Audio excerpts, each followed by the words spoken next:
You know why I'm vacationing in Dubai right now? Because I stopped drowning in RFEs, intake calls, and late night filings.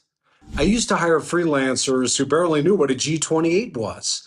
Total chaos. Then I found IMI support, virtual immigration paralegals trained in real case prep, docket-wise, and USCIS workflows. Now my calendar's clean, my clients are happy, and my firm runs while I relax. You can hustle or you can outsource smart. I chose freedom. I chose IMI support.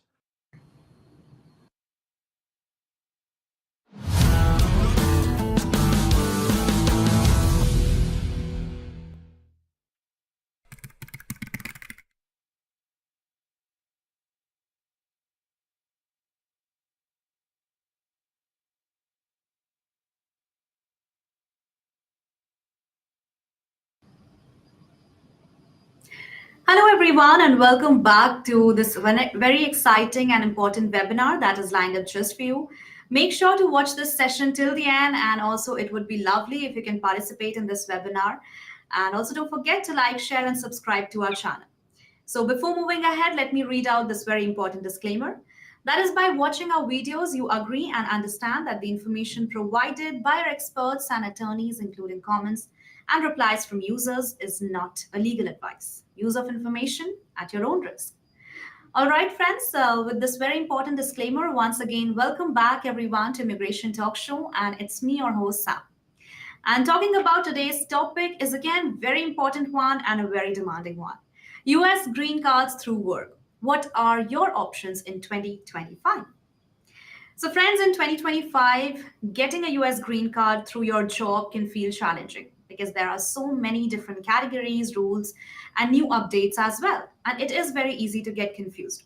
But don't worry, because in this webinar, we are going to break it all down for you, from the fastest options to the lesser known ones. We will talk about the popular EB1, the flexible EB2 and IW, also EB3, 4, and 5.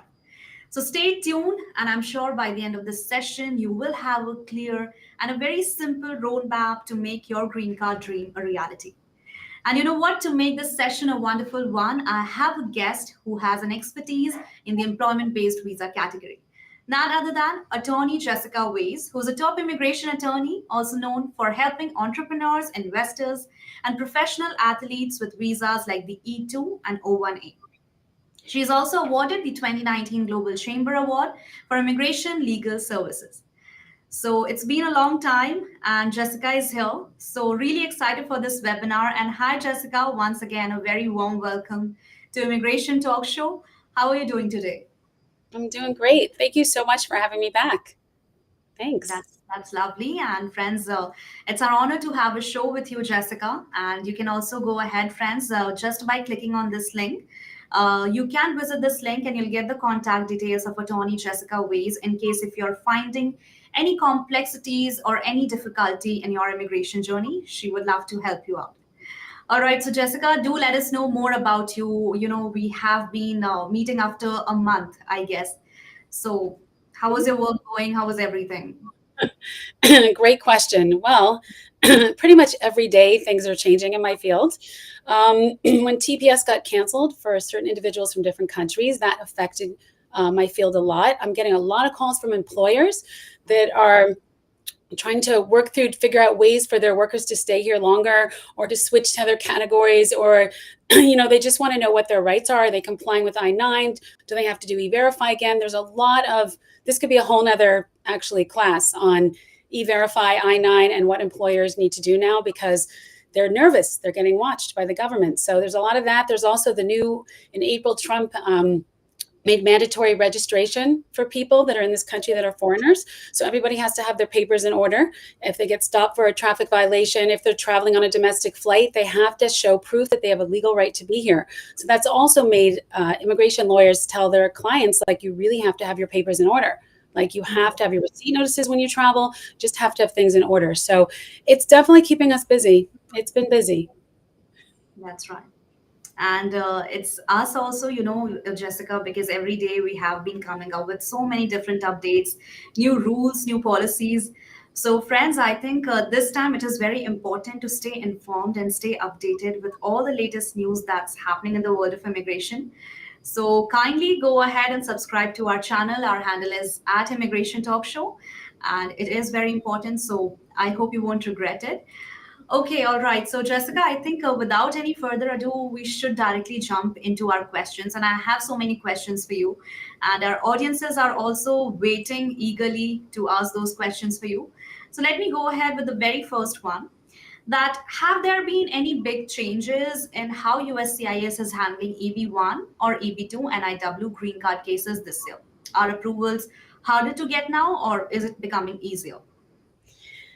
Wouldn't that be great if I said everything's moving along smoothly and everything's getting approved easier and very high percentages are getting approved? But the reality is it's not. So what's going on is the EB2 national interest waiver is getting harder to get approved. I have some statistics here. It looks like in 2024, the approval rate hovered around 43%, and it was down from, it was 80 to 96% in previous years. So it looks like the denial rates are getting higher. It's getting harder to get approved. Why is it getting harder to get approved? They're asking for a lot more detail.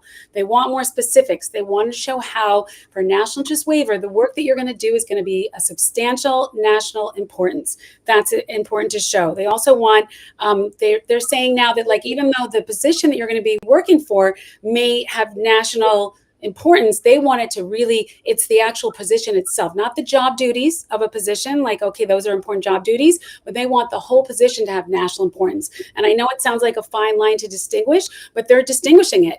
So you have to show that what you're going to do is not just going to impact your job and your local community, it's going to impact the whole nation, the services you do. And so they're being much more critical of that. And that's causing, I think, some of the denials. So EB2, national interest waiver, was an easier path for a long time because you avoid the labor certification. But it's hard. It's getting harder. The EB1As, I love EB1As. National interest waivers are interesting too. Can be very interesting cases. But EB1As are people that are in the top of their fields, the extraordinary, like, top 1% of their industry. And so how do you show that? So EB1A is a lot of documentation. It's a very high standard. It's always been a high standard. So I don't think there's been a huge change, maybe a little bit of them being more critical of the EB1As. I think that the EB2s, though, are really getting hit more with the changes in 2025 because they're much more critical of those. That's what I see. I mean, I have a statistic here. I think for EB1As, it was in 2023, 70.5% were getting approved. Now it's about 60.77%. So it's dropped a little bit, but I still think the EB1As, we usually don't take the EB1A cases unless we really evaluate it to determine, do you hit 3 of the criteria strongly? So we're doing a preliminary evaluation right at the beginning. And if we feel that way, then we're going to fight for them. And hopefully we get it approved. So that's the story with EB2s, EB1As. All right, that's wonderfully explained, and thank you so much, Jessica, for taking up this question and explaining it beautifully. All right, so Jessica, as you have been saying that the process is becoming a little difficult and also scrutinies are happening. So recently we have gotten news where the F1 and the H1B, they have to go through a social media screening process. So nowadays their social media presence and their profile is being highly considered and very important. Are we seeing the similar process that may include an employment-based category, or what is the update for that? So it's interesting. I heard it more with the F1s than the H1Bs, but it could be that you're hearing from people they're also getting scrutinized through social media. But F1 is because they are concerned. We need to understand their background before we let them come in as a student. So that's why they're doing the social media backgrounds. And they stop the F1 visas processing out of the country. They stop that because they don't feel their systems are in place exactly to examine the people coming in properly. So now they just suggested that we're going to look at social media. But in terms of anyone who's trying for any type of visa, the consulates have a right to scrutinize social media. They always have. They even have a right when you're entering this country. They could say, can you open up your phone? I'd like to take a look at it. Or your computer. I'd like to take a look at it. So I always tell people, like one of my clients said to me, well, I'm not such a huge fan of Trump, and I think I've put that on social media a little bit. I'm applying for citizenship. Do you think that's going to affect my case? And I said to them, that would be a very sad day if you don't have a right to your political opinion. If you're saying something dangerous that's going to harm the country, that's a different story. But just because you don't appreciate, value the president of the United States, that should not be a reason that you can't come in. So I think anything's fair game. They're just looking for any violence, anything that, they feel someone would harm the country, and anybody. They can look at anyone's social media if they wanted to. That's right. Yeah. Yeah, absolutely. That's very well said. And I think it's not only about F1, H1B. I think everyone, who is trying to go ahead, live and work in the USA. So, friends, I hope just in the beginning of the session, you are getting a lot of insights from attorney Jessica Ways. And Jessica, all the time, you are superb. You are a great communicator. So I'm sure our viewers are understanding each point of yours. And friends, the best part is, in case if you're having any problem or any trouble in your employment-based visa, then please go ahead and you can visit out this link and get in touch with attorney Jessica, and she would love to help you out. Okay, so with that, Jessica, let me go ahead with my next question. Sure. Can I just add something also? That we're here as immigration lawyers to protect you. If there's a law, if there's a way to keep you here, we are going to try to do that. We cannot keep you here if you do something unlawful and there's no way to protect you. I've had clients call me up completely desperate to stay here, and I've tried. There's no way that I can help them, but I will try my best. If there is a way, we will try to help you. But if you've been here unlawfully for years and there's no regulations that are going to help you, we can't help you. So that's our goal, is to help you. That's the bottom line. We try to. That's beautiful. Okay. So now I think let me go ahead with my next question. And Jessica, it is that why are we now seeing green card delays, not just for India and China, because India and China have been one of the top most, I think, like top 5 numbers in terms of getting delayed and backlogs. But it's like people from other countries are also facing the same problem. So what's causing the shift, and what is happening? If you can just let us know about it. Okay, so there's a lot of different factors here. Okay, first of all, America is still a very popular country to come to. So there are 140,000 employment-based green cards issued per year.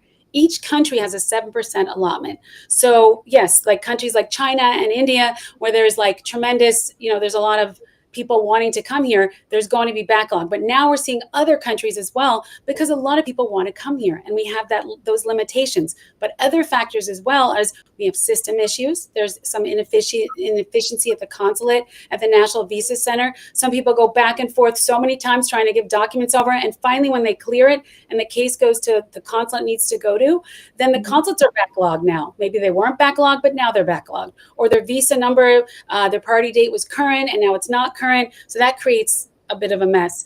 Also, there's something called, just made a note here, it's called the Controlled Application Review and Resolution Program. And it's a secret, I don't know if you're familiar with it, a secret security system that the Immigration Services uses to check people's backgrounds. So if there's any delays in that process, that's also going to create, it's called CARP, C-A-R-R-P. And they use this to check people's backgrounds. And some people say they're using it from countries that they suspect more terrorists come from, that they're getting subjected to this more often than others. But it's out there, it's there. Also, more interviews. More interviews are happening. We had heard originally that everyone's going to be interviewed for employment-based green cards, including in the United States, not just at the consulates. But then I've had recently several clients that were not interviewed. And they were like, I'm surprised. I just got my green card in the mail. No interview. So it happens. But all of these factors are causing backlog. And in terms of solutions, well, we can say they need more staff. They need better systems, electronic systems, but it's not going to change the numbers. There's only a certain amount that they will issue of these green cards, employment-based green cards, per country, per year. And unless that changes, there's still so many people that want to come here, and it is backlogged. It's not a good system. No, another way to explain it, it's not a good system. That's pretty sad, and I hope so that after some time we'll get a system more fairer and more transparent, and let's hope for the best. But okay, I think Jessica, you're not agreeing with the fact. Okay, no worries. So I think we do have a lot of questions, and friends, stay tuned, stay connected. And we will take away your questions, and those questions are also very interesting. Don't go anywhere. It's me, Sam, with my today very special guest, none other than attorney Jessica Ways. We'll be joining in just a minute, so don't go anywhere. Keep watching Immigration Talk Show. You know why I'm vacationing in Dubai right now? because I stopped drowning in RFEs, intake calls, and late night filings. I used to hire freelancers who barely knew what a G28 was. Total chaos. Then I found ME Support, virtual immigration paralegals trained in real case prep, DocketWise, and USCIS workflows. Now my calendar's clean, my clients are happy, and my firm runs while I relax. You can hustle or you can outsource smart. I chose freedom. I chose ME Support.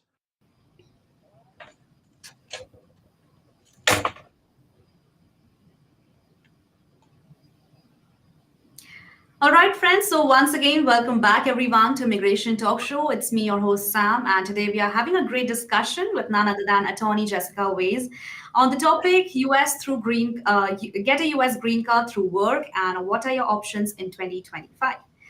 So till now, we have covered some of the basic information, and we will go deeper into the topic.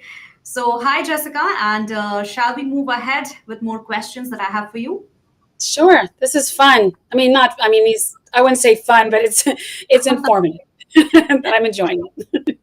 Okay, all right, that's great. And let me go ahead with this one. So, USCIS has stopped requiring COVID-19 vaccine proof for green card cases as of January 2025.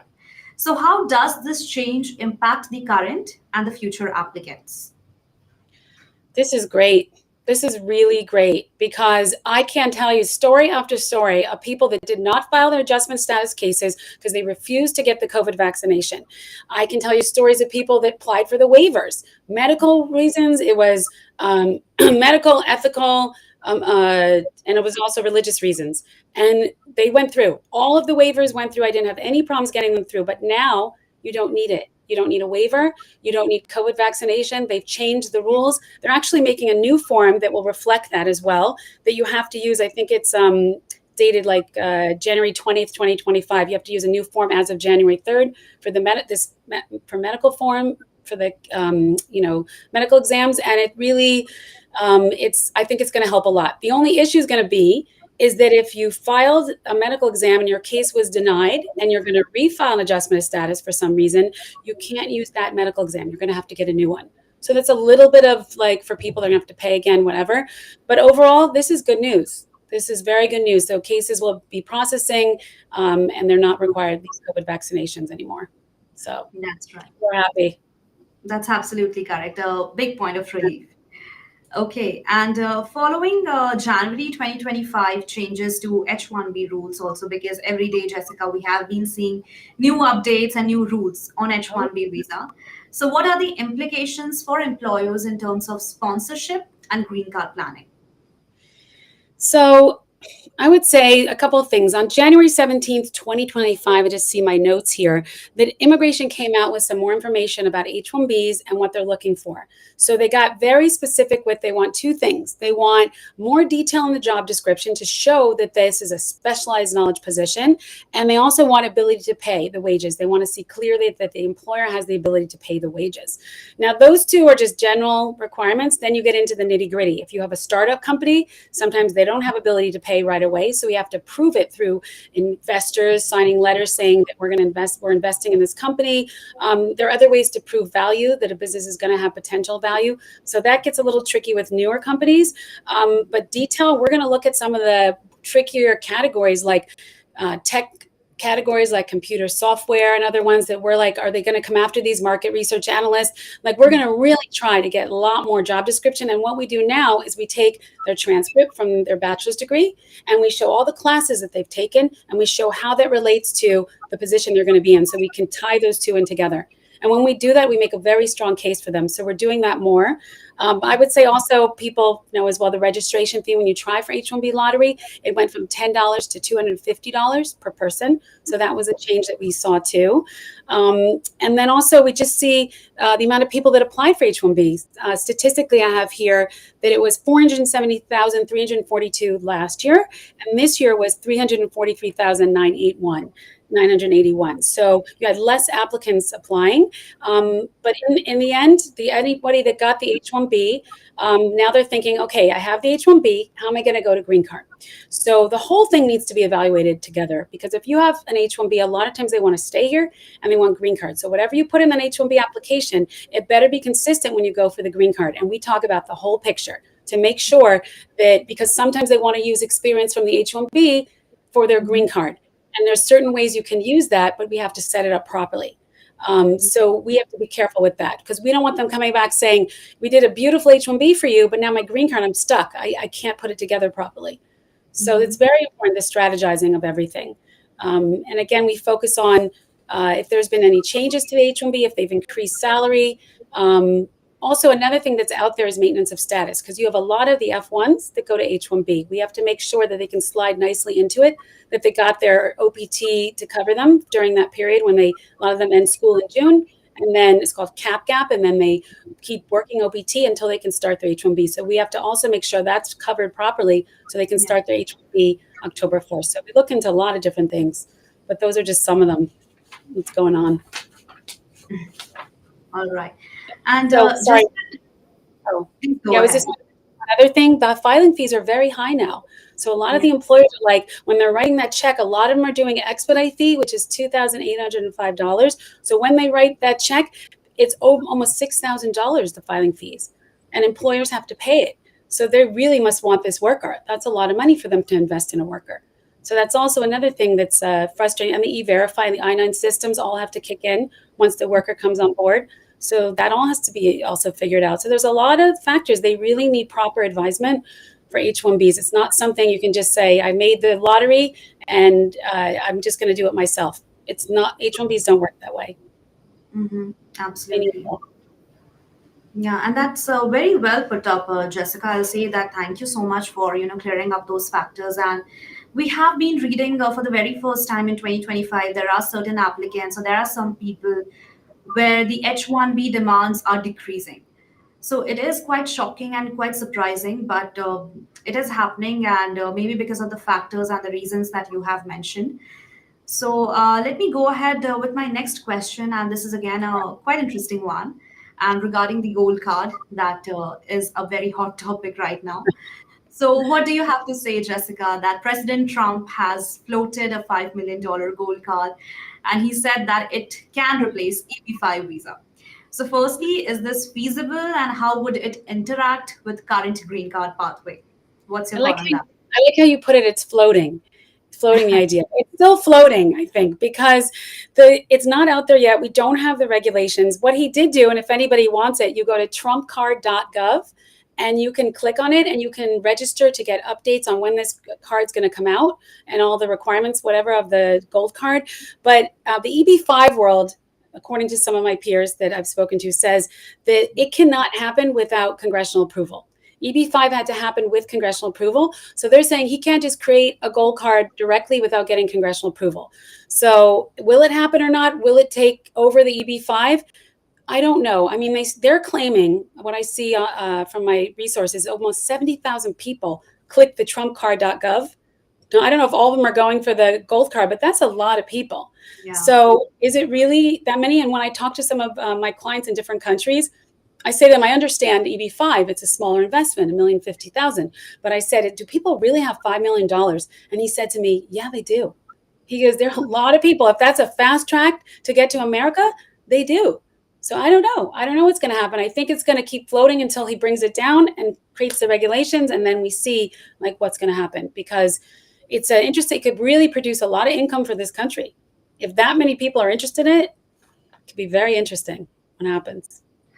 Absolutely. I do agree. It is a very interesting topic, and let's see what happens, because if people have that much amount, then that's great, because that can also be the fastest way.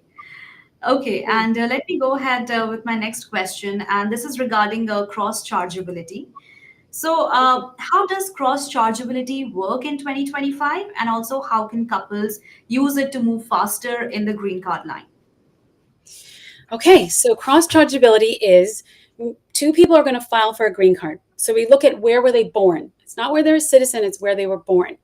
And if one person, let's say, is from India and one person is from Canada, let's say. Well, Canada doesn't have a backlog in certain categories. So if we go to EB1, for example, extraordinary ability, and we see that the husband is the Indian citizen and the wife is Canadian. So we note on the I-140 their places of birth. It's on the forms.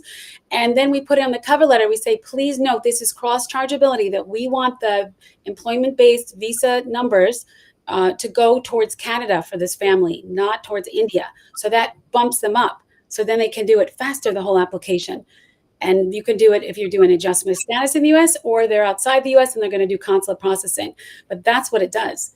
And it really helps if people are aware of that. So if anyone's from India out there listening to this, or China, if you're married to someone from a country that's not backlogged in our system, it's a great way to come here faster. That's right. Yeah.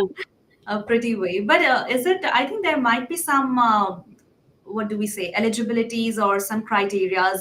I think if somebody is from Portugal or if somebody is from India, that Portugal also has to come some under category, right? Or how is it? If you can explain it in a little detailed way, then that would be easy. Every country, like if you go to the visa bulletin, there are certain countries that are backlogged. So those ones we see very backlogged. But then, of course, each country has to be checked to see if they met their 7%. But they usually don't, unless there's some mad rush from particular countries. But sure, you have to check with each country and see. I know, because I work with a lot of Canadians, that they haven't reached it. So it works very well. But yeah, you definitely have to check each country. Okay, that's interesting. And that's a very smart way, I'll say, to get a green card. All right. And another very important and a very demanding question, Jessica, that I have for you, that how do you counsel individuals who ask that what happens if I lose my H-1B job during green card processing? Also, can I sponsor family members once I have an employment-based green card? Okay, so let's take each part of the question. So what happens if I lose my H-1B job during the green card process? So where are they in this process? So let's say they have an H-1B. Now, H-1B, as many of you may know, that you have a 60-day grace period. So you can go find another employer and file another H-1B. You're not subject to the cap, and you can get another H-1B. So that's one thing. We want to put you in H-1B properly. Okay, then the question is, where are you in the green card process? So is the I-140 approved? Is the I-140 still pending? So we need that I-140 approved, and the I-45 should be pending for 180 days. So if that has not taken place, then it's a bit messy, and I'm just going with a cleaner answer right now. So if that's taken place, then you can port to another employer. So you can, and it's not just the job title, it's the job duties need to be similar. So not all is lost if you are getting, your first job is ending. But the question is how to bring the family along. So it depends where they are in the process. Everyone should be listed on the I-140. When you file the I-140, that's the first part. Well, there's three parts to the green card process: labor certification, I-140, and then the I-45 or consular processing. So the I-140 part, all family members are listed. If they're listed on there, then they just come along with the green card process and continue it as you continue it if you've ported to another employer. If they haven't been listed on there, then we need to understand, why were they not listed? Did you just get married? Did you just have a baby? We need to understand what's going on, and then you have to update the file. So you may have to do an amended I-140, add the family members in. So it just depends where you are in the process. But as you can see, this is complicated. And this is AC-21 was a rule that came out in 2000, I think. And this is trying to protect you. So if this happens, they created it because not every employer is going to stay on board for 5 years or however long. If you're from China, India, these countries, they have to stay on board for 10 years. I mean, it could be a long time they're on board. So you might not want to keep you as an employee. So this is why AC-21 came about, to help them. And the other thing is with H-1B, as you probably know, that you have a 6-year limit. That's it. So if your labor cert's pending for a year or the I-140 has been pending for a year, if that's taken place, then you're going to get extensions of your H-1B. 1 year, 2 years, sometimes 3 years. And I've been in those situations with people from especially China, where I was with them the whole process until their priority date was current. And then we were able to adjust all their statuses, and they kept renewing their H-1B. And we have to keep explaining to immigration, because we're like, they're on the 10th year of their H-1B. And usually they see once it's 6 years, no more, but you could keep getting it for years. So you could be in a very good position as long as you have good legal advice, so you don't miss any of your deadlines. That's the answer. It's complicated. It is, and actually very complicated and challenging. But you have explained us in a great way, and I'm sure our viewers are noting all the points down. So, friends, in case if you're having any doubt or any follow-up question or any query regarding the topic, then please go ahead and feel free to put them on the comment section. We are here for another half an hour and will surely take up your questions. And friends, the best part is you can also reach out to Attorney Jessica Ways. Just have to visit this link and get her contact details. Okay, and with that, Jessica, it is time for a short and a small break. So, Kritika, Ricky, and so many viewers, Karthik, thank you guys for joining us. Don't go anywhere. We'll be coming back just after a short break. So, keep watching Immigration Talk Show, and we'll be right back.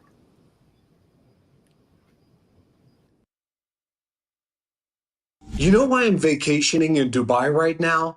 Because I stopped drowning in RFEs, intake calls, and late night filings.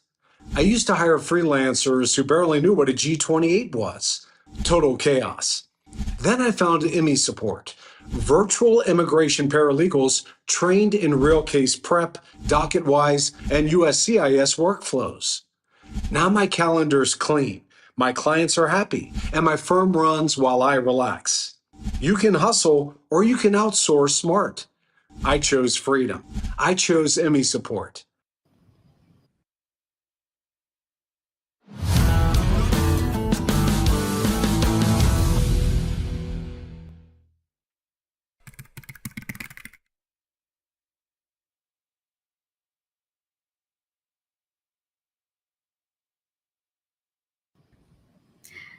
All right, friends. So, welcome back once again to this very exciting webinar that we are having, and I'm sure you're enjoying it too.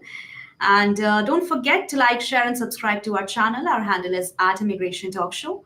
Also, we are not just here on YouTube, but also available on LinkedIn, Facebook, X, and on Instagram as well. So go ahead, and if you haven't followed us, then do it right now. Okay, and with that, Jessica, I think we have covered a lot in this webinar, and let me go ahead with some of our viewers' questions. So Karthik is here, and hi Karthik, thank you so much for your participation. He's asking what are the potential risks and consequences of transferring the underlying basis of my Form I-485 to a different employment-based immigration category. Yeah. Hmm. So different employment-based immigration category. So I would need to know probably which category he was thinking of, which category he was in, Mhm. because usually you can't just, if you're in the I-45 part of the process, you can't just jump to a different category. If you're like, let's say EB3 or EB2 and you're dumping to a different employer, that's one thing. But jumping to a different category could create a problem. You may have to just redo it. Yeah, it doesn't work that way. All Yeah. right, and that's right. And Karthik, do let us know, which category you're looking for, and if you're going to specify, then it will be easier for Jessica to answer. Okay, let me go ahead with Ricky's question. So, hi, Ricky, and once again, thank you so much for being here. Ricky is asking, can you give some idea on the typical processing time that you are seeing for NIW I-140 petition and the standard processing? Okay, so the first part is filing with the Immigration Service, your application. So that I'm seeing right now processing times between 13 and 17 months, but that's if you don't expedite. If you expedite, you get an answer in 45 calendar days, but you're going to pay $2,805. So that's just the first part. Now the question is, when can you do the next part? So I don't have it memorized, but it's based on, it's the visa bulletin, and we look at the categories. So even, I could pull it up and you could pull it up really quickly. Just says, you just go to Visa Bulletin, just type it in as a search, and then pulling it up. I think there's a backlog of maybe 2 years, but I'm just double checking. And then there's two different charts on here on the Visa Bulletin. When you go to Visa Bulletin Department of State, and you have to know which chart to use, and they refer you to the immigration website. Yeah, I think it's about a 2-year backlog. That's what I'm seeing. Yeah, except for, again, countries like China, India, Mexico, and the Philippines, they have even longer backlogs usually. So once you get through that first part, you still have another 2 years to wait till your priority date's current. So total time, well, if you're not expediting, it could be 2 years, another year and a half, could be 3.5 years. Yeah. All right. Thank you, Jessica, for taking up this. And let me go ahead with another question that we have from Ricky. Okay, so Ricky has a lot of questions, so don't go anywhere, Ricky. Stay tuned. We are going to take all the questions. So Ricky has that also can premium processing increase chances of RFE for pending NIW I-140 petitions? If so, then how much will the chances of RFE increase? It's interesting. When we do premium processing cases, we really want them to be a green light approved. So we are doing everything to prevent a request for evidence, an RFE. So statistically, I don't have statistics on this, but I know that if you're doing premium processing, it doesn't hurt your chances of it getting approved. I think it just, you're usually being a lot more thorough because we want our client's case to be approved the first time. So I almost think maybe it could help it a little because we're being very careful we're always careful with every case, but premium processing, because they're paying that extra money, we want to really try to get it round one approved. But of course, if we don't, then we just go after everything. Every little thing they say on the request for evidence, we respond to everything, and we fight for our clients. So that's the best I can tell you on that one. All right, and that's very well said. Okay, Ricky has another question, Jessica, that if NIW I-140 petition filed by the employer is pending, can one still self-file another NIW I-140 petition separately? If yes, then what things should be taken care of for the parallel filing? Yeah. Okay, so I assume that it's the same paperwork. The national interest waiver, it's the same thing, but you decided to file two cases because you can file more than one case, but they might wonder if they see them filed at the same time. So you have an employer, but now you don't have an employer. So I'm almost thinking maybe you should try one first and then file the next one, because it does look a little strange that you claim you're self-employed, but well, let's go back a second. For a national interest waiver, you have to show you're working in your field. So you're going to have a letter in there, right? Unless you're doing your own company. So self-file is not the same as like you own your own company. So it could be that this may be redundant because you still have to show you're working for them. So I'm not sure I'm thinking just file one. I'm not thinking you need two, because why would you need to? You want two shots at it, but it's still the same heart of the case. The NIW, national interest waiver part, all the documentation is going to be viewed twice. I don't think it's worth it. I think it's better to just file one. Why do people do self versus employer? Because they may want to work for other jobs, right? They don't want to be locked into that employer. But that's something that we'd have to discuss and see what is the strength of it. What would be, maybe there's other reasons I'm not aware of why you'd want to try for two. But I'm thinking it could be conflicting to them. They're not going to understand, why did you do two? All right, no worries. Okay, let me go ahead with Kritika's comment. And hi, Kritika, thank you so much for your participation. So Kritika is asking that this question is on behalf of Dennis. I am currently on H-1B visa, and soon my sponsoring company would be applying for I-140 application. So I currently have credit card debts of around 23.5K due to layoff situation I had faced earlier around 2023. So could anyone please let me know if my current debt could affect my green card application? So on the green card application, the I-45, they can ask you, what is your household assets, liabilities, income, those kind of things. And if they see there's very large debt, they can be concerned about that. They have a right to be concerned because they want to make sure you're here, you're stable, you're not a tax on our system or whatever. So you're not going to have, if they're getting ready to file the green card, you're going to have some time before you're going to have to go to this interview, if you have an interview. So I would say bring it down as much as you can, the credit card debt. I know it's not easy to bring it down, but I would try to bring it down as much as you can. And if they see you're making a good amount of income, but you do have credit card debt, that's explainable. You're keep working on it, bringing it down, and that shows you're going in the right direction. So I think it's still viable. Go for a green card. All right. Thank you so much, Jessica, also for explaining things in a great way, and Kritika also for participating.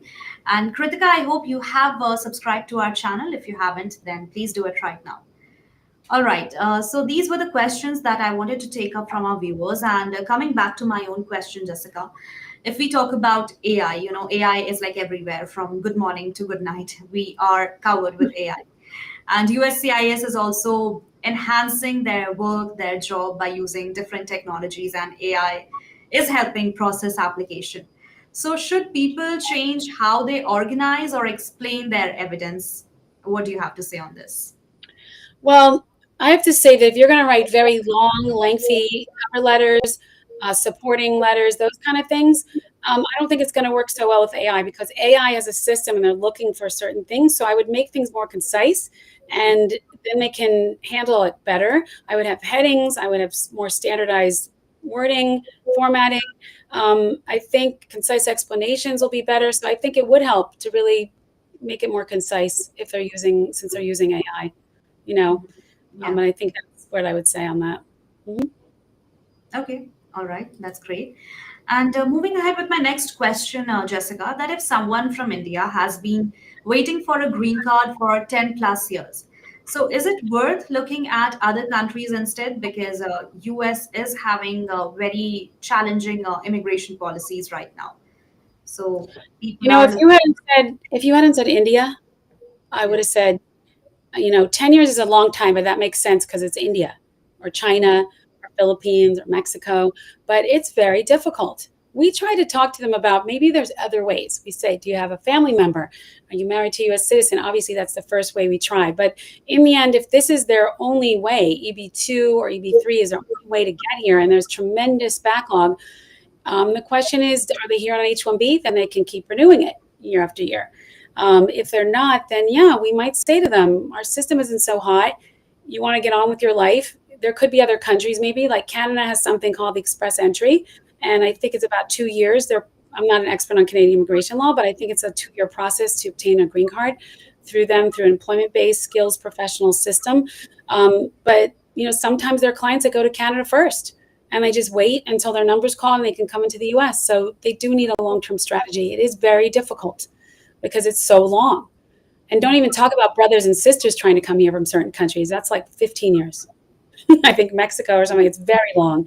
So people have to plan their lives. And a lot of these categories, the EB categories, employment-based categories, have retrogressed.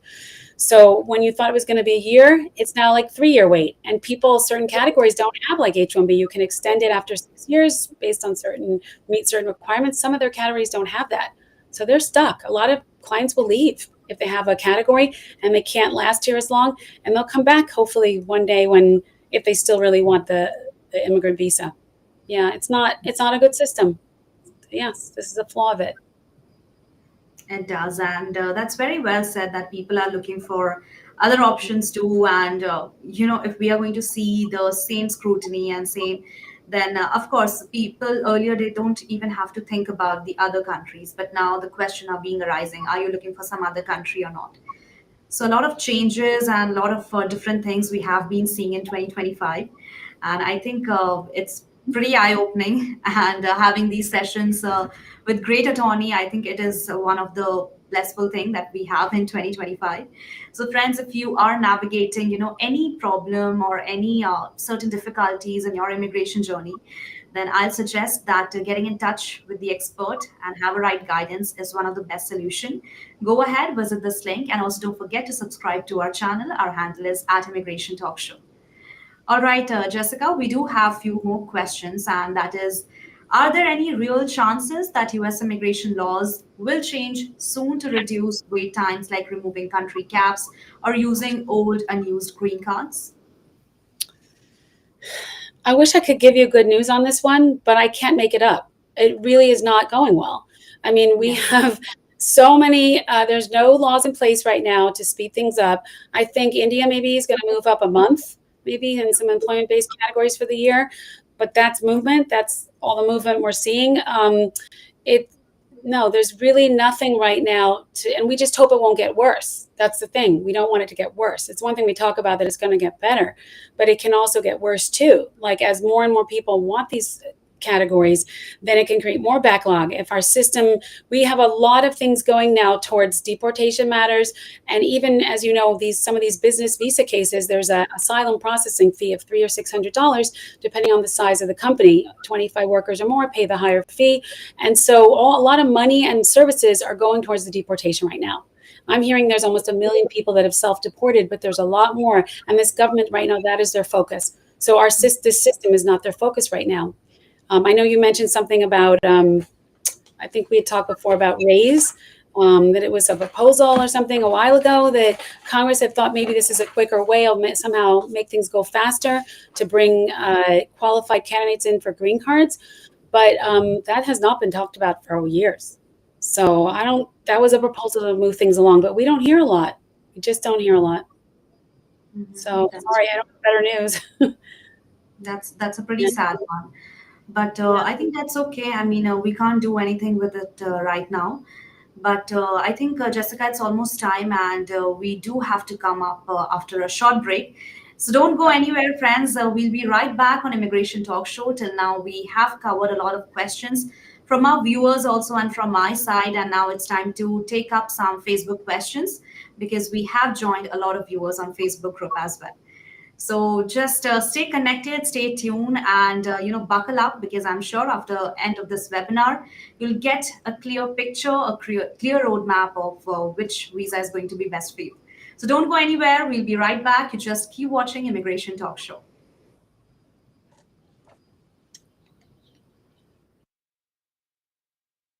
You know why I'm vacationing in Dubai right now?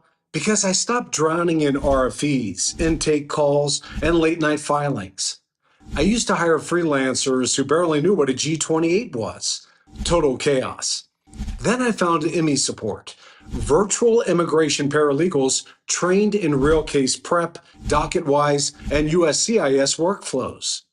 Now my calendar's clean, my clients are happy, and my firm runs while I relax. You can hustle or you can outsource smart. I chose freedom. I chose IMI support.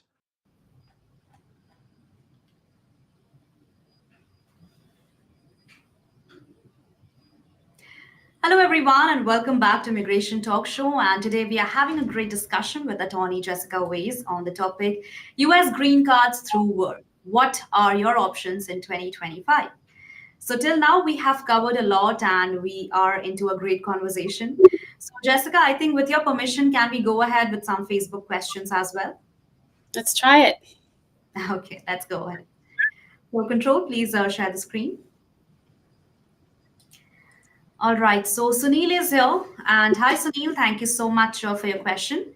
He's asking a quick question that is it compulsory to hire an attorney or a professional to build my case for EB1? Yes, Jessica, what do you have to say? I like the word compulsory in there. Nothing's compulsory.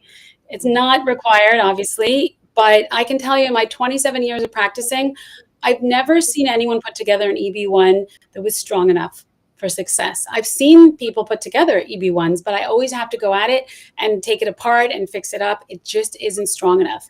It has to be, it's a very high standard. So someone with a great deal of skill that's been doing these for years can really take it apart and put it together, back together the way they like it. But even for a reference letter, it has to be written a certain way.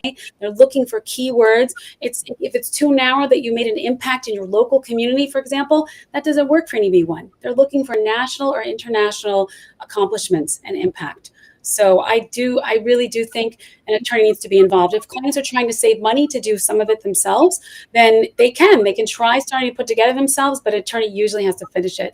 It's not enough to just do it on your own. I've never seen it. If it works, great, but I've never seen it work yet.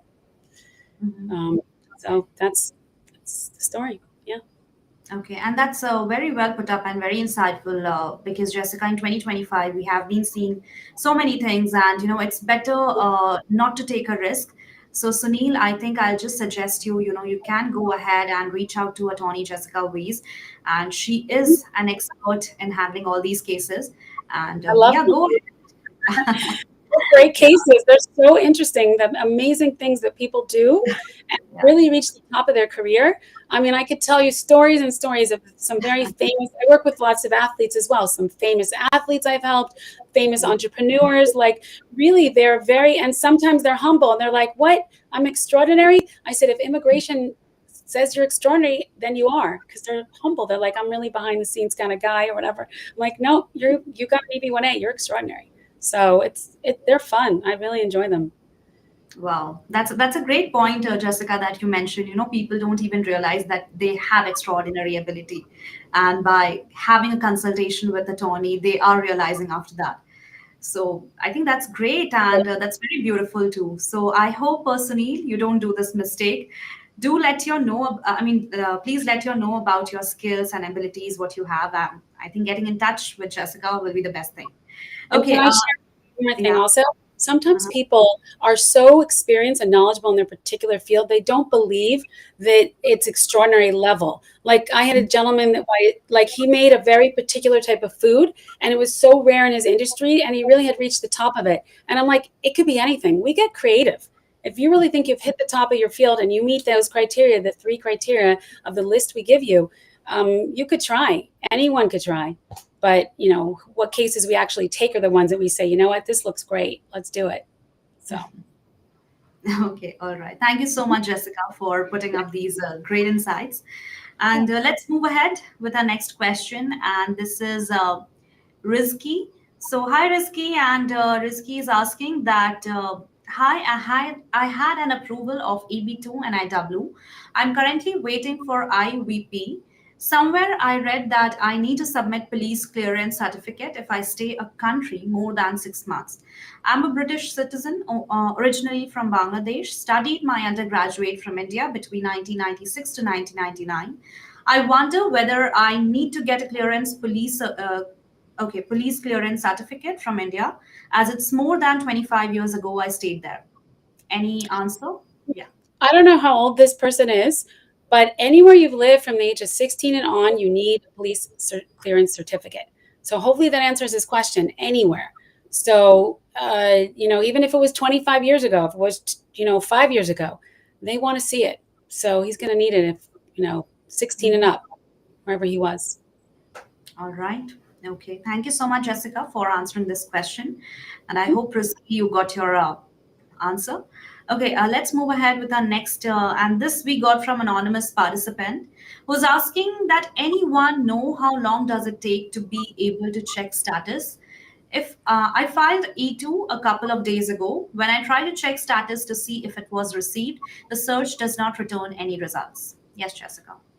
So I assume that I'm thinking from the question that they filed a change of status in the United States to E2.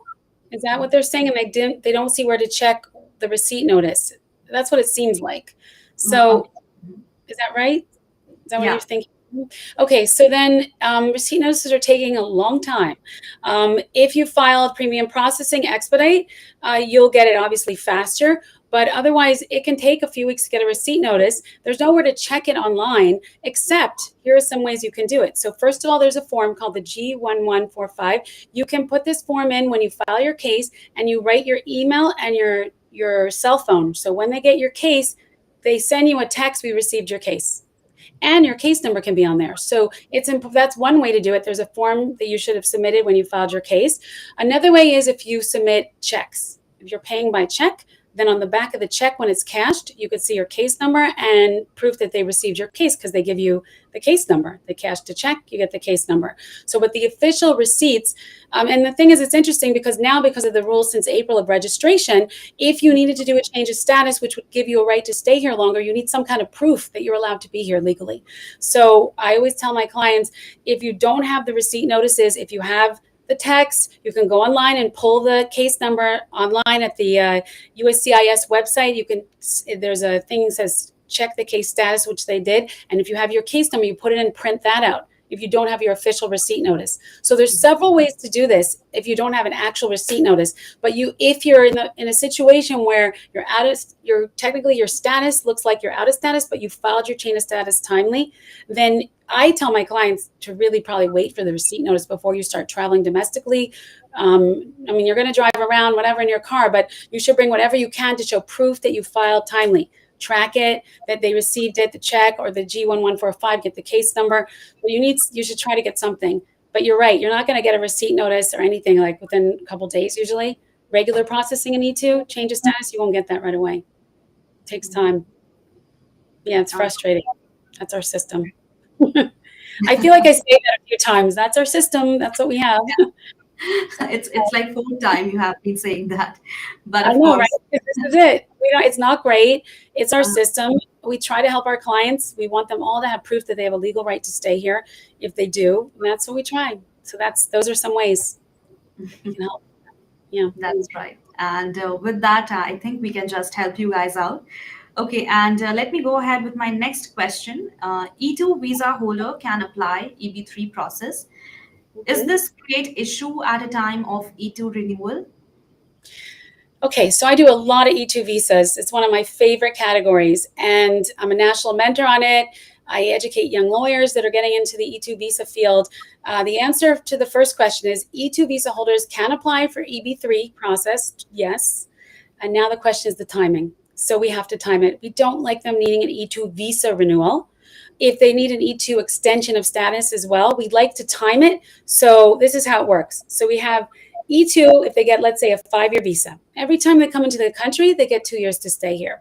So then we say, where are we in the process? So as you know, EB3, you have to do labor cert first. That could be like a year, year and a half. So during that whole process, we can take care of all that. It's all through the Department of Labor, and they can renew their E2 visas and all that stuff during that time period. Now, when we do the next part, I-140, that's with immigration. That's where I say, let's figure out where you're at. If we need to renew an E2, let's do it before we do the I-140. Once we do the I-140 and we do the adjustment of status or consulate processing, I don't like them to be involved with an E2 renewal. So we have to time it right. If they're in a situation where they do need an E2 renewal, we always set up the I-140 where we check off consulate processing and not adjustment of status. So they are saying to the officer, if they have to go get an E2 visa, that, look, I'm going to finish my green card out of the country. I don't have full intent to immigrate because I'm not saying I'm staying here forever and doing my adjustment of status. So these are little tricks of the trade that we do so we can set them up properly. So, and I've done this so many times where we take E2 to EB3 and they get green cards, but you have to time it right. It's very important, the timing. Absolutely. Timing is very important, and that's very well said. All right. So I think that's all. And we have covered all the Facebook questions. And Jessica, I have to tell you that you were absolutely fantastic. All the questions you have taken. And it's almost the end of our session. So I think before leaving, any message or any last tips or strategies that you would like to give to the employment-based visa applicants, then please go ahead. Sure. So I would tell the applicants that you still have opportunity here. There are great ways to come to this country. It doesn't matter who the president is. You could see in the media, whatever. I've had so many different presidents when I'm doing this, and there's still tons of people that want to come here, but you have to do it right. And I know there are many people are desperate to come here, desperate to do their cases quick and this and that. You got to patience is key, and you have to use competent people. I speak to everyone free briefly just to give them a little bit of direction. A lot of immigration lawyers do not do that, but I feel as a foreigner, they don't know anything. They need a little direction. If they like my style, they like my service, then they'll retain me, whatever. But it's my way of giving back a little bit because I know it's very hard. They don't know our system. So I tell applicants, I have a website. I have really helpful charts on it of all different types of categories. Read it over, read my articles on my website. And if I can help them, I'm happy to help them. But there are great opportunities to come here, but the paperwork has to be in order. So that's what I would say. Don't give up. I mean, even the people in India, 10 years, whatever the wait is, sometimes they go to other countries. Sometimes they, continue their lives where they live, and they have an opportunity eventually when their number's called, so to speak. They still have an opportunity to come here. And that's what we do. As immigration lawyers, we try to help them have opportunities. And it's not just for one person. It can be a spouse, children. It can be the whole family now will have an opportunity to come here. So I'm happy to help them. I love what I do. And we are happy to have these sessions with you, Jessica. You are absolutely, brilliant, energetic. And we love having these conversations with you. And also our viewers have enjoyed this session a lot. So thank you so much. Let me greet to our viewers also, Kritika, Ricky, and Karthik. Okay, thank you guys for being here. And in case you are having any doubt or any query regarding the topic, then even after the live stream ends, you can still put up those questions on the comment section. Now, me with my team will get back to you and will provide the answer. And with that, Jessica, thank you so much. It was our honor to have you in our show. So thank you so much for being here and have a great day. Thank you so much. Thank you, Jessica. All right, friends. So that's all for today's this very wonderful and very insightful session. I hope you understood what are the different options in 2025 if you're looking to get a US green card through work. So it is a pretty challenging time, but as Tony Jessica Ways has said, that patience is key. Keep believing in yourself, and just keep yourself motivated and informed. And don't forget to like, share, and subscribe to our channel. Our handle is at Immigration Talk Show. So thank you so much, guys, for joining us. And it's time to sign off. So go ahead and check out our channel. We are not just here on YouTube, also on LinkedIn, Facebook, X, and on Instagram as well. Thank you so much for being here. See you next time. Till then, keep watching Immigration Talk Show. You know why I'm vacationing in Dubai right now? Because I stopped drowning in RFEs, intake calls, and late night filings. I used to hire freelancers who barely knew what a G28 was. Total chaos. Then I found ME Support, virtual immigration paralegals trained in real case prep, docket-wise, and USCIS workflows. Now my calendar's clean, my clients are happy, and my firm runs while I relax. You can hustle or you can outsource smart. I chose freedom. I chose ME Support.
You know why I'm vacationing in Dubai right now? Because I stopped drowning in RFEs, intake calls, and late night filings. I used to hire freelancers who barely knew what a G28 was. Total chaos. Then I found ME Support, virtual immigration paralegals trained in real case prep, docket-wise, and USCIS workflows. Now my calendar's clean, my clients are happy, and my firm runs while I relax. You can hustle or you can outsource smart. I chose freedom. I chose ME Support.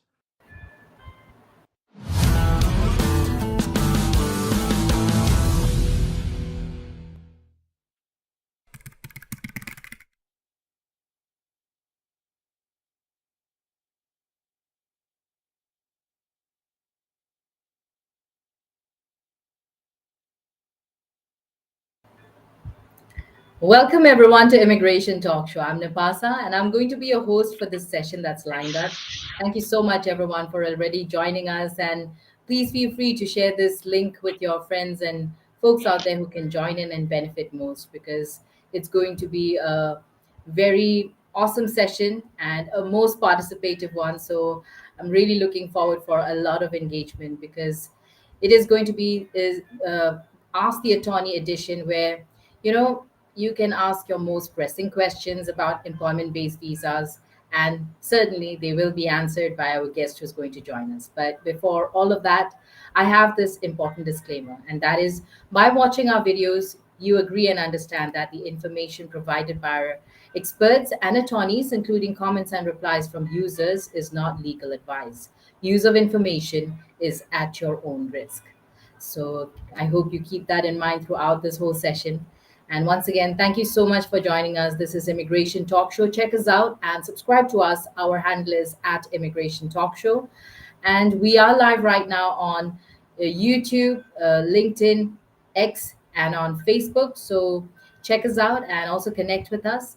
And another best thing is that apart from commenting wherever you're watching us, you can also call us. So dial this number if you want to ask your question directly to the attorney. And the number, you can see it on the screen above: 425-436-6335. And when they ask for the access code, you dial 988-888. And absolutely, our guest for today is going to be very, very amazing. And joining us is the highly accomplished attorney Poonam Gupta, who's a legal expert with over 25 years of experience in US immigration law. So her practice spans not only business and employment immigration, but also includes deep knowledge of intellectual property and litigation, making her, uniquely positioned to address the complex and evolving landscape of employment-based visas. So whether you're an employer, international professional, or student, navigating the US immigration system, I think this is your chance to ask your questions directly and get real-time insights from, well, this seasoned expert. So do not hesitate, drop your questions in the chat, and please help me welcome attorney Poonam Gupta once again to Immigration Talk Show. Hi Poonam, good to have you back. Hi, Napasa. Great to be back and looking forward to an exciting show where we can address some of the pressing questions our viewers may have. Absolutely. I too am excited, and I'm hoping that they drop their questions soon. But I think as we wait, we do have some questions already, which, our controller can display on the screen. This is from our YouTube channel. So I think they are going to be very relevant and employment based. So, control, if you can please display them.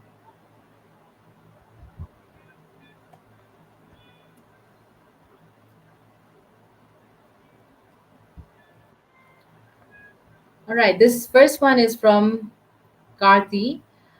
My H-1B application was selected in the lottery, but my current employer is not filing my petition. Can another employer file the petition for me? June 30th is the last date. Please help. Karthi, you're in a tough situation, and I'm sorry that your, your employer is not willing to file the petition for you. If another employer also submitted an H-1B lottery registration for you, then the both employers or multiple employers, as many employers as you want, applied for it, then all of those employers would be able to submit a petition for you. It's less than 5 days now for the deadline, but it is possible.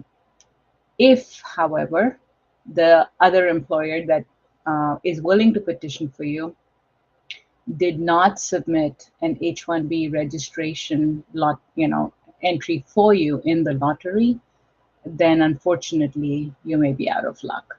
So I hope that you had multiple employers submit the lottery submission for you, and I wish you the very best.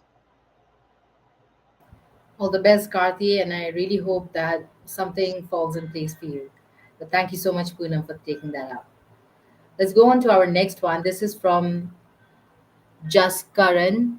So, hi, ma'am. I have question about 14 visa. My priority date is 21st June 2006 and 30 December 2024. When I will expect my interview. So this is actually about a family-based green card priority date, um, and it is. I am unsure what country they're from.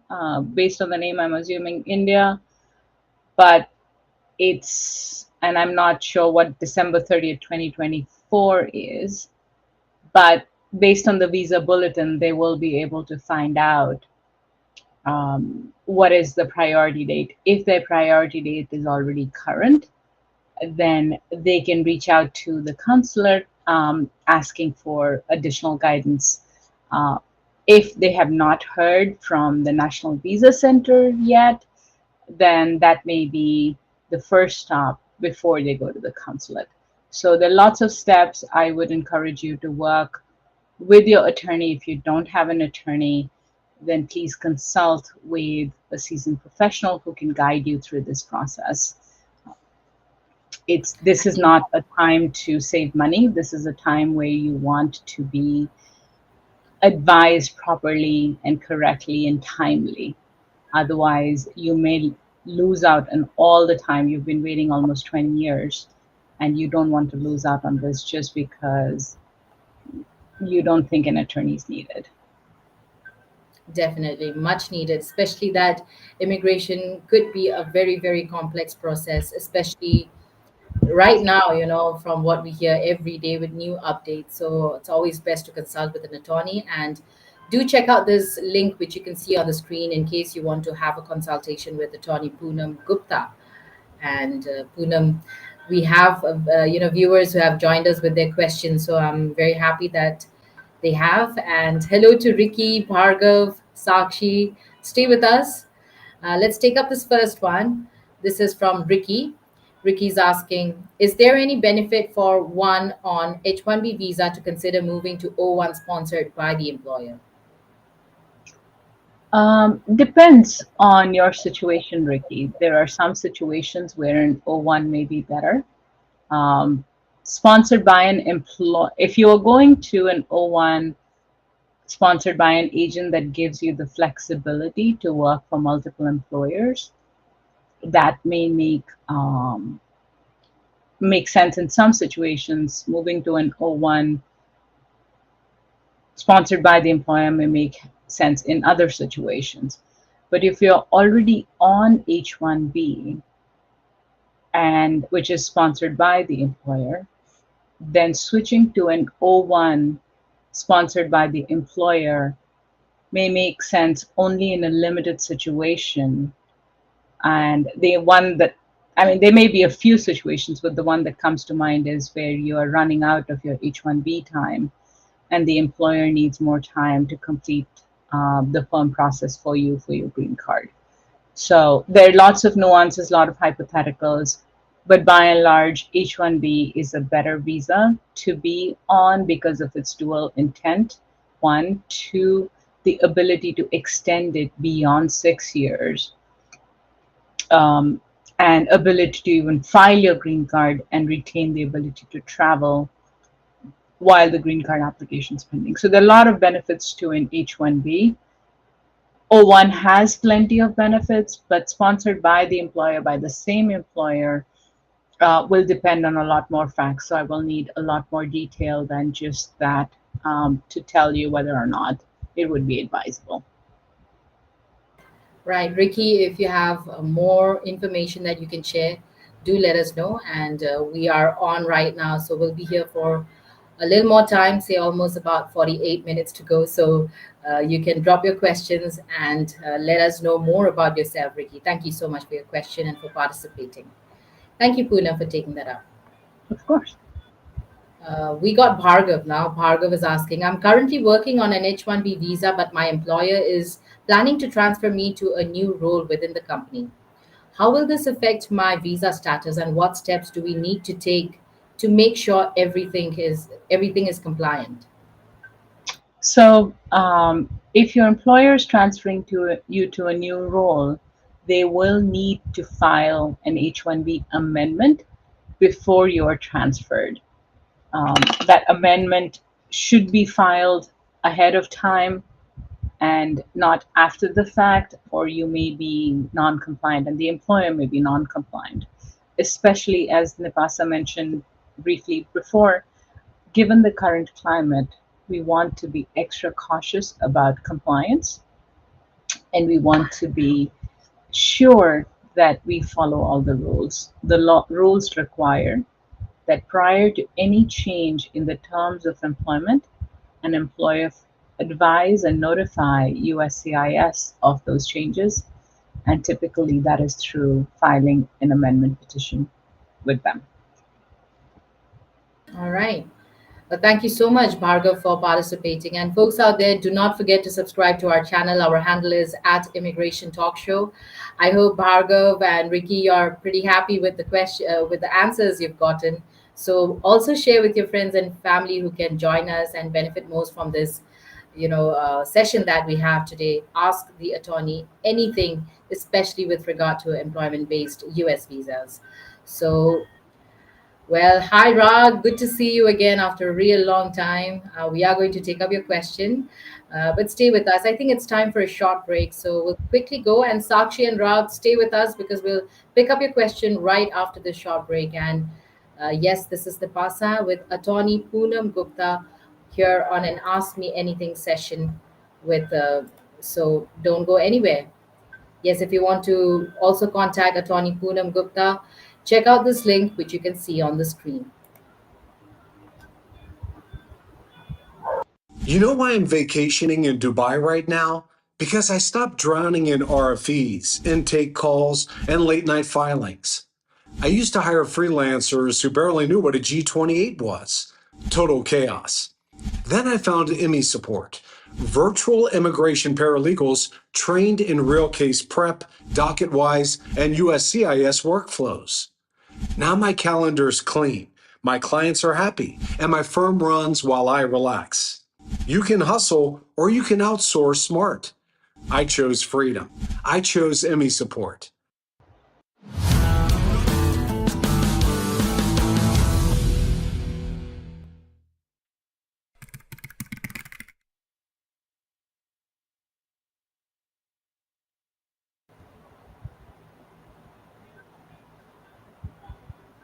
Welcome back, everyone, on Immigration Talk Show. I'm Napasa, your host, and today we have with us none other than attorney Poonam Gupta, who is a legal expert with over 25 years of experience in U.S. immigration law.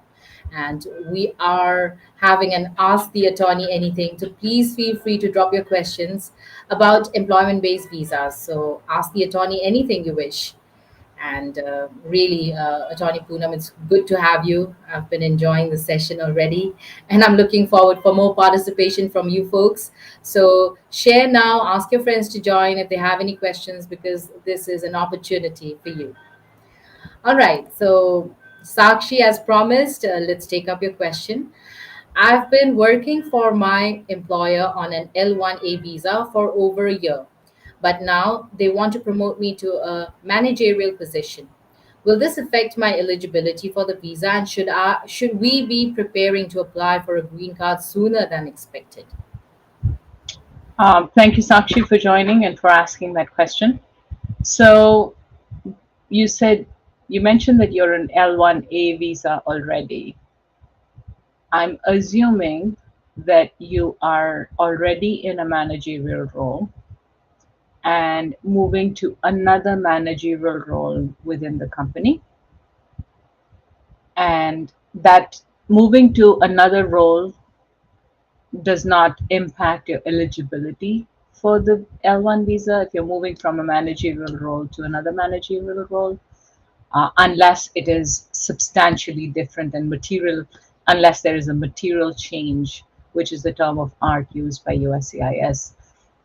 Then at that point, there may be an amendment that is required. But if it is career progression and you're moving up the career in your role to a different managerial position, that should not impact your eligibility for the visa.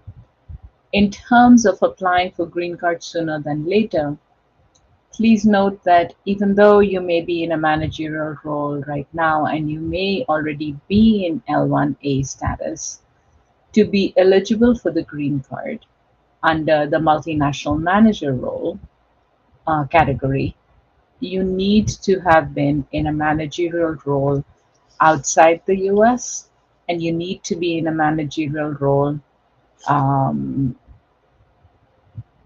in the US. So both roles have to be outside managerial, both inside and outside the US. All right. Sakshi, there you go. I hope you've gotten your answer. If you have more follow-up questions, feel free to keep commenting. And thank you so much, Poonam, for taking that up for Sakshi. Of course. So this next one, this is from Rag, and he says, "Greetings, Nipa and Poonam. Good to see you too, Rag. Really, I was saying after a long time. He's one of our regular viewers, but I sort of missed him in our shows. So thank you so much, Rag, for joining back." And Rag is asking, "Can I manage my startup without taking a salary on H4? No EAD, non-executive CO, no pay."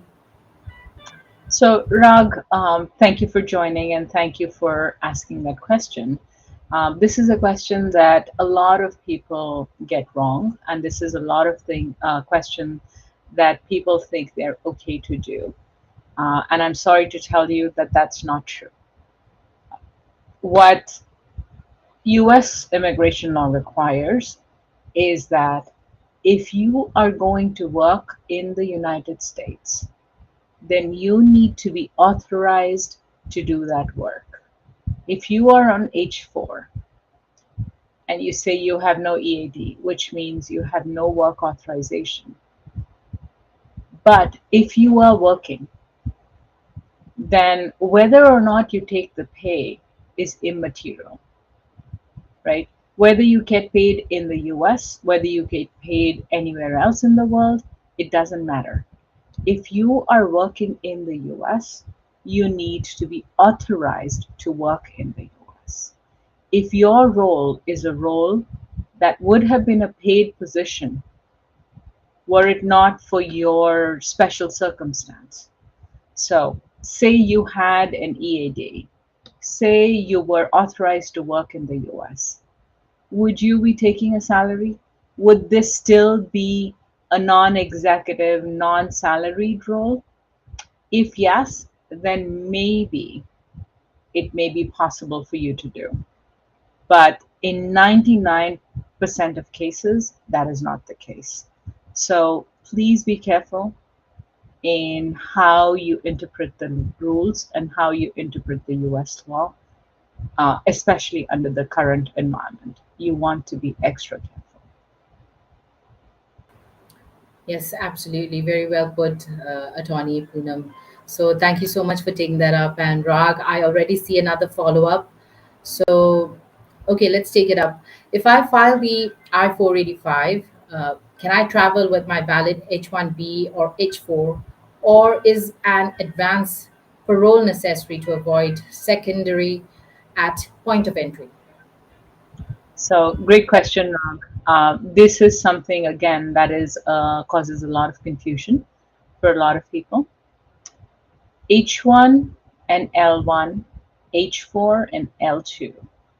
These are the only categories that have the ability to travel with a pending green card without the need for an advance parole. If you file for an advance parole and travel outside the US without it being approved, then that advance parole is going to get denied. But is that H1B and H4 still going to let you come back into the US? Absolutely. I always recommend that my clients travel in H or L status if they have that status, and to always maintain that status while they have a green card pending. Because you do not want to be in a situation where you lose your H1 or your L1 status while the green card's pending. And if the green card gets denied, then you're left with no options. So always maintain your non-immigrant status, and where possible, travel with the H or the L status and not the advanced parole, because once you enter with an advanced parole, you lose your H or L status for that period. It's not as if you lose it completely and you can never get it back, but it is preferable to travel with the H or L status where it's possible. All right. So thank you so much, Poonam, for taking that up. And Rag says, thanks, Poonam, for the crystal clear replies. You're That's very really welcome. sweet. Yeah. Thank you. And now, Ganesh, let's take up Ganesh's. Hi, Ganesh. Thank you so much for joining us here on Immigration Talk Show. Tell us where you're from, folks. As you join us to ask your questions, we'd also love to know where you're based. That way, I think we can connect more, and you'll get better answers also. Sometimes some questions also depend on state law. So I think that way. And yes, absolutely. If you want to connect with Attorney Poonam Gupta or have a one-on-one consultation with her, check out this link, which you can see on the screen. And now we have Ganesh's question. He's asking, my manager says the PERM process for an EB3 green card always takes years. So I shouldn't bother. Is this really true, or are there ways to speed things up? Hi, Ganesh. Thanks for joining and thank you for asking that question. I'm sorry to hear that your manager is telling you that you shouldn't bother. And in all honesty, I would say, if your manager's telling you they don't want to sponsor you for green card, because that's what in effect they're telling you without telling you that they don't want to sponsor you for the green card, you need to find an employer that will sponsor you for the green card. It is true that the PERM process currently takes years. The current processing time is upwards of 2 years right now for a PERM to process from start to finish. But that does not mean that an employer should not start the process, because if there is no pending green card process for you, then you have no ability to extend your H-1B, which means once your 6 years on H-1B are up, you have to go back to your home country. All your hopes and dreams of building a life in the United States fall by the wayside. So yes, it's true that the green card process, the PERM process takes years, but not doing it and not starting the process is misleading to you. And I would encourage you to reconsider whether you want to continue to spend your time and energy at an employer that does not value you. So true, so true. Thank you so much for that response, Poonam. And sometimes we look for support from the employers we are going to, give our efforts, energy, and all our time to. And when that is not worth it, I think you should be able to read between the lines and just take your next step. Don't wait, because sometimes things will never turn for you in the good direction, especially with employers like that, I think. Correct. And the critical piece to remember is that for your employers, you are dispensable. Everyone, every single person in any company is dispensable. The business will move on whether or not you are there. So you have to look out for yourself. You have to put what you need to do for yourself and for your family, for your career progression, above anything else. And that includes taking charge of your immigration journey. That includes being mindful of what you need to do about being on top of what will get you to the front, to the green card sooner than later. So I would encourage everybody to stay on top and be mindful of what steps they need to take for their immigration journey and not rely on their employers to look out for their best interest, because only you can. Yes, look out for yourself. Thank you so much, Poonam. That was very nice and very great thoughts. Thank you for sharing them here. I think that goes out to everyone out there. I'm sure that was very helpful. And sometimes these are things you just need to hear from another person. So thank you again, Poonam. And if you want to have a one on one consultation or contact Attorney Poonam for anything, maybe nowadays, especially now that it's very complex, these immigration processes and all your visa processes. So it's always best to get an expert guide you, help you, and direct you in the right path. So check out this link, which you can see on the screen, and get in touch with Attorney Poonam Gupta. All right, so we see Mansi also has joined us. Mansi, let us take your question. Is this still relevant that international students can sometimes be denied entry at US borders, even if they have all the right documentation? If I were an international student and I'm detained at the border, what legal protections do I have? So, Mansi, thank you for joining and thank you for that question. I'm going to take your second question first. If you're an international student and detained at the border, what legal protections do you have? I will say, and this doesn't apply only to students, this applies to every single person coming into the US. At the border, you have no protections. You have no right to an attorney. You have you are at the mercy, so to speak, of the Customs and Border Protection. They can choose to interpret and basically use their discretion to admit you or not. That is not to scare anybody. That is just the reality that most of us do not experience. The reality, that is the reality, but the other part of the reality is that 99% of the folks do not get to see the negative aspect of this discretion. Most people see the discretion being exercised in their favor and they are let go. So be mindful, be aware of this, and be prepared. Now, coming to your first question, can a student be denied entry even if they have all the documents? Potentially. It depends on what the basis for the government is to deny that entry. We've seen situations where people have worked with staffing agencies that take money to place people, and those staffing agencies are on the government's, red flag list, blacklisted. And if the government sees those staffing agencies on your paperwork, or they get alerted by an agency as to something that you may have been involved with, you, not you specifically, but anyone may have been involved with, then they may flag you as someone to question and then potentially detain and deny entry.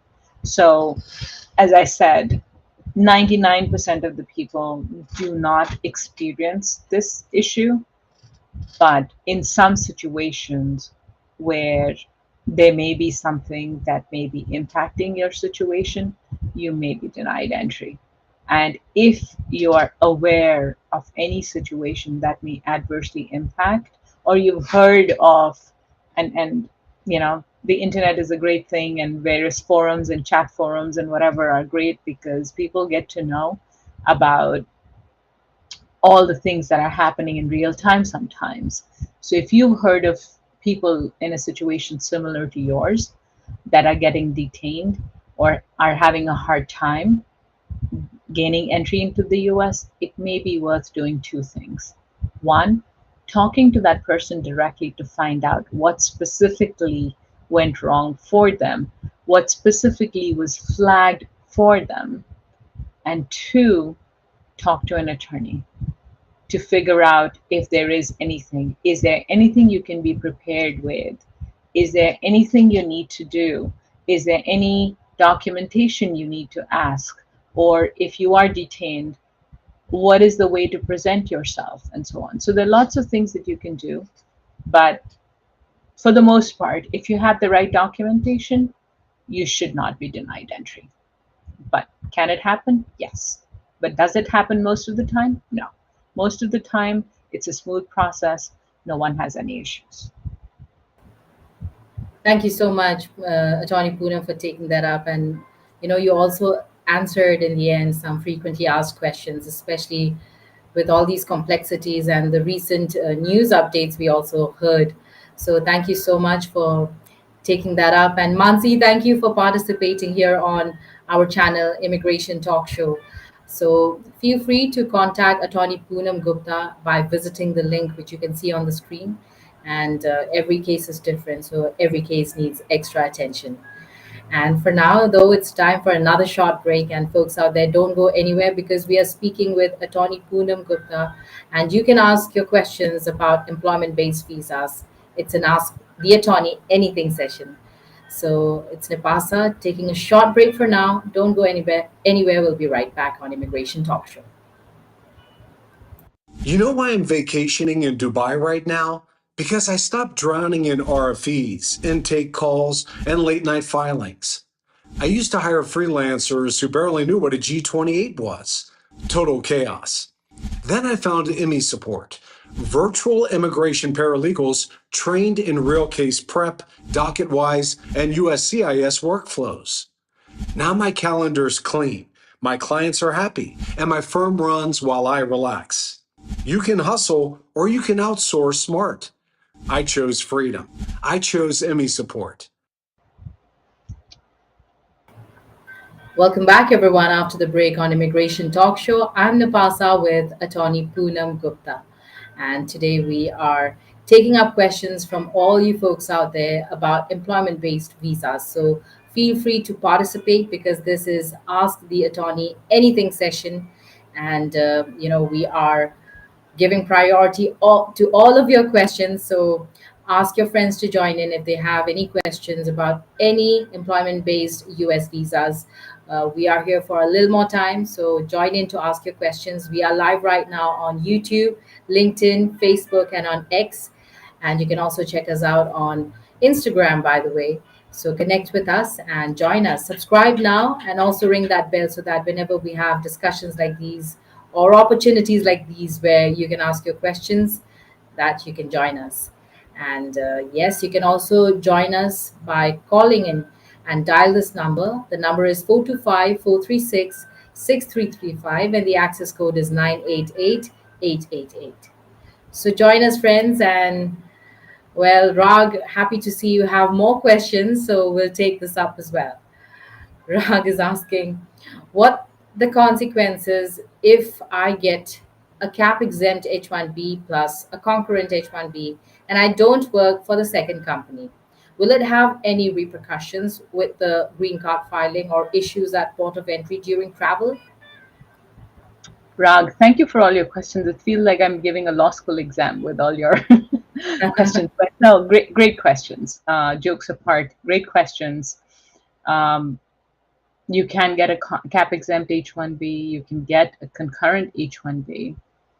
And if you're authorized to work for two companies and choose not to work for the second company, then that second company has to withdraw that H1B for the company to be compliant and for you to be compliant.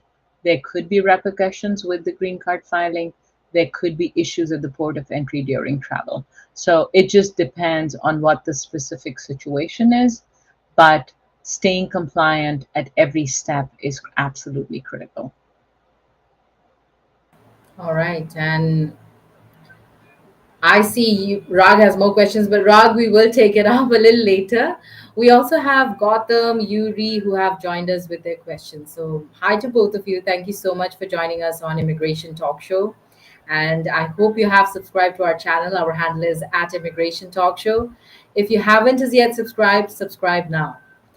So Yuri is asking, I'm in the early stages of building my business and I'm wondering, does the E2 visa require me to show that the business is already generating profit?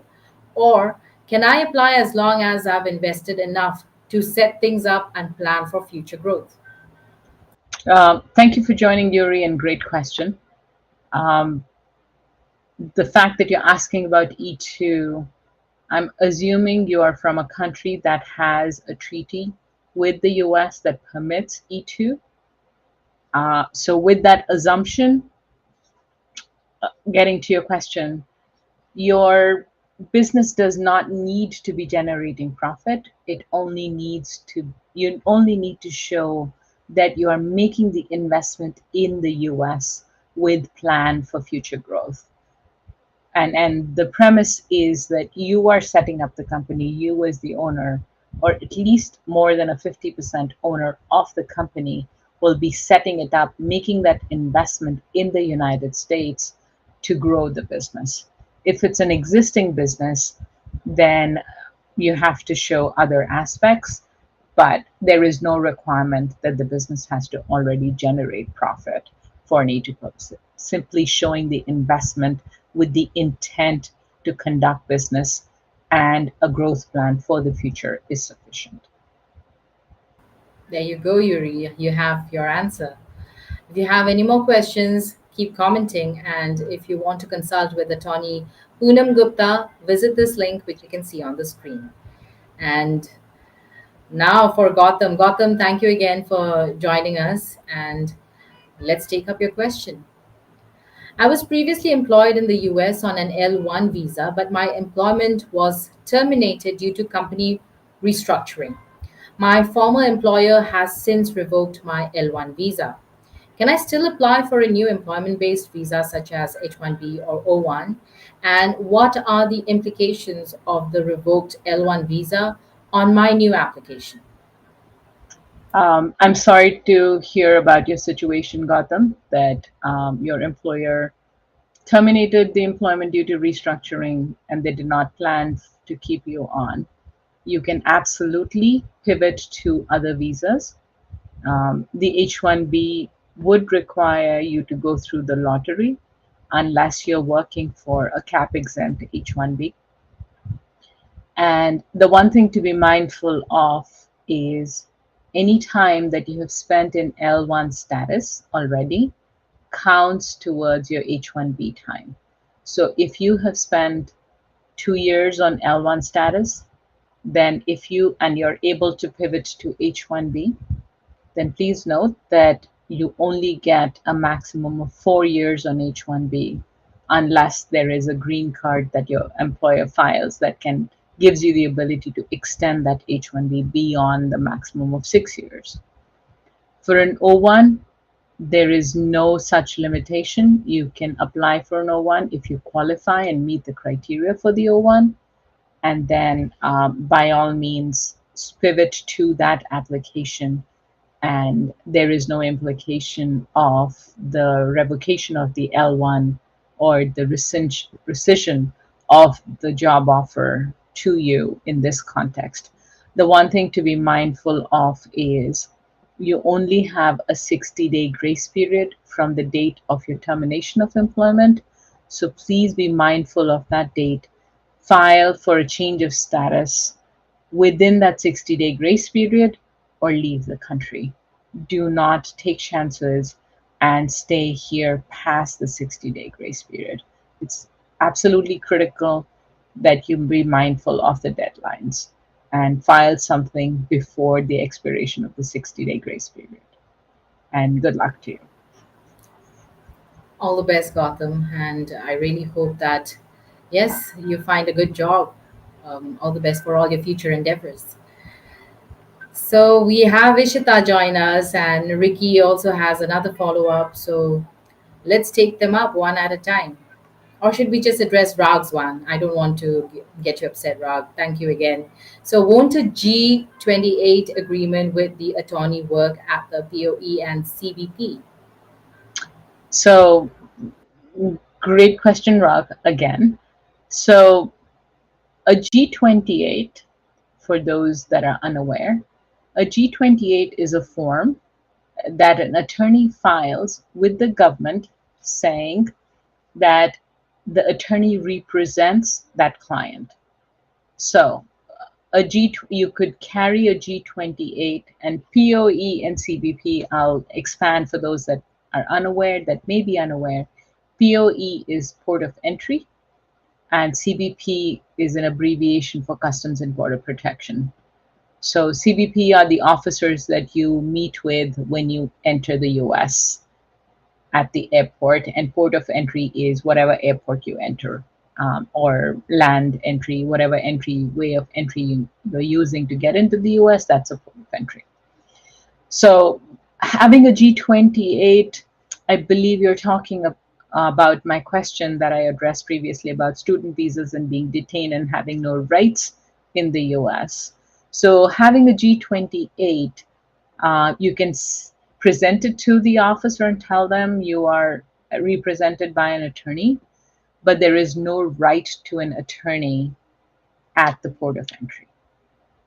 You can present it and they will toss it aside. They will say there is no right to an attorney.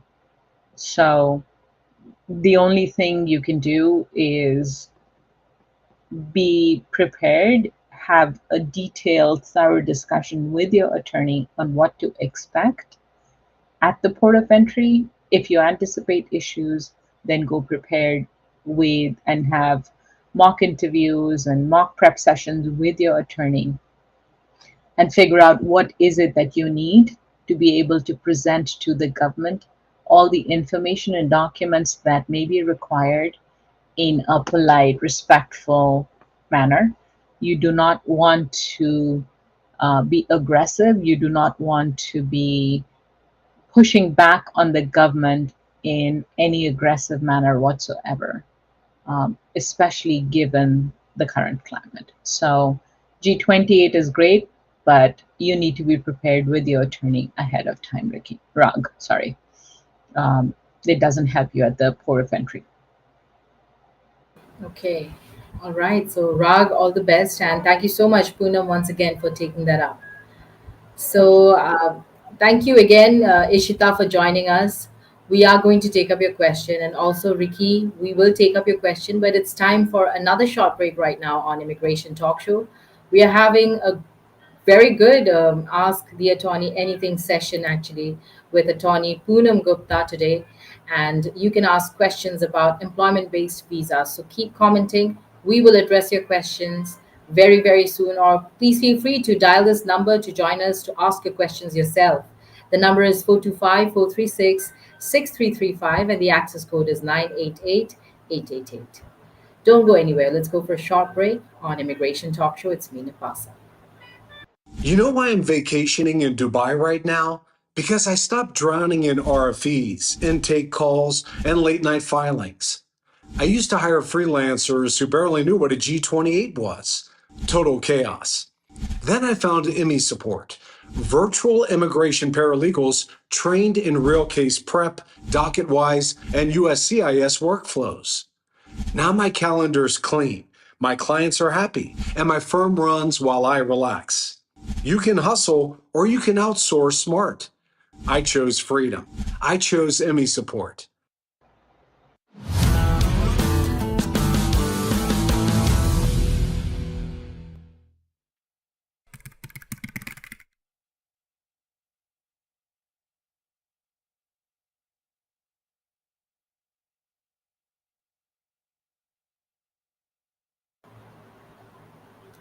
Welcome back, everyone, on Immigration Talk Show. I'm Napasa, and today we are having an Ask the Attorney Anything session, with attorney Poonam Gupta, who's a legal expert with over 25 years of experience in U.S. immigration law.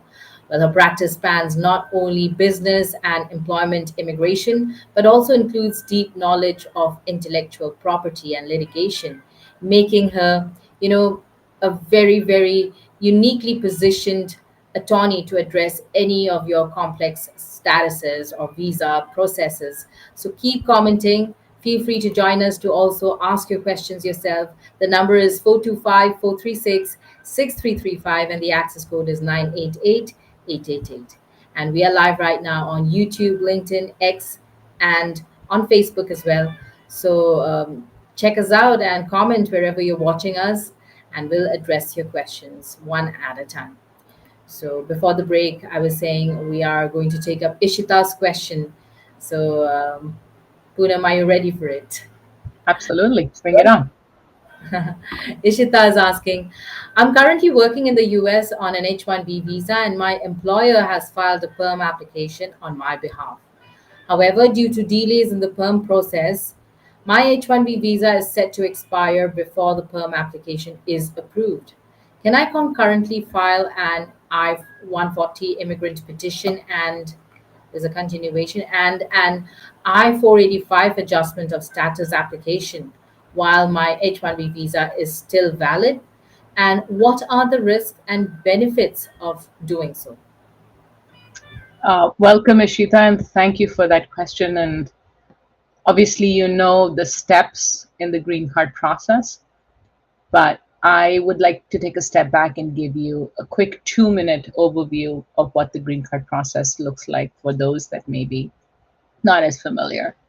So a PERM-based green card process has 3 steps. The first step is filing the PERM, which in itself is a multi-step process and a multi-year process. Once the PERM is certified, then at that point, the employer files the I-140 immigrant petition. And once that is approved, then the employee can file the I-485, which is the application to adjust status from a non-immigrant status to permanent residence. That is, go from an H-1B to a green card. There are very limited circumstances where the employer's I-140 petition and the employee's I-485 can be filed concurrently. So the first premise and the first assumption here is that the PERM has to be certified before the I-140 can be filed. So your question about can you file the 485 I-140 while your H-1B is valid, but before you said your H-1B will expire before the PERM will be approved. So the I-140 cannot be filed before the PERM is approved because the basis for that I-140 is the PERM certification. So from that perspective, please be very, very clear that that I-140 can only follow a PERM certification. I'll come back to your H-1B status in a minute, but I also want to address the concurrent filing of the I-485. The I-485 can only be filed concurrently when the priority date for an individual is current. The priority date is determined by where the person was born. For anyone born actually anywhere in the world that is going through the PERM process, the priority date is not current. It does not matter where you were born in the world, your priority date is not current. So if you're going through the PERM process, which means that the employer can file the I-140 petition, but you will have to wait to file your I-485 petition once your priority date becomes current. Now, going back to the H-1B, the question is, how will you stay in the US if your H-1B expires? You have the ability, or your employer rather, has the ability to extend your H-1B if they filed for your green card at least 1 year before your H-1B expired. There are strategies, there are pathways to ensuring that that calculation works out in your favor. And I would encourage you strongly to talk to your employer's attorney and figure that out so that you will be able to extend your H-1B until you can file for your green card, and actually until you receive your green card. physically with you. So there are lots of steps before you can get your green card, Ishita, but it is a process and you can extend your H1B. And I know it's a lot of things that I throw out at you and at everyone, but these are nuanced things, nuanced topics that I'm trying to explain in 2 minutes. So if it went right over your head, please talk to your attorneys and they can help you provide more clarity on what is the best path forward for you in your specific situation. Right, Attorney Poonam, and thank you so much for the detailed explanation, for Ishita. I'm sure everything was clear, Ishita, and if you resonated, please do not forget to subscribe to our channel and also share this content with your friends and folks. And also, contact Attorney Poonam Gupta to get to know further on what you should do for your next steps, maybe. Visit the link which you can see on the screen and yes, ask your friends to join us to ask their questions as well. So, all right, so we have Sunish, but before that, let's take Ricky's question. Can India born green card holders have dual citizenship? Sorry, citizenship, yeah, Indian and US. So, Ricky, the citizenship is determined by the country. US permits dual citizenship, India does not. You have the ability to be an overseas citizen of India, but you cannot hold an Indian passport if you take up another citizenship. So the answer to your question is no, but US does permit dual citizenship with, and there are plenty of people who have multiple citizenships, but India is not one of those countries that permits dual citizenship. That's very interesting. Thank you so much, Attorney Poonam, for taking that up for Ricky. Sure. Now let's go on. Yeah, let's go on to take Sunish. Hi, Sunish. Thank you so much for joining us with your question. And he's asking, I'm interested in applying for an EB5 visa, but I'm unsure about the source of funds requirement. Can I use a gift from a family member or friend as part of my investment? And if so, what documentation and evidence are required to show the lawful source of these funds? Sunish, thank you for joining and thank you for asking that question. Uh, I will give you a one-line answer because this I can talk about this for an hour and still may not be enough.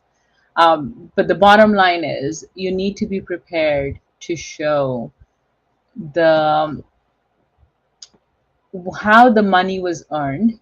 So if the money was earned by a friend or family member as their salary, they need to be prepared to show their pay stubs, how it went into the bank, how they saved up that money over time, and how they transferred it to you. This is a very simple, basic scenario.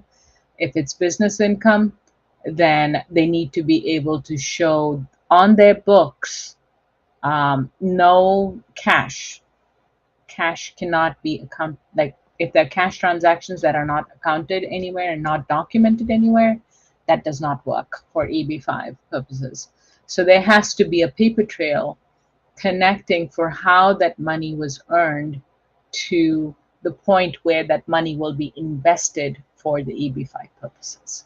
So, but again, very nuanced, very complicated, and very specific to your situation. Please connect with an attorney. I'm happy to recommend a few names if you don't have someone.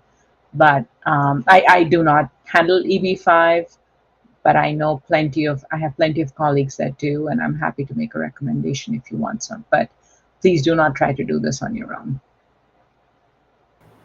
Right.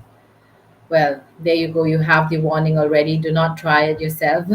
So, Sunish, you have to contact an expert, an attorney, and why not contact Attorney Poonam Gupta? She can direct you how to go about it. And thank you for participating with your question. I hope you are happy with the answer. And it's true, all the funds need to be traced and they all have to be um, good sources, white sources, no black sources, to say the least. Anyway, let's go on now. This is Amor. Hi, Amor. Thank you so much for joining us on YouTube. He's asking, can I use private survey data to serve as a comparative salary data to compare my salary in EB1A? Glassdoor and Payscale are insufficient. Thank you, Amol, for joining us, and a great question. So private survey data is only acceptable uh, when you're applying for PERM or H-1B in those contexts. Glassdoor, salary.com, Payscale, all of these are not uh, surveys that the government considers accurate or in compliance with the legal regulations for any purpose, let alone EB1A. For EB1A, the criteria is that the individual who's applying for EB1A is compensated at a high level. And the only way to do that is to use, and I mean, maybe it's possible to do a private survey data, but it would have to be compliant. But so far, I have not seen any situations where this has been possible. I would encourage you to use the DOL data, the Department of Labor data. And if you can't meet the Department of Labor threshold for high salary, then I would focus on your energy on other criteria and not rely on that criteria for EB1A. So rely on DOL, in short, rely on the DOL surveys. And if you don't meet the threshold based on those surveys, then try for other criteria for EB1A. All right. And Amor actually has another question. If my company is small and does not have any award, can I still prove distinguished organization? Thanks. Um, Potentially, Amal. It is the size of the company not does not necessarily matter, but what has the company done? What is the impact of the company? How much funding has the company received? So all that matters more, and it is a contextual question that is better answered when there are more facts. It's difficult to provide you a comprehensive assessment on whether or not you meet those criteria just based on that. If you're looking for EB1A, if I can do a plug, go to my website. I have a free visa, AI visa assessment tool that's free for everyone. There is no obligation. Go to the website and try that assessment tool and see for yourself what chances of success currently you have with your EB1A. So I wish you the very best. And as I said, there is no commitment, there is no cost to taking that assessment. That's just uh, my service to the immigrants in helping them take charge of their journey. So good luck. That's very nice. So check it out, Amor, and go visit the link which you can see on the screen. And he was also saying my salary is outside the US. Do you want to add anything else to Amor with that? No, it again, if your salary is outside the US, then depending on where you are in the world, you may not meet the US thresholds. And if you're not meeting the US thresholds, then you have to meet the US thresholds to qualify for a US visa and US green card. So you may be doing great work, but it has to meet the requirements for US immigration. And I do realize sometimes it impacts people negatively, but it's US immigration. And those are the rules and requirements we need to follow. Yes. Thank you so much, Poonam, for taking that up. And well, what can I say? We do have more questions from Ricky, and I think this will be one of our last. So Ricky is asking, can you give some idea on the monetary charges you would apply for NIW I-140 petition premium refiling with minor modifications? So, Ricky, it depends on what is it that what the modifications are. And I am more than happy to take a look at your prior filing and see what is it that you're looking at.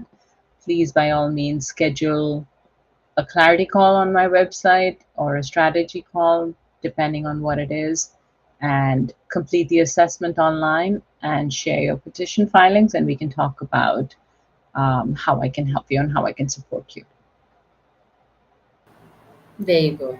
Well, thank you so much, Poonam, for taking up each of our questions, so patiently answering them, and for all the detailed explanation, which we all really needed.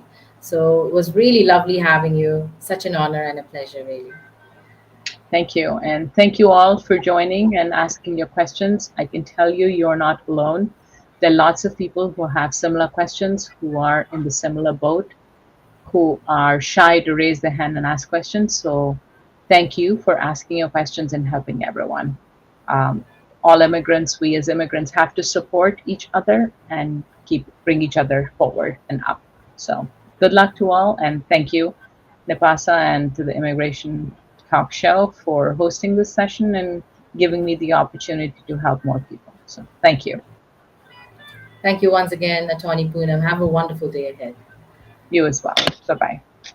Bye-bye. And folks, please feel free to join or visit this link, which you can see on the screen, to contact Attorney Poonam Gupta. And really, if you still have more questions, keep commenting. We would like to address them in our next session, or I will try to push them forward to Attorney Poonam Gupta so that we can come up with an answer for you. So, yes, you can comment wherever you're watching, or also you can message me or call me on my number to ask your question. My number is 408-335-6444, and my email address is nipa@staffingly.com. So this is it. It's a wrap. And thank you so much. I hope you all resonated. Do not forget to subscribe to our channel. Our handle is at Immigration Talk Show. And check us out not just on YouTube, but also on LinkedIn, Facebook, X, on Instagram as well. And share this with your friends and folks so that they can also subscribe to our channel and join us and not miss out on any of our very important and informative content. So thank you once again, y'all out there. Have a wonderful day and stay tuned on Immigration Talk Show, because there's a lot more coming for you that you do not want to miss out on. It's Nepasa saying bye for now. You know why I'm vacationing in Dubai right now? Because I stopped drowning in RFEs, intake calls, and late night filings.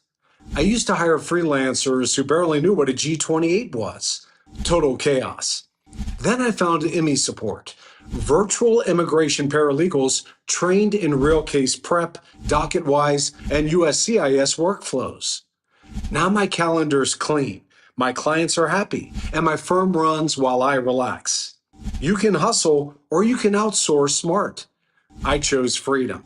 I chose IMI support.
You know why I'm vacationing in Dubai right now?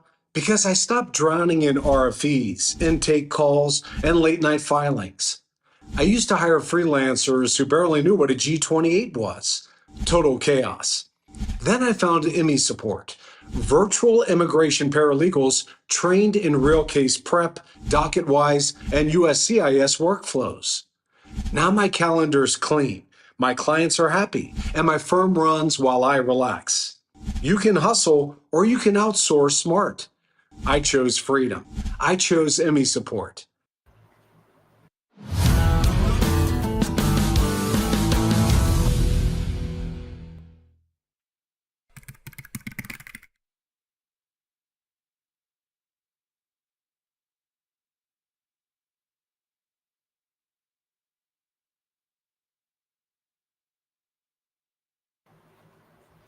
Hello, everyone, and welcome on Immigration Talk Show. This is Nipasa, and I'm going to be your host for today's session that's lined up. Thank you so much for joining us. We are streaming live right now on YouTube, and you can also definitely check us out on LinkedIn, Facebook, X, and on Instagram. Ask your friends and folks to join. And before we head on with today's discussion, I have this important disclaimer. And that is, by watching our videos, you agree and understand that the information provided by our experts and attorneys, including comments and replies from users, is not legal advice. Use of information is at your own risk. So I hope that you keep that in mind throughout this whole conversation and discussion today, because it's going to be a very interesting one on this topic. Can you really become a European resident without giving up your US citizenship? So folks out there who are trying to, explore some other options for yourself, I think this is where you should be. So thank you so much once again for joining us. And, in today's episode, we are going to be joined by our guest who's going to help us, explore more on this topic and maybe even answer some of your questions. So, joining us today is someone whose expertise spans both immigration law and complex civil litigation. I'm very honored and happy to welcome Katia Piera Baptista, a team leader and associate lawyer at the Immigration Department of Callado Guerrero. So, yes, with over 13 years of experience in civil litigation, Katia has been a trusted legal advisor to credit institution, rental companies, and a wide range of service providers. So please help me welcome her once again on this show. Hi, Katia. How are you doing today? Hi, thank you so much for the introduction. I'm doing well, and you? I'm also doing good. I'm finally Great. so happy to have you here. This has been long pending, and I'm sure folks out there also have been looking forward for this. I'm super glad we're able to do this today. Me too. Thank you so much. Tell us what's going on with you and your colleagues out there. How's it, especially at this time of the year? Yeah, so we are now starting summer, so it's good, it's great, great weather. As for our workload, we have been having crazy times these past weeks because we are always and constantly being contacted by US citizens regarding European residence and Portuguese citizenship, and only exploring how they can have like a plan B because of everything that we've been experiencing this past weeks. And I think everybody wants to have some kind of stability, and these are very unstable times. So yes, there have been lots of questions lately from US citizens on how they can come to Europe, how can they try and get away a little bit of what is happening and try to get as far as possible from, well, war that seems to be everywhere nowadays. And we are trying to explore those paths and help everybody, since we are one of the most Pacific countries in the world. Right. Thank you so much, Katia, for giving us a sneak peek into your life and the firm you're working with right now.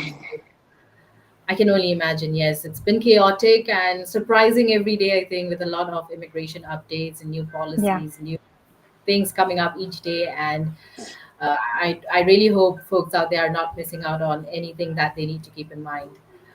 So I Yeah, think we do without our best. yeah. I mean, I cannot imagine, especially right now, navigating through any of these immigration statuses without a lawyer, a real attorney, who can really guide you. So Yeah, so glad that. even as are a little bit confused sometimes, so it's very, very complicated. Yes, Yes, it is. It is indeed. So thank you. And I can very already see welcome. Ricky for joining us. So hello to you too, Ricky. Thank you for joining. We are going to take up your questions. Stay with us, all right? And Katya, I have a couple of questions. So I think without further ado, let's dive right into them. Of So course. is, what are the basic requirements for a US citizen, to become a legal resident of a European country like Spain, Portugal, or Germany? So I'll start by saying that Spain and Portugal are undergoing lots of changes regarding the residency status of foreigners. Germany has been more or less consistent over time, so it's always kind of difficult to obtain any kind of residency there. Spain, for example, just harden the legal requirements for visas and the investment visa, and Portugal is now the one that you can look if you want to make an investment visa. But the requirements in any European country will always depend on the route that you choose, because different visas have different requirements. And of course, different countries have different requirements as well. For example, in Portugal, generally you need to show proofs of sufficient income and financial resources to secure some kind of accommodation, buy, rent a property or purchase one, have health insurance, provide, of course, a criminal record that is not with felonies registered. This one is transversal to all the visas, and of course, apply for the visa that makes more sense to the applicant. The work visa, the investment visa, you have retirement visas. So all the visas have requires of accommodation and health insurance and those minimum amounts of sufficient income. The exception is the golden visa, who does not require accommodation of any kind, and you only need to spend 7 days a year in Portugal. So generally, the basic requirements are the ones that I mentioned. Thank you so much. I'm sure this must be very helpful for folks out there who have been questioning this. So, what about knowing the language of the country, whether it's Spanish or Portuguese or German? Is it important? How important is it? It's different from country to country. For example, in Portugal, almost everybody speaks English, or at least make an effort to understand English. In Spain, they are very patriotic of their language, so often it's difficult to if you don't speak a little bit of Spanish. Um, as for the visas, normally you don't need as a requirement to speak the language. For the permanent residency after 5 years living in a country, or for the citizenship, yes, it's needed to take, in Portugal's case, a Portuguese test. It's A2 level test. In Spain, you also need to know the language, but a little bit more profound than the Portuguese. So yes, it's very important to know the language, but it's not mandatory for the visas. And like I said, in Portugal, almost everybody speaks English. All right. I just asked because this is one of the most frequently asked questions, and thank you for that, for taking that up. So, my next question to you, Katya, is: do most EU countries, European countries, allow dual residency or dual citizenship for Americans, or are there any exceptions? Most countries allow the residency without requiring you to renounce the US citizenship. Dual citizenship will, of course, depend on the country. Portugal allows it. You can have up to 3 citizenships. Spain allows it as well. Germany has a little bit more stricter rules, but allows exceptions. So if you are thinking about applying, for example, for the Portuguese citizenship, does not imply losing the one that you already have. You have some countries that you cannot acquire a different citizenship than the one that you already have. On Europe's case, normally you can add up 2 or 3 citizenships, so that will not be a problem for American citizens. All right. Well, thank you so much for taking that up. And hi, Selomit. Thank you so much for joining us. I can see your questions already, and we are going to take them up very, very soon. So, my next question, Katya, if you can tell us, if you can walk us through the difference between a residency visa, a long term visa, and citizenship in the European context. So, European Union is very extensive. Even if I wanted, I couldn't walk you through every country because there are lots of countries. However, I can speak about Portugal because it's the one that I live in. And of course, I'm always suspicious to talk about Portugal, but I think it's really a great option in the European context, and it's a beautiful country. So without further ado, I will have a little bit of the differences between the residency visa. So residency visa typically is a visa that allows you to live in the country up to 90 days.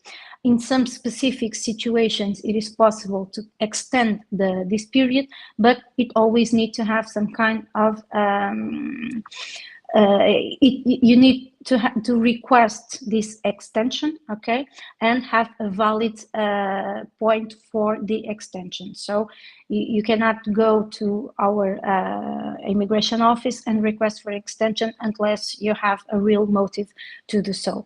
You have long-term visas. These are the ones that are typically granted over the 90 days and in specific situations like work, study, retire, and normally implies that the applicant lives in the country at least 6 months a year, okay, in order to renew.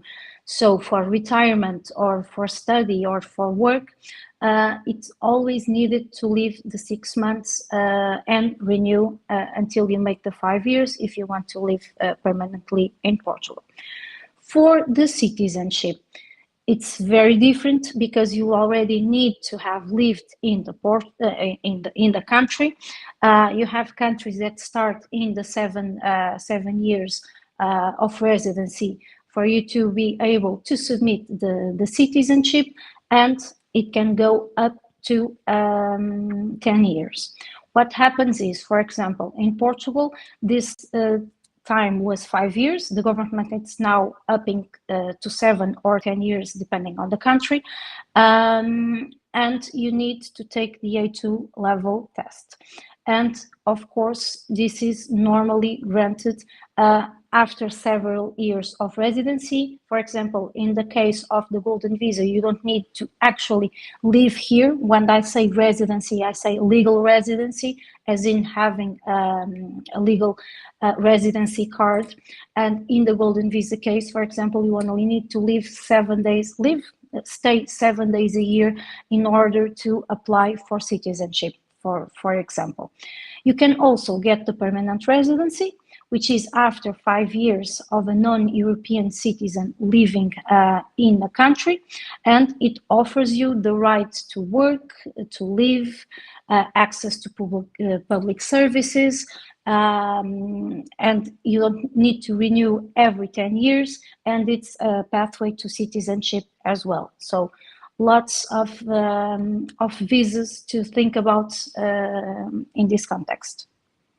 Yes, great options out there that you can explore, friends. So definitely look out for them and stay with us because there's so much more to talk about. And, if you have your questions as well, please keep them coming because we are going to take them up shortly here in this session. But right now, it's time for a short break. So please do not go anywhere. Stay tuned here on Immigration Talk Show. Today, we have with us none other than Attorney Katia Pereira Baptista. And yes, we are speaking about this very important topic. Can you really become a European resident without giving up your US citizenship? So we'll talk more on this, but right after this short break. It's me, Napasa, on Immigration Talk Show. You know why I'm vacationing in Dubai right now? Because I stopped drowning in RFEs, intake calls, and late night filings. I used to hire freelancers who barely knew what a G28 was. Total chaos. Then I found IMI support, virtual immigration paralegals trained in real case prep, docket-wise, and USCIS workflows. Now my calendar's clean, my clients are happy, and my firm runs while I relax. You can hustle or you can outsource smart. I chose freedom. I chose IMI support.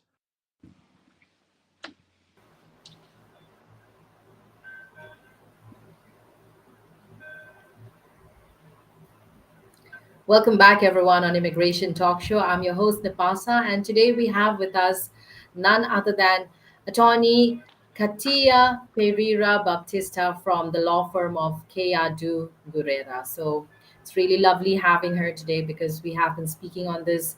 I would say important because at this time of, the year or what is happening right now, if you speak about the scene around immigration, then people have been looking for a lot more options. And Europe is one of the options that they're looking forward, whether it's for studies or for work or even getting a residency or citizenship. So thank you so much, everyone, for joining us and keep watching. We are Immigration Talk Show. Our handle is at Immigration Talk Show. I hope that you have been enjoying this discussion.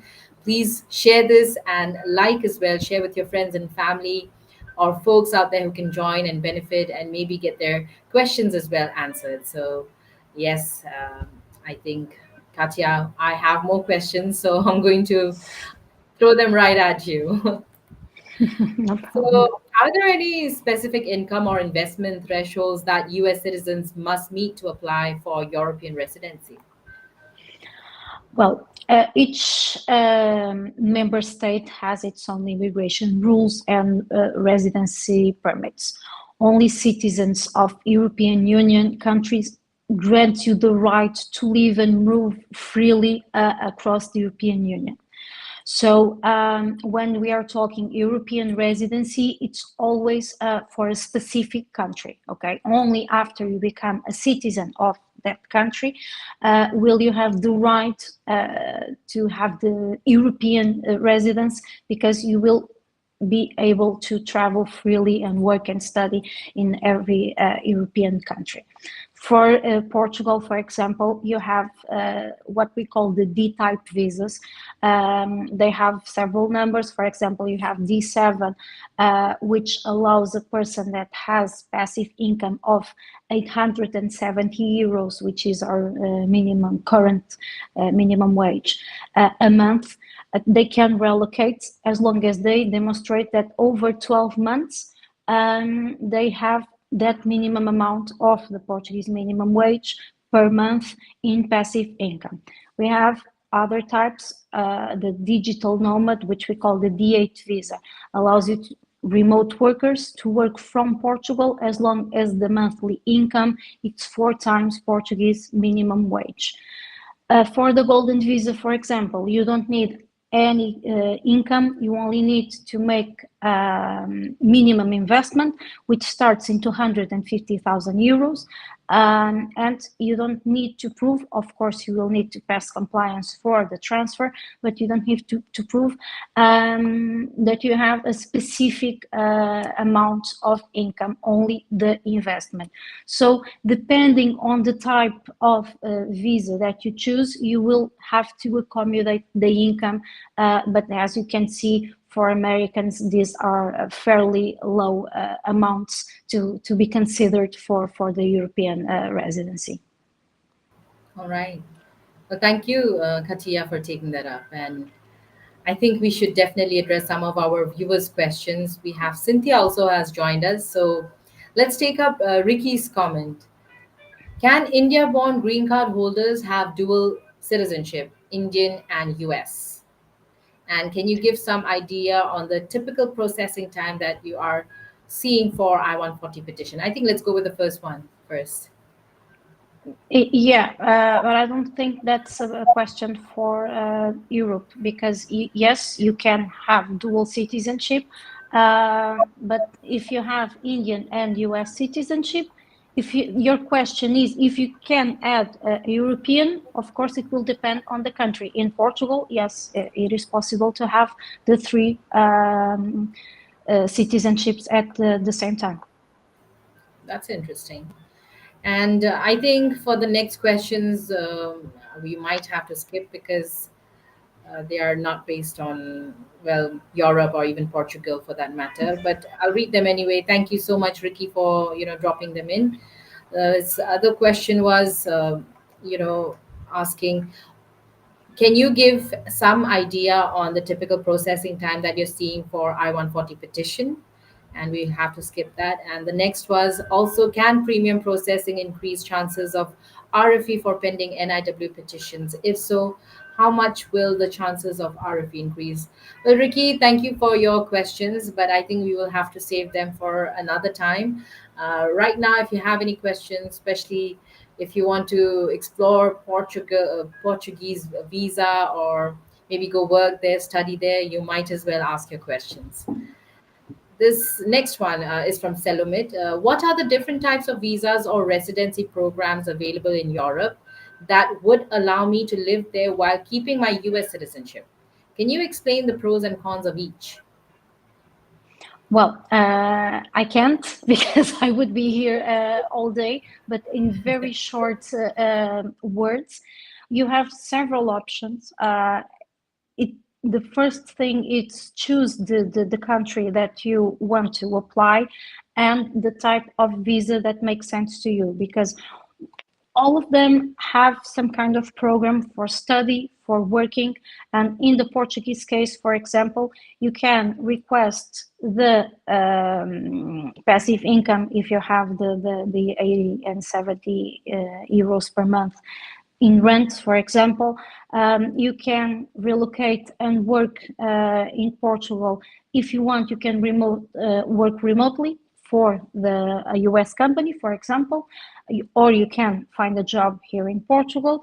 You can also make the investment visa, which starts in 250,000 euros, and you don't have to relocate if you don't want to. You only relocate if you are able or willing to. And all of this, you will not ever lose your US citizenship. So you don't have actually a con in any of these visas. The only con, I would say, is in the D-type visas, you need to relocate to Portugal in this case and be here for at least 6 months a year. If you are not able to relocate. If you go through the investment route, you only need to spend 7 days a year, so you don't have this con per se. But other than that, I would say you don't really have anything to be afraid, because it's fairly straightforward process, and it only takes a little bit of time, but everything starts in the US. And in the golden visa case, for example, you don't need to come to Portugal for anything, only for the biometrics appointment. So it's very straightforward process. It's very nice and good to know. I think this is very appealing. And Selomit, I'm sure if you're looking for your options, go for it. I would say all the best. And she actually has another question. Sorry, she or he, I'm not very sure. But if I get a European residency, will I still have to pay taxes in both the US and Europe? And how do tax laws work in these situations? And is there a way to avoid double taxation? So again, when we talk Europe, there's a lot of countries. Every country has its own specific rules. So You can choose a country that's more appealing in tax perspective. For example, in Portugal, you will only become a tax resident if you live here for more than 183 days. If you don't live here for that amount of time, you will not become a tax resident and you will not need to be taxed in Portugal. For example, if you are an investment visa holder, the golden visa, you don't need to become a resident, so you will not be taxed. If you follow the path of any other visa that implies that you live in Portugal, yes, you will be taxed here after you become a tax resident, but some countries, in the case of Portugal, you have a rule of non-double taxation. So you only be taxed here for what you are not taxed in the US. But in regards to tax matter, it's always best to talk specifics and know what type of income that you have before moving forward. And it's something that we here at our office do because we have tax lawyers. And if you are willing to give it a try, contact me and I will let you know how it works. Yes, sure thing. And Selomit and folks out there, if you really need a one-on-one consultation and you might need to speak with attorney Katia, then why not visit this link which you can see on the screen. Check it out and maybe contact her. This next one is from Cynthia. Cynthia is asking, are there any specific European countries that have more favorable laws and regulations regarding dual citizenship? How can I determine which country might be the best fit for me? Well, there are a lot of countries, so I would say do your research because, of course, I know, for example, that Germany has a little bit more tight laws on the citizenship part. So it's a matter of you doing a quick study of around the European countries and see the one who makes more sense to you, because in your specific situation might be different than the other person. What I can say is normally and typically in Portugal, you can hold up to 3 citizenships and you don't have any kind of discrimination on your citizenship or your birthplace. So in this sense, Portugal is very welcoming. Spain, for example, I know they are too, but the thing is, acquire citizenship is very much harder than it is in Portugal. So the thing that you need to have in consideration, it's not only the welcoming of your citizenship in specific, but how hard will it be for you to become a citizen. So I would start there, do a research, and if you need any help, just let me know. Definitely, friends. Once again, let me tell you that you can reach out to attorney Katia, and that you can do by visiting this link, which you can see on the screen. And better even, call us right now since she's here live. We are live right now, and the number is 425-436-6335. And the access code, when they ask for it, you need to dial in 988-888. So join us to ask your questions or just comment wherever you're watching. We are live right now on YouTube, LinkedIn, X, and on Facebook. But also check us out on Instagram. So connect with us and ring that bell icon. Our handle is at Immigration Talk Show. Like and share with your friends and family and folks who can join us. It's time for another short break, and friends, we will discuss more on this topic with attorney Katia Pereira Baptista. Do not go anywhere. Stay tuned on Immigration Talk Show. It's me, Napasa. You know why I'm vacationing in Dubai right now? Because I stopped drowning in RFEs, intake calls, and late night filings. I used to hire freelancers who barely knew what a G28 was. Total chaos. Then I found IMI Support, virtual immigration paralegals trained in real case prep, docket-wise, and USCIS workflows. Now my calendar's clean, my clients are happy, and my firm runs while I relax. You can hustle or you can outsource smart. I chose freedom. I chose Emmy support.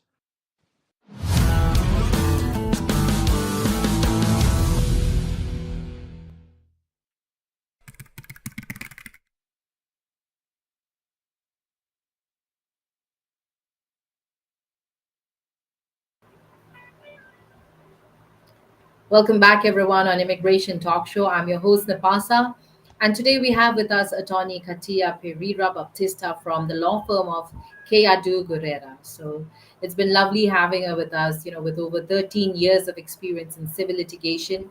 And Katia has been a trusted legal advisor to credit institutions, rental companies, and a wide range of service provider. She's from Portugal. So definitely check her out and ask your questions if you are looking to maybe having a future out there in Portugal or even visiting there even. So maybe base your questions on that or call us, if you want to ask the questions yourself. The number is 425-436-6335 and the access code is 988-888. Call us, friends. And well, Katya, I hope you're ready for more questions. I have many more coming. I am. So my next question to you is, how does the application process, typically work?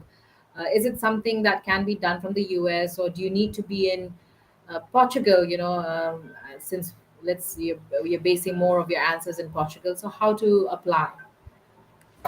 So normally Portugal and other countries have two types of visas. The ones that you need to apply in your country, in this case in the US, and the ones that can be applied directly in the country. So work visas, retirement, study, all the visas that imply you to move to Portugal typically need to start on your country. So in the coming months, it will be very difficult, I'm saying, to schedule appointments for US residents, because like I said at the beginning, if you are joining now, we are having lots of inquiries from the US, so it's very difficult to book appointments.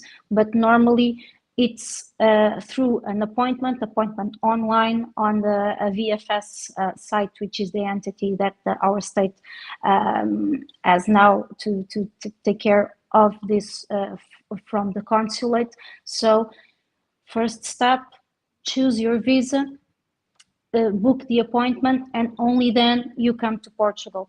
If, for example, you are looking for the investor's visa, you don't need to book anything. You just need to hire a lawyer. It's not mandatory, but it's highly recommended, because you need to do everything in an online platform, and you will need to have all your documents legalized and certified, etc. So you will not need to come to Portugal only for the biometrics appointment. So only when your visa is pre-approved will you come to Portugal, do your biometrics, and go back to the US, go back to your life. You don't need to be here. So it's typically a two-step process if you are talking about the D-type visa, or the golden visa. You only need to come here for the biometrics appointment. No need to request anything. All right. Thank you so much, Katya, for taking that up. And well, so much more to ask you. So now my next question is, how long does it usually take, from application to approval for a residency permit? So in Portugal, normally the D-type visas take around 6 to 8 months, okay? From the moment of the first appointment until you have the appointment here in Portugal. The golden visa was taking around 2 years. However, they have a new process and everything is working much smoothly at the present. So they are promising that within 1 year to have everything completed. So the type visas 6 to 8 months, and golden visa up to a year. This in Portugal. Okay. Well, thank you. That's very good to know, I think. And friends, If you have more questions, keep commenting or dial in the number which you can see on the screen. And do not forget to subscribe. Our handle is at Immigration Talk Show. Check us out on YouTube, LinkedIn, Facebook, X, and on Instagram. So, Katya, for my next question, what kind of documentation do Americans generally need to submit, whether it's financials or insurance, criminal record, etc.? Okay, so typically for all the visa types, you have documents that are almost certainly needed. So first, passport. Normally it's needed the full copy of the passport. It's very important that it's a scan and not a photograph, because sometimes it's very difficult for us to submit the information with only a photograph. So it's important to be a scan. Proof of income, if you are applying for a D-type visa, or proof of investment if the goal is the investor's visa. A bank statements for you to prove that you have means of subsistence in the D-type visas. For the golden visa, you only will need to prove the source of the money. Health insurance, which is mandatory until you have the visa. The FBI background check, which is the criminal record. And you cannot have the criminal record that has you shown that you were convicted in crimes that in Portugal would be you would be sentenced to prison to over a year, for example. You cannot get a visa if you have a criminal record. Proof of accommodation in the D-type visas. In the golden visa, you don't need it. And of course, the visa application forms duly submitted and everything in order. So these are the documents that typically you need to have. The important thing to know is, for example, the criminal record is only valid for 3 months. So don't rush and get the criminal record to submit a visa before you have everything settled and before you have your appointment, because chances are that it will expire and you will have to get a new one. So this is very important. Thank you so much, Katya, for highlighting those important things to keep in mind, especially with regard to documentation. So very important process, very important to keep in mind during the whole process. And now the next question is about the typical fees or hidden costs, associated with applying for European residency. If you can talk about them as well. Of course. So there are very different types of fees depending on the type of residency. Normally, you have 2 types of fees. You have the legal fees for the lawyers, and you have the government fees.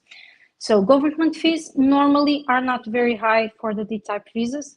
They are between 100 and 500 euros.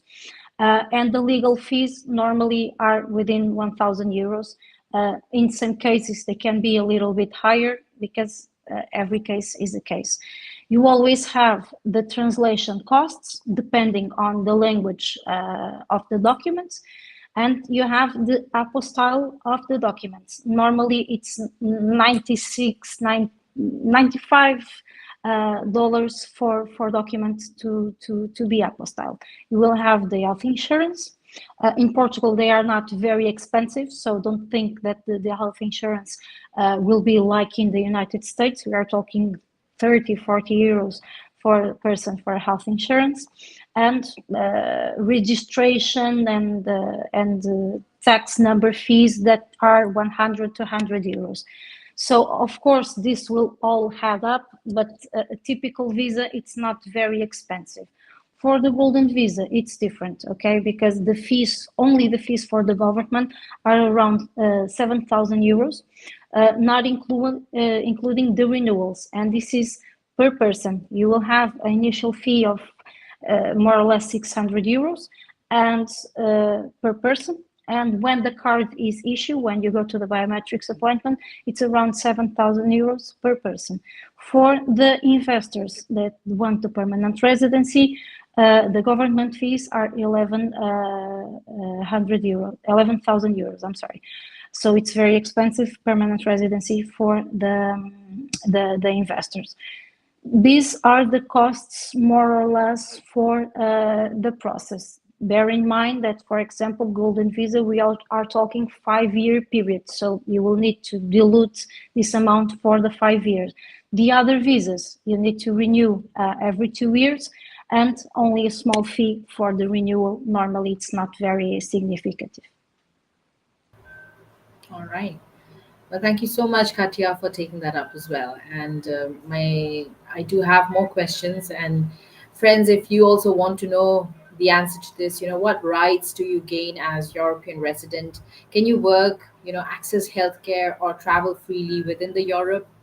Well, we are going to get the answer very, very shortly after this break, which is lined up. So do not go anywhere. You're watching us on Immigration Talk Show. This is Nipasa, your host. Don't go anywhere. You know why I'm vacationing in Dubai right now? Because I stopped drowning in RFEs, intake calls, and late night filings. I used to hire freelancers who barely knew what a G28 was. Total chaos. Then I found IMI support, virtual immigration paralegals trained in real case prep, docket-wise, and USCIS workflows. Now my calendar's clean, my clients are happy, and my firm runs while I relax. You can hustle or you can outsource smart. I chose freedom. I chose IMI support.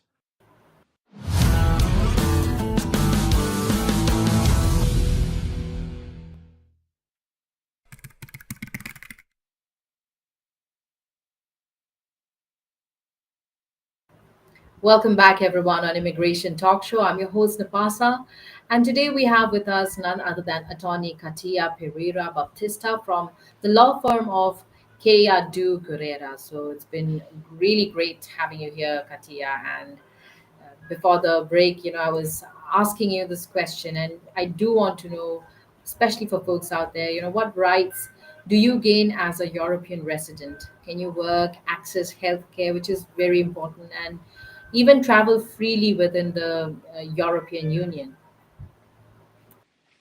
Okay, so you have 2 stages. Okay, it's very important to highlight that the European residence, it's not something you acquire with a visa, only with citizenship. So you, for example, in Portugal and in most countries, if you become a resident, you will have the right to live and work and study and have access to all our healthcare system, which is free in Portugal. We'll also have access to security. You will have access to free education. And you can travel the Schengen area up to 90 days. So this is what you get with residency. If further down the line you get the citizenship of a European country, then you will acquire the European residency, which means you are a citizen of a European country, so you can move freely. You don't need visas to work in Spain, for example. I can go to Spain, to Germany, to Italy, to France, and I only need to register there. So I will need to let them know that I'm there, but I don't need anything other than that. So this is the freedom that you want to gain. As long as you have the passport, you can do everything within the European Union. If you only have the residency, then of course you will need to, you will have all those regalies on the country for Portugal or Spain or Italy. So you can do everything in the country, but you will need to, you cannot stay in other European countries more than the 90 days. So the only way of you not having to worry about these timelines is with the citizenship. But other than that, if you don't intend to be traveling around more than the 90 days per 180 days period, you can do whatever you want and benefit for everything that we do as you were Portuguese. All right. Well, thank you so much, Katia, for taking that up and for giving us a detailed explanation. And guess what? We do have our viewers from our Facebook groups as well who have so many questions which we would like to address them here now. So they're ready. And this first one is actually from an anonymous participant. It's asking, in which section should the cover letter go in VFS self upload portal? It will depend on the visa. Okay, you need to choose the visa, the specific visa that you are applying for, and afterwards you should see a list of the appointments that are available. If you are not finding the visa that you are looking for, it's probably because they don't have any open slots. On the VFS website, you will need to spend a day, a week, a month refreshing and hoping for a slot, because when they don't have slots available, normally they don't show the visa type that you are looking for, and maybe that's why you are not finding it. All right. Thank you, Katia, for taking that up. And this next one is from Wendy asking, hi, group. Hope you're all well. My mother and father in law have just received their UK visit visa for 6 months. When they come to the UK, we were thinking of taking a short trip to Amsterdam or Germany with them both. Has anyone tried applying to either embassy for a Schengen Schengen. visa and sorry, Schengen visa and found it easier if the UK visit visa is in place? Many thanks. I don't think it really makes a difference, because the normally the difficulty it's on getting the appointment itself, because for United States and the UK, we normally didn't have a big amount of submissions. In your case, you want to travel to Amsterdam. I'm probably they are facing the same problem, because before Brexit, they don't need it. You don't need it, any kind of visa, and now you do. So everything is cramped up. So my advice would be, do it with time, so you don't need to be rushing, because sometimes it's fairly difficult to get an appointment. I don't know how the consulates from Amsterdam are right now, but if I had to guess, I would say that everybody is facing a significant delay, because we are having much more inquiries from the US and from the UK these past months. Right. Thank you, Katia, for taking that up for Wendy. This next one is also from an anonymous participant asking, hi everyone, I received a message from VFS today asking me to collect my passport for my UK visa application. Is there any way to know the decision before collecting it from the center? I didn't get any email about approval or refusal. Appreciate your help if anyone has experience with this. Well, I don't have lots of experience with UK VFS. I have experience with UK VFS requesting visas to Europe, not the other way around. But I would say if they, because typically when you are notified to gather your passport, it's because the visa was either approved or denied. So you will need to go there and check. Okay. Thank you, Katia, for taking that up. This next one is asking, I had 6 month visitor visa from December 2024 to June 2025, and I visited UK 2 times during the 6 months, and every visits take 3 weeks and returned SL before my visa expires. I'm a doctor from Sri Lanka and I wanted to apply for 5 years visa as visitor. In my cover letter, what are the things I need to include for the success visa approval? For some personal reasons, I would like to visit UK frequently. No plan for asylum. That's why I wanted 5 year visa. Yeah, I'm not from UK.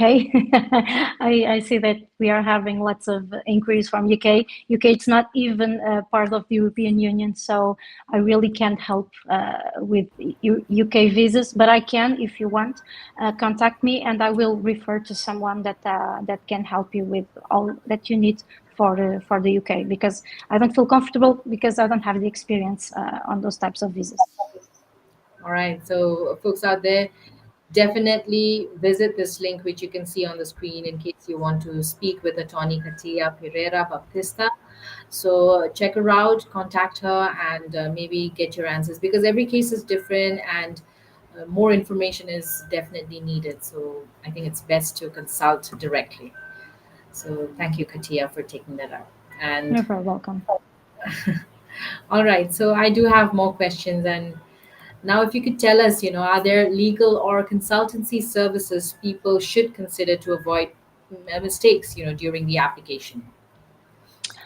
Well, mistakes to avoid. Normally, the thing that can imply more with any application for any country are the forms. They need to be well submitted, and they will need to be written in the context that the reader can understand what's there. So that is very important.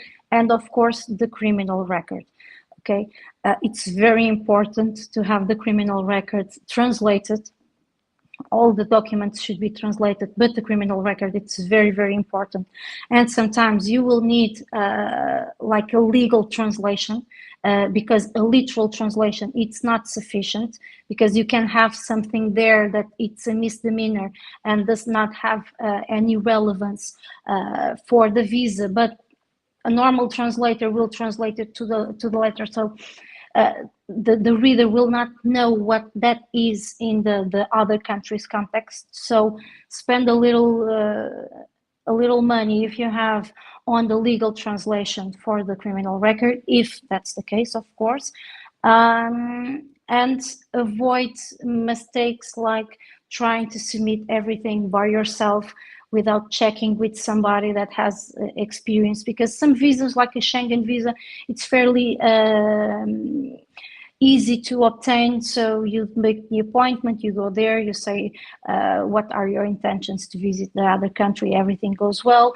If we are talking about a work visa, for example, you need to prove a lot of circumstances, and it's very important to talk with somebody that knows and can guide you through all the visa process.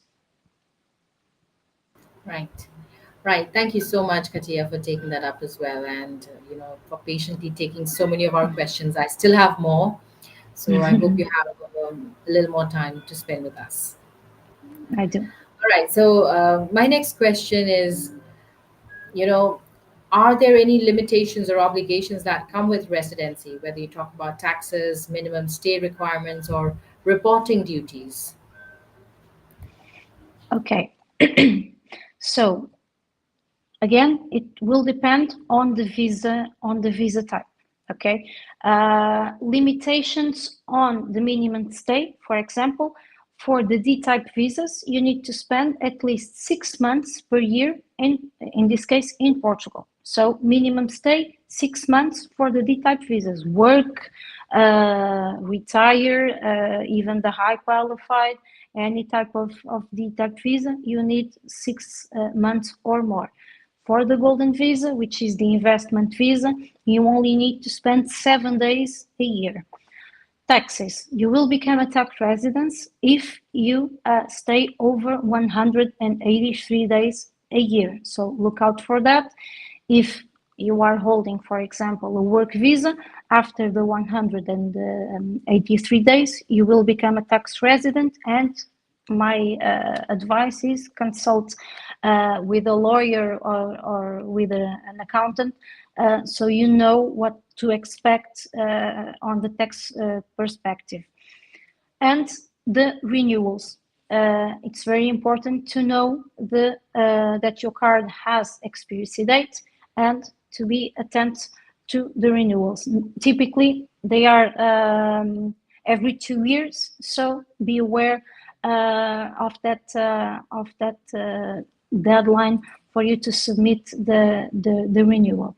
So in very basic lines, these are the obligations that come with residency. So the minimum stay, the tax after 183 days, and of course the renewals of the cars that you need to keep track if you don't want to lose your permit.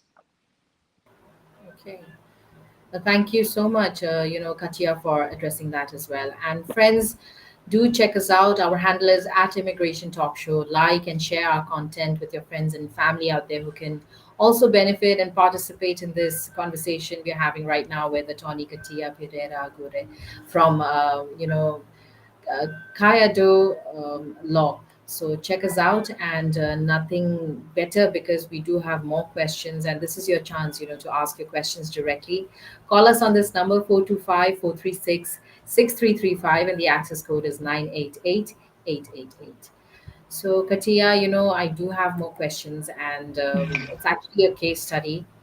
So this is about David and Linda, who are a retired couple with $55,000 per year in income, and they want to retire in Italy or France. They're not looking to work, just settle and enjoy life in Europe. So can retired Americans like David and Linda get long-term residency in countries like Italy or France? And what basic financial or healthcare requirements must they meet? So normally for retire, the importance of the income that needs to be passive income. Okay, so you need to wait until you are actually getting your pension, or you can retire without being old. We all aspire to that. So you can have rents, you can have any kind of investment that gives you return, and with that you can apply for a passive income visa, which is typically associated with retirement visas. So with the in the Portuguese case, for example, 55,000 euros dollars would be more than sufficient for David and Linda to retire. Of course, you will need to find out if the countries have different amounts for the income and the quality of life that you can have with that income. Italy is a little bit more expensive. Portugal, it's Portugal, so you can do a lot with that type of income. So I would probably share that the most important, it's not only to see if you fulfill the requirements for the visa, but as well the quality of life that you can have. So look that up before you decide on the country. Europe, it's all beautiful countries, it's fairly secure, and the thing is where you feel more comfortable and where you want to spend more time, and with that amount of income, as long as they don't have criminal record, they should be able to get residency, whomever they like. Yeah, sure. Sounds really very fascinating. Thank you, Katia, for taking that up as well. So there's another case study, and this is about Sarah, who is a U.S. citizen earning $85,000 per year as a freelance graphic designer, and she wants to live in Europe long term but keep her U.S. citizenship. So she's considering countries like Spain or Portugal.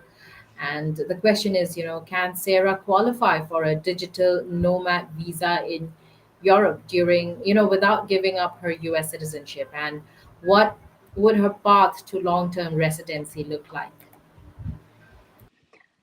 So we are talking in Portuguese case, the amounts that you need to earn are fairly low compared to the ones that you earned in the US. So in Sarah's case, she will need 4 times Portuguese minimum wage, which is 870 euros at the present, in order to work as a digital nomad in Portugal, for example. So she would more than qualify with the income that she has. If she likes Portugal, what she can do is keep the freelance graphic designer job, keep working in Portugal for 5 years. After the 5 years, she can apply for the permanent residency and have a card, and that card would be valid for 10 years. After the time that she meets the requirements for Portugal at the moment, it's 5 years. For Spain, it's 10 years of living in the country. She can apply for citizenship as long as she passes the test. In the Portugal case, it's A2 level test. Spain is a little bit tighter, but only speaking a little bit of for Sarah to acquire the long-term residency and become a citizen if she wants. That sounds really good. Thank you so much, Katia, for taking that up. You're very welcome. So, you know, I was wondering, why are so many Americans considering European residency? And is it about lifestyle, work, healthcare, or something else? Especially that you said that you've received a lot of applications recently, right? Would you like Yeah, to tell us about it? of course.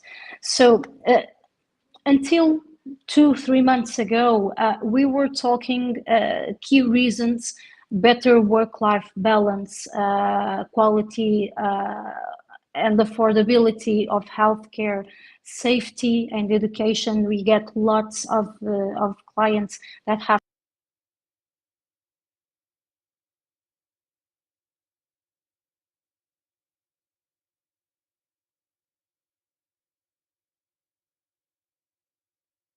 Oh, I think there is a disconnect with Katia, but I really hope that she can come back, for answering our questions. And friends out there, what I would like to say is check us out. We are at Immigration Talk Show here on YouTube, LinkedIn, Facebook, and on X. Check us out, and subscribe to us as well. I really hope that Katia can join us back. But meanwhile, let's take a very short break. Don't go anywhere. It's me, Napasa, on Immigration Talk Show. You know why I'm vacationing in Dubai right now? Because I stopped drowning in RFEs, intake calls, and late night filings. I used to hire freelancers who barely knew what a G28 was. Total chaos. Then I found IMI support, virtual immigration paralegals trained in real case prep, docket-wise, and USCIS workflows. Now my calendar's clean, my clients are happy, and my firm runs while I relax. You can hustle or you can outsource smart. I chose freedom. I chose IMI support.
Welcome back, friends, on Immigration Talk Show. It's Napasa here, and there has been a technical issue, but we were super glad to be able to cover a lot with none other than Attorney Katia Pereira Baptista from the law firm of Keadu Guerrera. So, folks, if you do have more questions, check her out and visit this link, which you can see on the screen. It was a great show, nevertheless. I really wish she could be here for just the end notes that she would like to share, but it was lovely having you with us, Katia. So check her out because it was really an honor and a pleasure to have her with us, a team leader and associate lawyer at the Immigration Department of Keadu Guerrero. So yes, with over 13 years of experience in civil litigation, Katia has been a trusted legal advisor to credit institutions, even rental companies, and a wide range of service providers. And she also plays a key role in managing asset portfolios both for national and international investors, especially in areas of non performing loans or NPL and real estate owned REO assets. So check her out for sure. And it was really lovely having you with us, Katia. I wish we could still continue our conversation, but it was a great show indeed. Really great having you. So, friends, once again, do not forget to subscribe to our channel. Our handle is at Immigration Talk Show. And check us out on YouTube, LinkedIn, Facebook, and on X. And ring that bell so that whenever we have discussions like these, you can also join us. And I would say stay tuned on Immigration Talk Show because we have a lot more coming in that you don't want to miss out. And if you have your questions which you want to direct them to me, or maybe have some suggestions or some things you want to share with me as well, you can get in touch with me. I have a phone number which also has a WhatsApp. The number is 408-335-6444, and you can email me at nipa@staffingly.com. So this is it for now. Y'all out there, keep on having a great day ahead and keep watching Immigration Talk Show. You know why I'm vacationing in Dubai right now? Because I stopped drowning in RFEs, intake calls, and late night filings. I used to hire freelancers who barely knew what a G28 was. Total chaos. Then I found IMI support, virtual immigration paralegals trained in real case prep, docket-wise, and USCIS workflows. Now my calendar's clean, my clients are happy, and my firm runs while I relax. You can hustle or you can outsource smart. I chose freedom. I chose IMI support.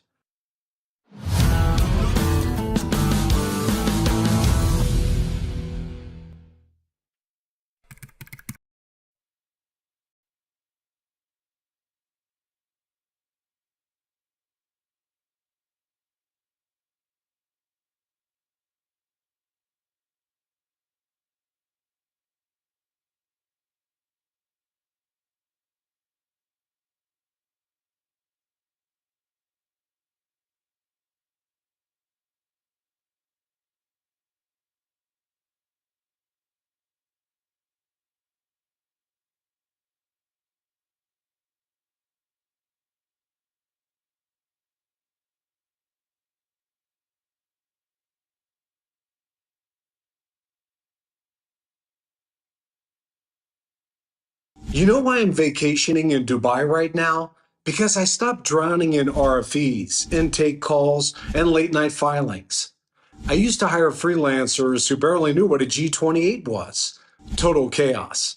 Then I found IMI support, virtual immigration paralegals trained in real case prep, docket-wise, and USCIS workflows. Now my calendar's clean, my clients are happy, and my firm runs while I relax. You can hustle or you can outsource smart. I chose freedom. I chose IMI support.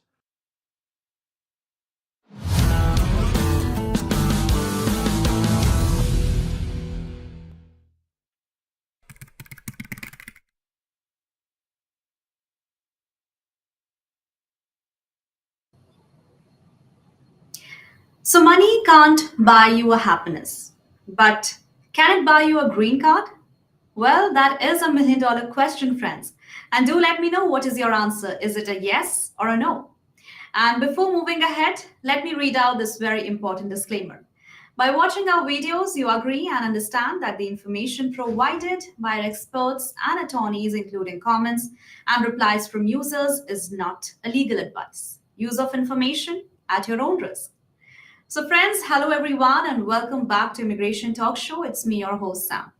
And today we are here with another very exciting webinar that is lined up just for you. So, make sure to watch this session till the end and participate as much as possible. We are not just here on YouTube, but also available on LinkedIn, Facebook, X, and on Instagram as well. So, do subscribe to our channel. Our handle is at Immigration Talk Show. All right, now talking about today's topic is very demanding and very hot as well. That is EB5 or Gold Card. Which one buys you a better life and faster? It's like choosing between a sports car and luxury yacht.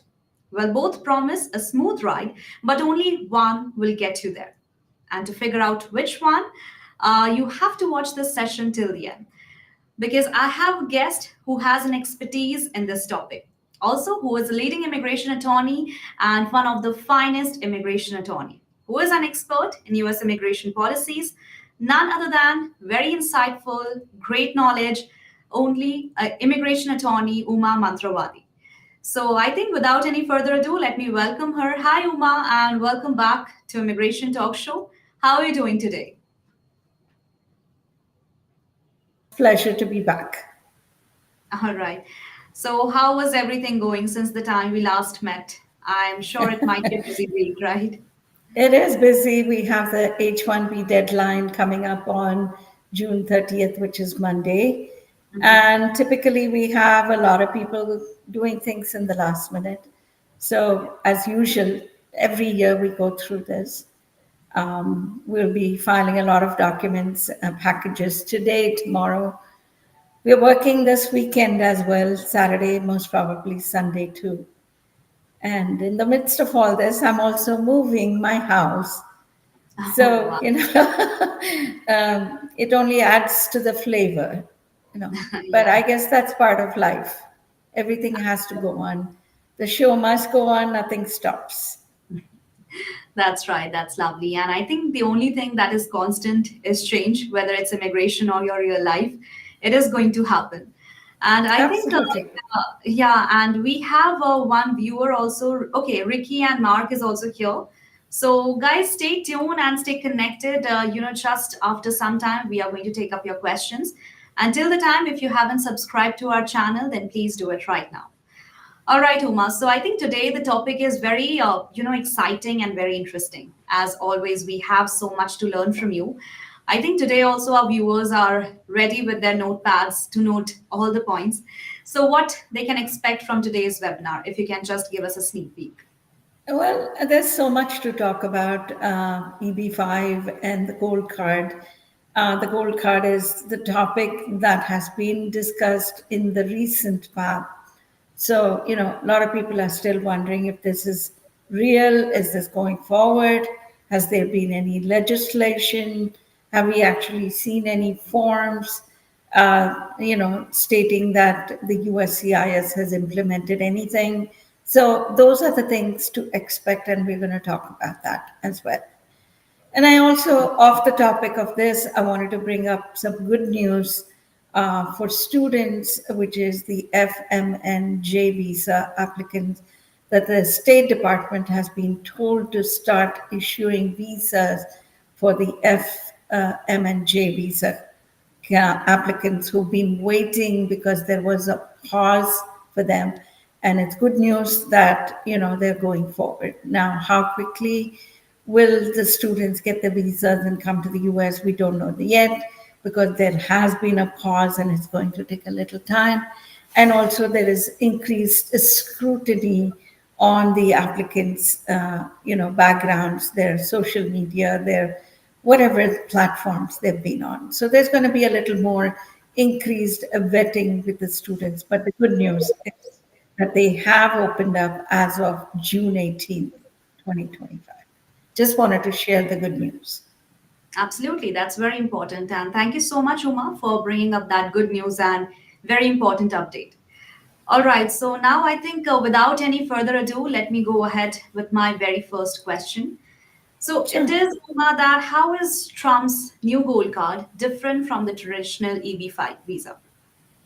Well, the proposed gold card, if it is enacted, would offer considerably or supposedly a faster, more direct path to US residency and citizenship for the extremely wealthy individuals who can invest about 5 million directly into the US government as compared to the EB5 project, which is more where you're investing into a regional center and which requires about either 800,000 or 1,050,000 if you're going to do a direct investment. And the 800,000 or the 1,050,000, the intent of the legislators was to make for place for a job creation. So the EB5 program was always intended by the legislators to be a program where there is an investment, but that there is definitely going to be job creation. Whereas the EB5 proposed, it's not yet the law, is not looking at creating jobs. It's only looking at giving the government 5 million and getting a green card. But we haven't seen any implementation of this, any forms coming out, any indication by the USCIS when the forms are going to be out, what is the fee going to be like. Nothing has come out. So this is still in the stage of proposed. All right. Okay. So I think that's a good insight, and thank you so much, Uma, for letting us know about the latest update of the gold card, because people are quite confused, like whether it's implemented or what is the procedure going on. So, friends, it is still in the process, and we don't have exact information about when it's going to be implemented and what will be the date. Okay, and with that, Uma, talking about gold card, we would like to know the reason. Like, why was there a need to introduce this a new option like gold card when EB5 already exists? I guess this was mainly meant so that the government gets the money, as opposed to right now, there are regional centers who get this 800,000, or an individual directly invests into a program where they're creating jobs for 10 people. I feel that the government felt like this is not coming to the government. The money is going to the regional centers or the target employment areas. Of course, it is creating jobs, which is a good thing, but they felt like the money has to come into the treasury directly as opposed to going to a target employment area, regional center, or where the individual is controlling the entire investment and the job creation. And the big part of also the comparison in that is you give the 5 million to the government and you'll never get the money back. Whereas the EB5 legislated investment program is where you will invest the 800,000 and the regional centers do return, most of the time return the money back. Okay, that's pretty interesting. So Yeah. very direct answer is that the money is going straight to the government, not to a regional center. All right. Okay, that's very well put up and to the point answers, and that's really great. So thank you so much, Uma, for putting up those things. And Welcome. friends, yeah, please go ahead, and in case if you're having any doubt regarding EB5 or Gold Card, then please feel free to put them on the comment section. And the best part is you can also get in touch with attorney Uma Mantrawadi. Just have to visit this link and you'll get the contact details of her. So go ahead and reach out to her and ask any query or any question that you're facing in your immigration journey. Okay, and with that, Uma, here's another very important question that, most of the time, I don't know whether it's a rumor or people say, but is it really that Gold Card can replace the EB5? I doubt it, Sam. This is, of course, my personal opinion. I'm just stating that I doubt if the EB5, I mean, if the gold card will totally replace the EB5. The legislators who brought about EB5, the intent mainly was not just to bring the investment of 800,000 or 1 million 50,000, but more if they can actually. Sorry, I'm trying to mute my phone. If they can actually create jobs for people, and the gold card is not going to create jobs. It's like I said, the money goes to the government, to the US government, and then they haven't stated how long it will be before a person can get a green card and when will they be eligible for citizenship. They haven't come out with all these details. But knowing what the legislators intended, I think they will still continue with the EB5 project because it is definitely creating jobs, and which is very, very important for the economy of the United States. So, in my opinion, EB5 will continue. Right now, the legislators have kept it in place, and it is going to sunset on September 30th, 2027, and they probably will extend it. But if the Gold Card program does come about, I think it'll only be parallel, and not everybody can afford the 5 million, first of all.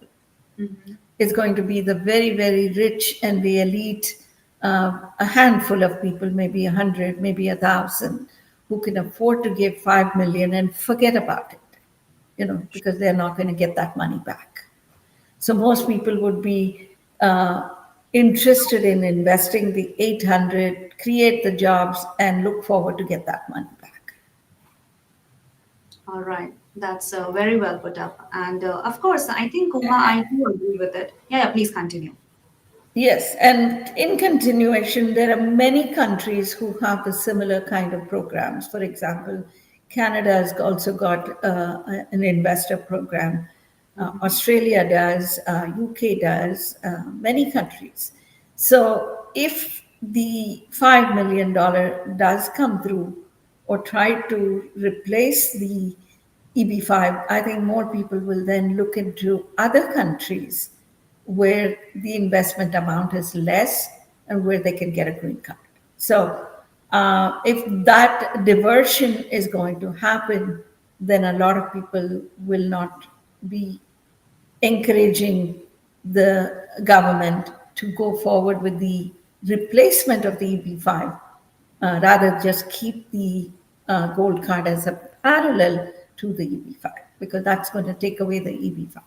And the interest of people investing just for the gold card is definitely going to not be as high as one expects. Right now, we see a lot of countries who invest. India is one of the highest countries that are investing into the EB5. So, it'll be a lot of people who are going to be discouraged if they take away the EB5 and just implement the gold card. So I doubt if that's going to happen.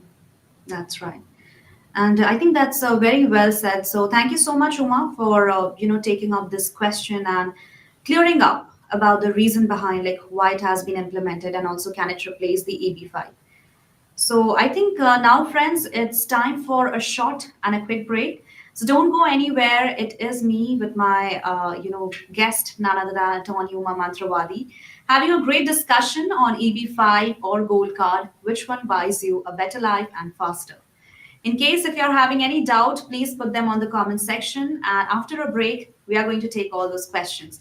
So keep watching Immigration Talk Show and don't go anywhere. We'll be right back. You know why I'm vacationing in Dubai right now? Because I stopped drowning in RFEs, intake calls, and late night filings. I used to hire freelancers who barely knew what a G28 was. Total chaos. Then I found IMI Support, virtual immigration paralegals trained in real case prep, docket-wise, and USCIS workflows. Now my calendar's clean, my clients are happy, and my firm runs while I relax. You can hustle or you can outsource smart. I chose freedom. I chose IMI Support.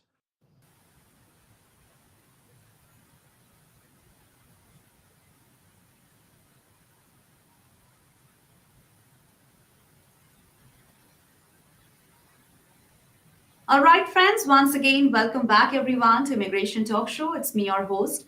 And today we are having a great discussion with none other than attorney Uma Mantravadi, who is one of the finest immigration attorneys and also having an expert in US immigration policies. So today our topic is about EB5 or Gold Card, which one buys you a better life. Until now, we have discussed a lot what is a gold card, why it has been introduced, and is it really going to replace the EB5 or not? And with that, Uma, I'll say that let's move ahead with our next question that I have for you. And this is Sure. a very weighted question that our viewers were looking for. That which one is going to be, better fit for EB5, and also who should consider a golden visa instead? Like I said, the EB5 is for 800,000 if you're investing in a regional center or a target employment area, or if you want to do a direct investment, it's a 1,050,000.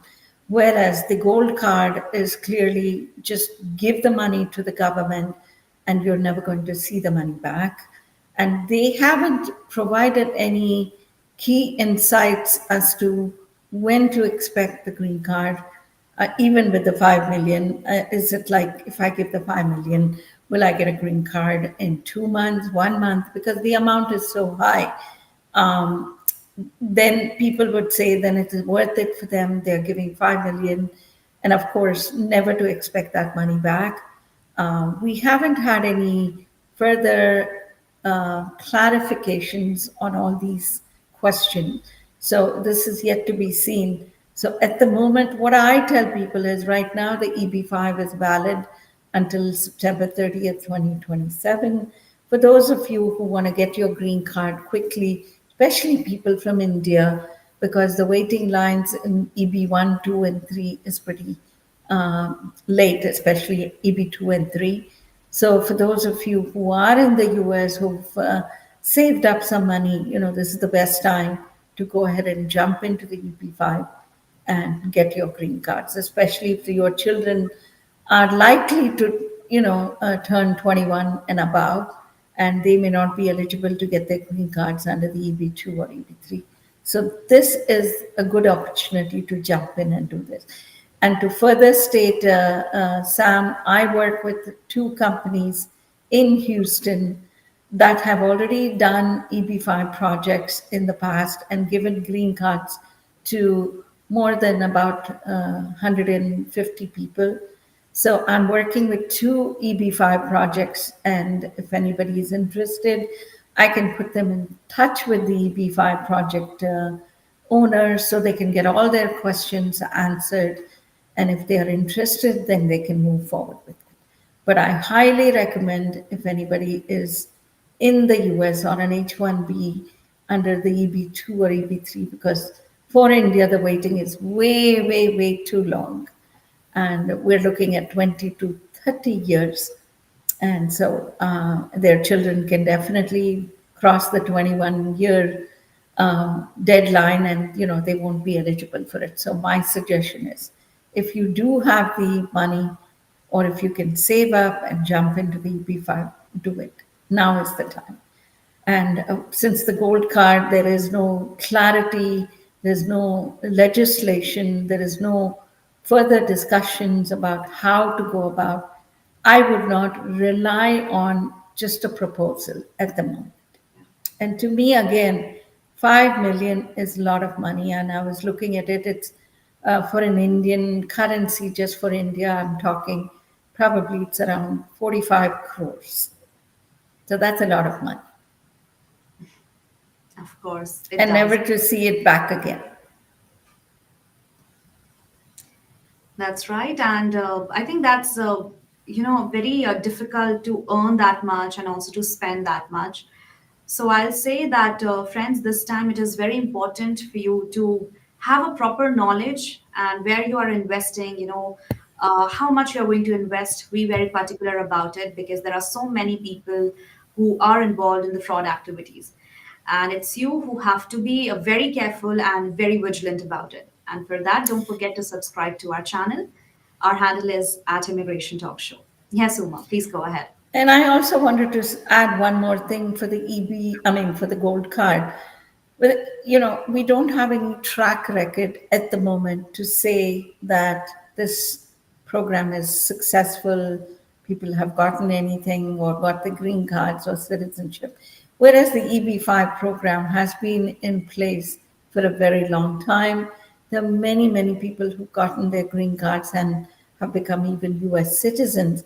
So we do see a track record which is established under the EB5 versus the gold card, where there's no track record or regulatory framework that has been established as yet.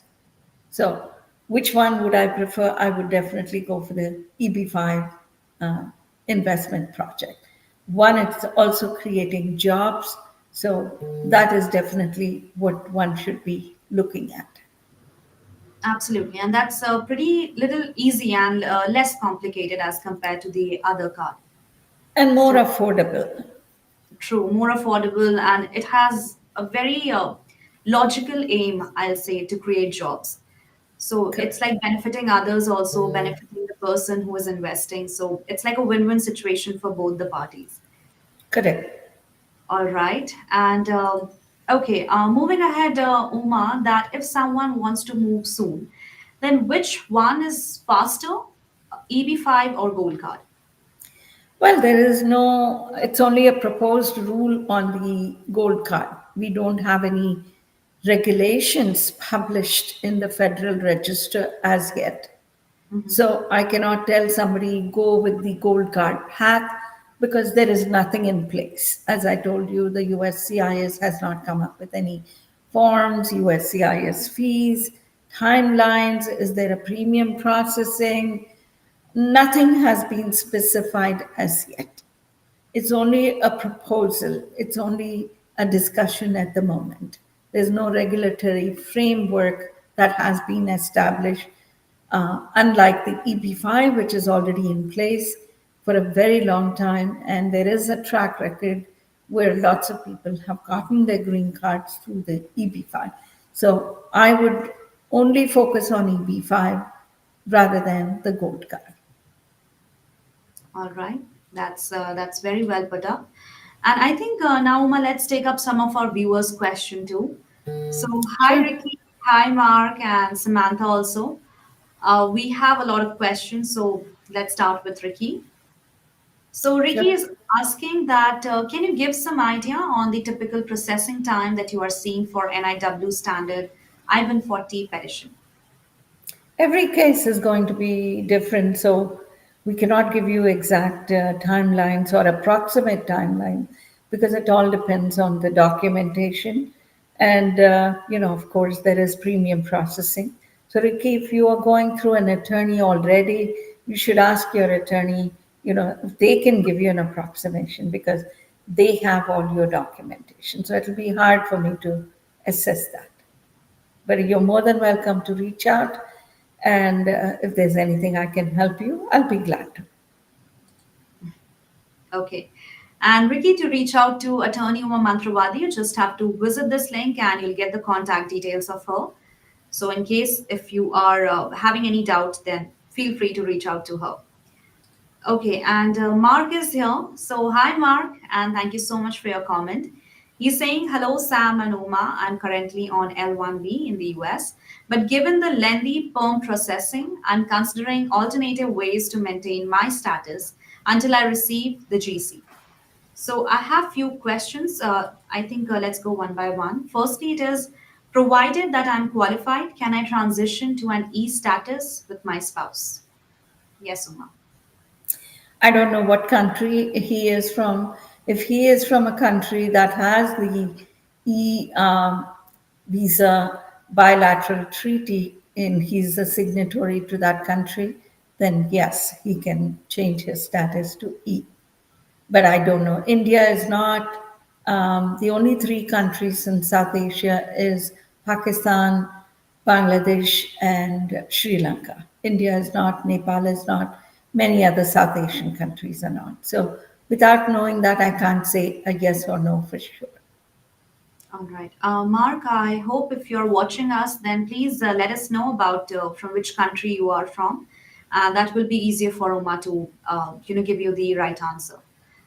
Okay. Now, this is the second question, Uma, from Mark's side. That does USCIS adjudicate E1 or E2 and E1 or 2S at the same time? If filed concurrently with USCIS. I don't know why he would want to file E1 and E2 concurrently. So the question itself is very confusing. And there is no E2S. There is no such thing as an S. So there is an E1, which is a treaty trader. E2 is a treaty investor. So depending on, again, there has to be a treaty with the country. If he is a part of the country which is a signatory to the bilateral treaty, then he can either go with E1 or E2. So not knowing that, I cannot answer, but I don't know why somebody would even think about filing both concurrently. It doesn't make sense. Okay, and this is the third question. And it is that is the E status a dual intent? If not, is it better to transition first to an E visa and then, when I'm ready to file my I-485, recapture my remaining L-1B time? E-visa is not a dual intent, that is correct. But I wouldn't know whether you can recapture your remaining time of the L1B because I don't know where you are on your L1B right now. So without having those details, I cannot say whether you can or cannot. And we don't know what will happen in the future, whether the USCIS is going to allow you to recapture, not allow you to, what will be the policies, what will be the regulations. We cannot predict at the moment. Based on today, the answer is possibly yes. What will be in the future? I don't have an answer. I would say, your questions are very confusing. So you definitely need to speak to an attorney to clarify, to get a proper clarifications as to what you want to do. And here, Mark is saying that he's from Canada. Yeah, Canada is a signatory to the E, so you can definitely apply for the E2, but you can't apply for E1 and E2 at the same time. Yeah. Okay, so thank you, Uma, for taking up these questions from Mark. And Mark, I hope there are quite confusing questions, but I hope you are understanding the facts and getting these insights. In case if you're having any follow-up question or any other doubt regarding the topic, then please go ahead and put them on the comment section. And we are here for another half an hour and would love to take up your questions. I also wanted to say something on the E because the question about the E2 has come up. I work with a lot of clients from different countries, from UK, from Canada, from Pakistan, from Bangladesh, who are eligible for E2s. And I also work with a lot of real estate agents who then, bring me the possible into investment opportunities for my clients. For example, it could be a restaurant that's up for sale, or could be a beauty parlor that's up for sale, or could be a laundromat or a wine shop. So I work with the realtors who bring in, genuine E2 investment businesses, which I then share it with my clients so that they can actually verify all the documentation of these businesses. And if it is a good business, then they can move forward with their E2 investment, because Sam, as you know, there's so much of scams going on, so many types of scams that is Yeah. going on. E2 requires a minimum investment of 100,000. So still, I feel 100,000 is a big amount. And people do get scammed with money a lot of times. So I tell my clients to be very, very careful as to who they're giving their money and for what they are giving their money without knowing. Do not give the money because you may never see that money back. Never. And we'll talk about it one day, about particularly about scams. There are Sure. various different scams, even immigration scams, particularly now where people are calling and telling somebody, I'm from ICE and I'm coming to pick you up. And if you don't pay X amount of dollars, I'm going to put you in jail. Things like that. And I've had a guy in Houston who succumbed to this scam, in a way, and he lost $670,000. Oh God. $670,000. So I am just telling people, be careful with your money, be careful where you're investing.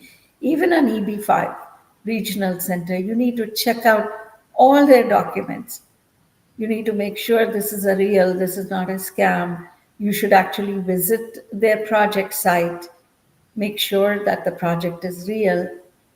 So that's why, as an attorney, if I'm recommending an EB5 project, I wouldn't recommend it unless I know for sure that this is real and this is not a scam, because Yeah. it's my reputation at stake. So I'm just telling people this is a lot of money, whether you're going for an E2 or for an EB5, which is 800,000. It is a lot of money. So be very, very careful as to where you invest, what you invest in, whether it's real, not real. Make sure you have all the contracts in place, have an attorney review your contracts so that you don't lose your money. That's true. That's pretty sad. But I think, Uma, by having these live webinars only, we can try our best to educate people and make them aware because they don't believe, that these scams happen. It's very Yes, easy to fool people around, especially this time because everybody is afraid, everybody's scared. exactly. So, People are taking undue advantage of the situation yeah, and trying to scam people out. And there are a lot of vulnerable people, vulnerable elderly, yeah. vulnerable even youngsters, people on F1s, and they are scared, they just don't know what to do. Yeah, that's right. And that's pretty sad. But I think, friends, you don't have to worry because just make sure one thing that if you have all the knowledge from your side and if you have the right guidance, then you won't be falling into any trap. And just stay informed, stay connected with us. We have these very informative webinars for you guys to make sure that you are informed and you're educated. And for that, you have to subscribe to our channel. And don't forget to hit the bell icon because whenever we come live, you'll get the notification. And with that, Uma, okay, yeah, please go ahead. After that, we can continue. Yeah, and I was going to say one more thing. Typically, with the E2 visas, also, I tell people not to give the money even to me as an attorney. We usually have a third party who holds this money in an escrow. So let's say, for example, the person is outside the United States and they want to do an E2.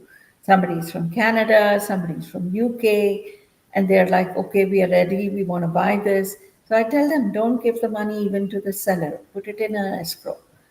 Once you get the visa, then you can release the funds to the seller because then you are sure that you've gotten your visa. Let's say you don't get the visa, you can at least take your money back. So we find secured ways of working because this is a lot of money for an individual. That's right. And that's how, people can trust. And that's how Absolutely. honest people do. I mean, they don't take money first and then they give the service. Firstly, they are, Exactly. yeah, confirming that yes, you take the service. After that, you give the money. Right. Let's say the visa got denied, for whatever reasons. At least the person has not lost their 100,000. Okay. They spent about 5,000 or 10,000. They won't feel that bad. But if you lose the entire 100,000, that's a lot of money. That's heartbreaking. And And that's the same thing with the EB5 projects that I work with, which I mentioned earlier in Houston. Even they don't take the money. The project owners do not get the money directly. The money is put into the escrow only when the project owner gives all the documentation to the attorney and to the applicant. Then the money is released from the escrow to the project owner. So it's sitting safely in a bank account. Yeah, that's right. All right. So there are so much to talk about it, Uma, and I'm sure you come across with so many cases in your daily life and you have a lot of stories. Yes, We would. someday I should be writing a book. That's right. And I think one day we'll have a particular session on this topic, and we would love Yes, to know more stories from you. Okay, yes. and with that, Uma, it's time for a short break. So I think, friends, stay tuned, stay connected with us in case if you're having any topic or any question in our mind. Don't hesitate to put them on the comment section. We are here for another half an hour and surely love to take up your question. Till then, keep watching Immigration Talk Show. Don't go anywhere. We'll be right back. You know why I'm vacationing in Dubai right now? Because I stopped drowning in RFEs, intake calls, and late night filings. I used to hire freelancers who barely knew what a G28 was. Total chaos. Then I found IMI support, virtual immigration paralegals trained in real case prep, docket-wise, and USCIS workflows. Now my calendar's clean, my clients are happy, and my firm runs while I relax. You can hustle or you can outsource smart. I chose freedom. I chose IMI support.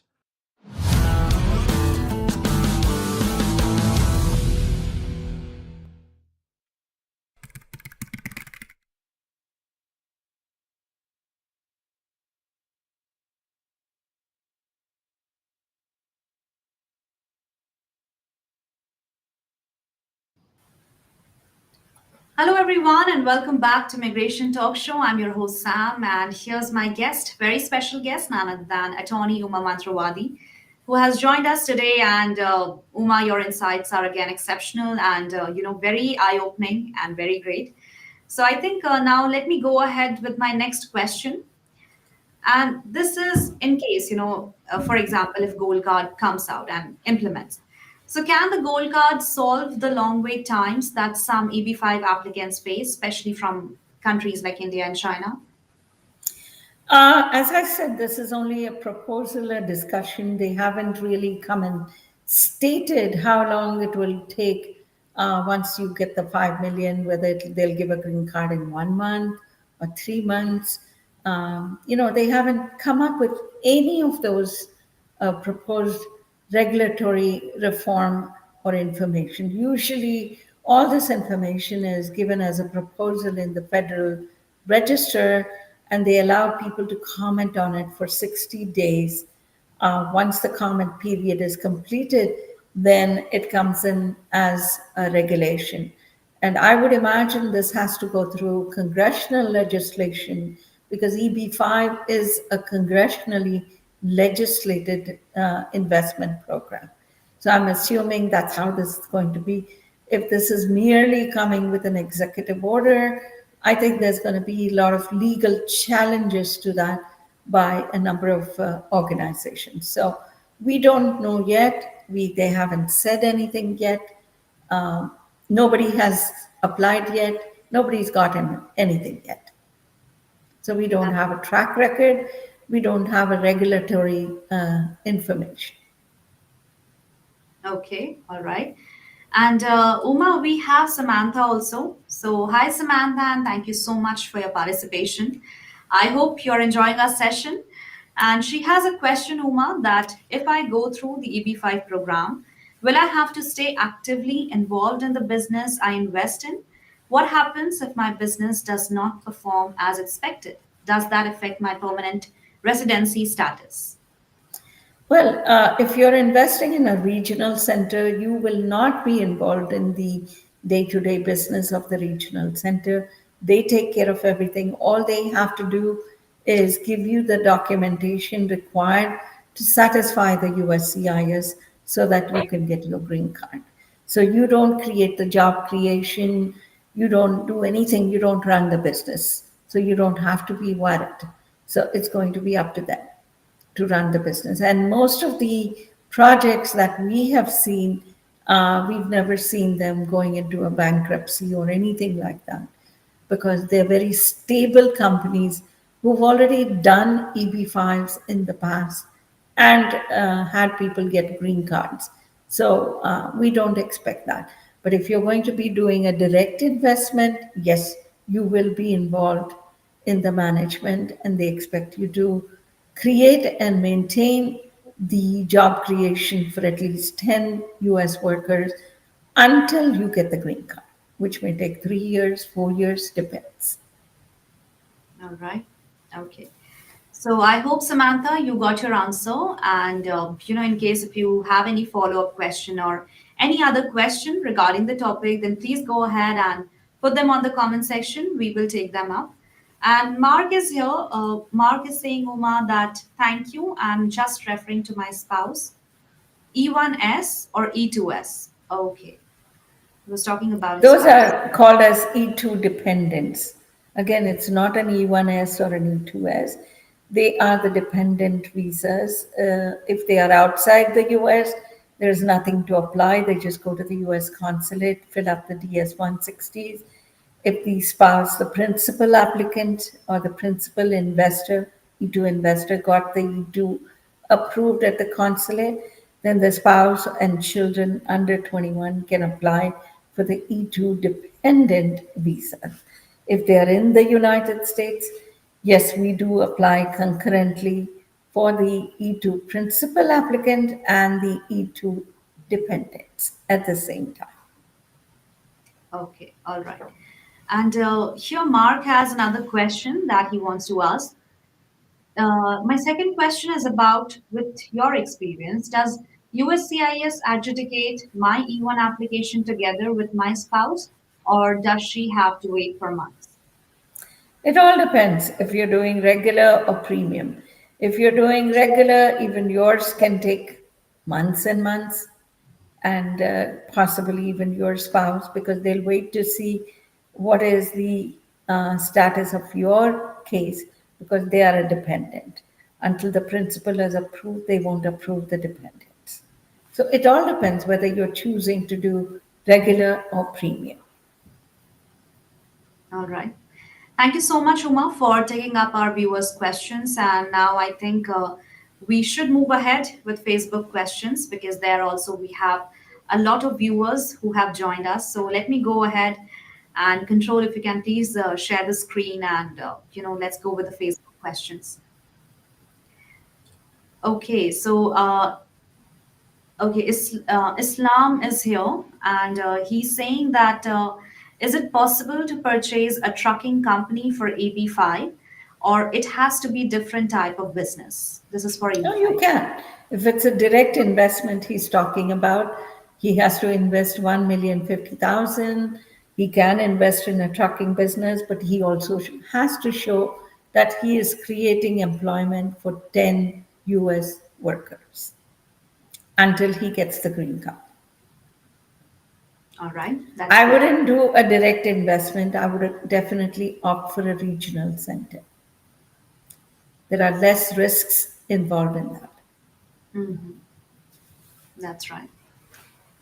Okay, so let's move ahead with our next question. So here we have from anonymous participant, and the question is approved I-526, waiting for I-485 here. So anyone in the same situation, then what is the process? Also, how long does it take for you to get approved?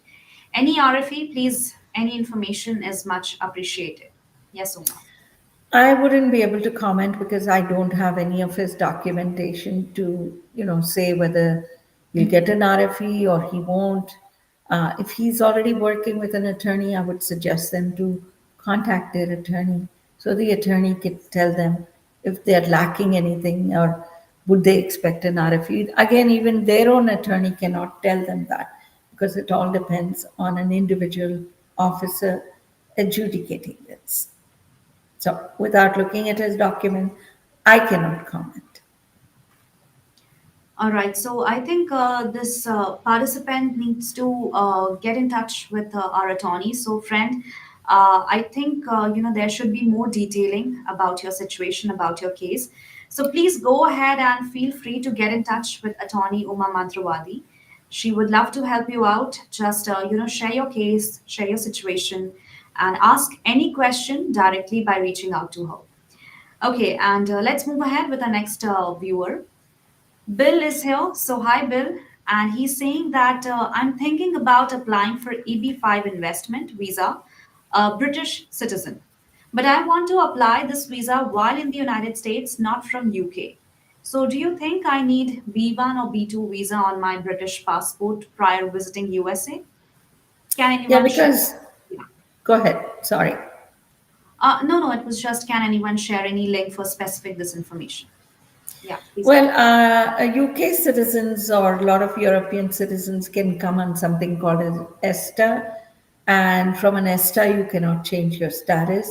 So, definitely, yes, if you can come on a B1, B2, but it takes a year to 2 years for the whole process to be completed. So, you cannot stay on a B1, B2, you'll have to convert that either to an E2 or an F1 or an H1 or whatever he qualifies for. So without knowing that, I cannot say, whether he can stay here and get his green card here on an EB5. All right. Okay, and let's move ahead with the next one.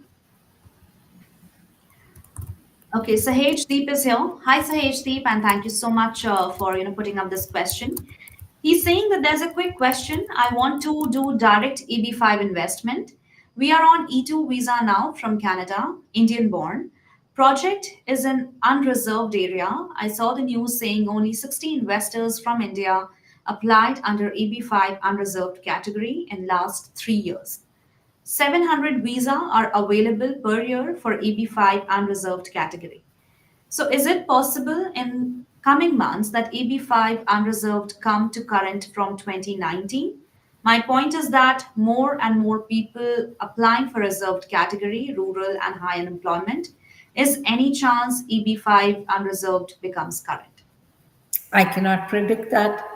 We hope it will become current, but we don't know, what can happen. As I keep saying, Sam, I'll have to get a parrot from India who's going to pick up one of those tarot cards and tell me all these questions.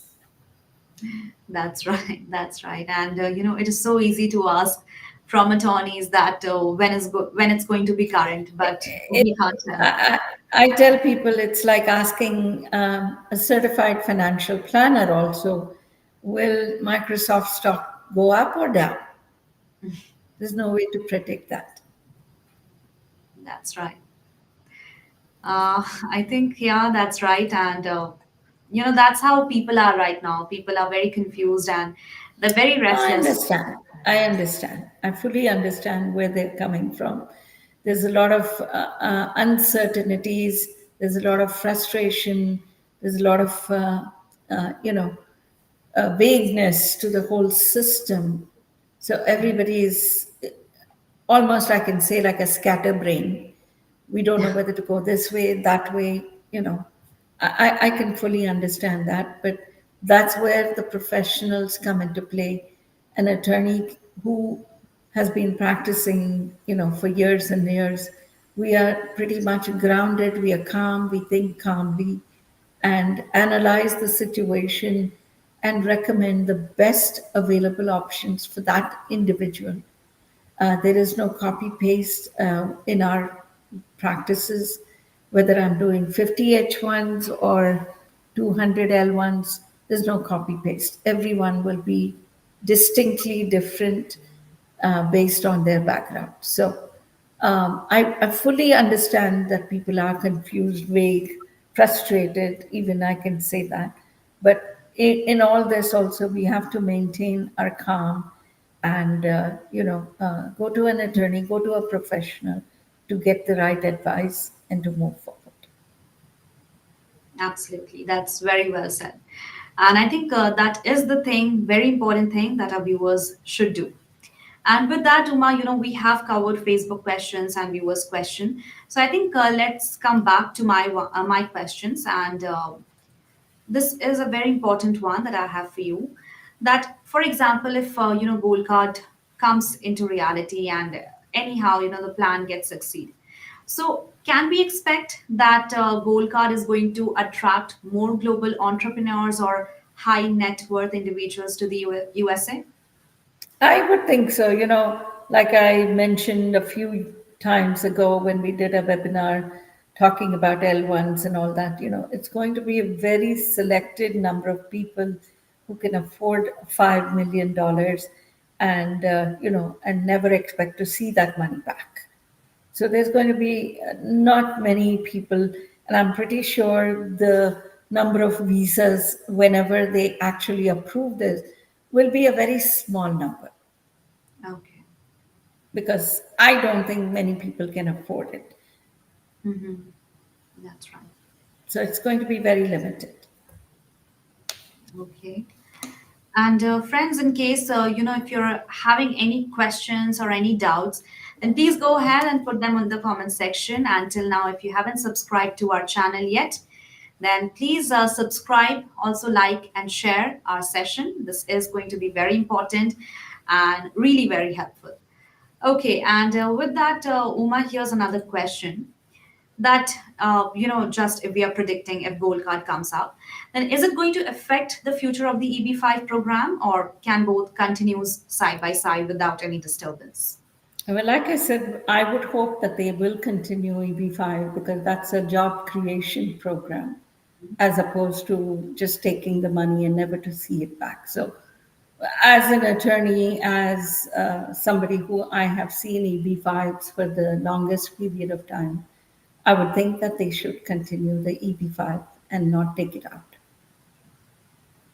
Okay, that's great. And with thousands already signing up for Trump's gold card, is America building a new class of immigration for the rich only? What do you have to say on this, Uma? I don't know where they're signing up. We haven't seen anything. We have no idea unless it's going directly to the White House where there is a sign up. We haven't seen anything as a lawyer where people can sign up or say, I'm going to invest, I'm interested. USCIS has not published anything. So we as lawyers have not seen anything. Okay. And So with that, if there's a yeah, rumor about this, that somebody is signing up somewhere, I'm highly skeptical about this. yeah, that's right. Okay, and with this, Uma, I think I have my last question for you. And this is that in shaping immigration policy, should the United States place more value on applicants who invest financially or those who directly create jobs and contribute to local communities? I would highly recommend or continue with the EB5, which is giving more value to creation of jobs, especially this year, as most people have seen. There's been a lot of layoffs, even with the big Fortune 500 companies. There's tremendous layoffs. And the EB5 could be a way out for job creation with the money that's being invested simultaneously. So I would highly think that is a better route to keep it going and encourage the EB5 and not the gold card. I don't think so. But then if the government is looking purely for money and keep it parallel, then that's fine. Okay, and with that, Uma, we are done with our questions, and everything has been explained wonderfully. So I'll just say that thank you so much, and you are as usual very insightful, and providing these answers is really great, and very great facts and great stories too. So once again, thank you so much for being here, and as usual, it was lovely having you in this webinar too. My pleasure, Sam. Good to see you again, and we'll be back again with more interesting topics too. Absolutely. Thank you so much, Uma, and have a great day. You too. Thank you. Thank you. Bye bye. Bye bye. Okay, friends, so that's all for today's webinar. This session was packed with a lot of insights and great information. I'm sure you enjoyed it and have developed a lot of questions. In case if you're having any question regarding the topic, then please go ahead and put them on the comment section. Even after the live stream ends, me with my team going to come back to you and provide you the right answers. And don't forget to like, share, and subscribe to our channel. Our handle is at Immigration Talk Show. We are not just here on YouTube, but also available on LinkedIn, Facebook, X, and on Instagram as well. And with that, thank you so much, everyone, for being here. Stay informed, stay connected, and stay motivated. And keep watching Immigration Talk Show. It's me, Sam, your host, signing off for now. You know why I'm vacationing in Dubai right now? Because I stopped drowning in RFEs, intake calls, and late night filings. I used to hire freelancers who barely knew what a G28 was. Total chaos.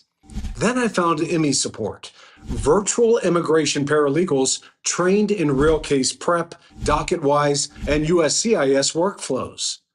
Now my calendar's clean, my clients are happy, and my firm runs while I relax. You can hustle or you can outsource smart. I chose freedom. I chose IMI Support.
Hello, everyone, and welcome back to Immigration Talk Show. I'm your host, Sam. And today we are here with another very exciting webinar that is lined up just for you.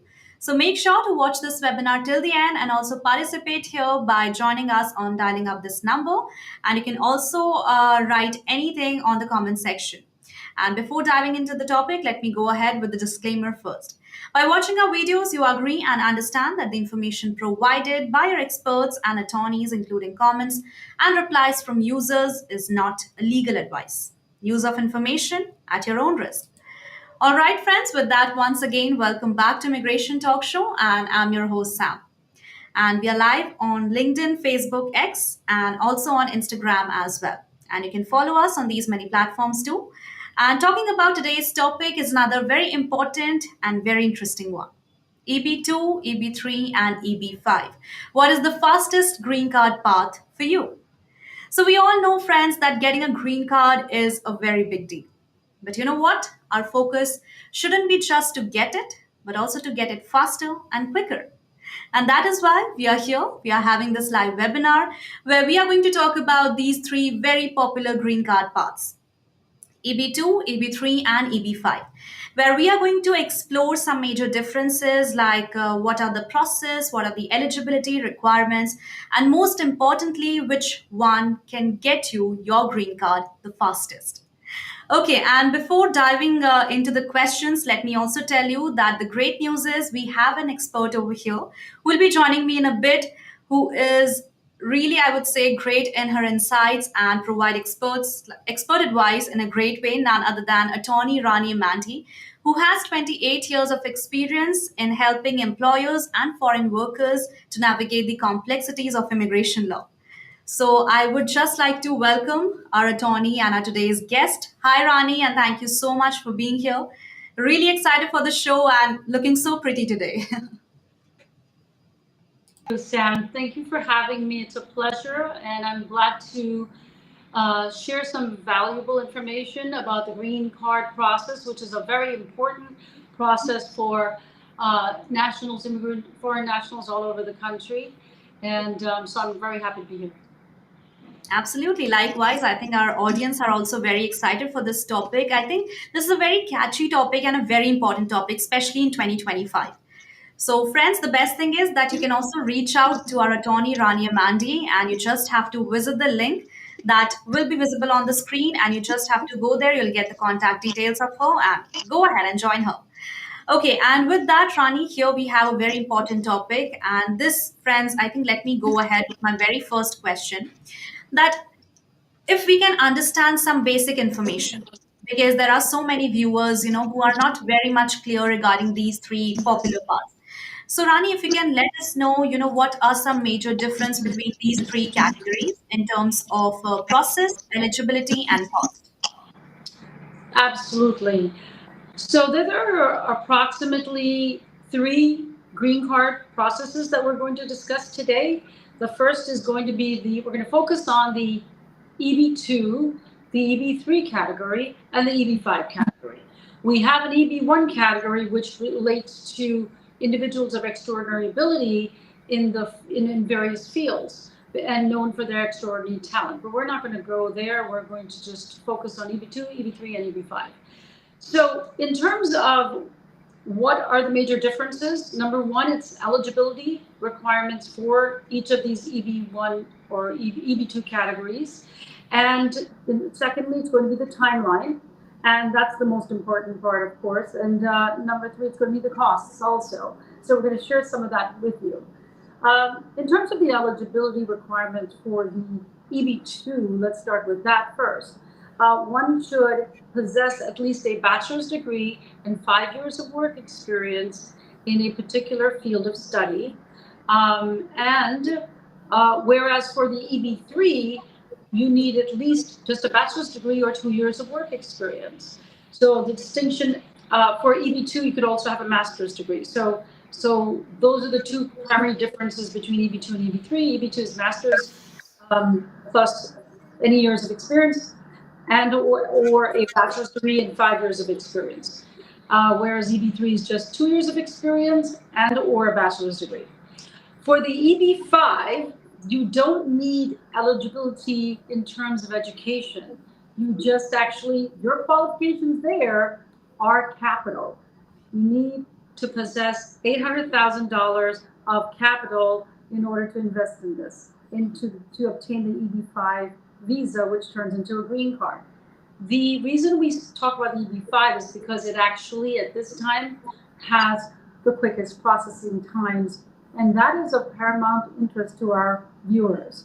The biggest issue is, what is the quickest green card? And I'm going to highlight that is the quickest green card right now.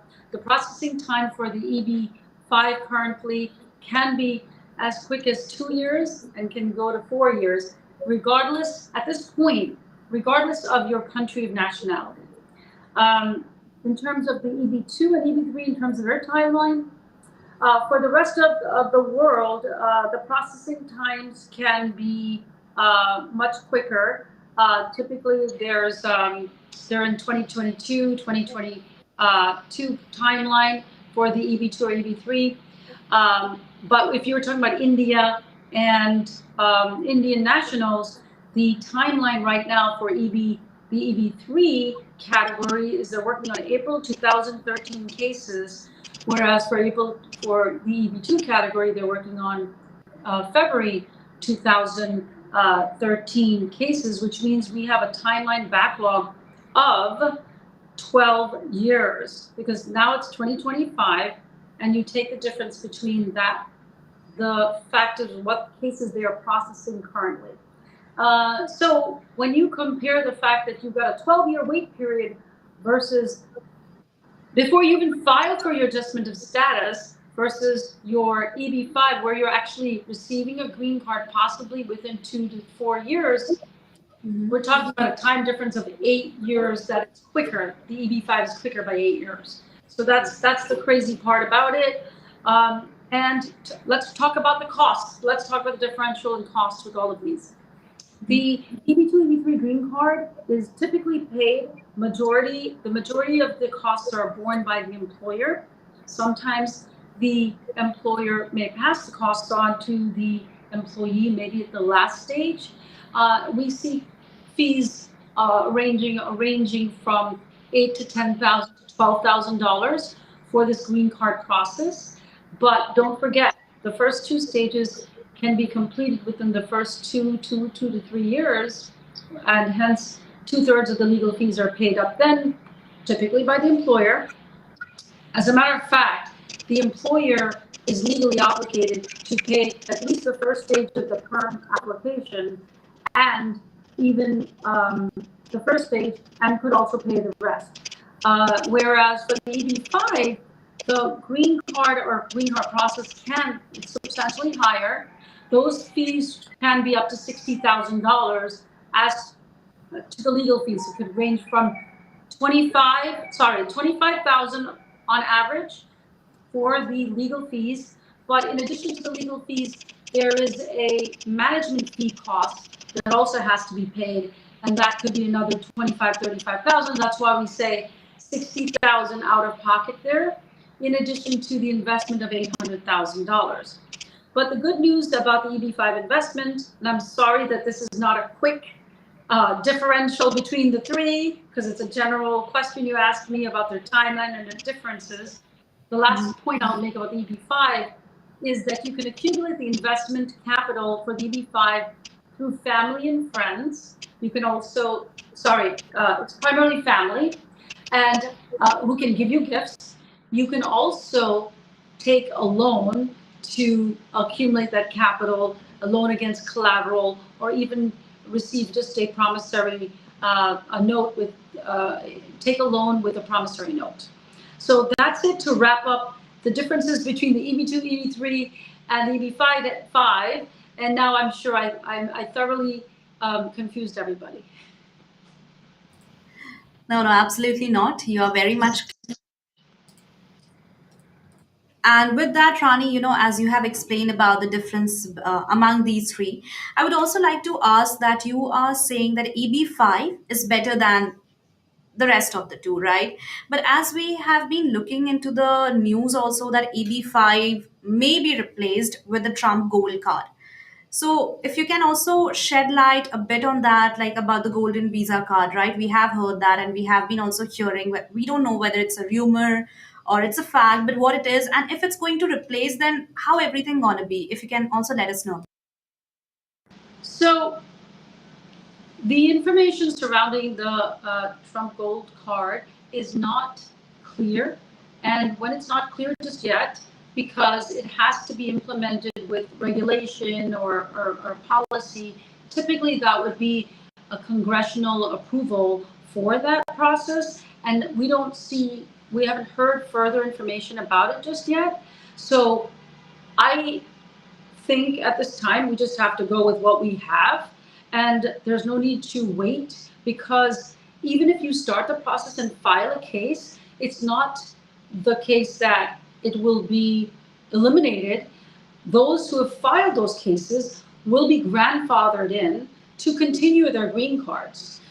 So you can either wait for whenever any new law arises or is implemented, or you can take those steps and be proactive if you are able to meet the eligibility criterion for the EB5. So that's what I think, that we're not sure of how it'll take impact, but don't forget, it's a $5 million amount. And very few amount of people can do that. Hence, if you compare the EB5 to the gold card, the EB5 is an $800,000 investment. If you tack on certain legal fees, it can be another $60,000. So that's why I think that I don't see any issue at this time in not moving forward with all your other options. All right, that's a great one, and I think that's fairly said, Rani, about this question, and we all agree with that. And with that, I would say that there are so many people who have joined us, and I can also see a list of questions here. So, hi Ricky, hi Magic World, hi Newbie, hi Rudra, Ricky, Fawad, everyone, guys, thank you so much for joining us. We are here live for an hour. Go ahead, ask as many questions as possible. Our expert is here and she would love to take up all your questions. And also, don't forget to like, share, and subscribe to our channel, friends. Our handle is at Immigration Talk Show. So I think Rani, let's take one of the questions from Magic World and let's see what he's asking. So Magic World is asking that could be please let me know how to check in H1B amendment case whether the employee changes his location in the MSA or outside the MSA. And how do I will come to know? Please let me know about this. So it's not a green card question, but I'll be happy to answer it. First, if you're the employee, the law that governs H-1B amendments is whether the new location, the worksite location that you will be working at, is within the same metropolitan statistical area called the MSA or not. That is checked by the attorney. Typically, the same MSA is a 60-mile radius from within that area. And hence, you can generally estimate that if it's within commutable distance, which is according to the Department of Labor rules, about a 60-mile radius, then you are fine, you're within the MSA. However, it has to be checked by the attorney. And that is about a different county, whether it's a different county, you could look that up. If you've got a new city, look up the county. If it's not the same county, then, it's based on the labor condition application of the U.S. Department of Labor guidelines. When you look up a particular city, sometimes it falls within the same counties, but this is not something that you can verify per se. It has to be under the Department of Labor rules, which the attorney typically checks. So that's how it has to be done. Have the employer verify with the attorney, or you could look up whether it's within the same county. But as I said, some cities fall within the same county anyways. I hope that answered the question. Absolutely. And thank you so much, Rani, for picking up this question.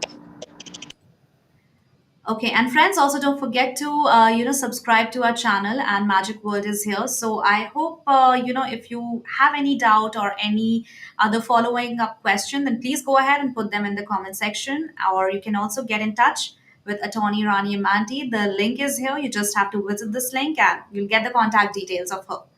And with that, let me go ahead and pick up some other questions too. Okay, Ricky is here. So, hi, Ricky, and thank you so much for your participation. He's asking, my NIW I-140 petition was filed by employer.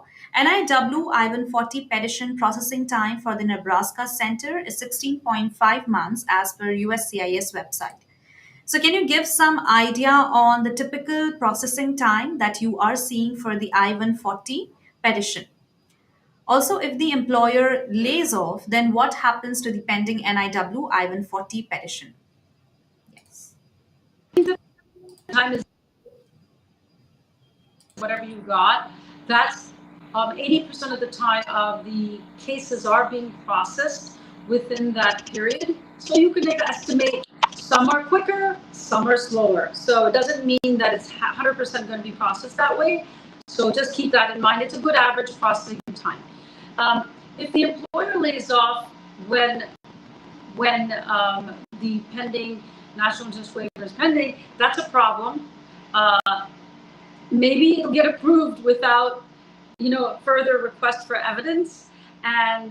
But when you file for your adjustment of status, based on that, you do need the employer support. So that is going to be an issue that affects your case, unfortunately. All right. Okay, that's okay. And Ricky, thank you so much for your participation. In case if you have any other doubt, then please go ahead and put them on the comment section. Till then, I think Rani, we can continue with our questions too, because I have so many questions to ask from you. And that is, what happens if someone qualifies for both EB2 and EB3? How should they choose that which path to take? Basically, which path is better, EB2 or EB3?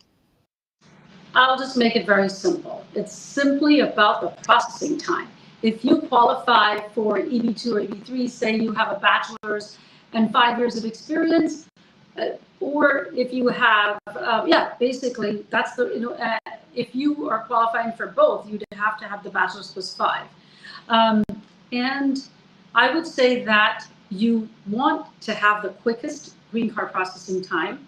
The PERM, the green card for employment-based petitions are comprised of 3 stages: the PERM application, the I-140 process, and adjustment of status. It all boils down to the adjustment of status timeline. When is my priority date going to become current? At this current time, for the month of June 2025, the EB2 is being processed they're processing January 2013 cases, whereas for EB3, they're processing April 2013 cases. And that means that April 2013 is quicker, which is related to EB3. However, I have been looking backwards for several months to see what's been going on. And what I see is that when one moves forward, the other one might sit there, but then the next month or two, the other category may move forward. If you want to start now, start with the EB3 process, as it's a couple of months quicker at this time. But these cases move back and forth with the priority dates. That means that the number of green cards being processed or green card visa numbers that are being given out, sometimes they catch up quicker and they've processed them, and that's why they move the dates forward, saying that we're going to process the older cases now. And so I would say you just, go with the one that's quicker at the moment, but you know what? It could also pull back a little. So it's almost like they are neck and neck, frankly speaking. So they're almost the same. Okay, that's great. And also, Rani, if you can give us, green card cheat sheet that will help our viewers to determine the best path for them, depending on their status, education, or experience, and other factors, then that would be wonderful. Sure. What I wanted to talk about is, in terms of the cheat sheet, it's really the simple thing is like, number one, what is your education and experience? If your education is at least a bachelor's degree, or if you have 2 years of experience, so we're talking about the eligibility criterion. Is it the bachelor's degree? Is it a 2 years of experience? If you don't have more than 4 years of experience, if you don't have a bachelor's in 5, you're going to have to go for EB3, I'm sorry, the EB3 category. If you do possess a bachelor's degree and 5 years of experience or a master's degree, you're going to go for EB2. That is your criterion based on your education. The final thing is with the EB5, you can go for the EB5 if you have the capital through your family members, or if you've taken a loan for that $800,000 investment. The cheat sheet is that the EB2 and EB3 are just going to take, for Indian nationals, they are going to take you 12 years right now. What's quicker in processing time is the EB5, which is going to take you 2 to 4 years for the initial green card. but it's all about the capital that you have. So it's really about the criterion, about what your education is, what your experience is. So I'd love to hear if anybody has some questions just about that, but that's really your way that you're going to go. The other part is if you have a family member, going to your little categories, if you have a family member who's a US citizen, who can sponsor you for your spouse visa, or a parent or a child, then you're going to go that route. So you really, those processing times for the family-based immigration can take about 18 months. So it's not that bad, but it's family-based. So if you're stuck with just employment-based, you're looking at those criteria. The other point is if you have, if you're an individual of extraordinary ability in a particular field, and you are able to demonstrate you're in the top 2, 3, 4, 5% in the world in this category, then you can shoot for the EB1 extraordinary ability green card. And those processing times are around about 3-year backlog at the moment. So you could still get your green card through the EB1, but that's going to be at the higher level. You are in an extraordinary ability category, go for the EB1. So that's it. I just wanted to wrap it up and just kind of show you all that these are the pigeonholes that you can evaluate yourself and your merits on, and that's how you can go. With the EB1, keep in mind you can self-petition, whereas for EB2 and EB3, you need an employer. With the EB5, you don't need an employer, but you need capital. So that's the issue at hand. All right, that's wonderfully explained. And thank you so much, Rani, My pleasure. explaining things in a very detailed way. And let me go ahead with my next question. And this is a very demanding question, right? That most of our viewers do ask. That why do some EB5 investors lose their money and still don't get a green card? What do you have to say on this?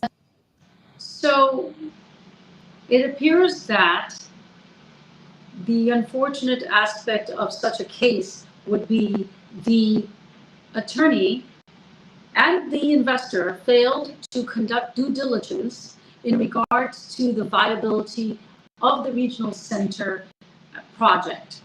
That means that number one, is it certified by the United States Citizenship and Immigration Services? Most likely, yes, because the attorney would not have gone that route. However, the failure lies in that the regional center perhaps has not had a track record of processing green cards. And that is what it's surprising when this happens, because one, the investor should not have invested or move forward with such an application without understanding if there was a track record. And that's what we encourage. We do not guide you to a regional center that just sounds good. Oh, it's creating the basis of a regional center is to create 10 jobs for 10 U.S. workers based on the capital, the capital given by the investor. The regional center is an economic center that has been sanctioned by the United States Citizenship and Immigration Services that is creating jobs for multiple people because they're taking investment capital of many investors.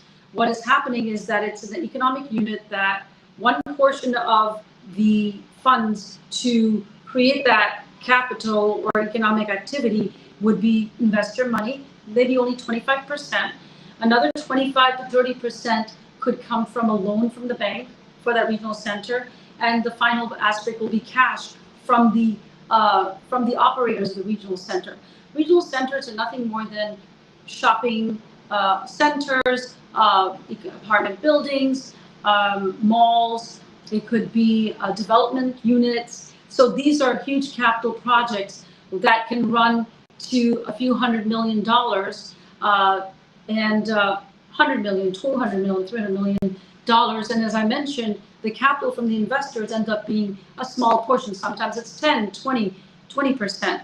But that means that for every $800,000 that is invested by the individual from the investor, then 10 US jobs have to be created.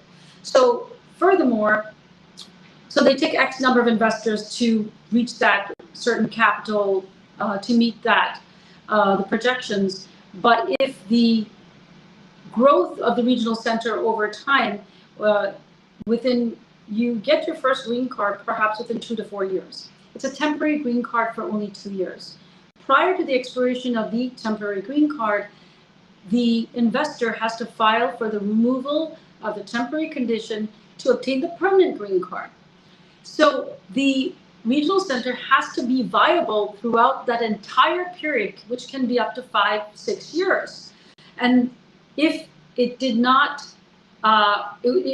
stay profitable, the investor loses their money because there is no income to the EB5 at the permanent stage. The permanent green card stage will be denied if it's not profitable at that point. And that's where the investor loses their money and their green card. But that's why it's important we use a FINRA licensed broker. It's a broker. There's only 12 FINRA brokers in the United States. They are specifically held accountable. We consult with them to ensure that we're working with regional centers that have viable projects and have a track record to issue green cards. So that's the difference between someone losing their money and failing to conduct the due diligence. All right, that's really great, and thank you so much, Rani, for taking up these questions very patiently and explaining things in a great way. Now, I think let me go ahead with some of our viewers too. Fawad is here, and friends, also don't forget to subscribe to our channel. Our handle is at Immigration Talk Show. Okay, so let's see what Fawad is asking. So Fawad is asking that I have a master's degree in computer science and about 5 years of experience in tech. Some folks are telling me to go for EB2 NIW, and others are saying EB3 is safer. Okay, so can you help me understand which one would likely be faster for someone like me? So with a master's plus 5 years of experience, you just because you meet the qualifications for an EB2 application does not mean that, and the national interest waiver, which has a quicker processing time, doesn't mean that you may qualify for the national interest waiver, because again, you have to demonstrate that your work is in the national interest of the United States. So you have to be able to show that through certain criteria. There's 10 different criteria to show that you've been published or you have articles written, and the nature of the work is within the national interest of the United States. If that's the case, certainly try for the EB2. But if I were you, if you're able to, through whatever means, is lock in your EB3 priority date, lock it in through the employer, and if the employer is willing to pay, or you are, then spend the extra money on the EB2 national interest waiver if you meet the criterion, and then proceed with both. Just because I would not rely just on the EB2 national interest waiver in case it doesn't work out. But certainly the EB3 is safe, and I certainly would recommend start with the EB3, then work on the EB2. Okay, I hope Fawad, you are understanding, and EB3, good luck with that. And in case if you have any further question, then please go ahead and reach out to Attorney Rani Amandi. You just have to visit this link and you'll get the contact details of her, and feel free to ask any question regarding your immigration journey, and she would love to help you. And with that, let me go ahead with my question, Rani, that I have for you. And okay, let me go ahead with this question regarding let me talk about some denials, okay, because most of the time we have been hearing that there are so many reasons that the EB3 green card applications get denied. So I would like to know it from you that what are the most common reasons that the EB3 and EB2 green card applications get denial or delayed? I think that some of the issues that affect the PERM, there's 3 stages for the green card. That's the PERM application. So that is the stop. That is the location where you're looking at potentially, once it's filed, the Department of Labor could issue an audit, And the audit sometimes is, it could be just a simple matter, a simple question as to, justification for the particular position, meeting that requirement. Has the employer been overly restrictive in filing this particular labor certification? Have they made it too narrow? Because if they made it too narrow, it's kind of blocking U.S. workers from applying. Have they tailored it closely to the beneficiary, the foreign nationals' experience? So things like that might pop up. In my 2.5 decades of practice, we've had 100% success rate because we are very careful. I think that when you take a case, you have to carefully document the case. You have to ensure you're not being overly broad or restrictive in different ways. I would say it's like a 99% success rate, but what we make sure is that you have to be very careful when you're drafting the requirements. The other reason a case can be denied is if there's incomplete, if the employer's failure to correctly document the recruitment campaign. So prior to filing the PERM application, the employer has to run advertisements in 4 to 5 different media sources, the employer website, an employment-based website, 2 Sunday newspapers, and a third other option, which is a one-time ad in another newspaper. After completion of the recruitment campaign, there's a 30-day wait period, at which time the employer has to document the response for any resumes received and whether any of those workers were qualified. If there were U.S. workers that were received who are qualified to meet these requirements. So if the employer failed to document that, that's a problem. If the employer received resumes from qualified U.S. workers, that's it, game over. The employer has demonstrated that there are U.S. workers available for the position. If there are U.S. workers available for the position, then there's no green card. The basis for this green card to be issued is that they could not find any qualified U.S. workers. So the moment you have that could be a problem, and it is a problem, and the case will not be certified. The fact is, again, it goes down to carefully documenting the job position and job duties with the employer, pulling out all the technical aspects of the position and ensuring that the position is correctly documented. And so that's the other areas where the recruitment fails, because the recruitment report fails to correctly document and that U.S. workers have responded. Sometimes it could be the prevailing wage determination, which takes forever, but typically, the prevailing wage is a 4-month process, 4 to 6 months process that is filed prior to the PERM application being filed. But either way, it will be certified, but it might delay the case a bit. So delays can come from the PERM because sometimes they take longer. They can go to 8 months sometimes, and that could be another potential delay. But audits also delay cases. So audits can delay cases by adding another 4 to 6 months onto the PERM processing timeline. Currently, the PERM is taking 14 months for approval. It was running even more than that in the last few months, but right now it's come down to 14 months, a little under 12 to 14 months on average. But as I said, the triggers on an audit on the prevailing wage can add 4 to 6 months on to any case. So that's basically the basis on which some cases are delayed or denied. All right.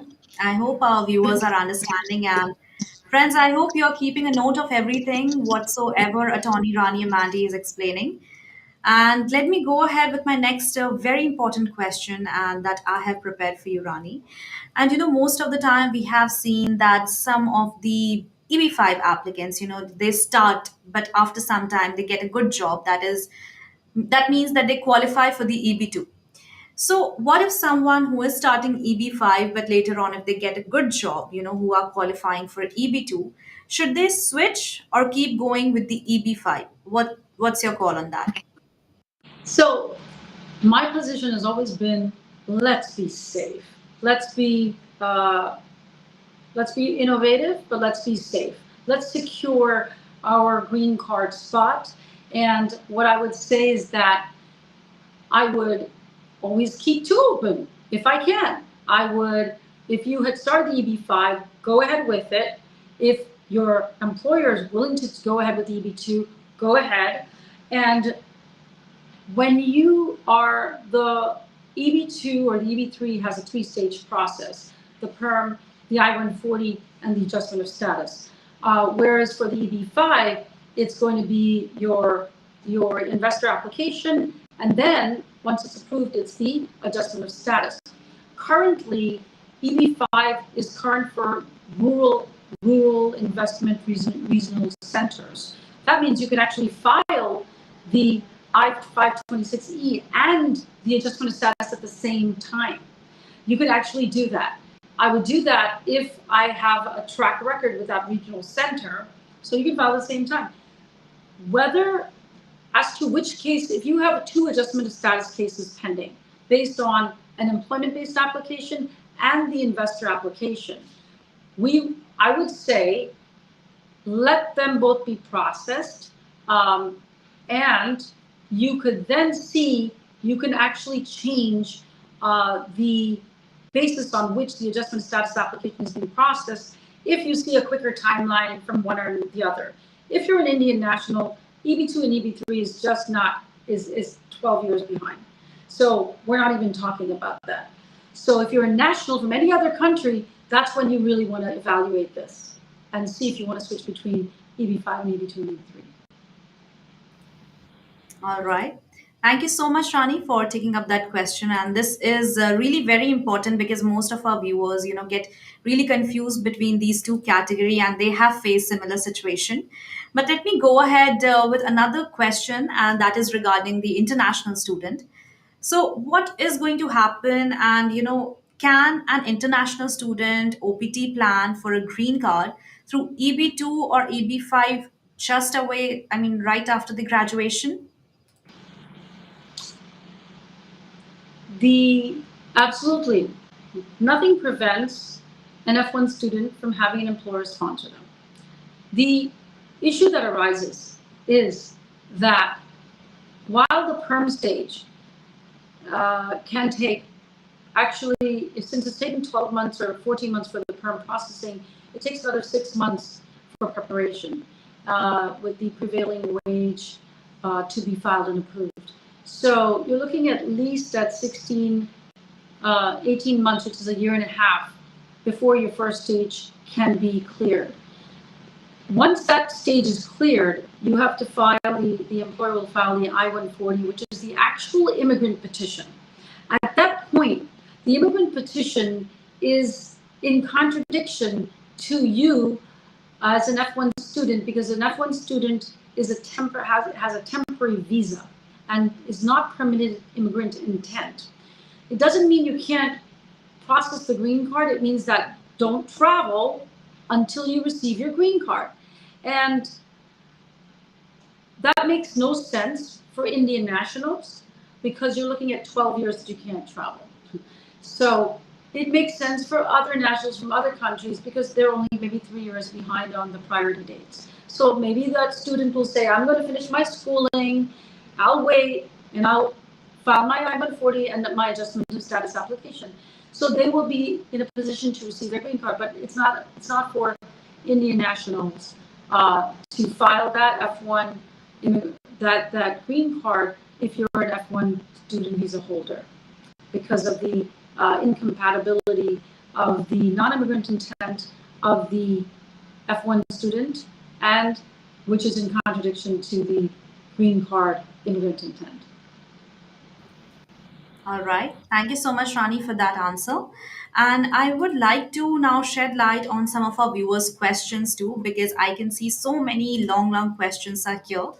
So let me take up Rudra's question. And hi, Rudra. Thank you so much for your participation. If you're participating for the first time, then make sure you have subscribed to our channel till now.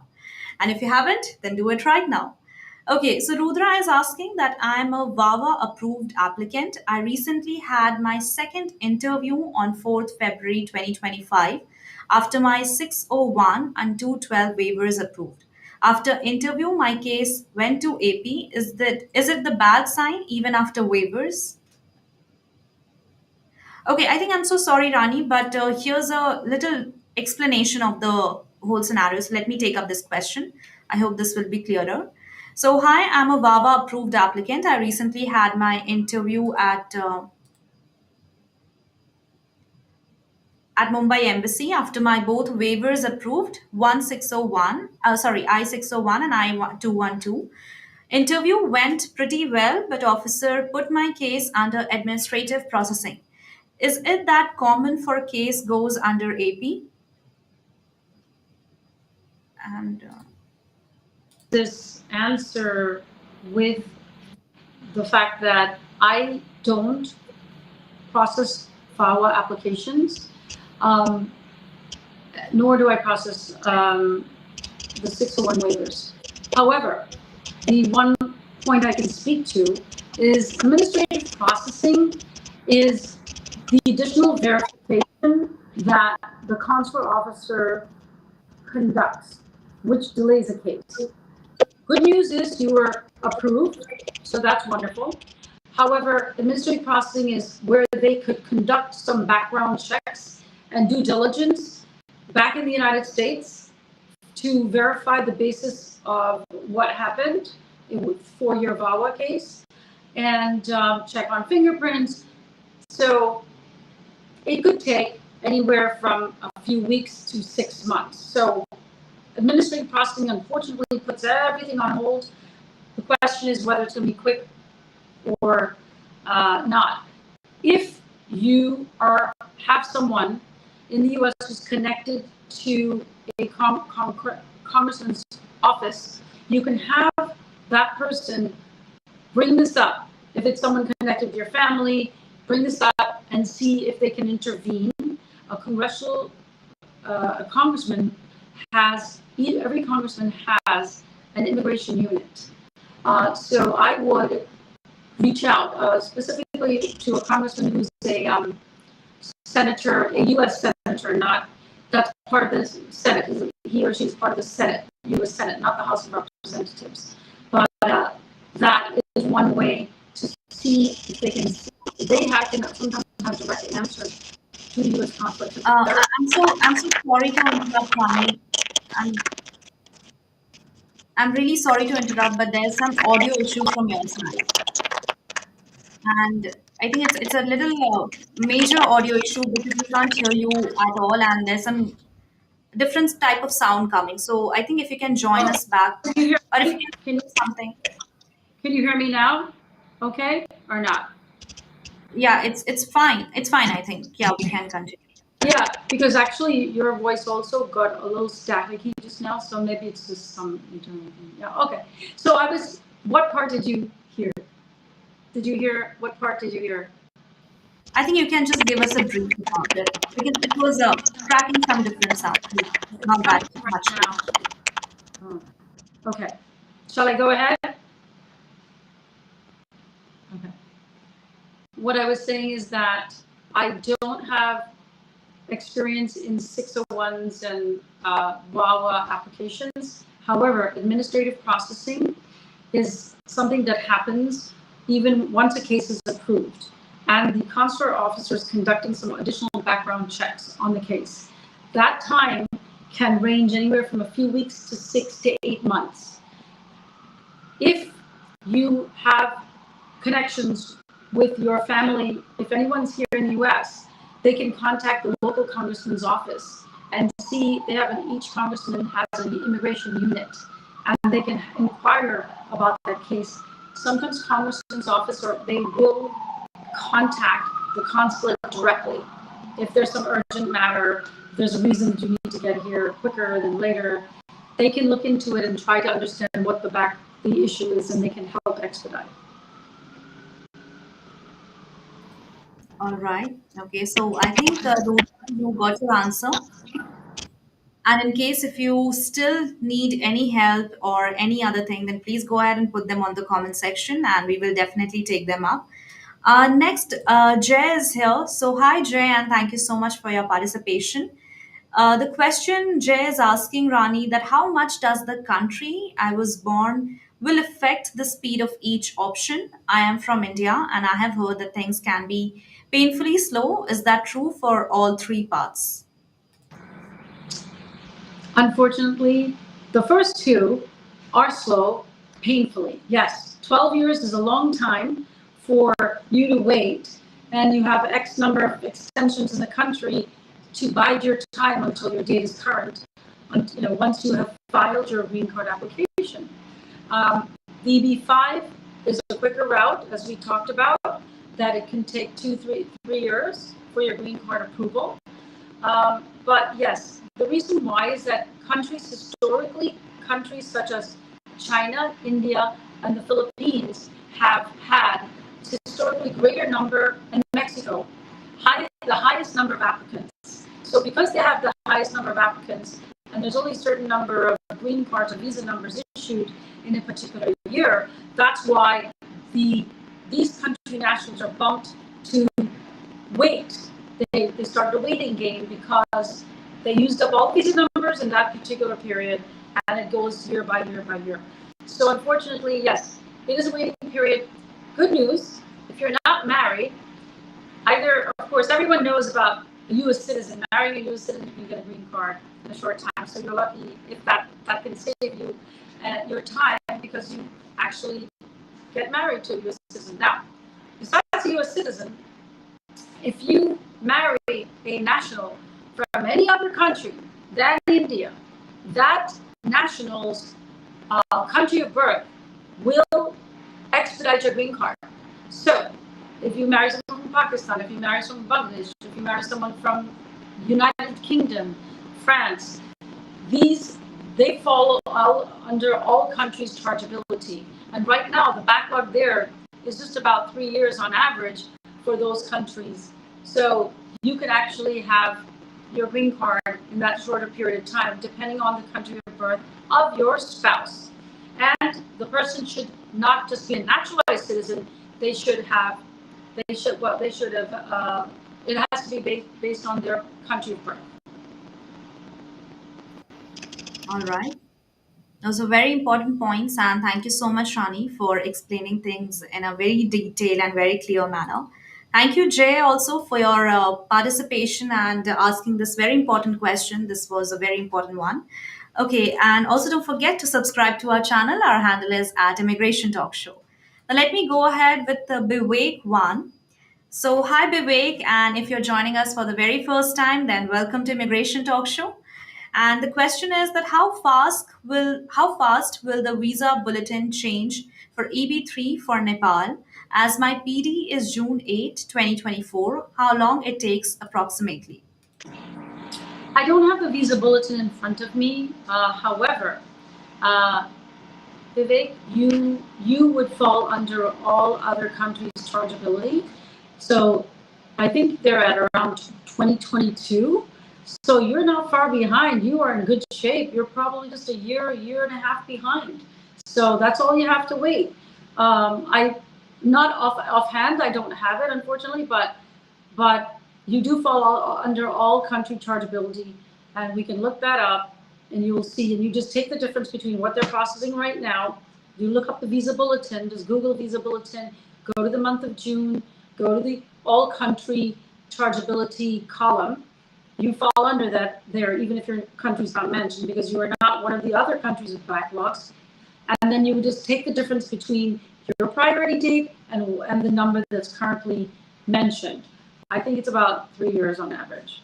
Right now, I think they're processing 2022 It might be 2021, but you take the difference, and then you're in good shape. You're not far off. All right, that's a good one. And all the best, Vivek. And thank you so much for participation. Now, let me go ahead with Supriya's comment. So, hi, Supriya. And Supriya is asking that EB5 seems very risky. Is my money secure? And have you seen people getting their investment back? If yes, then after how many years? Yes, we've seen investments being returned. Typically, the investment capital can be returned uh, within five years, 5 to 6 years on average. As I stated in the past earlier, that you must seek someone who is either guiding you with connection to a FINRA broker.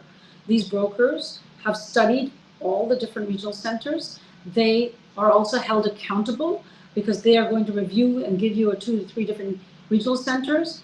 And we only find regional centers with track records of giving green cards, of issuing the green cards, and who have a reputation in the industry. So these are large construction companies and whatnot, because they're the ones who are developing and building. So it's not risky if it's done through appropriate professionals, and that's what we've been dealing with. So that's the point at hand. Find out if you can, whoever you deal with, I want to go through a FINRA broker to help make my decision in selecting a regional center. That's what you're going to do. That's what you're going to say. All right. Thank you so much, Rani, for your answer. And Rudra is back and he is saying, thank you for answering my question. I just want to add one more question. Okay. I had my dismissed forgery charges. Is that could be a major reason for my case to went AP? Yes, Rani. Probably. Luckily, it's dismissed. Then they are verifying that information. It's possibly that, because if they're verifying fingerprints, it's going to be, they will look to see were the fingerprints taken, and fingerprints are related to the criminal database. So yes, it looks like it could be the issue. And if it's dismissed, that's good. So it might take some time for them to review that and make the decision. All right. So, Rudra, thank you so much for. And if you haven't liked, share, and subscribe to our channel, then please go ahead and do it right now. Okay. Okay. Vivek is also here, and he's also saying thank you so much for getting me the guidelines. Thank you so much, Vivek. And go ahead, like, share, and subscribe because most of the time we come up with these amazing webinars with attorney Rani Amanti, and hope you don't want to miss it. And also subscribe to our channel, then also hit the bell icon so that whenever we come live, you'll get the notification. Okay, and with that, Rani, let me go ahead with my question, another very important one. And that is, yeah, about this that some founders apply for EB2 NIW while growing their startup. So, what do you have to say? That is this a smart choice or a risky one? Okay, so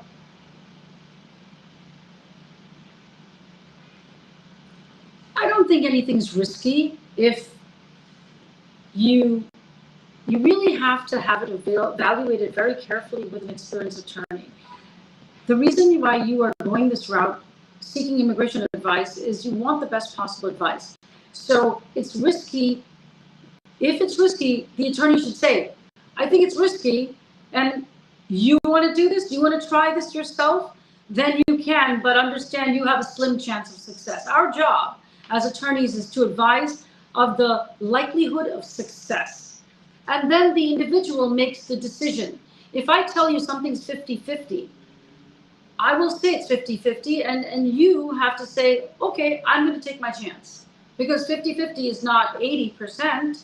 So that's our job, to advise you, and hopefully the attorneys, we have a professional duty to be honest and advise you appropriately. So, it's risky if the attorney tells you it's risky.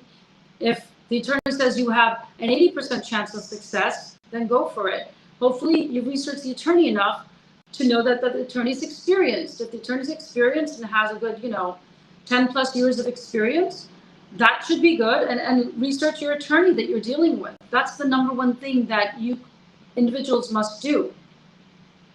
So that's what I think is very important, is research your attorney who's giving you the advice and ask, what is my likelihood of success? Yeah, that's a good question.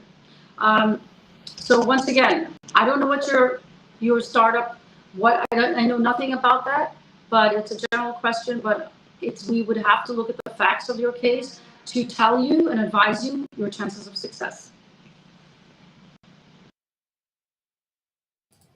Absolutely, friends. And with that, if you need a proper guidance, then I would suggest that don't wait anymore. Directly go ahead, visit this link, and get the contact details of Attorney Rani Mandi and ask any question or any complexity that you're facing right now in your immigration journey.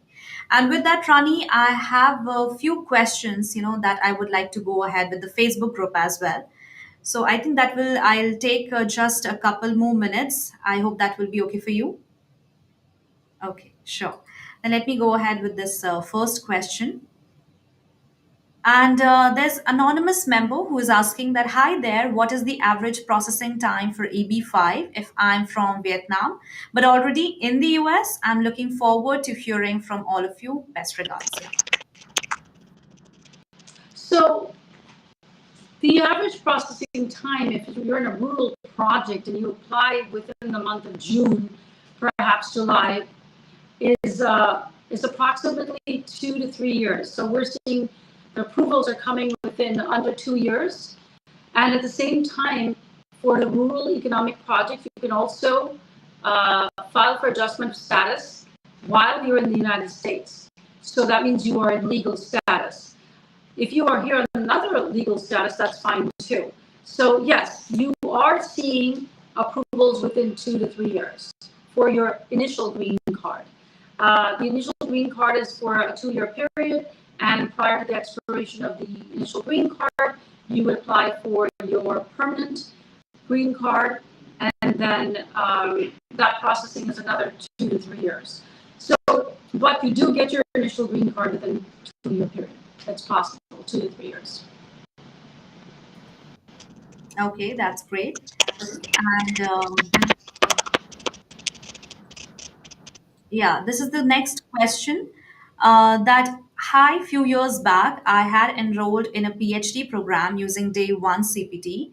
I was able to get my first H1B stamping successfully in 2022, and now I'm planning to get my renewed H1B visa stamping via Dropbox. So, any thoughts if it is safe for travel given these conditions? Yes, Rani. Look, I mean, I don't see any issues as long as you haven't criticized the United States government or engaged in any sort of it's going to be, they're looking into social media carefully. They're looking at if you have a criminal record. Those are the simple things. It used to just be about your criminal record, but other than that, now the countries are looking into social media. So you want to make sure you don't have anything that's contradictory to the interests of the United States. And rightly so. If you come to the United States, you're looking to have better opportunities. So it's rightly so. You shouldn't be, you don't want to be too critical of the United States either. So other than that, if you're going to get an H-1B, it's fine. We haven't seen any issues. As long as you've not committed crimes, and I don't see any issues. Yeah. Okay, that's great, and that's a pretty positive attitude. So thank you, Rani, for participating in this very important question. And let me go ahead with this the last question that I have for you, and that is, I booked my Dropbox appointment for next week for H1 and H4. So I wanted to see if I can move it by 2 to 3 days, but I'm not able to log in. And it says, sorry, you have been blocked. In fact, when I sent email to support, they keep on sending the response that we have responded to your query. Please log into account and check under feedback or request section. I sent a couple of emails saying if I'm not able to log in, then how do I check my account to see what solution they are suggesting? So, yes, Rani, any suggestion? Also, anyone having any idea if there are Dropbox appointments available in June for the week of 15th June? Okay. The drawbacks matter is an administrative issue to be dealt with the U.S. consulate directly. This is not an immigration question. It's a technical administrative question related to a particular entity. So it's not something that I can answer. I think that maybe somebody else online can give them help, but I would also drop by the consulate and see if you could, get more information and keep wait for the email response, or keep trying through email and phone call. All right. I think that's all, Rani, and it's almost more than a year. I mean, more than an hour, sorry. So it was really a great session and, so many important questions, and that to a very demanding topic. So I would just like to say, thank you so much for giving us time, and also your insights were really great. Our audience, we got really a great amount of engagement. So many people have joined, and Girish is also here. So I think, Rani, let's end it with Girish's question, and after that, we can take a leave. So, Girish, thank you so much. And Girish is asking that his friend applied U visa, has lost H1B job, and traveled to India with son. Lost H4 status and stayed 5 months in USA without status and unauthorized work on H4 EAD. She dependent USA. Any option to return back to the USA? Departed, I would think. I don't know what happened to the U visa, because if you would apply for it, that's what you would wait for. I mean, the only basis for you to be in the United States again is for someone to get a job opportunity. I understand you're saying that the question may be whether being out of status for 5 months in the US and working, it says, and unauthorized work on a H4 EAD. It sounds like a lot of little things going on, little facts that are not clear, but if you get a new opportunity, to come to the United States on H1, you or your husband, then you simply will be questioned on various things at the consulate.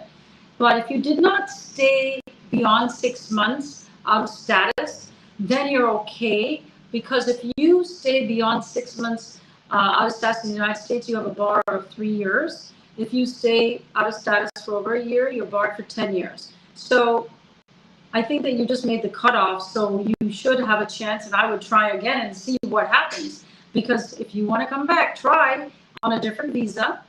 If it's a work visa or if it's a student visa, try and see what happens. But I'm not sure what happened to your U visa, though. That's right. And I'll say, I hope, Girish, you got your answer. And thank you so much for the participation.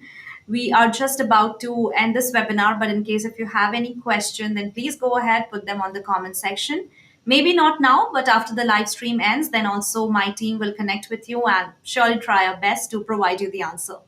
And with that, Rani, I think that's all for today's webinar. So thank you so much. It was really a pleasure and honor to have a show with you, and really looking forward to have a next show with you next week. So thank you so much for joining us.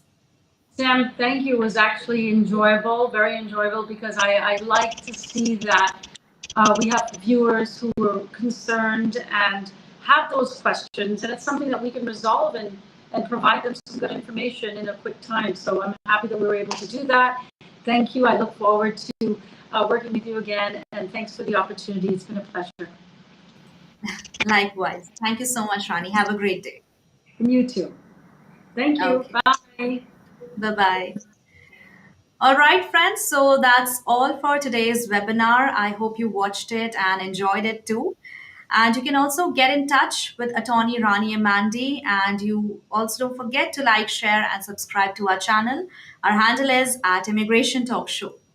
And with that, friends, also don't forget to join us at 4 p.m. EDT. We will be coming live on Daily Immigration Dose. And thank you so much for joining us. Make sure to stay smart, stay safe, and keep watching Immigration Talk Show. Thank you, everyone. I'm Sam signing off for now.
You know why I'm vacationing in Dubai right now?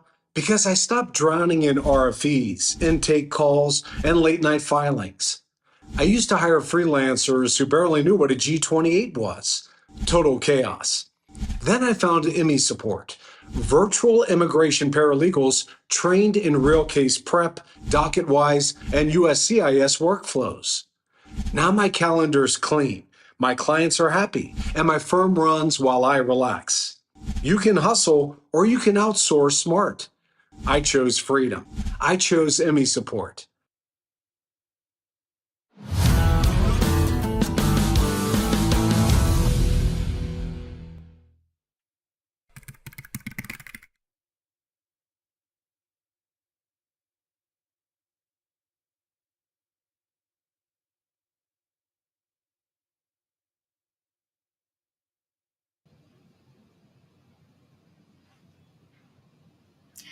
Hello, everyone, and welcome back to Immigration Talk Show. I'm your host, Sam.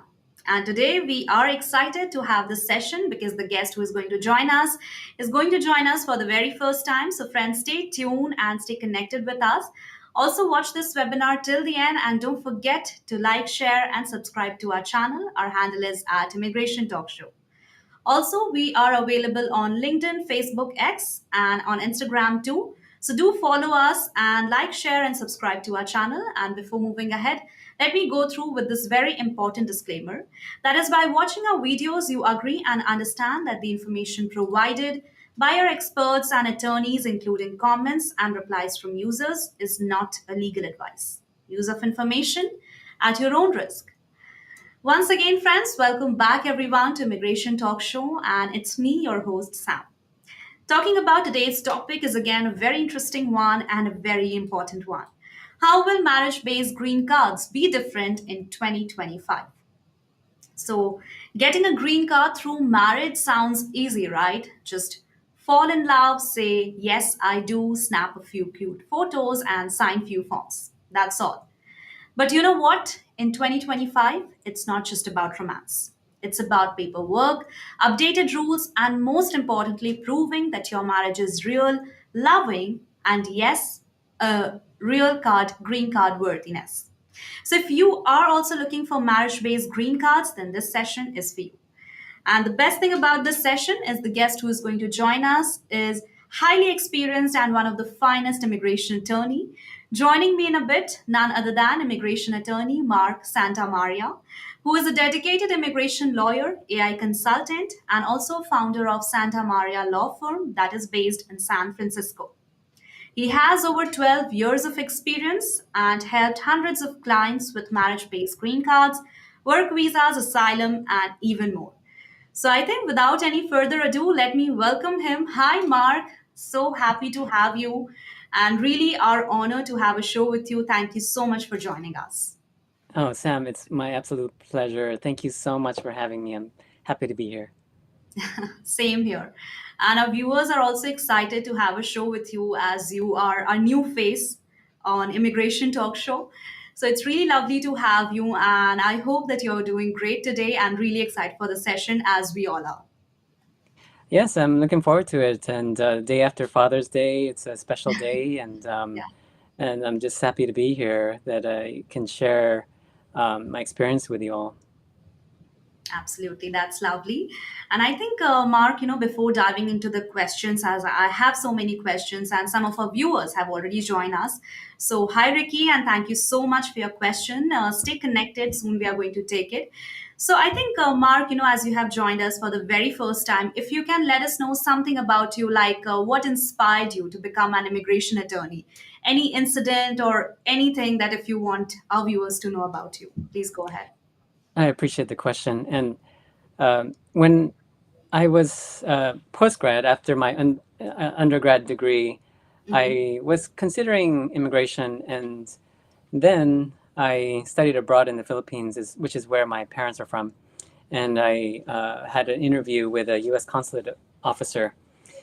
And so what I remember seeing that day will forever be with me, because when I went to the U.S. consulate to interview the officer, there was a line for American citizens, which I'm very blessed and acknowledge. I'm very spoiled to have this position by birth. And then I went through that line very quickly.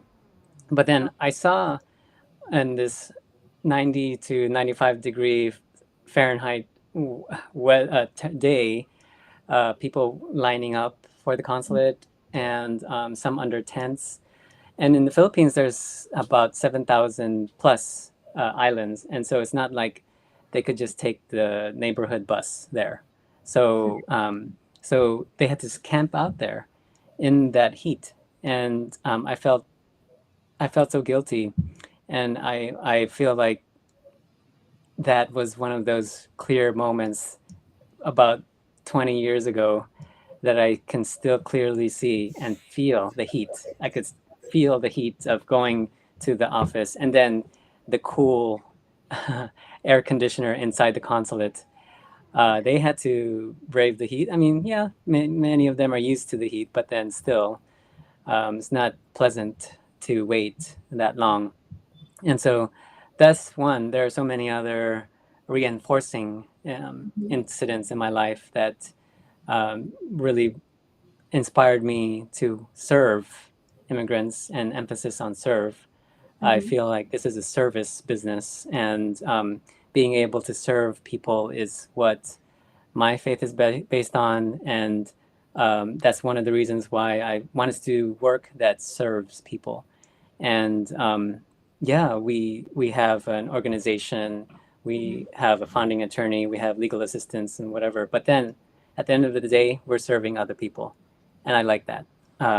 I didn't want to get into corporate law because it's just an entity.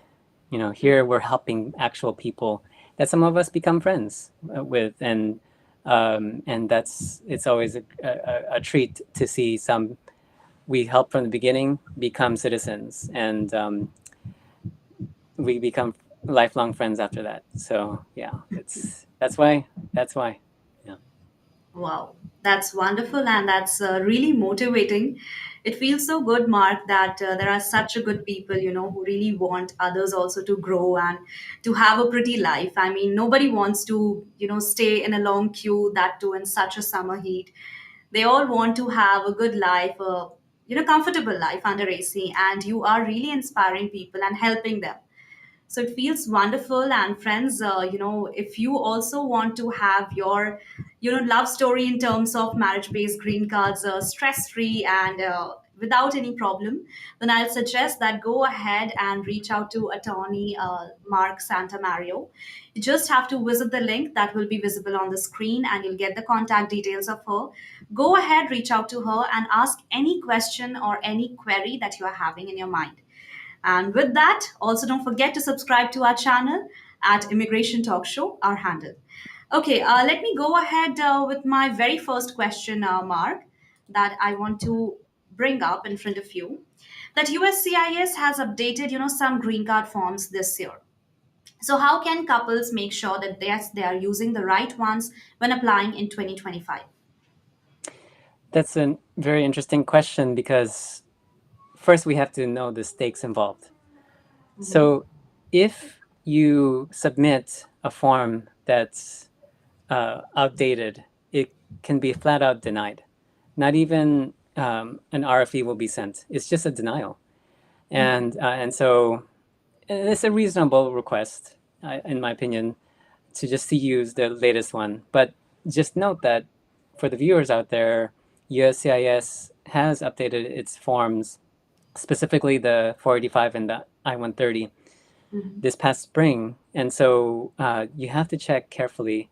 And it says there on the bottom of the form when it's expired or not. And so you can also check on uscis.gov for the latest form, because sometimes what people do is they just go online and then they happen to find the form. But it's better to go to the source, uscis.gov, and then just get the updated form there. Then be very mindful of any any announcements that they have about the changing of the expiration date or the changing form of validity, because it can happen anytime. And so, like, for example, this past updates to these forms, they kind of happened all of a sudden. And so people have to be aware that it can happen. And if I were you, I would just carefully look at the dates and have a goal in terms of, okay, it's going to take a few months for me to submit this case. And so right before I send it, I'm going to double check if the form is still updated and still accurate and not expired. And so before you all send it out, please double check uscis.gov and see if it's still the updated form, because it does take a while to fill out the forms. And then right before you send it, you can double check it. And so, yes, so check the USCIS website regularly. Review the instructions also, because with the forms, they not only have the date, but they also have instructions on how to fill out the forms. And it might be in relation to some sort of date requirement. So be aware of that. And obviously consult with an immigration attorney, double check with an attorney if it's the latest form. All right, that's great. Thank you so much, Mark, for explaining things. And I'm sure our viewers are, keeping a note of all these very important pointers. And it's a very important, and most of the time our viewers overlook these are very important pointers. So I hope, friends, that you are getting benefited from this session, and participate as much as possible. Ask any question. We are here for another hour. So I think that will be great. And let me go ahead with another question, Mark, that is for you. That is USCIS taking longer or faster to process marriage green cards this year? Yeah, and the short answer is yes. And the feeling is real too. So for example, when I'm in USCIS offices, the wait time is longer.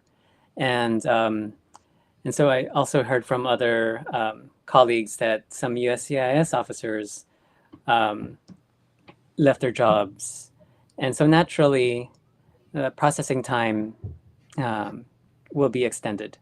And so knowing this, it's very important to consider that in terms of expectations, because if you are expecting to get a result of your application because, oh, you have a friend that told you, oh, it took me 5 months, I got the response, I got my green card in 5 months.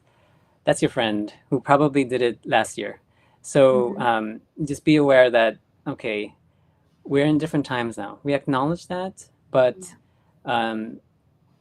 we strategize. Okay, so knowing that it's going to take longer than usual, okay, how can we get this application in faster, as fastly, but as detail-oriented as possible. So you really have to balance it out. And that's why obviously working with an attorney may help. But yes, we acknowledge that there are delays, but we try to pay attention to detail when filling out these forms and send it out. And then you control what you can control. And sometimes we say, control the controllables. So you can control how fast you put together your application. You can't control how long it's going to take. And that's fine. Although other visas have premium processing, ironically, marriage does not. Fine. After a while, you can get your work permit. You can get your travel permit.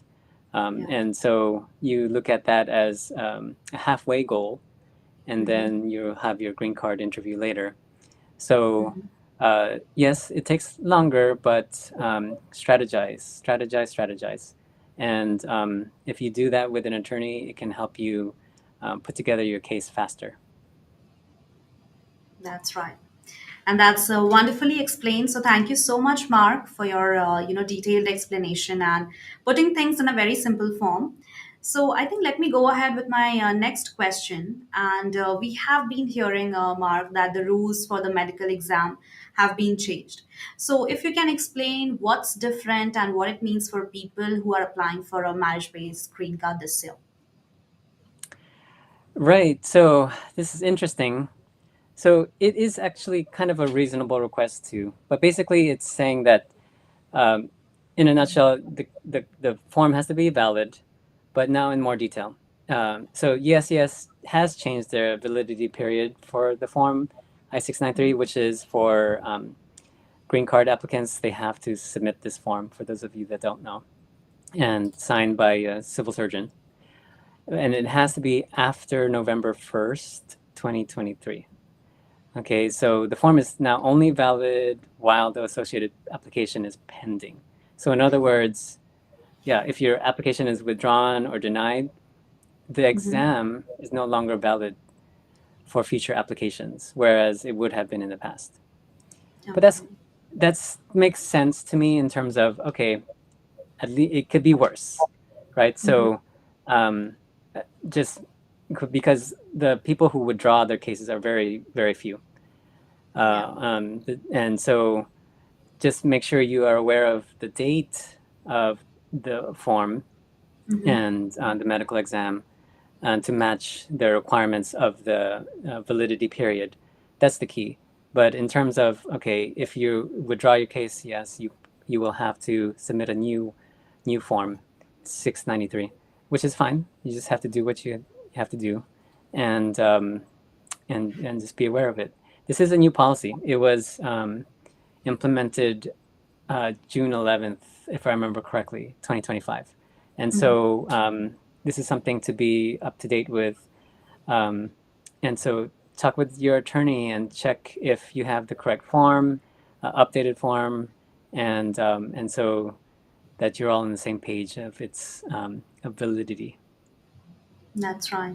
Absolutely. And I think that's explained wonderfully. So let me go ahead with my next question. And thank you so much, Mark, for taking up that one.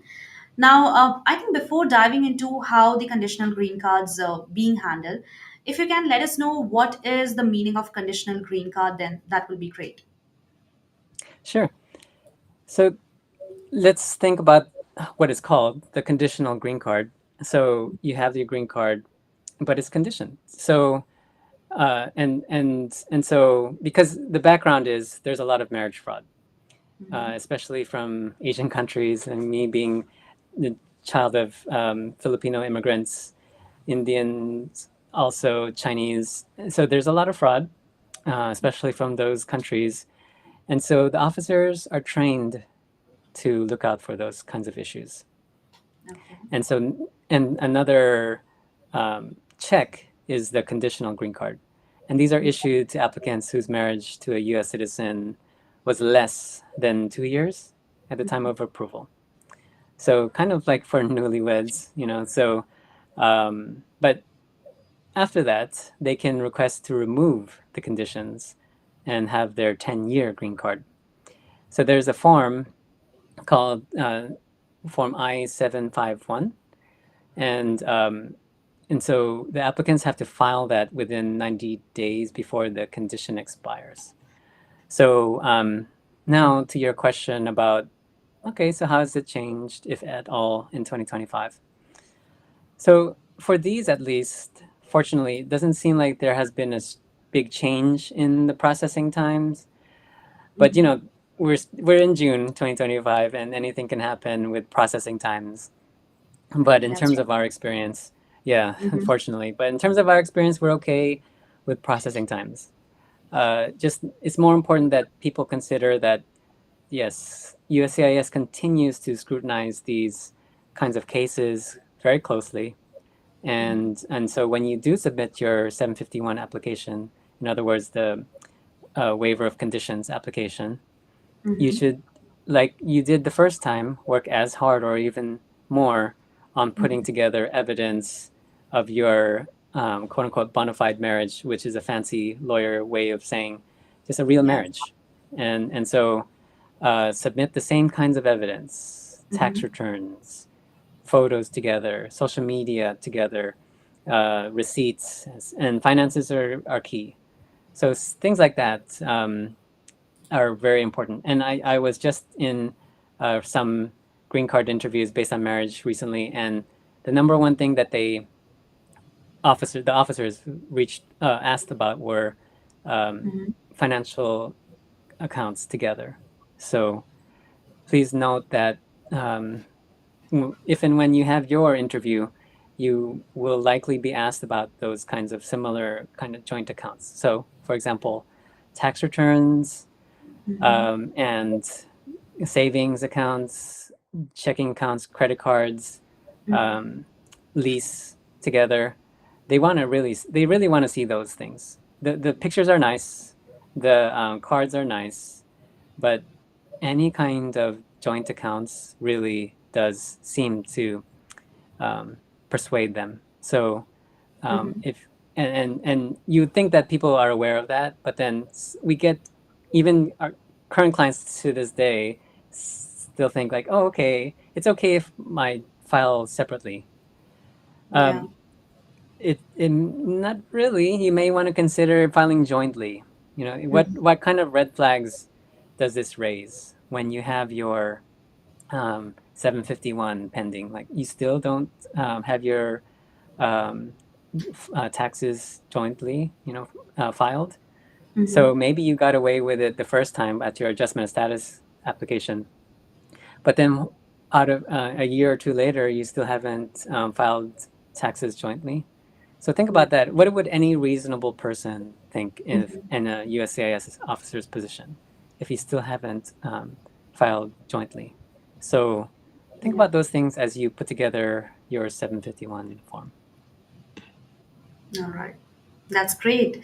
Thank you so much, Mark, for putting up, these very great insights. And I'm sure our viewers are keeping a note of it and, explaining things in a very simple manner. It's really a great thing, and you're doing a great job. So I think we are really enjoying this session and so much to learn from you. Your expertise are really great. So friends, stay tuned and stay connected. We are just going for a short, quick break. So don't go anywhere. We'll be joining in a minute. Till then, if you have any question till now, because we have covered half part of our today's topic, go ahead, post them on the comment section, and don't go anywhere. Keep watching Immigration Talk Show. You know why I'm vacationing in Dubai right now? Because I stopped drowning in RFEs, intake calls, and late night filings. I used to hire freelancers who barely knew what a G28 was. Total chaos. Then I found IMI support, virtual immigration paralegals trained in real case prep, docket-wise, and USCIS workflows. Now my calendar's clean, my clients are happy, and my firm runs while I relax. You can hustle or you can outsource smart. I chose freedom. I chose IMI support.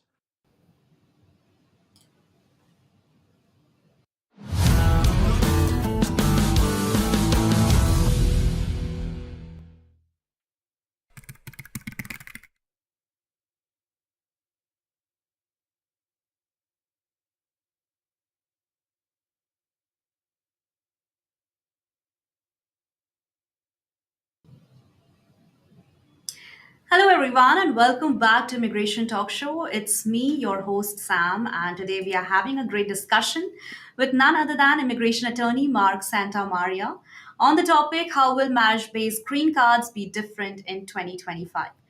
So, thank you, Mark, for being here, and I hope you're enjoying this session. And with your permission, can we move ahead with our next questions? Please. Okay, that's great. And let me go ahead with this very important question. And that is it true, Mark, that when I-130 and I-485 are filed together, then waiting time depends on the slower of the two? Also, how should couples strategize their filing to minimize the delays? Uh, uh, Not necessarily. So, um, yeah, the main thing you can do is to check processing time is to check USCIS.gov's processing time tab, and then you have to, because it depends on the region you're in, because they have different offices, and the offices have different processing times. So when you click the form that you're entering, and when you do that, it'll show you a processing time. It's an approximate processing time. So for example, like I'm based in San Francisco, and yeah, it's taken about a year. It's going to be longer, that's for sure. But somebody in uh, central Kansas might be a bit faster than ours, because there's just more applications in our area. So that's something you can do. Just check online to see the processing time there. But it shouldn't, and that should give you a good approximate time. And they sometimes they say it's going to take X amount of months or whatever year, but then the reality is it's about a little bit faster than it actually is, which is a good thing. And generally, that's the way it goes. They kind of hedge their bets. So if it says a year and 2 months, maybe you'll get your news in a year. So that's usually what happens, and that's a good thing. So hopefully that happens for you too. Absolutely. We hope for everybody that happens. And I think let me go ahead with my next question, Mark. And this is that has the scrutiny increased for international marriages or long distance relationships? Now, Mark, here's a one case study that I would like to, make you understand so that it will be easier for our viewers to get the idea with the example. So what happened that there was a girl named Lisa who was actually a US citizen, and she got married to Raj, who was an Indian citizen. And they had like a long distance dating, and it has been a year for them. And at his 2025 green card interview, what happened? The officers, they question every detail from daily routines to their texting habits and everything. And despite photos and records, his visa still got denied under 221G for inefficient insufficient evidences, and it took like months and more documents to finally get approval. So after proving so many things and giving so many documents, they got the approval. As we compare to other case like that was having a short distance relationship, the couples, those who were living together, those living together in the US often faced few hurdles, but they shared some lease, joint bills, and everyday photos, that made it easier for them to prove a real relationship.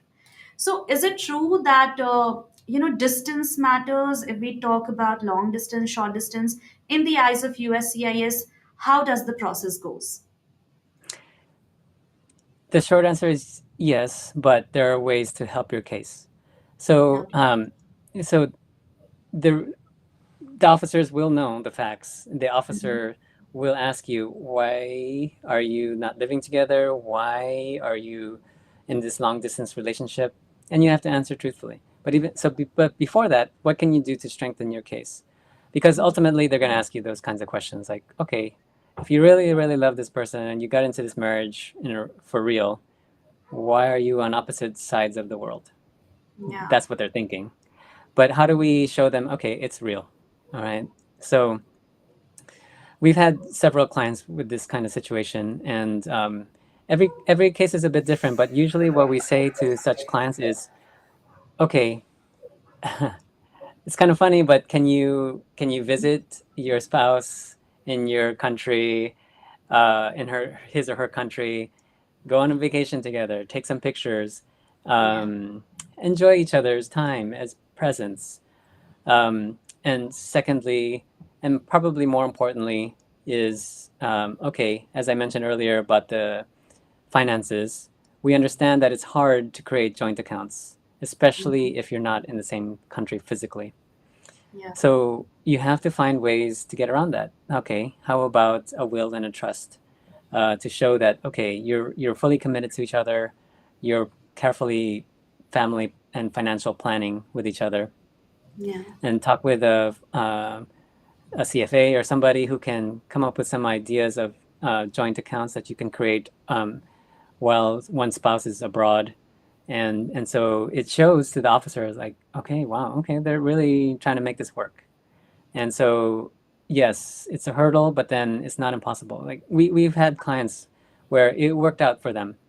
And actually there were minimal times when they were actually physically together, but we figured it out. So okay, maybe they only saw each other once, but that one time they took a lot of pictures, they bought each other gifts, and also during that time they had the spouse sign certain documents so that they can create an account together, or so use that time wisely when you are on that one trip to see your loved one, your spouse, and see what you can do and get done while you're physically together.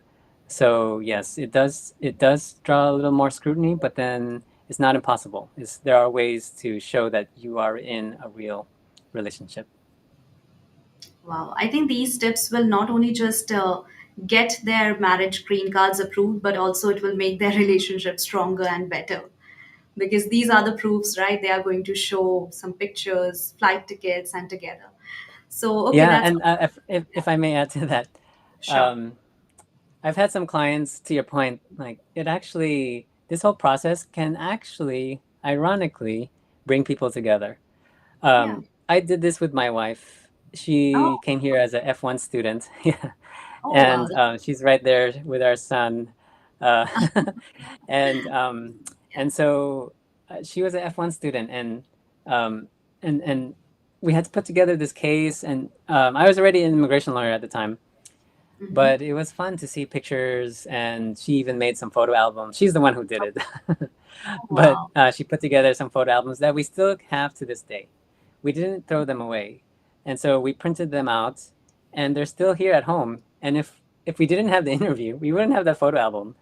We Oh, have actually four of them, wow. four small photo albums of printed out pictures in a book binder, and we kept those, and we'll always remember that was actually the time we had our interview. And so actually did bring us closer in a way. So it's all perspective, right? So yes, it's a stressful time, but we acknowledge that. Okay, how can we make the best out of it, Yeah. right? And so and so if you all can do that, then okay, this might make it less stressful, even just a little bit, right? Yeah. That's right. And that's beautiful, Mark. It feels so good that, when a real married happy couples we see and we feel so happy, okay, that marriage can be so pretty, even in the USA in 2025. So I think that's pretty and that's wonderful. And I think, friends, you can also go ahead and ask more questions. So I think, Mark, let's take up some of the questions from our viewers because I don't want to wait longer. So Ricky is here. Hi, Ricky, and I hope you have subscribed to our channel. If you haven't, then please go ahead and subscribe to Immigration Talk Show right now. Okay, so Ricky has a very important question, Mark. That can premium processing increase chances of RFE for NIW I-140 petition approval? Also, in what cases should one seek G28 representation required?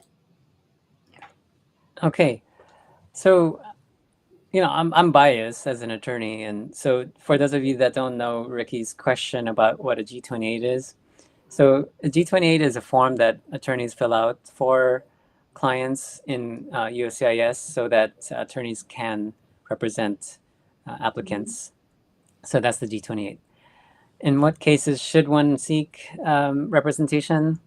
I'm biased, of course, in all of them. I would say yes, there should be an attorney. but some people, and to that point, some people. Just last week, I was in a green card interview applicant's case.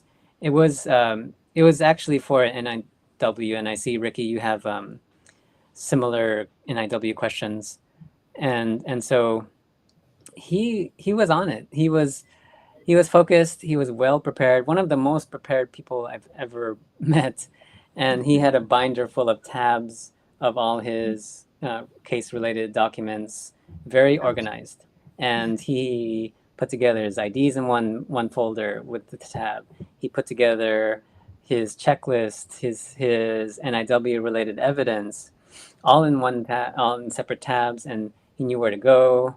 He practiced actually pulling them out for the interview, and so yeah, we told him to do this. We tell all our clients to do it, but to make it look that nice and to be as organized, he's one of the top performers for our clients, and so he did it, and he had such a good interview. He answered each question very articulately, and the officer was very reasonable and friendly. And he would have, let's say he got a very confrontational one, he would have been able to fully respond as well, because we prepared him for the worst. So it was a very smooth interview, but we, a week and a half prior to that, started doing mock interviews with him, 2 or 3, and we gave him very tough questions. Okay, why does your work serve the national interest? Give us details. And at the first time he said, yeah, it helps because something like I help in my field, but it's very general. And so I said to him, okay, that's nice, but what can we do to make it more specific? And how can you answer the question more directly? Okay, and then we practiced again, and then he answered that again. And then at the interview, he answered it just as we practiced. It was beautiful to see. And so that's best case scenario. And he said himself, like, yeah, I could have done this, but just knowing that you were there was very comforting, because he was nervous. He said, yeah, I was nervous the whole time, but just you physically being there, like, it actually helped me.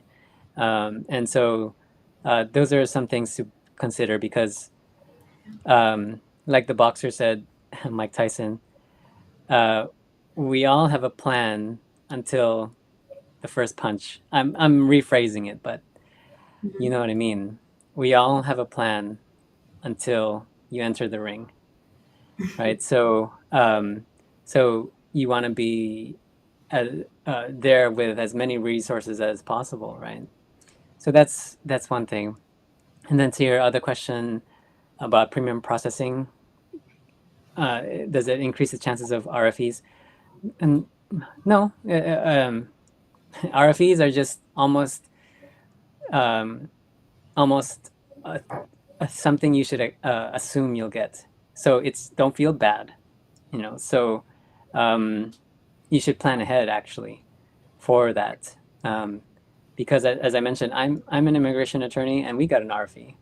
So it happens, and it's okay. It's just part of the process. We tell clients that all the time.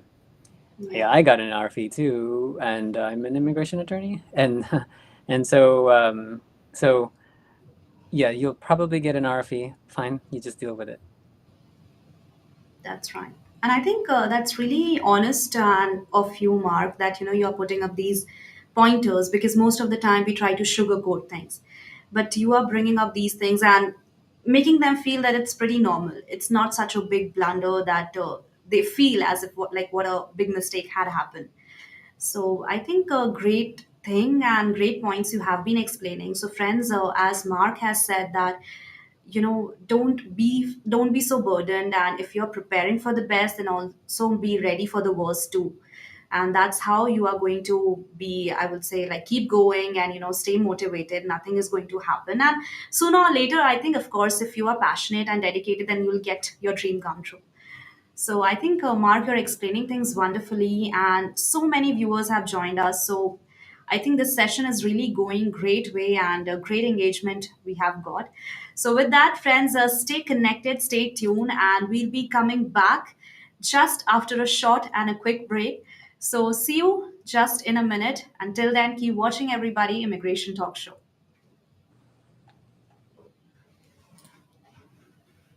You know why I'm vacationing in Dubai right now?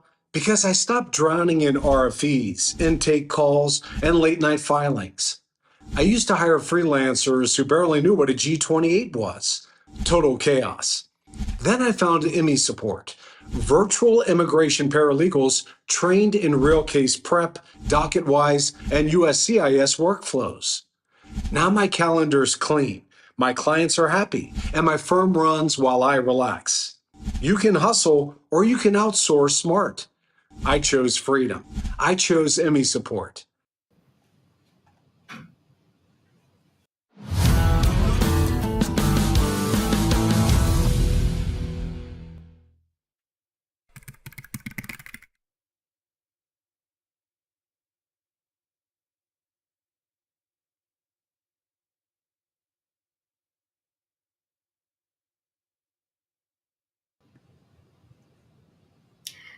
All right, so hi everyone, and welcome back to Immigration Talk Show. It's me, Sam, your host, and I have a very special guest joining me today, none other than immigration attorney Mark Santamaria. And he has 12 years of experience. And till now, friends, we have gone through so many questions. In case if you want to get in directly connected with this attorney, then you can directly visit this link that is on the screen, and you'll get the contact details of Mark, and surely he's going to help you out. Okay, let me go ahead with Bhavik Patel. So, hi Bhavik, and thank you so much for your question. I hope you have subscribed to our channel. If you haven't, then do it right now. Okay, Bhavik is asking, my spouse and I are planning to travel internationally while our green card application is pending. So, what are the specific requirements for obtaining advance parole, and how can we ensure that our travel plans does not create any problem with our application? Okay. Yeah, good question, and especially in light of what's going on um, nationally with travel issues. So if I were you, yes, I would be a little concerned too. So that's a very legitimate question. So yes, and by the way, I just came back from Asia about 2, 3 weeks ago, and you can feel it. You can feel it at the airport at SFO. You could feel the anxiety. Yes, I went through the citizen line, but then I intentionally wanted to see the green card line too, and for foreigners, and so I was really observing and how is it different traveling internationally versus last year, because we travel internationally sometimes, and we traveled last year and we traveled this year. So what I saw in the and felt was anxiety. So Mavik, I fully respect your question. So yes, so there is a form I-131 for advanced parole, and when you do fill that out, you have to give reason and for your travels, because let's think about this. The background is you're applying for your green card, which is an immigrant visa. So and so you want to stay here permanently, and so if you keep traveling outside, which some of our clients have issues with because they have businesses, they have families, etc. And so they actually really have to, or think they have to, stay abroad for a long period of time. But obviously that conflicts with the intent of a immigrant visa. So intent is key in immigration. And so when you have these conflicting intents, that will raise a red flag. Now, so when you fill out the form, you with that in the background, you say, okay, I'm only going to be gone for a month and I'm going to XYZ country, let's say India, for example, to visit family. And so one thing that usually is worth noting is it's a family event. So let's say that your uncle is getting married, your cousin's going to have a marriage ceremony, and or unfortunately someone has passed away in your family, and so you need to be there for them. And so when you actually back it up with evidence, that does help get your I-131 approved advance parole. And so so with everything, you know, as a lawyer, you back it up with evidence. And so what we usually do is we provide supporting evidence, such as even a wedding invitation. So things like that that show that it's a real event and you really want to go. It's for someone you love, and yeah, we're going together. So then that shows that yeah, you're traveling together, and since you're abroad, you know, take pictures out there. Um, so yeah, so kill two birds with one stone is my point.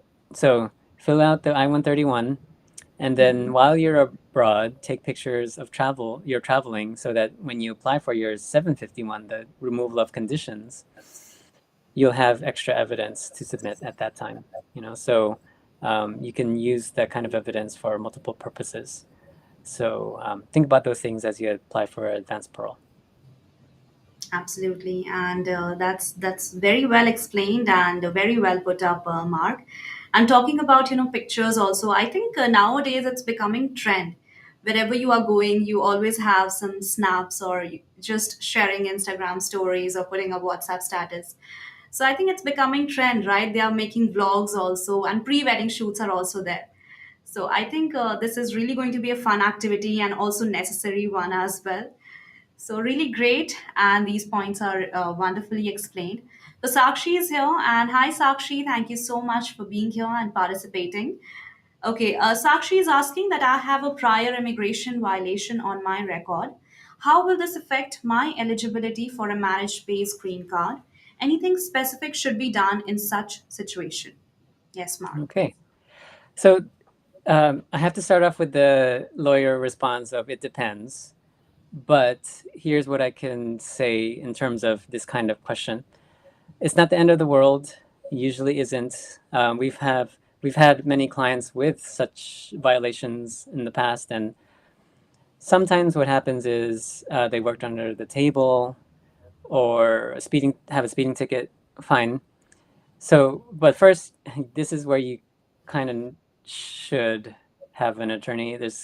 I know you want to save money. Some people want to save money, but at this point, if you do have a violation, you should definitely consider at least talking with an attorney, because it really does depend. I wish I could give you a straight up answer, but it depends if it's a crime based on domestic violence. It depends if it's a crime based on marijuana. It depends if it's just a simple crime of whatever it is.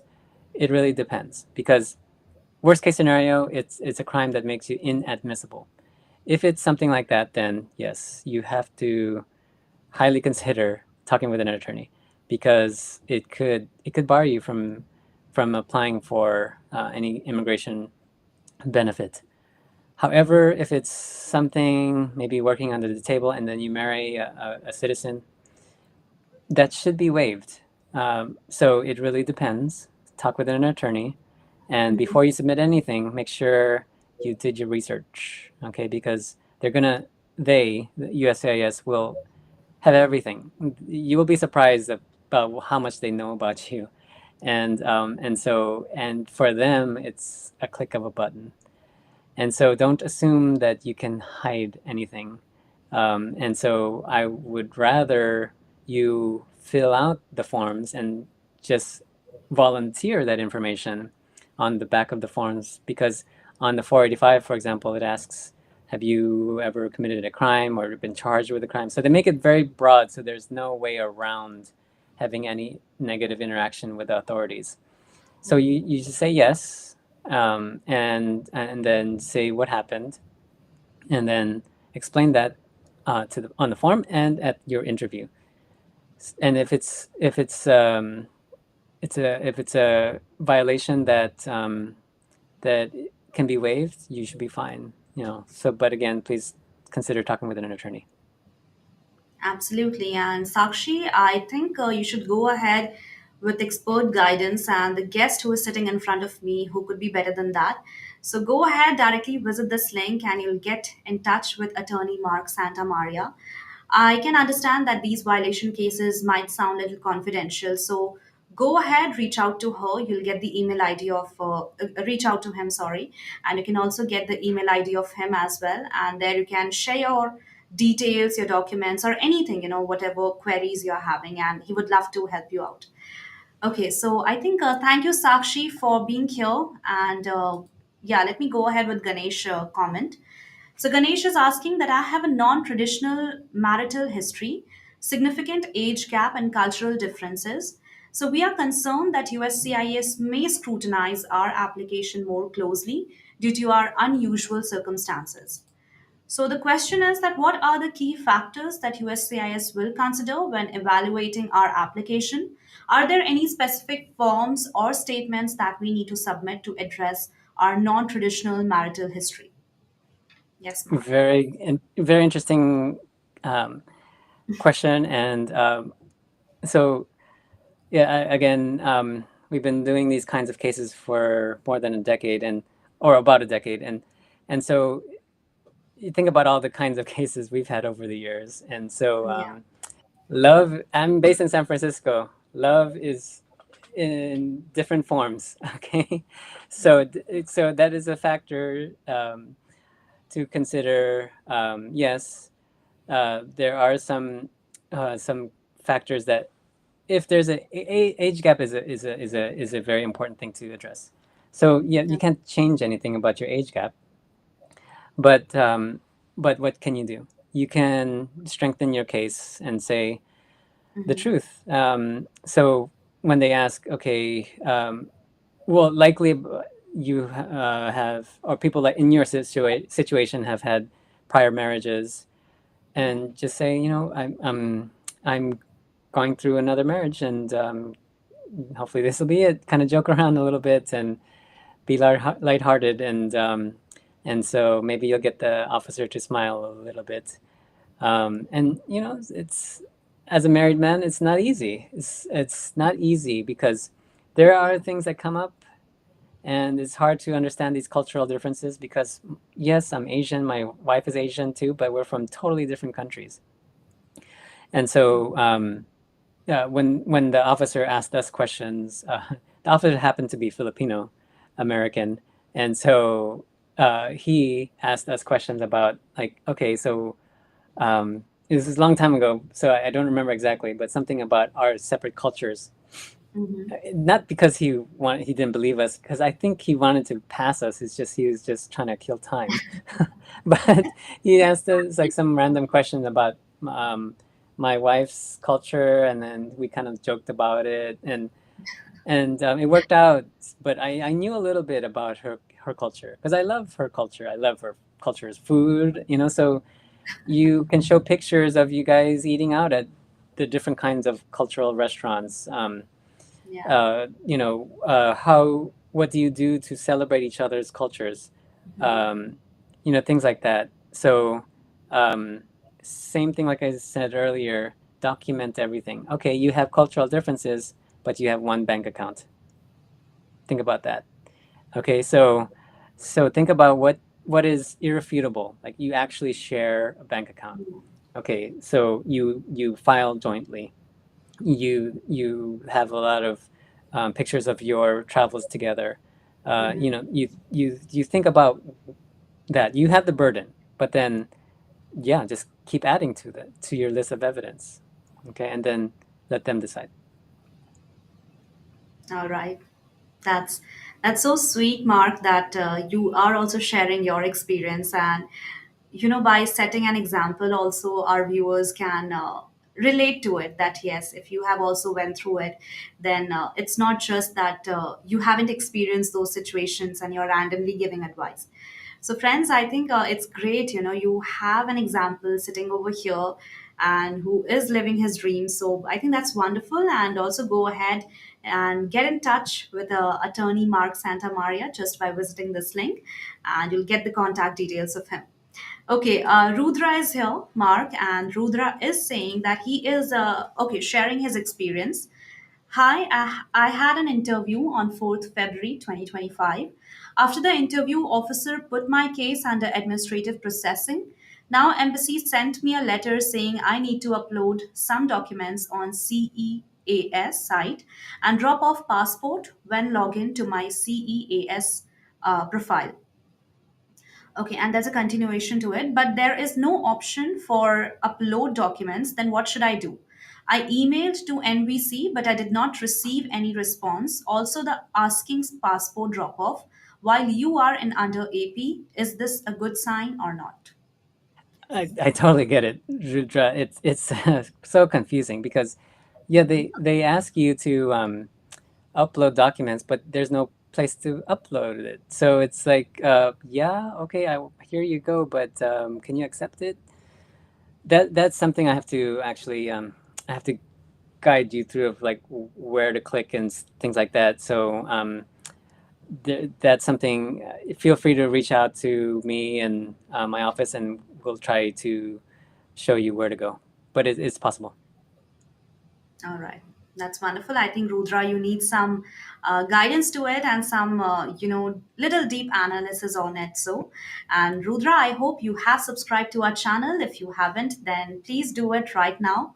We would love to have more sessions with the attorney Mark Santa Mario, and I think that will be great. So, I think let me go ahead, Mark, with some another questions that I have for you. And we have been talking about so many things right now. So, any update on public charge rule, affidavits, or financial requirements in 2025? Okay, these are also good questions. So public charge rule keeps changing, and so I have to be careful on what I say. But so as for now, it's related to the 485, and so you can check that in terms of public charge. So when it comes to um, the public charge rule, you have to really pay attention to what's going on, because the policies changed frequently over the past several years with Democrats and Republicans in office, and so it's going to change. You can assume that. Right now, it is what it is. Is the status quo. So it's no change lately. But then, in terms of the affidavits of support, not necessarily either. No real updates, and that's in relation to the financial requirements. So, for example, you should submit. You have to submit your past year of tax returns for adjustment of status case, and it's a plus if you also submit the past, including 3 years, including the most recent year. So 3 years total, past three. That's of the financial documents. And so in terms of requirements, yeah, tax returns, and in some cases, in many cases actually, they'll want employment verification letter from the sponsor or petitioner. So those are some financial requirements that you should be aware of. All right, that's right. And I think it's almost time, Mark, and we didn't even realize like it's been 1 hour. So I think let me go ahead with one last question, and after that, I think we can move ahead with our wrapping up. So, how can newlyweds avoid delays or rejection during this process? Any tips, any strategies for newlyweds? Please go ahead. Well, that's a good question, and so we've had newlyweds, and we've had cases where they've been married for a decade and finally got around to it. And so for those newlywed cases, it's still possible to avoid delays or rejections.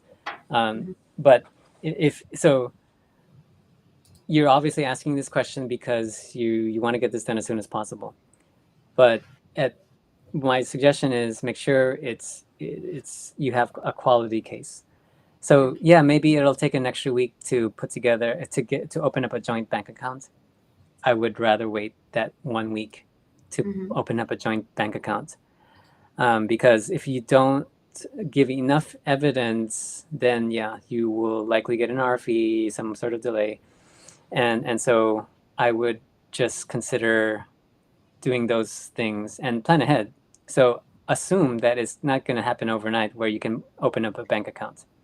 Assume that an estate planning attorney or family law attorney is going to take at least a few weeks to just get a call from that other attorney.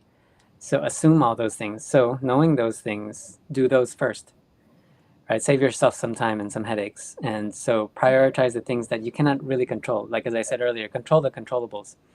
So you can control picking up a call to your family law attorney to write your will and trust. You can control that. You can't control his or her schedule. So yeah, just do what you can to control what you can control, and that will likely increase your chances of avoiding delays. Okay, that's great. And I think that's all for today, Mark. And I think that was really great having all the questions. And I'm sure our viewers are so happy and satisfied with the insights that you have provided them. And it was a great engagement, great feedback from our viewers. So I think this was your first time on Immigration Talk Show. So please go ahead and let us know how was your experience, how did you feel, and when should we look forward to our next session? Well, Sam, I really appreciate this opportunity, and it's a lot of fun. You know, I love advocating for immigrants. As I said earlier, I love serving, and so that's what I feel like I'm called to do. And I really appreciate this opportunity that I'm given to show that I'm of service to people, and we are of service. So thank you for this wonderful opportunity. It was fun. Same here. And I think, Mark, we are getting lots of engagement not only on YouTube but also on LinkedIn as well. We can see a lot of comments here. So I think that's really great. And thank you so much, guys, for joining us. It is really appreciating. It is really motivating. I hope you all are liking, sharing, and subscribing to our channel. Our handle is at Immigration Talk Show. And if you want more sessions or any other topic that you would like to cover us, on our next upcoming show, then also put them on the comment section, and we will make sure that we are going to fulfill your demands, your needs again. And with that, Mark, it was really wonderful, our honor to have a show with you. I am really feeling so happy that you are here. You have put in a lot of efforts, so many great insights on the table. So wonderful. Have a great day. And once again, thank you so much for being here. It was really great to have you. Thank you, Sam, and thank you, Immigration Talk Show. And it was my pleasure and privilege. All the best, everyone. Thank you so much, Mark. Have a great day. Okay, so with that, friends, I hope you like this session, and we have covered so many questions on a very interesting topic about marriage-based green cards.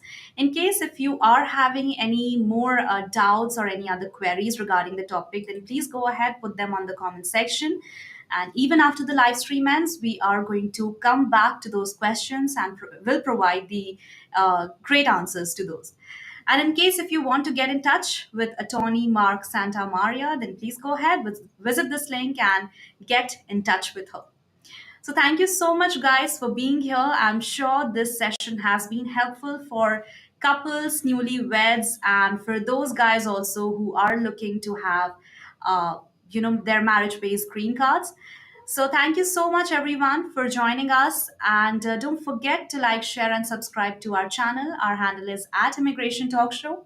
It's me, Sam, and looking forward to another great session that will be live at 4 p.m. EDT. So join us there. Until then, keep motivating, keep yourself informed, and also keep watching Immigration Talk Show. Thanks, everyone. You know why I'm vacationing in Dubai right now? Because I stopped drowning in RFEs, intake calls, and late night filings. I used to hire freelancers who barely knew what a G28 was. Total chaos. Then I found ME Support, virtual immigration paralegals trained in real case prep, docket-wise, and USCIS workflows. Now my calendar's clean, my clients are happy, and my firm runs while I relax. You can hustle or you can outsource smart. I chose freedom. I chose ME Support.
You know why I'm vacationing in Dubai right now? Because I stopped drowning in RFEs, intake calls, and late night filings.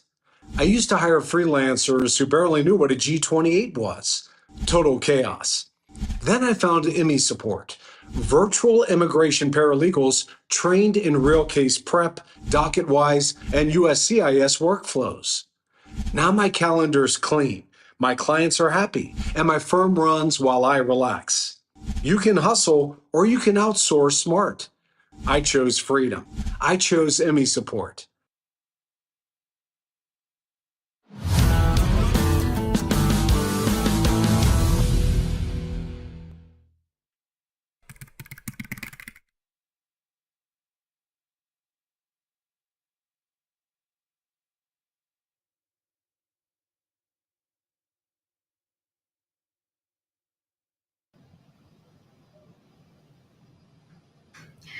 Hello, everyone, and once again, welcome back to this very important and very exciting webinar that is lined up just for you. I'm your host, Sam, and you're watching Immigration Talk Show. And before moving ahead, let me read out this very important disclaimer.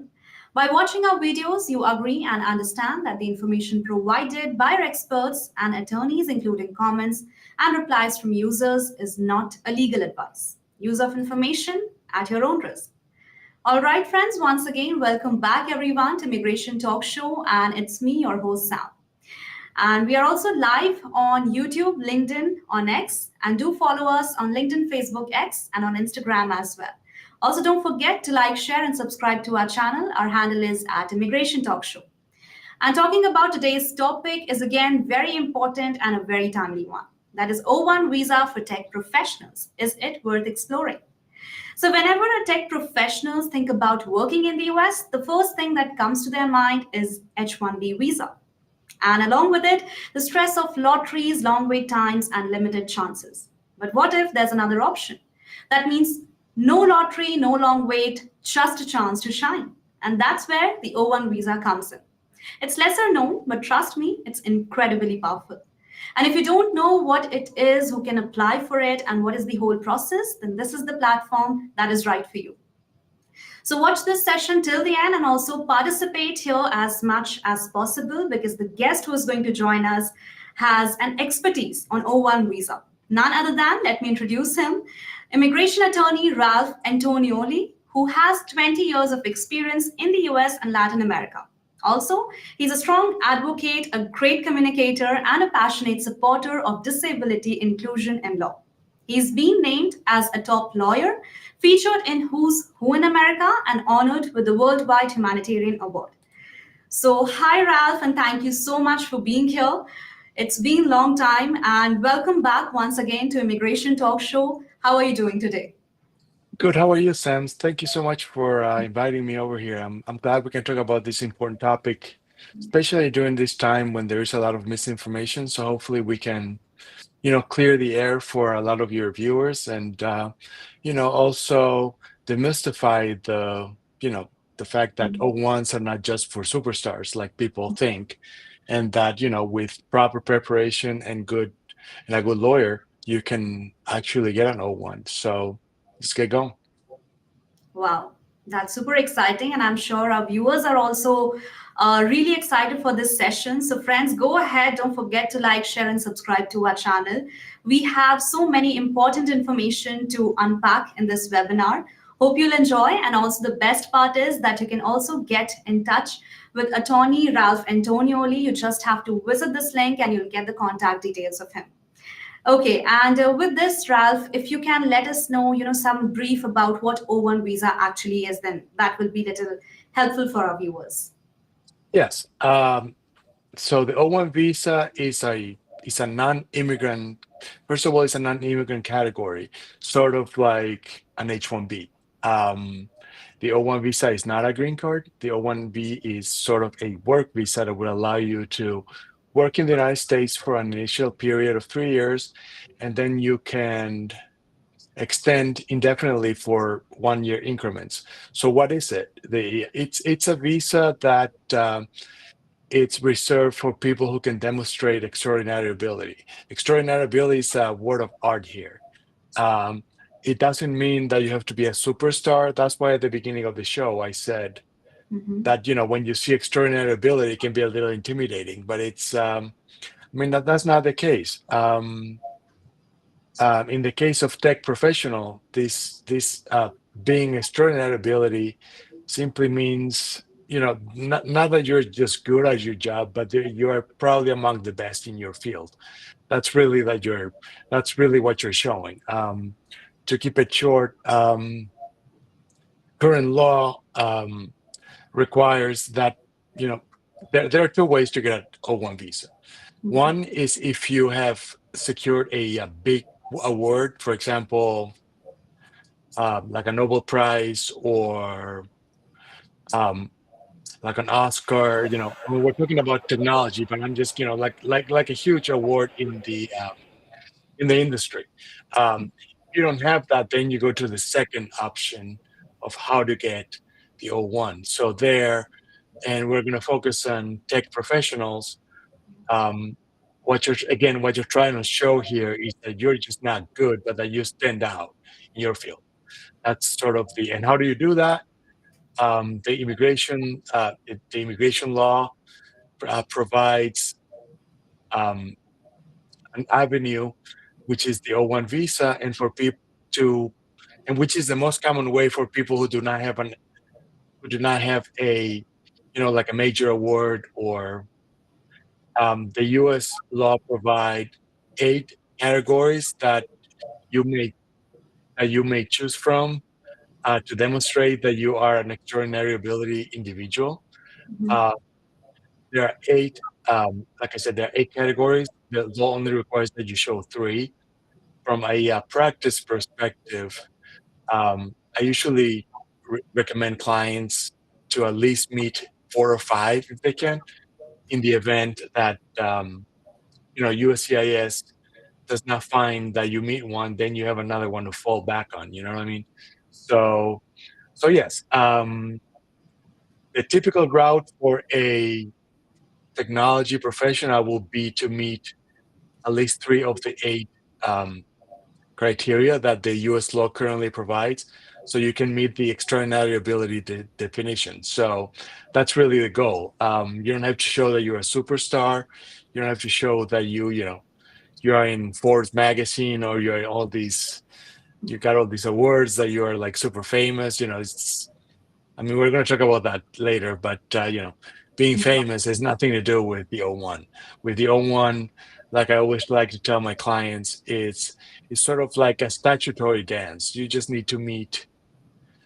You need to have a good lawyer, and you need to be creative. And I think that's where tech professionals will come in, because to be successful as a tech professional, you have to be creative. So that's basically what the O1 is. It's like you also sort of indicated, this is a way for people to find employment in the US, but not have to worry about like the H-1B cap. That's the major difference, because Yeah. the H-1B caps only comes once a year, and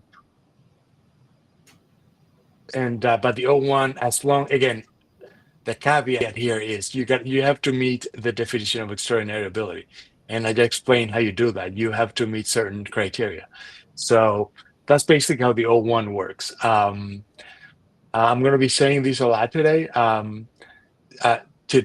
As you can imagine, there is a lot of uncertainty in the immigration law, even in the U.S. economy and everything you can imagine. We're not here to talk about that. We're here to tell people how to navigate the current environment. So that's really our goal. Yeah, so that's really what I have for as an introductory. I see that there are questions coming in, but we're going to focus on those a little bit later.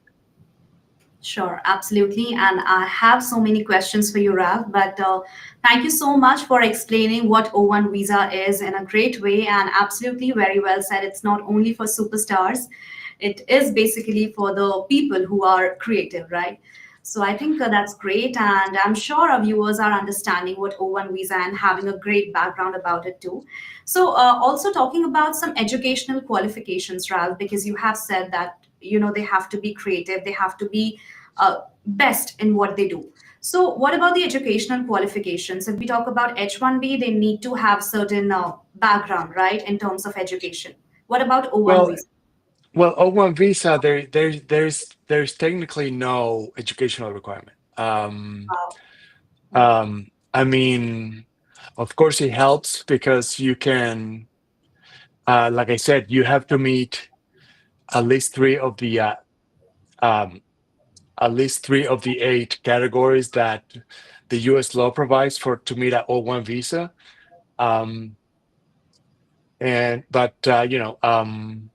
Education is not a priority. Sort of like as opposed to the H1B, where you have to show that you have a bachelor's degree that is related to the field of, to a particular field that you're in, the field you're going to work on. So that's not an issue and as we're going to talk about also here, is there is no prevailing wage like there is in the H1B. So the O1 sort of lends itself for employers to sort of maneuver around salary requirements. And again, like I said, education, I'm not saying it's not important, but it's not a make or break like in the H1B scenario. You can definitely use your education to meet one of the requirements, or to sort of artfully, but again, education is not a threshold requirement. I mean, again, you can use it as a strategy, but that's not. I mean, the O1 is really not focused on education, rather on whether you can meet the definition of extraordinary ability. Okay. Okay, I think That's another very challenging thing, because when you are doing a course, like for example if you're having bachelor's, but on the other hand you need to have extraordinary ability, so that becomes more challenging and more difficult to prove that why you are such a good one, right? With education Mhm. it's pretty easy, you can study, you can score, but in terms of extraordinary ability I think that becomes more challenging. And that's how Yeah, these. I mean, if I may add, I think Sure. the H-1B is sort of aimed at newly grads. So, if you have a bachelor's and you just graduated, probably Mhm. the H-1B is probably your best bet. You don't have a big portfolio yet, so you can qualify as an O1. So, you know, that. I mean, that's just how it works. And what it's typical in the US, right? Yes, you come here on an F1 or whatever it may be, you get your bachelor's, and then you do your OPT and you do your depending on your if you do understand OPT or whatever it may be, and then but yeah, I just want to clarify that the O1 requires a little more a little more work. It's not Absolutely. impossible, but it requires a lot of strategy. Yeah, it does. And with that, I'll say, friends, it also requires expert advice and the right guidance. And it is very important to have the expert advice right now. So please go ahead and get in touch with attorney Ralph Antonioli. You just have to visit this link that will be visible on the screen and you'll get the contact details of him. Okay, and with that, I can see Ricky is also here. Okay, Jay is also here. So, Ralph, we are getting a lot of engagement in this session. I Yes. think people are really interested in O1 visa. So, it's really great. Jay, Rudra, Yuri, please stay with us and stay connected. And also, if you haven't subscribed to our channel yet, then please do it right now. Okay, let me go ahead with my questions, Ralph, that I have for you. That can Yes. awards or patents help you get an O1 visa? And also, how much do they matter? Well, awards and patents again, they're helpful, but they have to, again you have to be strategic about it. Um, just because you have an award doesn't mean it's automatically going to qualify you for an O1 or to meet with the awards um, criteria for O1s. The awards need to be nationally or internationally recognized. So, for example, to keep it very simple, like a generic employee of the month is not gonna is not gonna cut it. Um, you have to show that the award is distinguished and selective. So you need to sort of do a little bit of homework and kind of um, spell out how is this award given. So if the award is given to almost everybody, that's probably not going to be enough. But if you got the award because of publications or because of work you've done in AI or in machine learning or whatever, yeah, the award um, has to be given based on something you have done. So that's one of the criteria. And the same thing with patents. If you have a patent that has been granted, probably the best way to show is that that your patent's being commercialized, for example, or that it's been cited by other people in their work, or that it's been adopted in the industry. So, for example, if you develop certain language that is being used industry wide, that goes a really long way. So, at the end of the day, awards are one of the criteria. Again, you have to meet at least 3 out of 8. I'm happy to give you all 8, but I think if we go question by question, you will probably get a better understanding of how they work. Um, One of these criteria, as I've said, is awards. Um, as you may recall at the beginning, I said if you have an international, highly recognized award, that's probably all you need.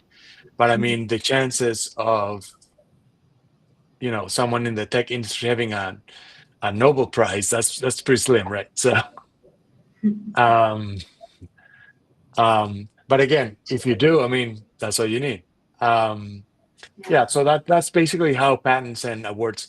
At the end of the day, you have to do a objective analysis rather than subjective analysis. You have to, and what I always tell clients too is a lot of the USCIS employees, they don't, when they look at your application, they don't know anything about you. They don't know anything about what you do. So it's your job to basically tell your story. Tell them why you're an extraordinary ability person. And you go through the what the law says. You go step by step. Mhm. And and I think we're going to talk about this a little bit later, but I do want to emphasize that in today's environment, you have to include, and this is not only for O1s, you can also, it's also good practice for H1Bs or any other, like, what are you bringing to the United States? Why Mhm. is it that because, now everything is focused on America first. Yeah. So that means, okay, I am really good at X, Mhm. and then you have to make an extra effort then and say, okay, X is going to benefit the United States, national security, technology, Mhm. landscape, etc., because of this. So that's something that I probably going to emphasize a lot today. You have to be really like US benefit focused, if you will. So yeah, I mean, the awards and patents are one way to, but again, it's just one way. You need at least three criteria. So one of them will be awards or patents. Um, yeah, so we can keep going with the other elements if you want. Um, Sure, why not? yeah, so for instance, just to give you an idea, and I'm going to read it straight from the regulations so you know what they say. Um, Again, you can either be a recipient of a major international award, such as the Nobel Prize or any other.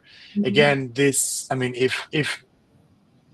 if the award is not probably well known, then you go into the second category where you have to show at least 3 out of 8 criteria as to why you are a person with extraordinary abilities. So, for example, like we just discussed, the first criteria is documentation of received or nationally or internationally recognized awards for excellence. That's the key word there in the Mhm. field of endeavor.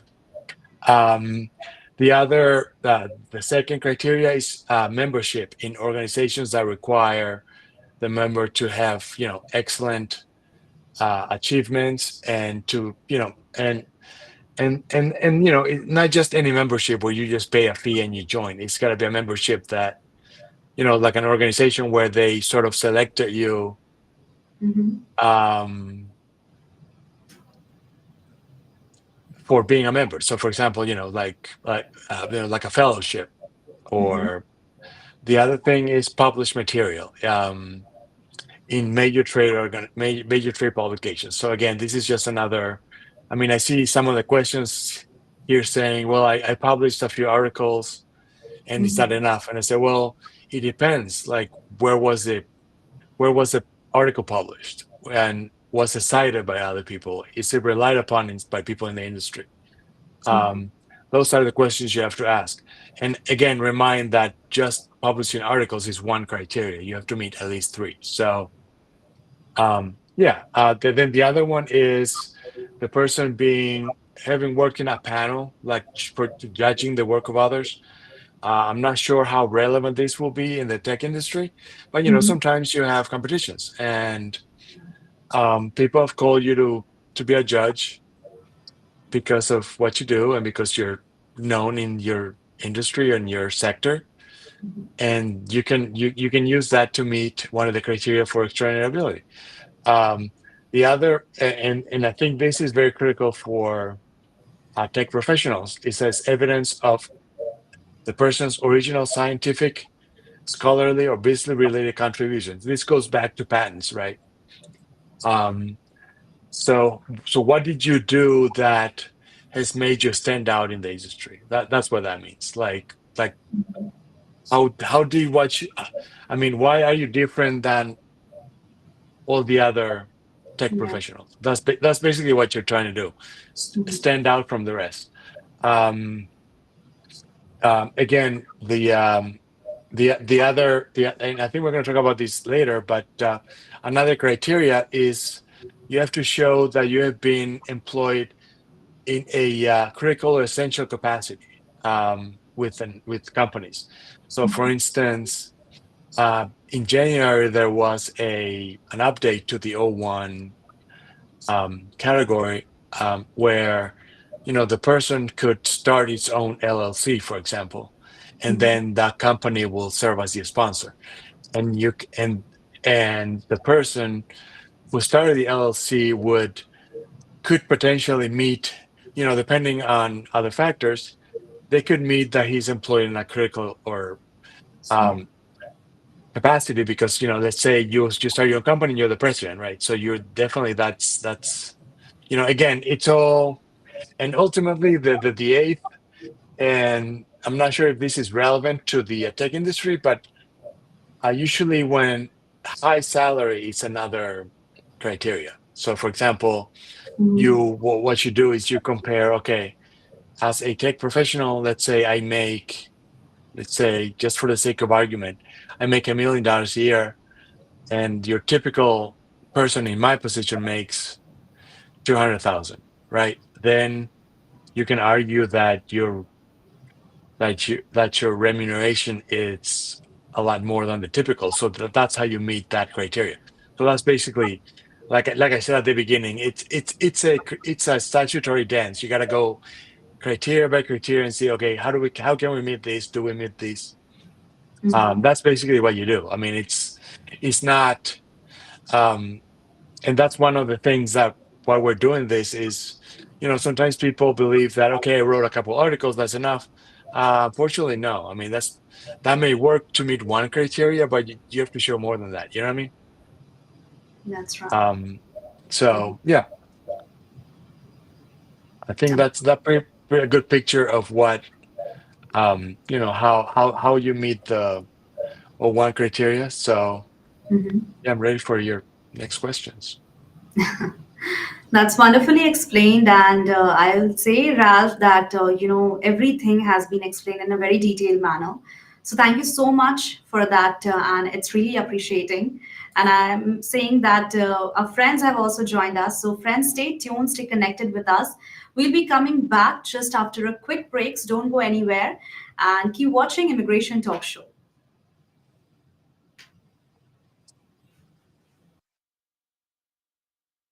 You know why I'm vacationing in Dubai right now? Because I stopped drowning in RFEs, intake calls, and late night filings. I used to hire freelancers who barely knew what a G28 was. Total chaos.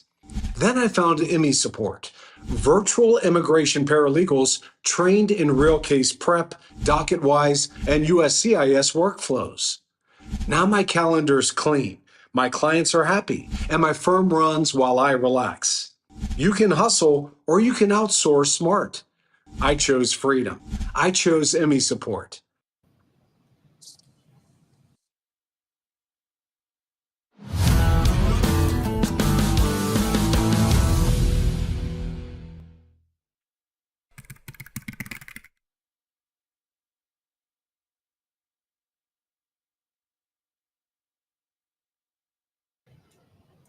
Hello, everyone, and welcome back to Immigration Talk Show. It's me, your host, Sam, and we are having a great discussion with immigration attorney none other than Ralph Antonioli on the topic O1 visa for tech professionals. Is it worth exploring?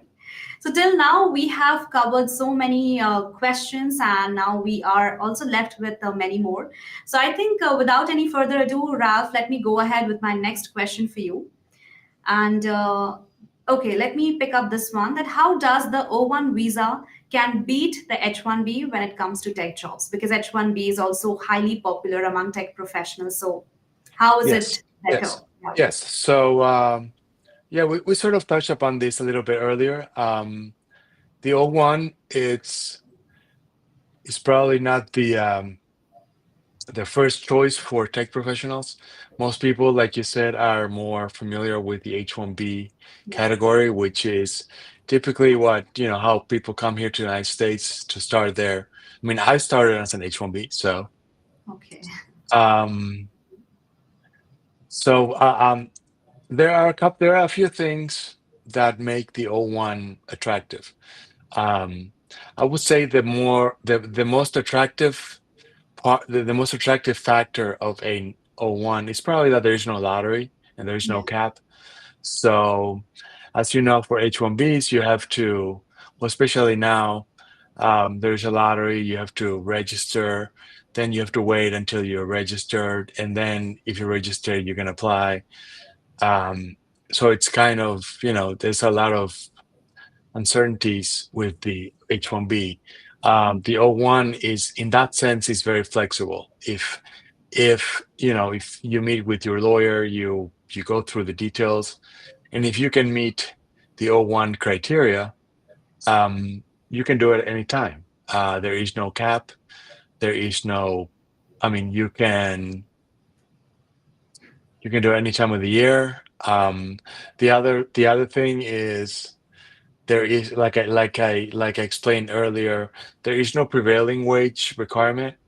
So this allows for a lot of flexibility for employers and employees to sort of structure a compensation package that could, potentially even meet the high salary criteria.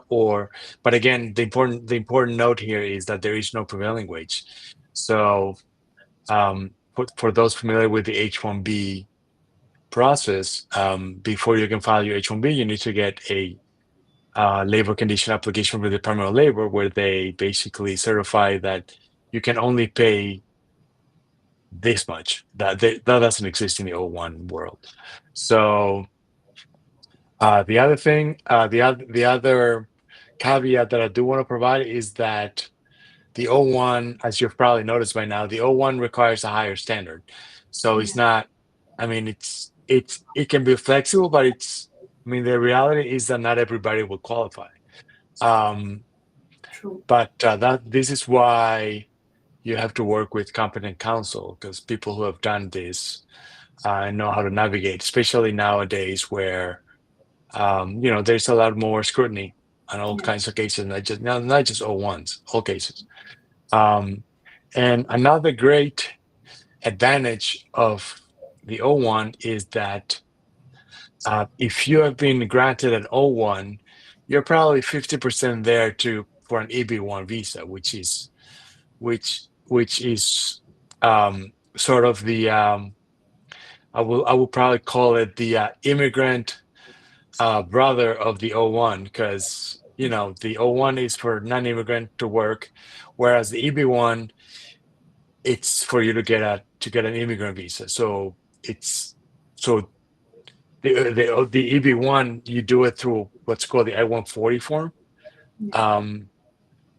And the excuse me, the requirements for the EB1 are very similar to the O1s. So like if you met the O1, that's why I said you're probably 50% there. So those are probably I would probably say the fact that there is no cap. It's probably a game changer, because that allows for you to plan anytime.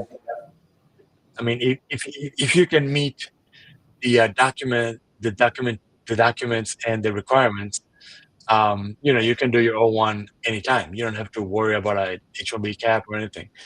And again, like I said, if you're interested in staying in the United States, if you've been granted an O1, getting your EB1 is probably halfway there. So I would probably say those are the major advantages over the H-1B category. That's right. And that's wonderfully explained, Ralph. And I'm sure our friends are keeping a note of all these pointers. And guys, if you have any other question or any other doubt regarding the topic, then please go ahead, put them on the comment section, and we would love to take all those questions. So with that, Ralph, I think let me go ahead and take up some of our viewers' question too. So, hi Ricky, and Ricky is here. So, Ricky is posting a question that is, if I'm one of the core members of the startup helping technically as well as in raising funds and bringing in new projects, then can you suggest ways to use this to build profile for O1 petition? Also, okay, yeah. Yeah, I can take that question. Yeah. So the O1 is one of the favorite categories for startups because usually when you're in a startup, you can afford to wait for the H1B season. Also, you need top talent fast. And like when I discussed the criteria, as one of the core members, you can argue that you are a founder, and that will put you in an essential role.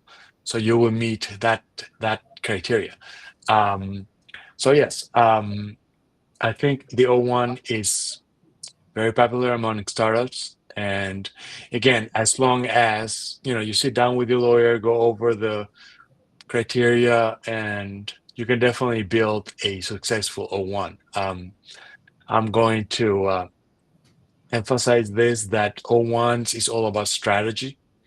Mhm. It's about it's not as much as being fast, but as being compelling, being presenting an application that sells itself. Like I said, you have to keep in mind who's looking at this. It's probably somebody who knows absolutely nothing about what you do. So your job is to basically educate them and give them a roadmap as to why you are a person of extraordinary ability, and again, why you're coming to the United States to benefit the US. That's critical in the current environment. So I hope that answers the question. Yeah, I mean, just because you're a startup doesn't mean that's actually it puts you in a better position, because you're an entrepreneur, right? So That's right. Absolutely. And I hope, Ricky, you got your answer. And thank you so much, Ralph, for taking up this question. Okay, let me go ahead with Jay's question. So, hi, Jay, and thank you so much for your participation. Hope you have subscribed to our channel. If you haven't, then please do it right now. Okay, so Jay is saying that I am a senior data scientist with a few published papers, and I have given some internal tech talks at my company, but nothing in major media. So, do I realistically have a shot at qualifying for O1 or should I not bother? yeah, that's a great question. And like I said before, it's all about how you present.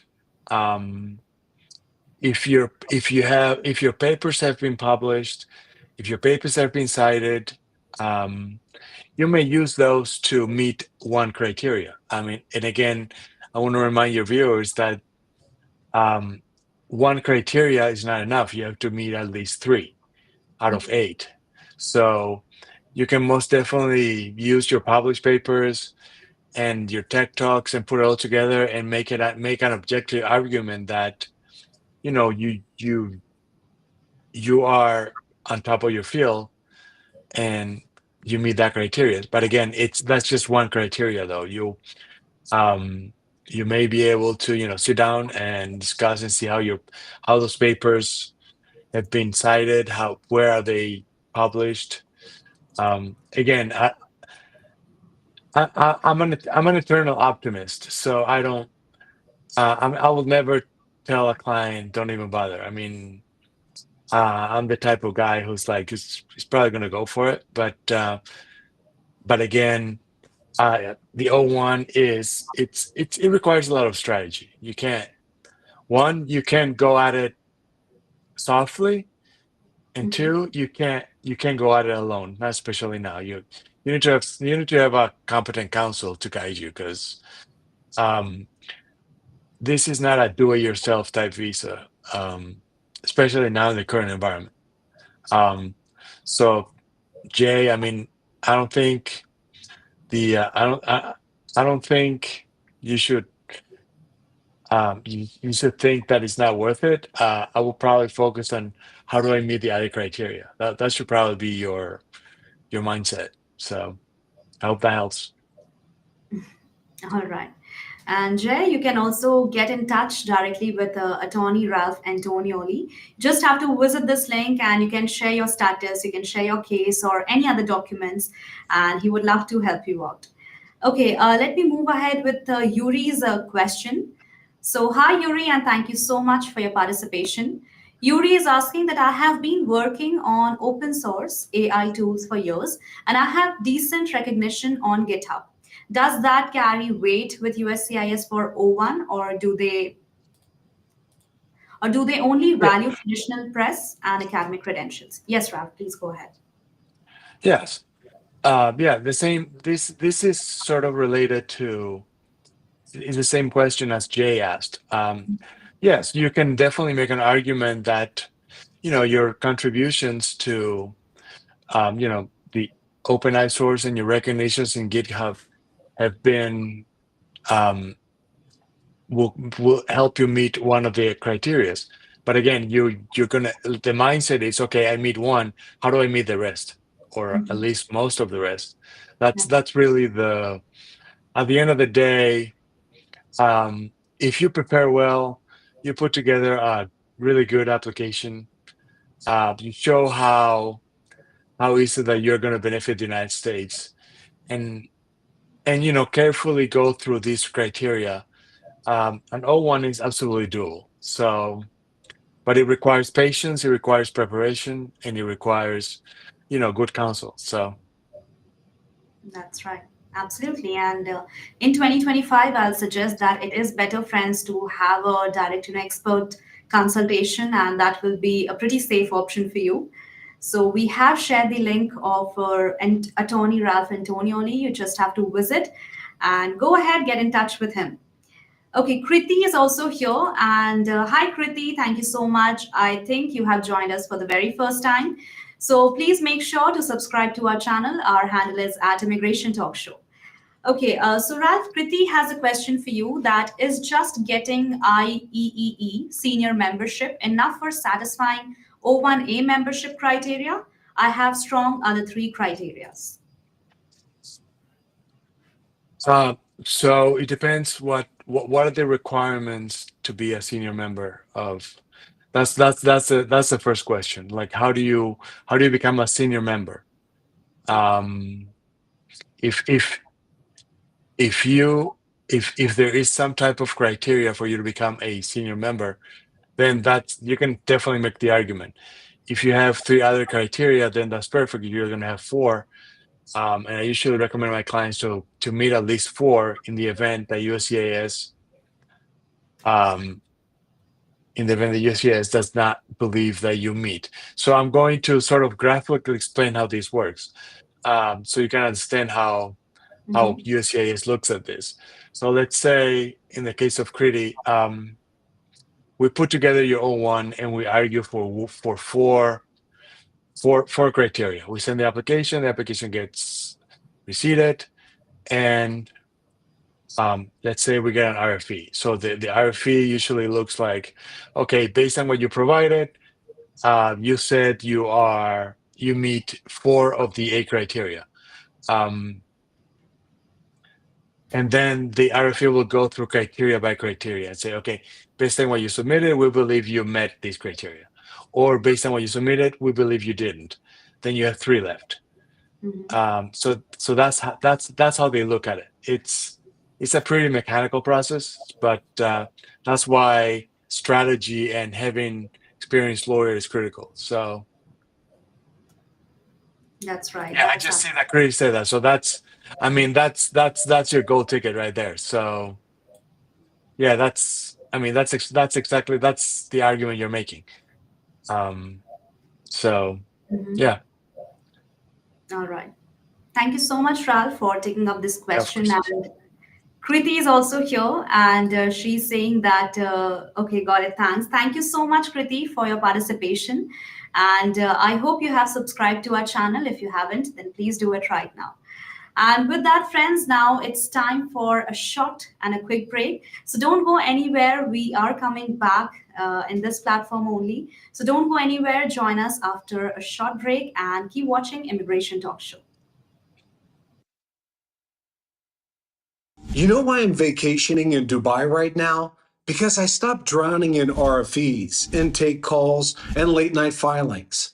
I used to hire freelancers who barely knew what a G28 was. Total chaos. Then I found IMI Support, virtual immigration paralegals trained in real case prep, docket-wise, and USCIS workflows. Now my calendar's clean, my clients are happy, and my firm runs while I relax. You can hustle or you can outsource smart. I chose freedom. I chose IMI Support.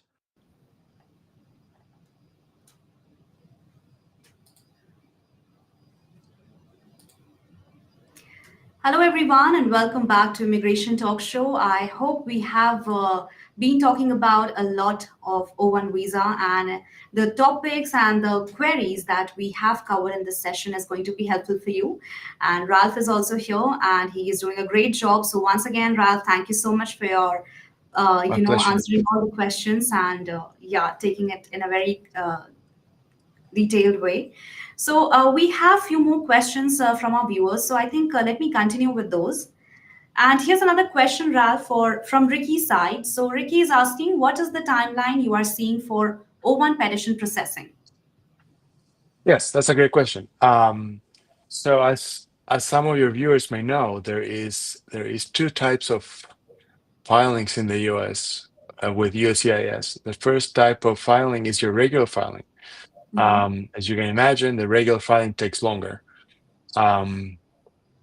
So and again, this is just estimates. When you file your regular processing, it takes about 2 to 4 months to be processed. It could take more, it could take less. It all depends.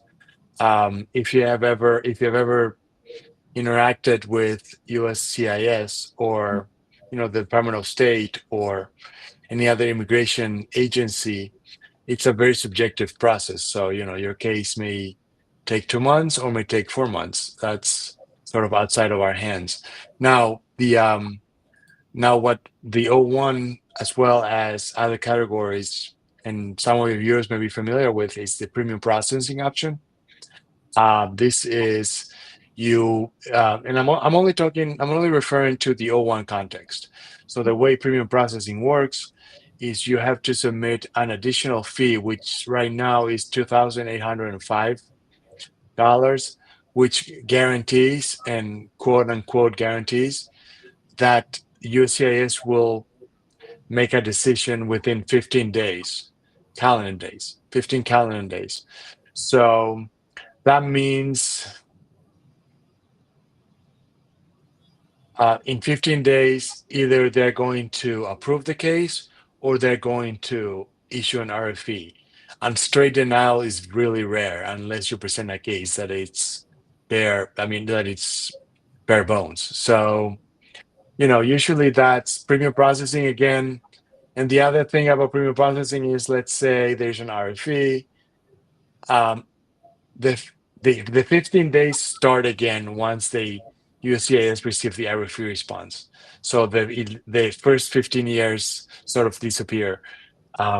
They start over when if there is an RFE. Ideally, you will present a really strong case. I mean, I've had cases approved in less than a week. I've had cases approved in a couple of months. Again, it's a very subjective, but it usually, I like I said, I've done more than 100 O1s in my career, and knock on wood, each case has been approved. But again, it's a lot of preparation. It's a lot of legwork. You have to be on top of it. You have to be really involved. And then Also, you got to take into consideration how long it takes to get all the documents that you need. So, sometimes you can take a week if you're ready to go, or you can take, a couple of months, depending on, for example, what tech professional will probably rely on. It's recommendation letters, right? So those are probably, at least in all of the fields that I worked in, and I worked from retail to tech to even professional sports, securing recommendation letters, it requires some legwork. So yes, those, I mean, yeah, I don't want to deviate from the question. So yeah, you have standard timeline and you have the premium processing. So those are your two options. All right, that's great. Thank you so much, Ralph. And Ricky, as usual, you have come up with so many questions, and it feels so good that you are such an active participant and viewer. So let me go ahead with another question, Ralph, that Ricky has for you. And he's asking that can one combine salary from two jobs to claim the high salary criteria if the individual salaries themselves don't satisfy the high salary criteria? Mhm. Let me see if I understand the question. So does he mean two salaries at the same time, or I mean, is that what he means? I mean, you could make the argument that, I mean, it's all a matter of how you frame it. So let's say you're doing the same job at two different companies.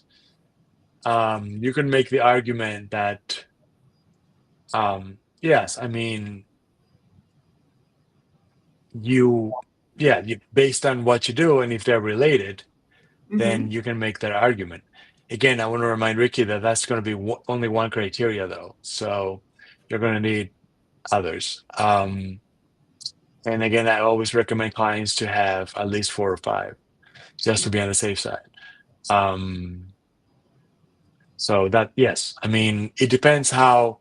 Again, it all comes down to a strategy. Like, how do you present Mhm. the salary? Like, I mean, let's say if you do one job that is almost identical to another one, if you have two salaries, Mhm. you can probably make an argument. But if they're completely unrelated, then that's probably more difficult to make. You know what I mean?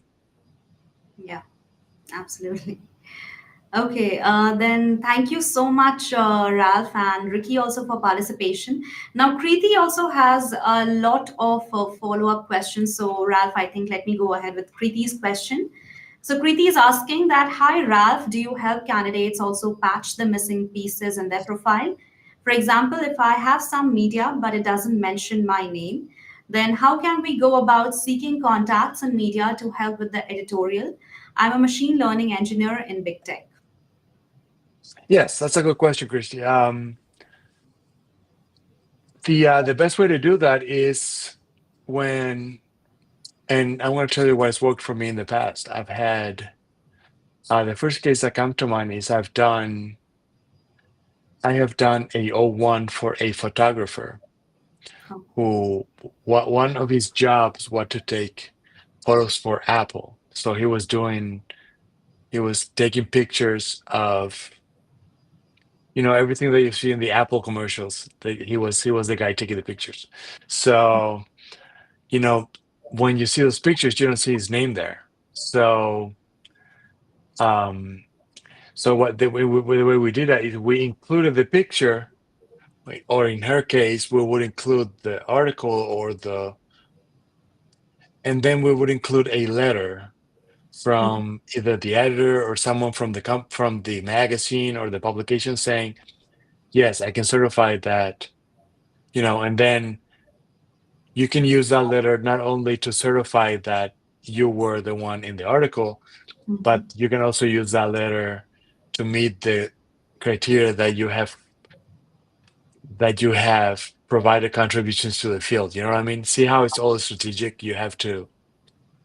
You have to like, yeah, you have to think, try to meet as many criteria as you can. And I mean that's the workaround that has been helpful to me um and that's also where recommendations that come in. Just because your name, Yeah. just because your name is not in the article, that's not the end of the line. You can also, you can have someone from the whole location write a letter and say, yes, she's the one we're referring to, or depending on what the case is. So That's right. Okay. So let me go ahead, Ralph, with another question as you have answered Kriti's comment.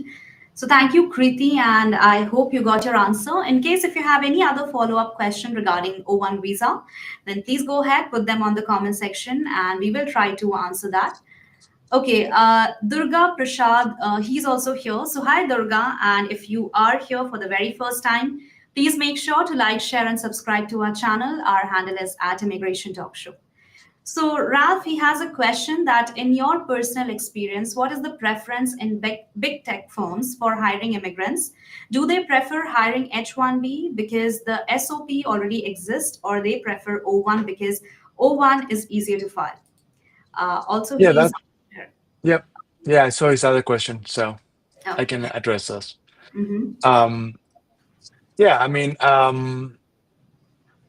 honestly, most big tech firms go with H1B just because that applies to the majority of recent grads. On the other hand, if you have a particular specialty that is attractive to big tech, you may persuade them to do an O1. Again, what your viewer said. I mean, he's saying it's easier to file. I mean, I think that's kind of a risky way to put it. I mean, I don't think an O1 is necessarily easy to file Mm-hmm. because it requires a lot of legwork. But if you, like I said at the beginning, if you are a founder, probably the O1 is going to be your best shot. Because you don't have to worry about the cap and you need talent right away. Yeah. Whether if your startup once down the line, I mean, unfortunately, that's not a prediction anyone can do. Hopefully it won't. But once you get your O1, you usually get a 3-year period, and then you extend it by 1-year increments. I mean, if you're a founder, I will probably say go for the O1, but or if you have contacts in big tech, you may be able to persuade them that you have such a specialty that an O1 Mm-hmm. may. And I mean, having an offer from, and I'm going to go back to what I said throughout our Yeah. time here together. It's Mm-hmm. having an offer from a big tech firm also goes a long way. So that may even help you to meet one of the other criteria. So again, it all falls back as how much you can show. So Yeah. I mean, yeah, I would say, explore the O1. Unfortunately, H1B has limitations, but if you're a founder, probably the O1 is your way to go. All right. That's great. And that's also very interesting, Ralph. And I think, friends, we are about to end our session. But before that, we're just going to go for a short break. So don't go anywhere. Keep watching. And I think Rajkumar is also here. So Rajkumar, stay tuned. And friends, don't go anywhere. We are coming just right after a break. So keep watching Immigration Talk Show. And we'll be right back.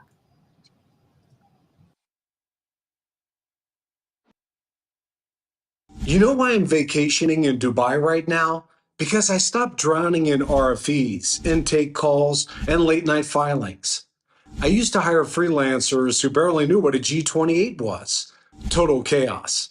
Then I found IMI Support, virtual immigration paralegals trained in real case prep, docket-wise, and USCIS workflows. Now my calendar's clean, my clients are happy, and my firm runs while I relax. You can hustle or you can outsource smart. I chose freedom. I chose Emmy support.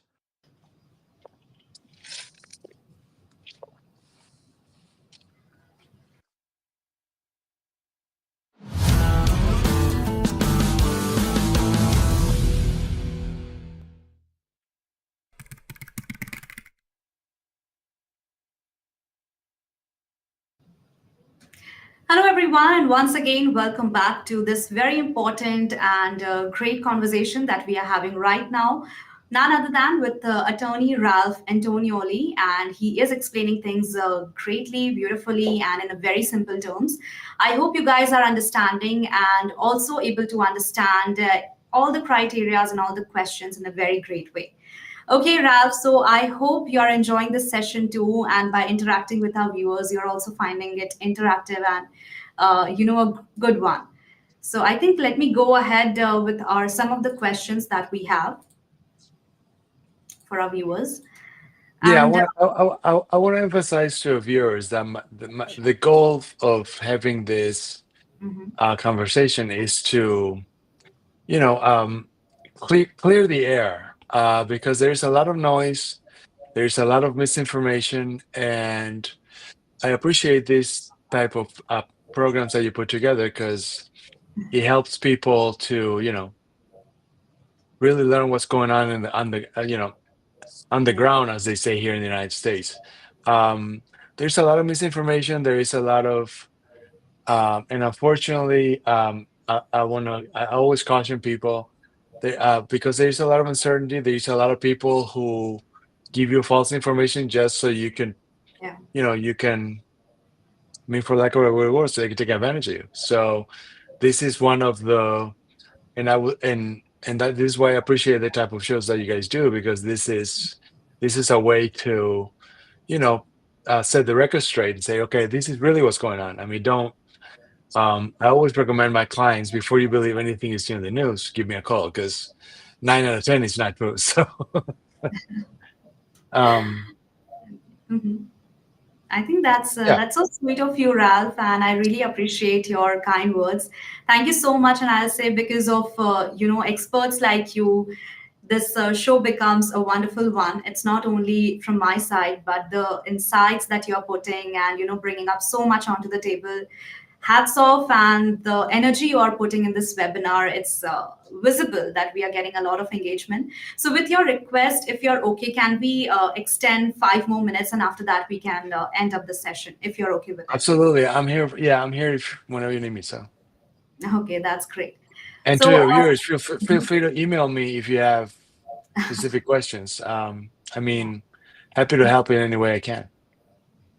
That's right. That's right. And friends, I think that's a great idea. And we have been sharing, Ralph's this link where you'll get the contact details of him. So go ahead. And I think due to some time restriction, we have to leave this session just after 5 minutes. So maybe we won't be able to take all the questions, but you are free to go ahead and drop your status, your case, or questions on Ralph's email ID. And let me go ahead with some of the questions and let's try as much as we can cover. So I think let's take up Rudra's question here. So Rudra has a pretty long question. He's saying that, hi, I'm a VAWA approved applicant. I had second interview after my waivers approved. Interview went pretty well, but officer put my case under administrative processing. But yesterday I got a letter from embassy saying I suppose submit my waivers notice. And on Yeah, the I'm going to. I'm going to answer that real quick. I mean, sure. this. The question is, I am a business immigration lawyer, and VAWAS is kind of outside of my hat of capabilities.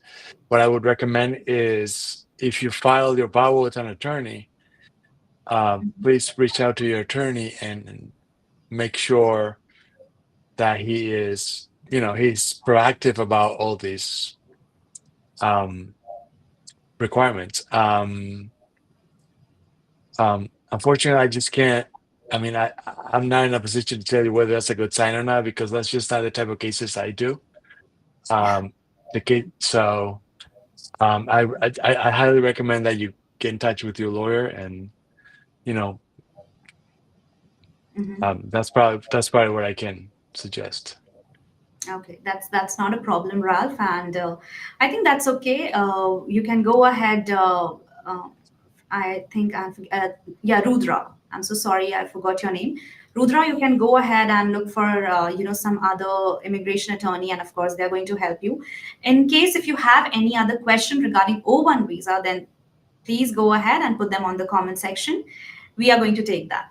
Okay, so Raj Kumar is also here and he's asking, my perm date is on May 2025.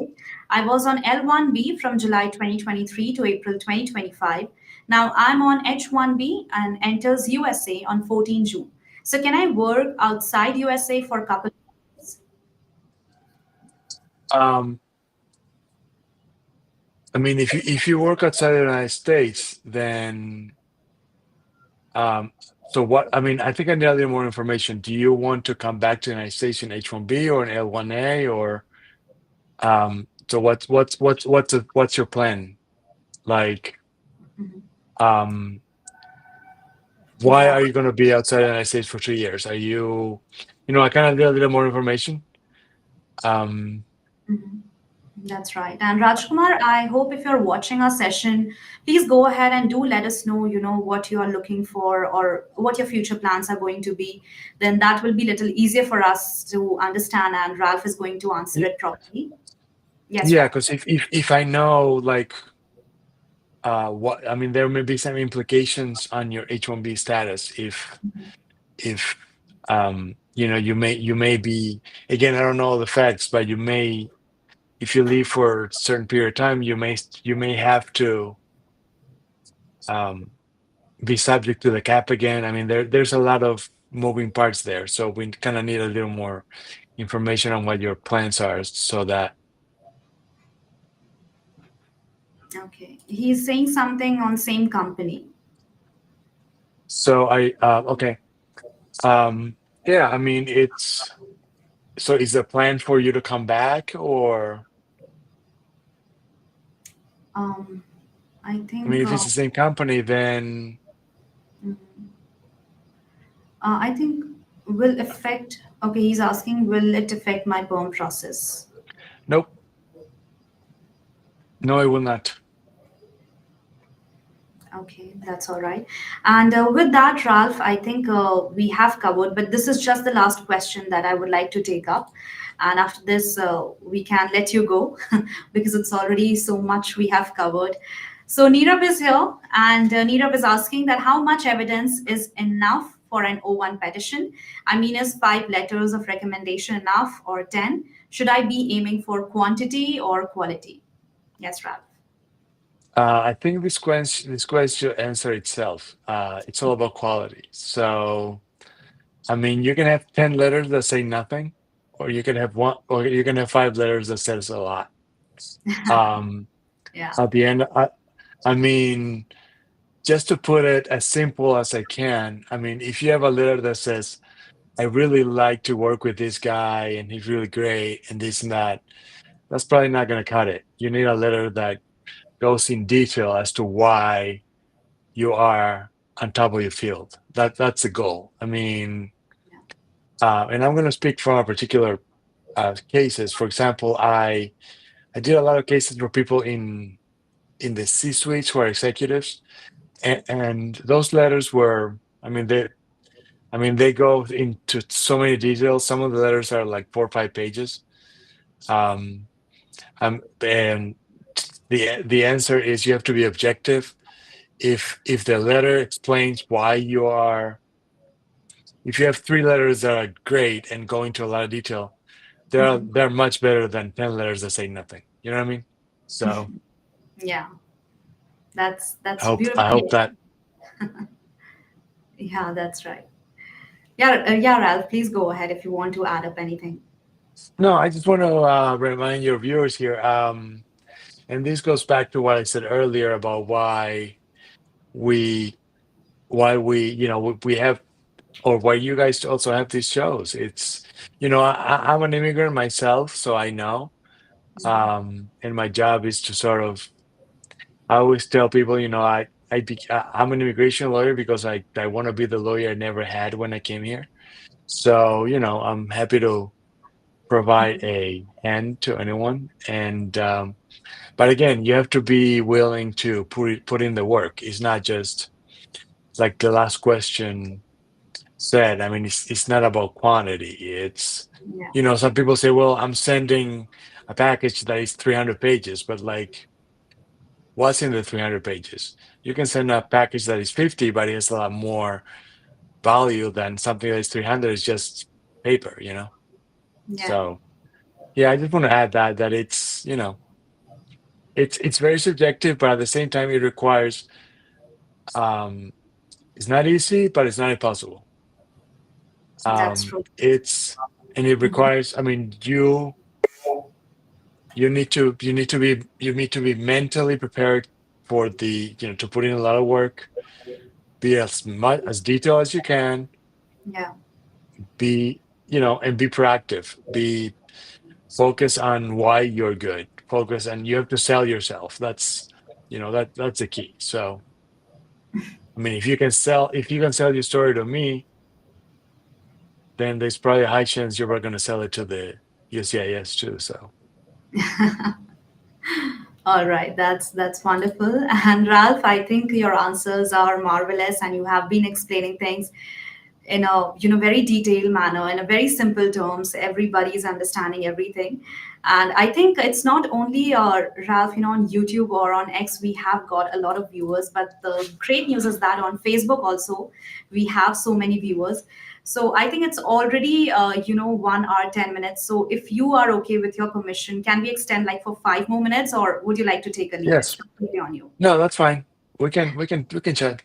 Okay, that's great. So yeah, we can take few questions from Facebook side, and Control, if you can please share the Okay. screen. And yeah, let's take some Facebook as well.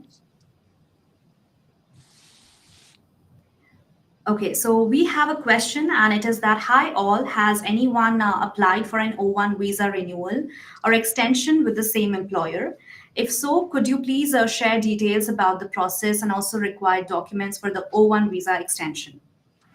Yes, that's a great question. I'm not sure if he heard my comments at the beginning, but typically when you apply for the visa for the first time, you get a 3-year period. Then um, when you can spend indefinitely in 1-year increments. So after the 3 years, you go 1 year. You have to extend your O1 every year. The key here is to continue to show that you remain a person of extraordinary ability. So your O1 extension is not going to be identical to your initial, but it will Yeah. be updated materials. You know what I mean? Mhm. Um, if you in your original O1 you said I published 10 articles, in your extension you should probably say I published 10 more, or I published 5 more. You need to continue to show that you still remain a person of extraordinary ability. I mean, it will be very similar, not identical, similar to Yeah. your initial filing. So your initial filing is your foundation, and then whenever it comes to time for you to extend every year, then you make sure you're updating your credentials. So that's how extensions work. All right. Okay. And let's move ahead with our next question. So this we have from anonymous member who's asking that, hi, my O1 case has been pending for 8 months now in Vermont office. I'm considering upgrading to premium as I already lost 3 months on my visa and I'm anxious. Is it a good idea to upgrading now, or is it better to wait? How much more could I be waiting for? I'll be grateful for some insights from someone with experience. Yes, Ralph. Yes, like I said at the beginning, the the immigration process is very subjective. Someone can look at your application tomorrow, or they can, someone can look Mhm. at it in 2 or 3 months. At the end of the day, this is how comfortable are you with the strength of your petition. I mean, how many, for example, I would look at how many criteria do you argue.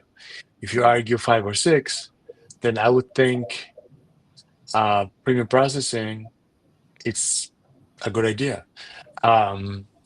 I do want to caution you, though, however, like I said at the beginning, not at the beginning or during this show, when we spoke about premium processing, is that once you pay the premium processing fee, they have 15 calendar days to either issue an RFE or approve your case.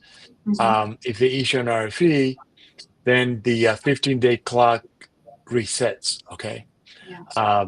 The 15 days won't start until you respond to the RFE. So, I mean, this is really a judgment call. I mean, Yeah. how comfortable are you with what you already submitted? So I think if you have argued for at least 5 or 6 or even 4 or 5 Mhm. criteria, I would say go for premium processing. If I mean, if you're willing to pay the fee, I mean, go for it. Okay, that's great. And thank you so much, Ralph, for taking up this question too. And let's move ahead with our last question of today's webinar. This is hello everyone. I'm trying to complete Form I-129 for my O1A visa application. I'm filing through an agent and I'm not sure which information to use for Part 5, information about the proposed employment and employer. I have a job offer from some company and I don't know whether to use the company information or the agent information. Yeah, that's a great question. So, I mean, usually people use an agent when the person will work in more than one location. So the way an agent O1 works is the agent is the petitioner, and then you send what's called an itinerary, right? So you say, okay, this person is going to work for company A from this date to this date, company B from this date to this date. This is a strategic filing so that someone can work for Mhm. more than one employer. If you're only going to work for one employer, I would recommend that company actually be the petitioner. That's probably the best strategy, because if you do an agent, and again, I'm not guaranteeing, or I'm not, please don't take this for, if you're if you're filing through an agent and you are only working in one company, this may raise some flags. Again, I don't want to scare you, but I'm just, we're here to be honest. And if you only have if you have one employer, I will probably, have the employee be the petitioner. That's more straightforward than, you don't want them asking, okay, why are you using an agent? Is there really a job? You don't want to, you don't want to open yourself to more questions. So I hope that helps. All right. And I think that's all for today's episode, Ralph. So we have covered, I think, so many questions, multiple questions from viewers from Facebook, X, and also from YouTube as well.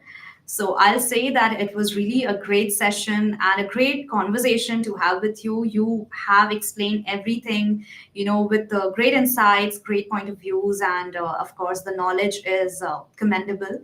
So thank you so much, Ralph, for being here. I really appreciate your time, your support, and got a great engagement from our viewers. So once again, thank you so much, and we are really honored to have a show with you. Well, thank you so much for having me here. And like I said, feel free to shoot me an email. I'm happy to help you. We can brainstorm together, whatever you need, just let me know. Thank you, guys. Thank you so much, Ralph. Have a great day. You too. Thank you. All right, friends. So that's all for today's webinar. It was pretty long, but very informative. Don't forget to share the link of this session with your friends or the one who are looking for the O1 visa. It's a great chance to shine. No lottery, no long wait times. A great opportunity for you to go ahead and work in the USA. And with that, the best part is you can also email me in case if you want to cover any other topic, any other visa category for our next session with attorney Ralph Antonioli. Then please go ahead and share me on my email address, that is sam@staffingly.com. And with that, friends, thank you so much for joining us. So don't forget to like, share, and subscribe to our channel. Our handle is at Immigration Talk Show. It's me, Sam, signing off for now. Till then, goodbye, everyone, and take care. You know why I'm vacationing in Dubai right now? Because I stopped drowning in RFEs, intake calls, and late night filings. I used to hire freelancers who barely knew what a G28 was. Total chaos. Then I found IMI support, virtual immigration paralegals trained in real case prep, docket-wise, and USCIS workflows. Now my calendar's clean, my clients are happy, and my firm runs while I relax. You can hustle or you can outsource smart. I chose freedom. I chose IMI support.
You know why I'm vacationing in Dubai right now? Because I stopped drowning in RFEs, intake calls, and late night filings. I used to hire freelancers who barely knew what a G28 was. Total chaos. Then I found IMI support, virtual immigration paralegals trained in real case prep, docket-wise, and USCIS workflows. Now my calendar's clean, my clients are happy, and my firm runs while I relax. You can hustle or you can outsource smart. I chose freedom. I chose IMI support.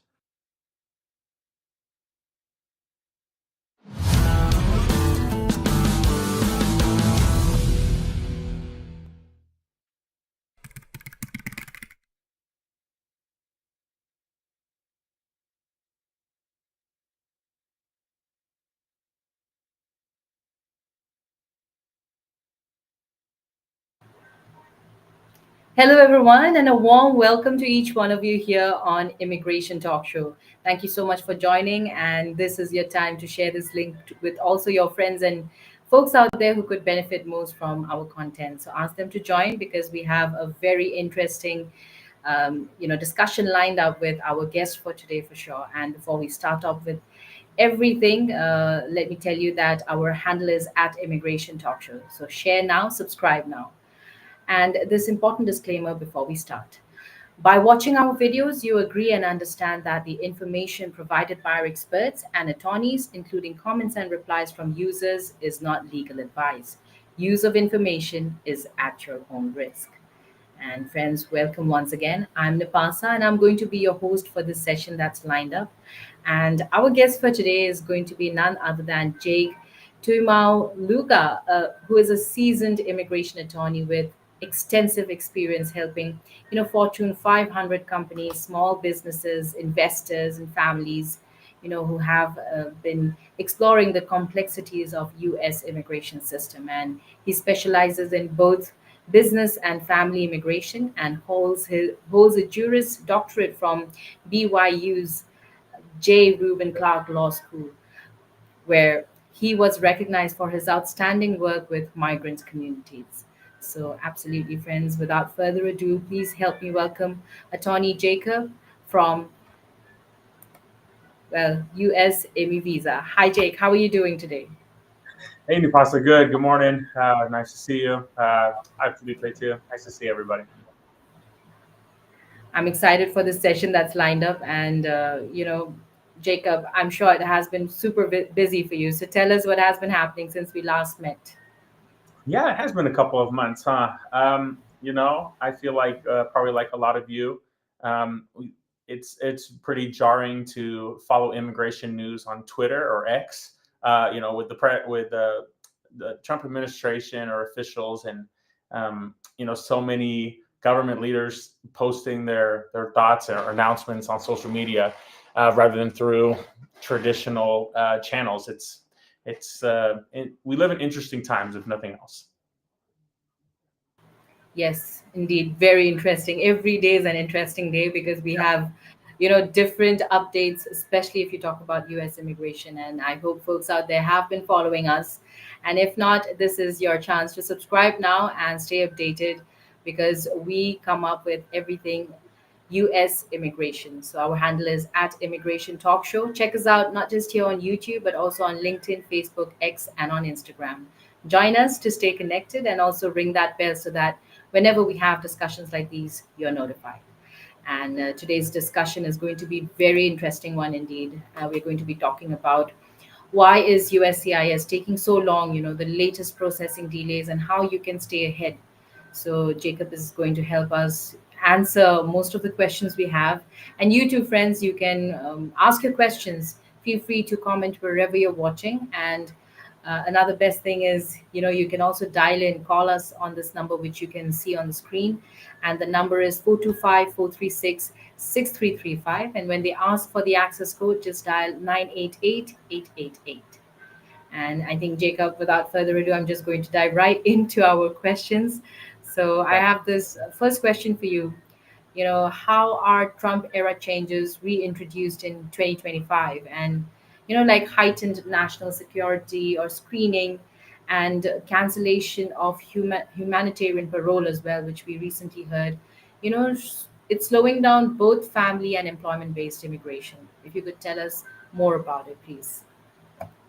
Absolutely. I think it's no surprise anyone who's followed the news or the American politics scene. Immigration was probably the forefront issue for the 2024 election.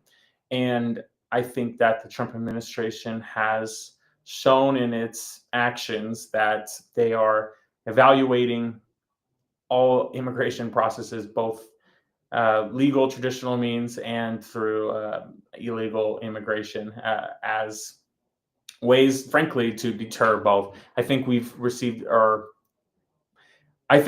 lot of mixed messages from the administration with regards to legal immigration. I think it's no surprise that the administration was targeting crime and trying to prevent what they perceived as unlawful entries into the U.S. But I think there is a battle within the Trump administration between those who also want to limit legal immigration as well. And I think, like you've pointed out, Nipasa, there has been a lot of announcements or actions taken to, at the very least, slow down all immigration processes. I think this is across the board, both with USCIS here domestically and with the Department of State abroad, where, literally before this morning, F1 visa appointments were not even available for weeks or almost a month. So we're basically checking these sorts of updates every single day to see what's going to be next. Right, Jacob. Thank you so much, for giving us a peek into what is happening. And yes, these updates have been going on, and we have a lot of confusion, questions, and it's only, very how to say obvious that people have a lot of questions for us to answer as well. So I'm happy that we have some viewers who have joined us already, so I'll quickly say hello to them. Ricky, thank you so much for joining us, and also Philippe. Thank you for joining us on LinkedIn. He says, "Good morning, Jake," and "Hello, I am from Nepal." He says, so it's lovely that you have joined us. This is Netra from Nepal on LinkedIn.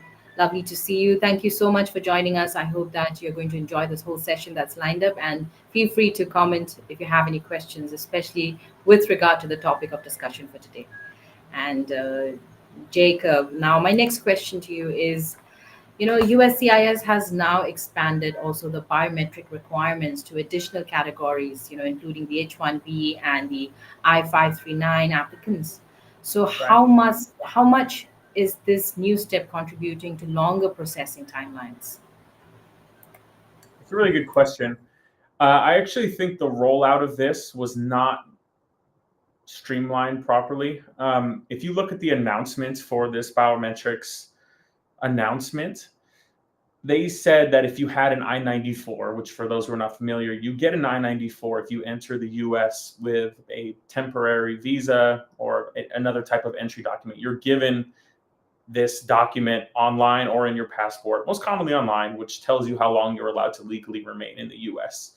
And the announcement said if you have received this record, you are not required to file the updated biometrics request. And the way you do that is through something called the G325R. You do it online.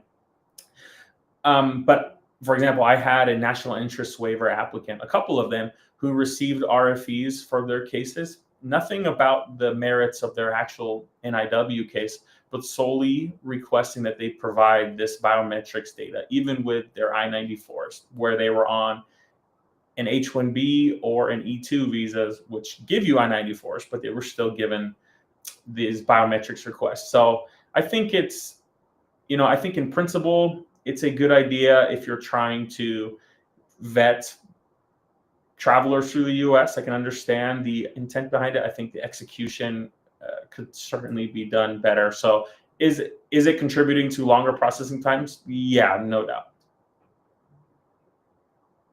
Yes, definitely is. And we can see that almost in most of the categories, I think, right, Jacob? Yeah, So, yep. That would never have happened for a petition. Like for a change of status, it would make sense for like derivative applicants where they need to do biometrics. That has been done in the past. But for a strict petition where you're not even asking for a status change for you to have to provide biometrics, that's never really been done. right, right. Thank you so much, Jacob, for taking that up. And I do have more questions. And Jadav has also joined us. Jadav, thank you so much for commenting with your question. We are going to take it up a little later in the show, so stay with us, all folks out there watching us right now. So also, Jacob, I have more questions, and if you could tell us, because with reports of tighter scrutiny and more frequent RFEs, across applications in USCIS, um, is USCIS becoming more risk averse in its adjudications? Absolutely, yes. The rate of increase in RFEs, I think it was more than 20% of non-immigrant visa applications overall receive requests for evidence. This is based on anecdotal reported data, but this is up from 3% from the Biden administration for around the same time last year. So undoubtedly, when you start to see more requests for evidence across the board, you can tell that USCIS is trying to more heavily scrutinize applications. I think we've also seen this too with regards to green card processes, where in the last 4 or 5 years, really since COVID, we were not getting very many adjustment of status interviews at all. So for those who don't know, adjustment of status is where you change your status from temporary to permanent residence in the US rather than get your green card or your visa through the consulate. And so last few years, a lot of people, I would say 95+% of our clients were just getting these in the mail, and you never had to talk to an officer. Right now, we are kind of flooded with a lot of these interview appointment notices, even for EB1 and EB2, EB3 green card applicants, through employments, not just the marriage-based ones. So, yep, there is definitely higher scrutiny. Well, Thank you so much, Jacob, for taking that up as well. And very interesting, I feel, this whole conversation we're having. And there's so much more to ask. And Philippe Caesar says hi to me too. So hello to you too, Philippe. Thank you so much for joining us. And well, we are going to take up your questions. Stay with us and please feel free to share this content with your friends and family out there who could benefit most from this conversation and discussion today. So we'll just go for a quick short break right now. And do not forget to subscribe to our channel. Our handle is at Immigration Talk Show. Today we are speaking with none other than attorney Jacob Tuimaluga, and we are talking about why is USCIS taking so long, latest processing delays, and how you can stay ahead. Don't go anywhere. This is Nipasa on Immigration Talk Show. You know why I'm vacationing in Dubai right now? Because I stopped drowning in RFEs, intake calls, and late night filings. I used to hire freelancers who barely knew what a G28 was. Total chaos. Then I found IMI support, virtual immigration paralegals trained in real case prep, docket-wise, and USCIS workflows. Now my calendar's clean, my clients are happy, and my firm runs while I relax. You can hustle or you can outsource smart. I chose freedom. I chose IMI support. Welcome back, everyone, on Immigration Talk Show. And I'm Napasa, your host on today's discussion. We got none other than attorney Jacob with us today from US IMI Visa. And it's been superb having him because we are already, getting most of our questions answered. And we are talking today about why is USCIS taking so long, the latest processing delays and how you can stay ahead. So if you too are facing processing delays, maybe you have questions with regard to your visa status, feel free to comment or maybe join us on call. Our number is 425-436-6335 and the access code is 988-888. So Jacob, I have more questions for you and I'm just going to go right into it. Let's do it. So which USCIS forms are currently facing the longest delays, if you could tell us? And for example, why are I-130s for green card holders now exceeding 36 months, while I-129 for fiance visas are moving comparatively faster? Yeah, I'd say for the most common forms, the ones that I've seen that the processing time is just lengthened to crazy levels, is probably the 601 waivers. Those are basically if you've otherwise violated your status or if you have unlawful presence and you need to ask for forgiveness through a qualifying relative. Before COVID, I remember those taking around 6 months or so for them to process. And now there are several of them, like these types of ones are taking more than like 2.5 years for them to process. So basically something that's, I would say, an unacceptable processing time. I think the one that's probably the worst is also the I-751. So this is to remove the conditions of your green card to get the permanent one. I think the fact that, I mean, it's a very quick, easy form. The fact that that takes more than 2 years to process is crazy. With regards to the I-130s compared to the I-129Fs, on a personal level, I really hate that these take that long. I feel like the need for family unification is very important. So I think the idea that, I could be sponsoring my wife, my kids, or my fiance through the I-129F, and I need to wait 3 years for their petition to get processed before I've even gotten to the consulate is ridiculous. I think that's extremely inefficient, and I don't think that helps Americans, who are trying to help their family. So yeah, those are a lot of those delays. There are certain actions, I'm sure we're going to talk about those, that you can take to try and speed these up. If I was being honest, I would say a lot of these actions were more effective in years past than they are right now. If it's any consolation, though, I will say last few years there has been, I would say, a back and forth between whether a fiance visa or a spousal visa was faster. And there are definitely some advantages where you would choose one over the other. Right now, my experience just with my own clients, the fiance visas are definitely processing more quickly than the spousal visas are, though. Right. And like you said, very, very, very true that, families need to be reunified sooner than later. I think it's very important for families to stay together. Yeah. So let's see what happens. And if I may ask, Jacob, all these years of experience on immigration, law, is this, I mean, are these delays, have you seen these sort of delays earlier or more delays anytime earlier? Um, no, I was trying to think if there was a time that I had. I would say COVID was pretty slow for sure. There expressed reduced capacity there. Um, I think one factor is there are more people applying now, and there have been in the last few years than there were ever before. So I can understand in a limited capacity why there are delays. But I also think with the advent of technologies and AI and modernization, it really shouldn't take that long for a lot of these types of basically procedural, respectfully, secretarial work for decisions like this to be made. A lot of these types of applications, it's not even possible to file them online. You have to print these off and mail these in, and somebody literally combs through your paper in order to make a decision. I'm like, it's 2025. We should be able to modernize a lot of these systems to just make them more efficient. But alas, we have what we have. So true, so true. That's what, even I had in my mind, because it is modern times. Most things are digitized where everything is online, and Right. it's more like saving time and faster, right? Where messages or documents rather do not take so long to get through. But I agree. You still need manual labor behind all of that, so it should take some time. And I think people are traveling now more than ever before, so Yep. that too adds up, I guess. So Yeah, no.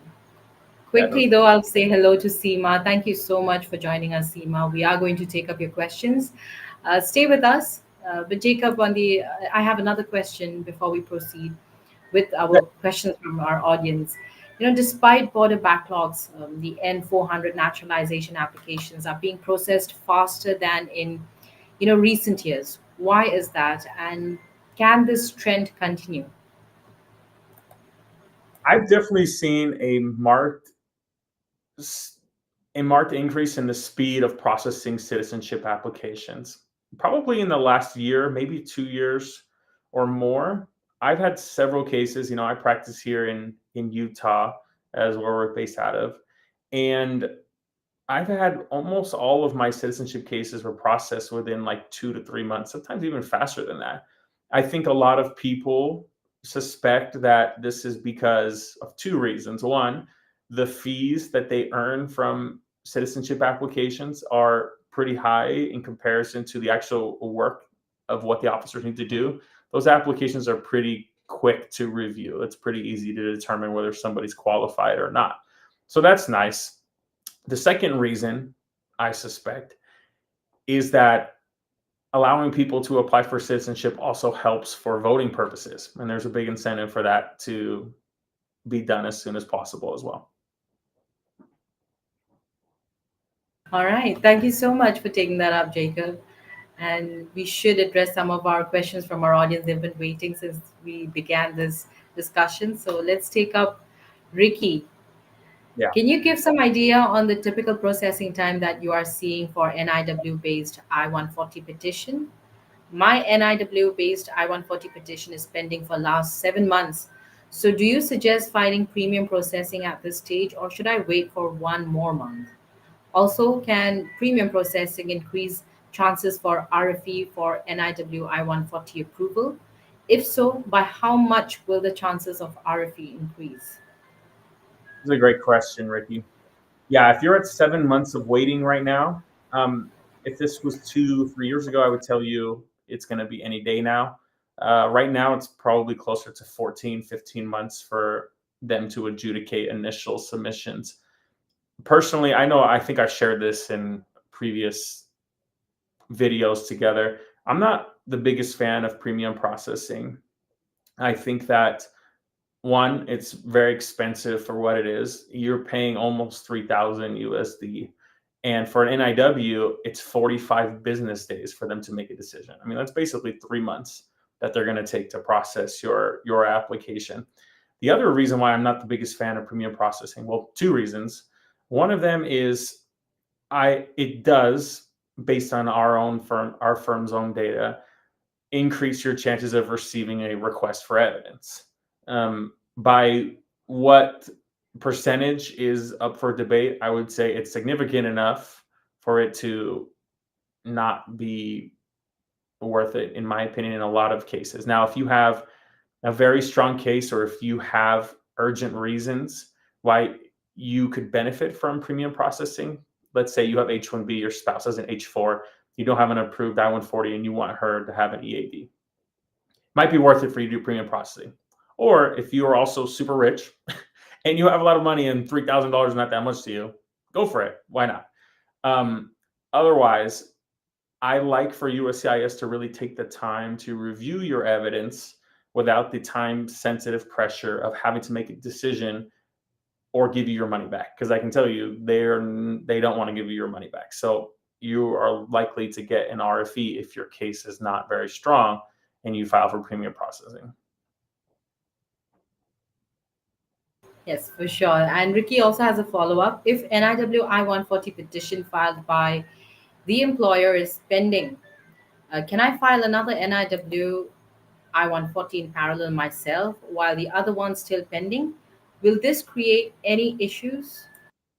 Great question. Nope, no issues at all. You can file as many separate immigrant visa petitions that you want, as long as there's not any, let's say, conflicting claims or information. So, for example, I had clients in the past who had submitted certain visa applications previously before moving forward with one with me or with my firm, but submitted different experiences or submitted or different claims regarding the dates that they worked in certain places. That would be problematic. But assuming all else being equal, you're submitting the same truthful facts, go for it. All right. Thank you so much, Jacob, for taking that up for Ricky. And folks out there, do not forget to subscribe to our channel. Our handle is @Immigration Talk Show. Ricky, I hope you got your answer. Don't forget to also ring that bell icon and share this with your friends and family out there who can join us and benefit most from this content. And best thing is that, they can also join in to ask their questions. And you can also dial in, by the way. The number is 425-436-6335 and the access code is 988-888. Join us. So now let's go with Philippe. Oh, Philippe already taken. Netra, really, I wish you could join us on call, but nevertheless, if you have any questions, let us know. And Jadav is asking, I've been waiting for my application to be processed for months now. Can you help me understand what factors are contributing to these delays? Is there anything I can do to speed up the process? Yeah, sorry, Jadav, for the wait that you've been experiencing. It would depend on the type of case that you have as well.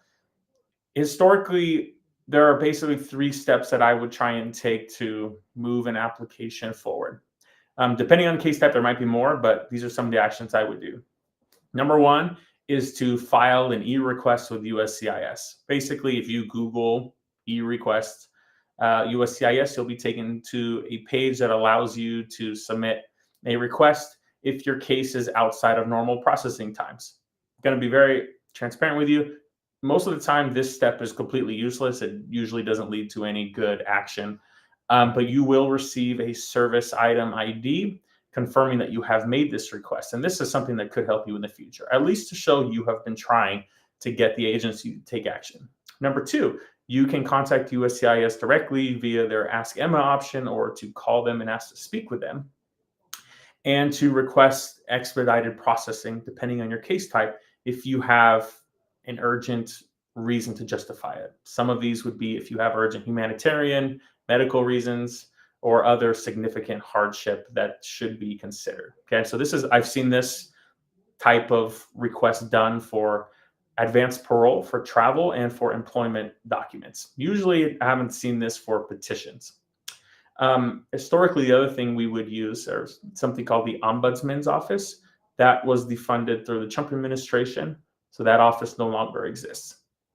The last couple of options that you could do would be to seek congressional assistance. So if you live here in the States, you have a congressional representative through the House of Representatives, and you have a Senate member as well through the U.S. Senate.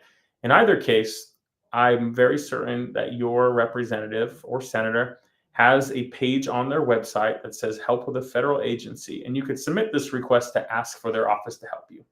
In times past, I've had this work where, here in Utah, I had a previous senator help to bring somebody home who was stuck in a foreign country and who's been waiting a long time for a case. So I have seen it work in the past. If I was being honest, there have been mixed results in the last year or so. The last thing I'm going to say, sorry, this is kind of long-winded. If all else fails and you have attempted, all of these steps to try and compel USCIS or the Department of State or whomever to make a decision on your case, and they have still not, and you have suffered some form of irreparable harm, or there's some other urgent reason why they need to make a decision, you can, in some cases, bring your case to federal court and ask for a judge to compel USCIS to make a decision. And this is through something called a writ of mandamus. This, in my opinion, would be the last option you would do if you have an urgent need. So, for example, I had clients in the past where they filed petitions and had waited years for immigration to make a decision, way outside the process. It was a marriage-based case. It took like 9 years for them to make a decision on I-130. That's ridiculous. So by filing this claim, you're essentially saying that USCIS has, for lack of a better term, neglected their duty, and that they need to have the courts to compel them to make a decision. And then by doing so, USCIS will make a decision on your case. So hope that helps. Very helpful. Thank you for the detailed explanation for Jadhav, Jacob. And folks, don't forget to subscribe to our channel. Our handle is @Immigration Talk Show. I hope you're enjoying this whole discussion we're having today. And it's really lovely that Attorney Jacob is so patiently taking up each of our questions and answering them. So don't go anywhere, because we are definitely going to take up more questions. I can already see Netra's comment with a question. I'm going to take up this question right after this short break. So don't go anywhere. Stay tuned here on Immigration Talk Show. This is Napasa with Attorney Jacob. You know why I'm vacationing in Dubai right now? Because I stopped drowning in RFEs, intake calls, and late night filings. I used to hire freelancers who barely knew what a G28 was. Total chaos. Then I found EB Support, virtual immigration paralegals trained in real case prep, DocketWise, and USCIS workflows. Now my calendar's clean, my clients are happy, and my firm runs while I relax. You can hustle or you can outsource smart. I chose freedom. I chose EB Support.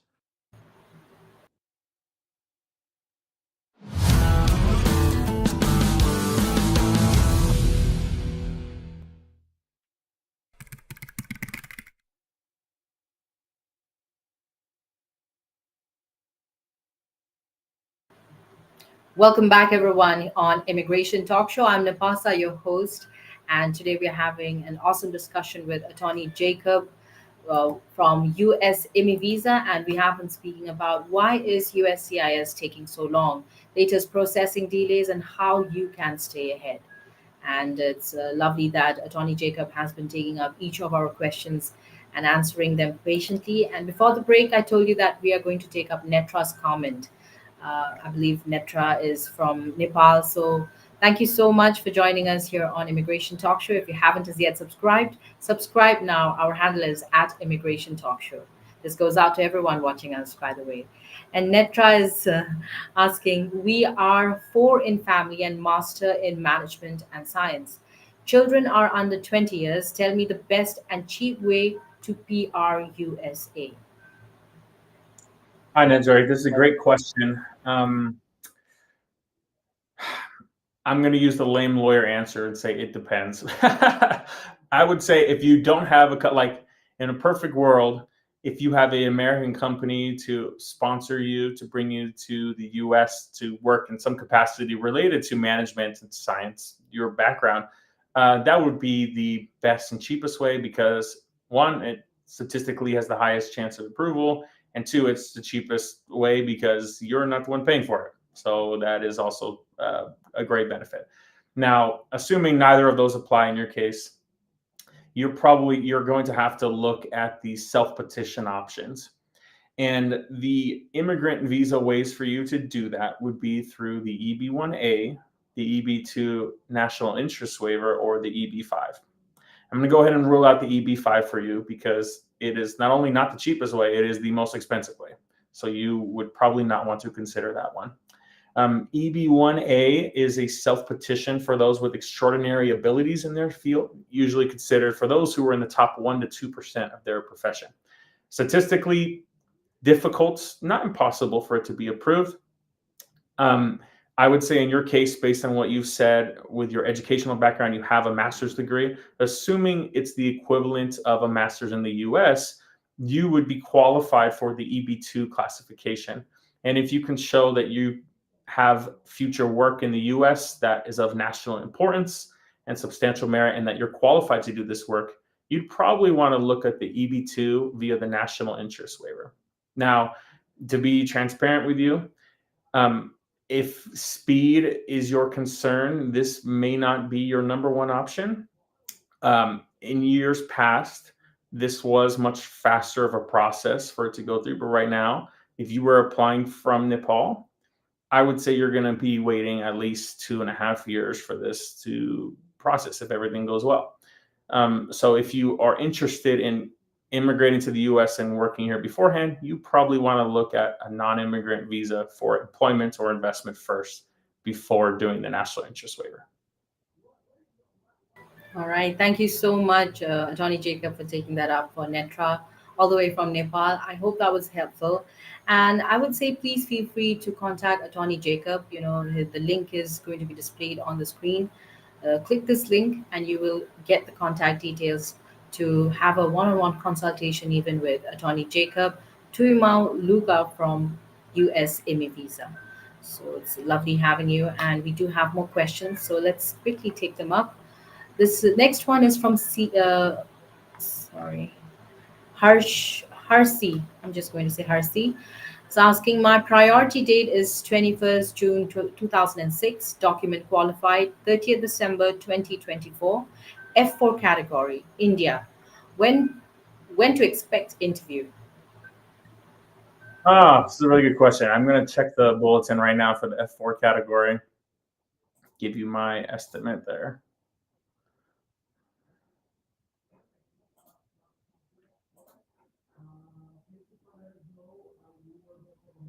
Yeah, so you're obviously your priority date is already current there. You're interviewing in India. Let me look and see what was the last time that the estimated processing time that we had for consular processing there. So in a couple of countries that we work with, we've seen some pretty significant delays even after being documentarily qualified. I would say in most cases usually ends up being somewhere between 2 and 6 months. Now, there's a couple of countries, I would say Nigeria, Chile are the two that most clearly come to mind, where even after being documentarily qualified, I've still had guys who've waited a year for them to have an immigrant visa interview. So I'm hoping in your case that it does not take that long, hopefully only a few months, but it would be difficult to say right now. Well, thank you so much, Jacob, for taking that up. And Harsim, I really hope that was helpful. And please feel free to also contact Attorney Jacob. And the link you can see on the screen, click it, and you will have his contact details. Thank you so much, Jacob. Now let's take up this one from Philip S. Thanks, Jake, for your flexibility in helping us with our legal issues. July 10, my NIW petition is going to be 1 year since I submitted. I'm going to take your advice and just wait, he says. I know, Phil. He's a good guy. I appreciate that. Yeah. I'm wishing you the best of luck, my friend. All the best, Philip, from my end as well. And now let's take up Seema's comment. Seema's asking, has a question. I'm seeing conflicting information online about USCIS processing times, and it's really confusing. How can I get accurate, up to date info about my application's status, and what are the best ways to track it? Very good question. I would agree with you on this. So the most common resource that people use is the case processing times estimate from USCIS that they make publicly available. In my opinion, these are not reliable at all, and I think it's intentionally that way. In my experience, the relevance of these posted processing times is so that way USCIS has a defense for if you try and sue them under a mandamus action, they can say, hey, it's still within processing times. Our processing times are 36 months. Sorry, you need to wait until then. Even though in practice, they're approving most cases far quicker than that. They have that in there as an insurance policy. That's my opinion. Now, I would say the best way to track it is through personal experiences and reported data from users who are actually in it. And there are several websites that I like to reference for this. There is one called Track It online. I think there's 2 T's on there that I would look at, where people share anecdotal, like their personal data, as a way to give a more true estimate of the estimated processing times of cases. I also like to use even social media reports from people who are filing themselves. I will say on a personal, yeah, there we go. Thanks for sharing that. Yep. So it's www.trackit with 2 T's at the end.com. This is one that I have seen a lot of people use. I like that there is, compiled data here to track this with real people who are applying. But yeah, if you didn't want to pay or use this, I think there are some of these that are paid services. I don't know if this one was specifically, but if you didn't want to, I would also just check with social media, and I would ask, lawyers or those who work in the system to just give an estimate based on their personal trends. It may differ from your case, but at least to know what the estimates are. Approximately. Yeah. Thank you so much, Jacob. Yeah, that was very helpful. And folks, do check out that website. And thank you, Seema, for participating with your question. Folks out there, don't forget to subscribe to our channel. Our handle is at Immigration Talk Show. And feel free to also share this with your friends and family so that they can also subscribe. Ring the bell icon so that whenever we have discussions like these, y'all can join us and ask your questions. Yes, thank you so much, everyone. Now let's take up, Hari Sim is here with the continuation. He wanted to also update you that I also get 60 days mail from NVC, sir, he says. Oh, sweet. Okay. Then, yeah, I would keep in contact with them via email as well. If they're already giving you the 60 days out from your appointment or from when to expect correspondence from them, I would definitely stay in touch with them because you're probably very close to the actual appointments. And the next step, they will ask you to go and get the medical examination before your immigrant visa interview. So you're almost there. That's nice. Harsim, all the best. And I think it's your time now. So get it done. All the best. And please don't forget to subscribe to our channel. Our handle is at Immigration Talk Show. Now let's take up this comment from Nirav. If I'm waiting for a decision on green card and the delay is affecting my life plans, is there any way to get expedited processing? How do I know if I'm eligible for that? Yeah, sorry, Nirav, it's not fun. It's going to depend on your individual case circumstances. The only one who can ultimately determine to expedite your case is USCIS. Particularly, I'm assuming here that your petition's already approved and you're either waiting for your immigrant visa abroad or your adjustment of status here in the States. In either case, that's kind of a lame answer, I would talk to an attorney then just to see what your facts are. If you didn't want to do that, you, again, don't have to. You could contact USCIS, whether through their online accounts or to call them, ask to speak to a representative through an InfoPass appointment, and explain the reasons why you need expedited processing. I'll be honest, I've seen a lot of these requests denied where they don't consider them to be justifiable reasons, but sometimes they will grant these.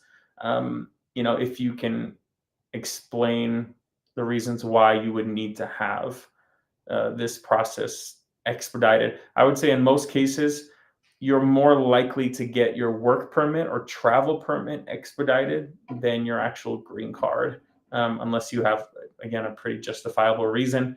For example, if you were working for the US government in some capacity or in some important, let's say, tangentially related to a government interest, or you had some urgent medical need or other humanitarian reason, those are the reasons that I would say are most likely to be approved for expedited processing. All right. All right. Thank you so much, Neera, for commenting. And thank you, Attorney Jacob, for taking this up. Folks, don't forget to subscribe to our channel. Our handle is at Immigration Talk Show. And if you need a one-on-one consultation with Attorney Jacob Tuimawa Luga, do not forget to also visit this link, which is displayed on the screen. And yes, please feel free to share this content with your friends and family so that they can join us in this conversation. Comment if they have questions, because today we are discussing on this topic: why is USCIS taking so long? Latest processing delays and how you can stay ahead. You don't want to miss out this opportunity, because yes, this is very, very beneficial content and content you don't want to miss out on. For now, though, we'll just go for a quick break, and folks, don't go anywhere. Stay tuned on Immigration Talk Show.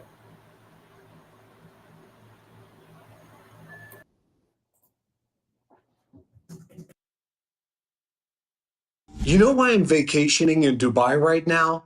Because I stopped drowning in RFEs, intake calls, and late night filings. I used to hire freelancers who barely knew what a G28 was. Total chaos.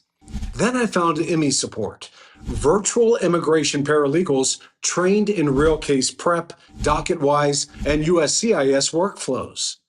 Now my calendar's clean, my clients are happy, and my firm runs while I relax. You can hustle or you can outsource smart. I chose freedom. I chose IMI support.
Hello, everyone, and welcome back on Immigration Talk Show. I'm Nipasa, your host, and today we are having a wonderful conversation with none other than Attorney Jacob to Mawaluga from US IMI Visa. So it's been wonderful having you, Jake. Thank you so much for doing the session with us and for patiently taking up all of our questions today. We are discussing on why is US taking so long, the latest processing delays, and how you can stay ahead. And we have been taking up comments from our audience. It's really lovely to have all of your support and your questions. So let me just quickly pick them up since we do have more questions from Harisim and Philip who have joined us back with follow-ups. So Harisim, sir, can you also tell which document qualified are getting interview in F4 category?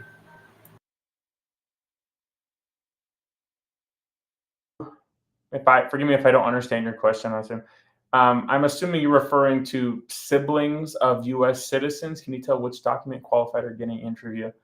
Yeah, basically everybody who's applying for an immigrant visa, who's over age 14. So if it's you and your spouse and children, and you're waiting for your interview, if your kids are over a certain age, they will need to be there in person for that. So that's what I would be prepared for. I hope I understood your question. Thank you for taking that up. And now Philip is asking, my work was terminated because of my expired work permit. Can I request an expedited request? That's a good question. I think it would depend. If your work permit was through OPT, the occupational practical training, because you have an F1 visa, the expedited request, I'm assuming if you mean on your NIW, it would not be helpful for you to do because having the approved I-140 would still not allow you to get a work permit in and of itself without having a current priority date or another visa type for you to do. Now, if you had H-1B, or if you have, let's say you're married and you have a H-4 work permit, then it would make sense for you to do an I-140, like the expedited request for NIW, because getting that would allow you to apply for a new one. Otherwise, though, there's just not really a benefit in doing that. I'd say the only other reason you'd want to do that is if you have an employer who says that they'll sponsor you for a work visa or a temporary visa if you have an approved I-140. Otherwise, I still don't think it'd be that helpful. Right. Well, thank you so much, Johnny Jacob, for taking this up. And Philip, I hope you've gotten your answer, and I hope everyone watching us is resonating with what we are discussing today. Please do not forget to subscribe. Our handle is @Immigration Talk Show. And we do have more questions, actually, Jacob. I had many questions from my end, but looks like I'm not going to get a chance because there are so many lovely viewers out there with so many questions for you. So let's take these up. These are from our Facebook groups. So I would request control, display them on the screen, and we will take them up. Okay, let's do it.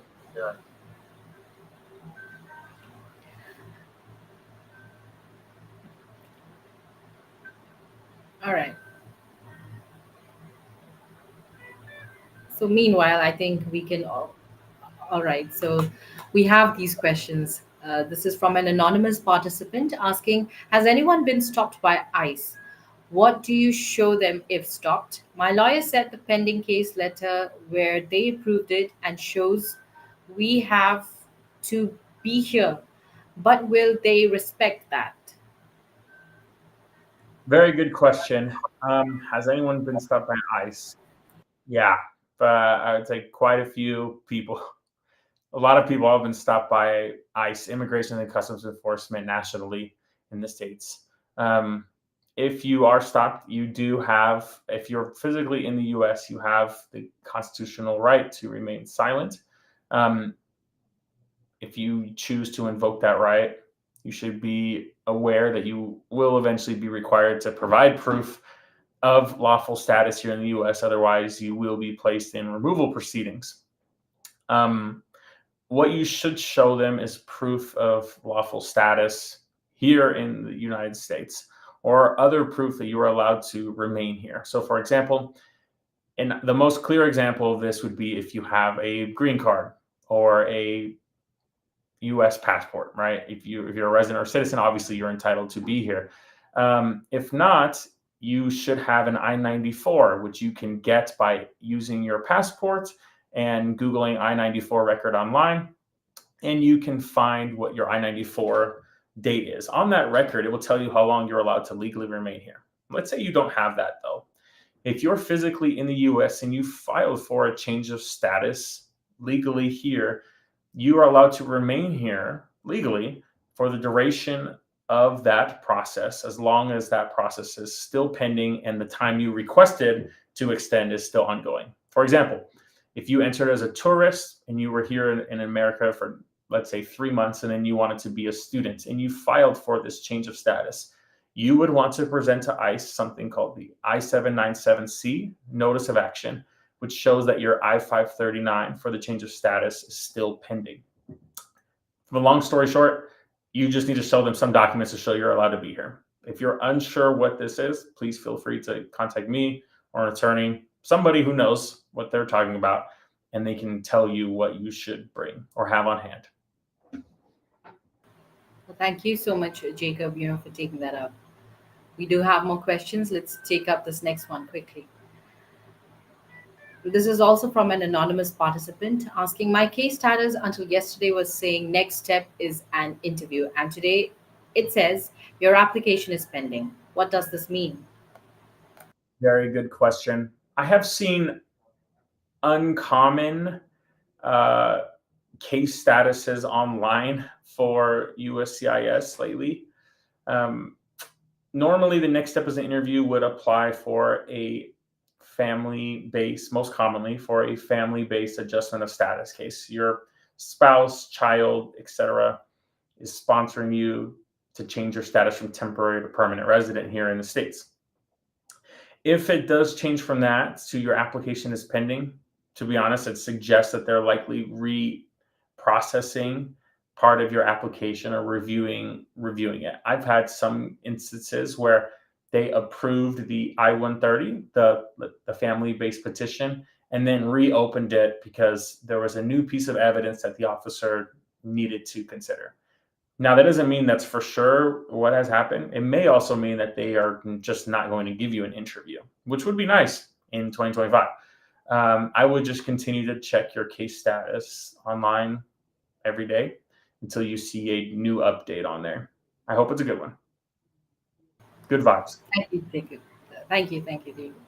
So now we have more questions. This is another one asking, on submitting my DS-160, I got the following message. An unexpected error has occurred while processing your previous request. The error has been reported to the site administrator. No further action is required. To retrieve your DS-160 application, please enter your application ID. Has anyone encountered something like this? If so, how did it get resolved? Okay, I can definitely comment on this. This is anything but an unexpected error. If anything, this is very expected. This happens all the time with a DS-160 website. I kid you not. I think this is the worst website I have ever seen that is supposed to be a functionally used by people on a daily basis. Regardless of browser, you are likely to see this. So my advice on this, my guidance on this would be to save every page that you do on the DS-160 and be prepared that you will get this message, if not once, multiple times, every time you do this. If you're having, I will say a lot of times I've experienced this on Chrome, and then I'll switch to Safari. I use a MacBook and it will work. Oftentimes I have to wait until the next day for it to work. And sometimes this may continue 4 days.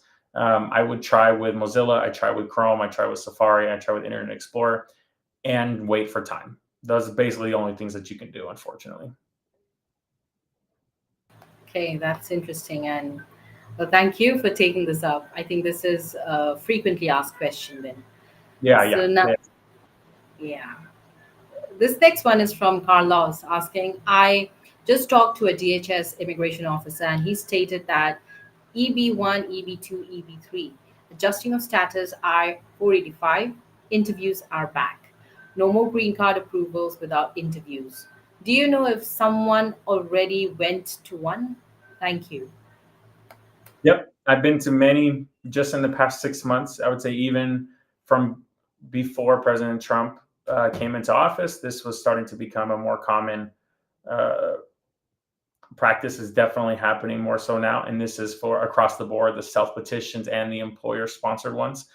I would just be prepared to bring all the documents that are listed on the interview notice.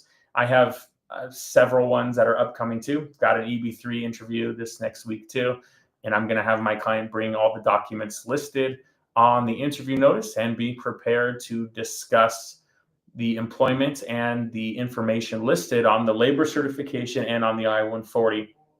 I remember being in these interviews even when President Trump was in office last time, because prior to that, it was still not common.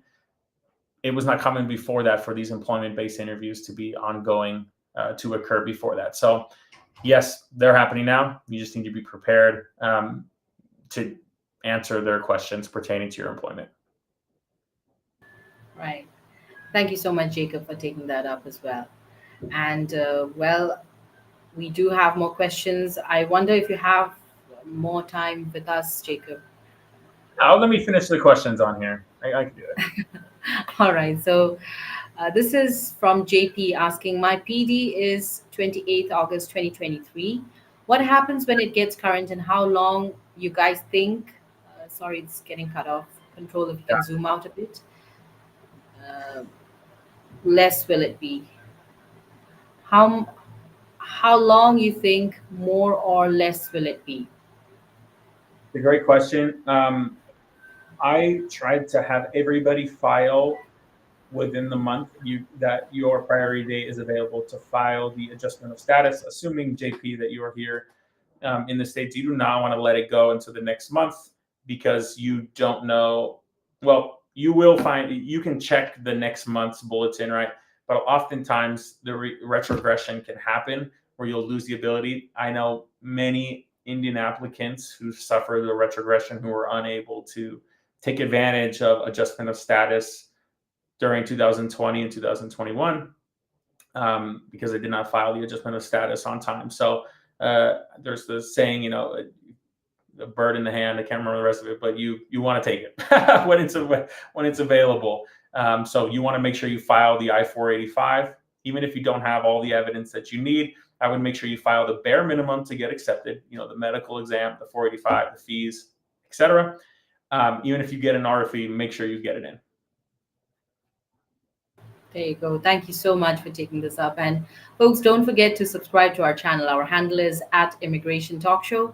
I hope you're resonating with, you know, this conversation we're having and with all these answers that Attorney Jacob is so patiently taking up and answering. So this one is from Tatiana asking, hi everyone. I'm currently with my B1 visa and applying to F1. My visa expires in July 28th. My question is, what happens if past July 28th, my request of status change has not been answered yet? Can I stay legally while waiting or should leave the country? Great question. Tatiana, you should know if you leave the country and you file a change of status, it will be considered abandoned. It will not be approved if you leave the country, for sure. You are legally allowed to remain in the United States while your F1 change of status is pending, as long as you file the change of status before July 28th. Even if you filed it and it arrived with USCIS on July 27th, you are allowed to remain here while that process is, specifically for the F1, because you would have requested that your F1 status be valid for the duration of status. That's D/S on this form. As long as your I-20 is valid, even if it takes 6 months for your F1 change of status to be approved, the F1 change of status will still be approved, and it will be predated back to the time that you had filed for the change of status, assuming you asked for the F1 to start on July 28th.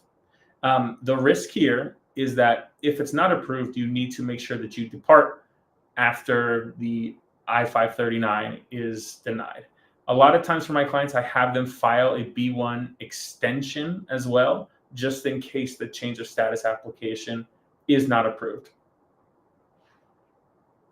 All right. Thank you so much for taking that up for Tatiana. Now, this next one is, did anyone cross borders to get F1 stamp from his home country, US Embassy, after applying for change of status inside the US? In my case, I applied for I-539. I want to travel home by end of this year, but I am really afraid to lose my status and not be able to return back again. I really want to hear your experiences about that, and which country did you get your stamped F1 from? Yeah, this is a complicated answer, to be honest. So for those who do not know, filing a change of status in the US does not govern for the Department of State. So in theory, you can have an F1. Let's say you enter as a tourist and you apply to change your status from tourist to student here in the US. You'll get a green piece of paper saying, congratulations, you now have F1 status here. If you take that document and fly to Mexico for vacation and try to fly back with that green piece of paper as your visa, they are not going to let you back to the country because it's not a travel document. It's not a visa. It is not without its own risk for you to leave the US with a change of status and to pursue a visa abroad. I would say in this case, in your case with the F1 stamping, it's going to depend on a number of factors whether it's worth the risk for you. So I've had some clients in the past who came here as tourists many years ago. Like I had one client who came in like 2013 and filed for a change of status to F1. And he had been on F1 for 10 years before going back to his home country in South America for a visa. He had no property and he had no family, no spouse, kids, parents, nobody that lived back in his home country. When he went back to that country, he was unable to get the F1 visa stamped there because they did not believe that he could establish ties to his home country. This is really country and fact specific. Now, alternatively, let's say that you own a house there in your home country, you have property and money and savings and a business and kids, whatever. The more context you can show there and the more frequent your visits back home, the better in your case. Again, any case specific things, I would talk to a lawyer about this, but it's really going to be case specific. All right. Well, thank you so much, Jacob, for taking that up. And I think we are going to take up these last two questions. Or folks, maybe if you want or have any questions, quickly comment now. This is your chance. And we are going to leave soon. So this next question we have is on YouTube, Inner Dry. Thank you so much for joining us. Don't forget to subscribe to our channel. Our handle is @Immigration Talk Show. And also feel free to share this with your friends and folks so that they can also join us in these conversations and benefit most from our content. So Inner is asking, last year H1B I-797B approved and active, but has consular 221G and it's in refused status. Employer need to submit more documents. Can any other employer file a cap exempt H1B for me based on approved I-797? If you were H1B, if you were fiscal year 2024, so you had it approved October 1st, 2024, or fiscal year 2025, and you were approved October 1st, 2024, yeah, have another employer file the cap exempt H1B for you. You could also do that based on that approved I-797. Thank you, Jacob, for taking that up. And this next one is from a ranger. I have a pretty forward case, no arrest, no removal overstay, but back in status, DPS. How much do you charge for AOS? Thank you.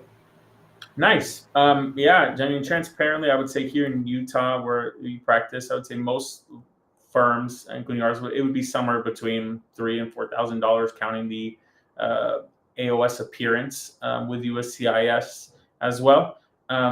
I think if you were price shopping, you could find a more affordable option than that. But if you were looking for support and for someone to attend the interview with you or respond to any request for evidence, super happy to do that. You did mention you have a straightforward case. If you have TPS, you have lawful entry, you have no arrests or other inadmissibilities, you probably have you got a good straightforward case. I don't think you'd have too much trouble at all. You should definitely do the adjustment of status. Thank you so much, Jacob, for taking that up. And folks, please feel free to contact Attorney Jacob from US IMI Visa, and you can do so by checking out this link which is displayed on the screen. And also, Jacob, today so much to ask, so much to speak about, but I think we will have to keep some of our questions for another session. We have been discussing on, why USCIS is taking so long, the latest processing delays. But also, if before we go, you could quickly just give our audience out there, viewers out there, a few tips on how you can, or they can stay ahead rather. So that would be great. Yeah. Immigration is an ever evolving field, probably more so now than ever. Feel free to follow us online, follow other accounts, follow this channel for updates on this. I would just remain informed. If you do have delays or you're worried about case processing, I would say, take heart. Yeah, there might be some setbacks. Yes, there might be some processing delays, but there's usually more available. There's usually more things that you can do than you think. Sometimes you just have to be creative, or might just have to do a little bit more work than you realize in order to reach your desired goal. But I would just, where there's a will, there's a way. If you have any other questions or anything else, please feel free to reach out. Thank you so much, Attorney Jacob. It was really lovely having you. And Ranger is having a big question out there. And I think you should definitely contact Attorney Jacob, and you can do so by checking out this link. Contact him and yes, have your consultation with him. I'm sure he's going to be most helpful. It was really lovely having you today, Jacob, with us. Appreciate you, my friend. Always good to see you. Thank you. Thank you so much. I wish we could continue, but let's leave some of our questions for our next episode. And folks, do not forget to subscribe to our channel. Our handle is at Immigration Talk Show. I hope you loved it just like I did. And thank you everyone for joining us. Also, if you want to contact me or you have any questions which I can, send them across to Attorney Jacob, also you can write to me or call me on my number. This is also my WhatsApp number. My number is 408-335-6444, and my email address is nipa@staffingme.com. But yes, don't forget to subscribe, share, and like our content. Our handle is at Immigration Talk Show. Check us out on LinkedIn, not just on YouTube, but also on LinkedIn, Facebook, X, and on Instagram. Thank you once again, and stay tuned on Immigration Talk Show because there's a lot more coming, all on U.S. immigration. Bye for now. Thank you, Jacob. Thank you.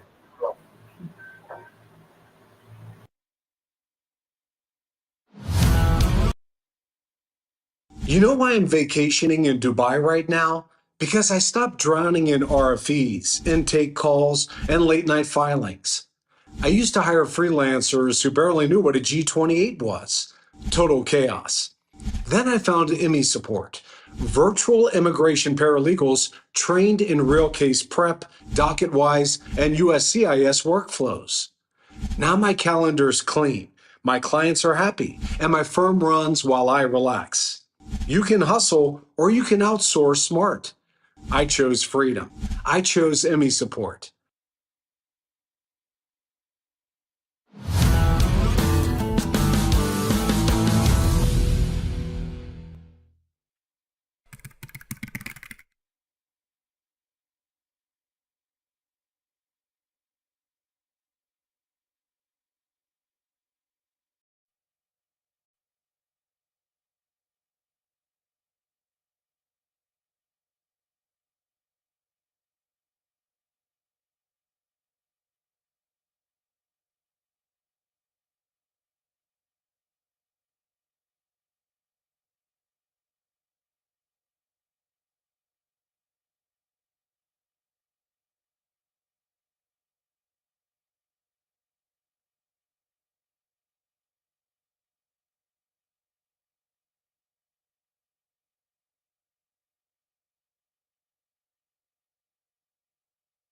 You know why I'm vacationing in Dubai right now? Because I stopped drowning in RFEs, intake calls, and late night filings. I used to hire freelancers who barely knew what a G28 was. Total chaos. Then I found IMI support, virtual immigration paralegals trained in real case prep, docket-wise, and USCIS workflows. Now my calendar's clean, my clients are happy, and my firm runs while I relax. You can hustle or you can outsource smart. I chose freedom. I chose IMI support.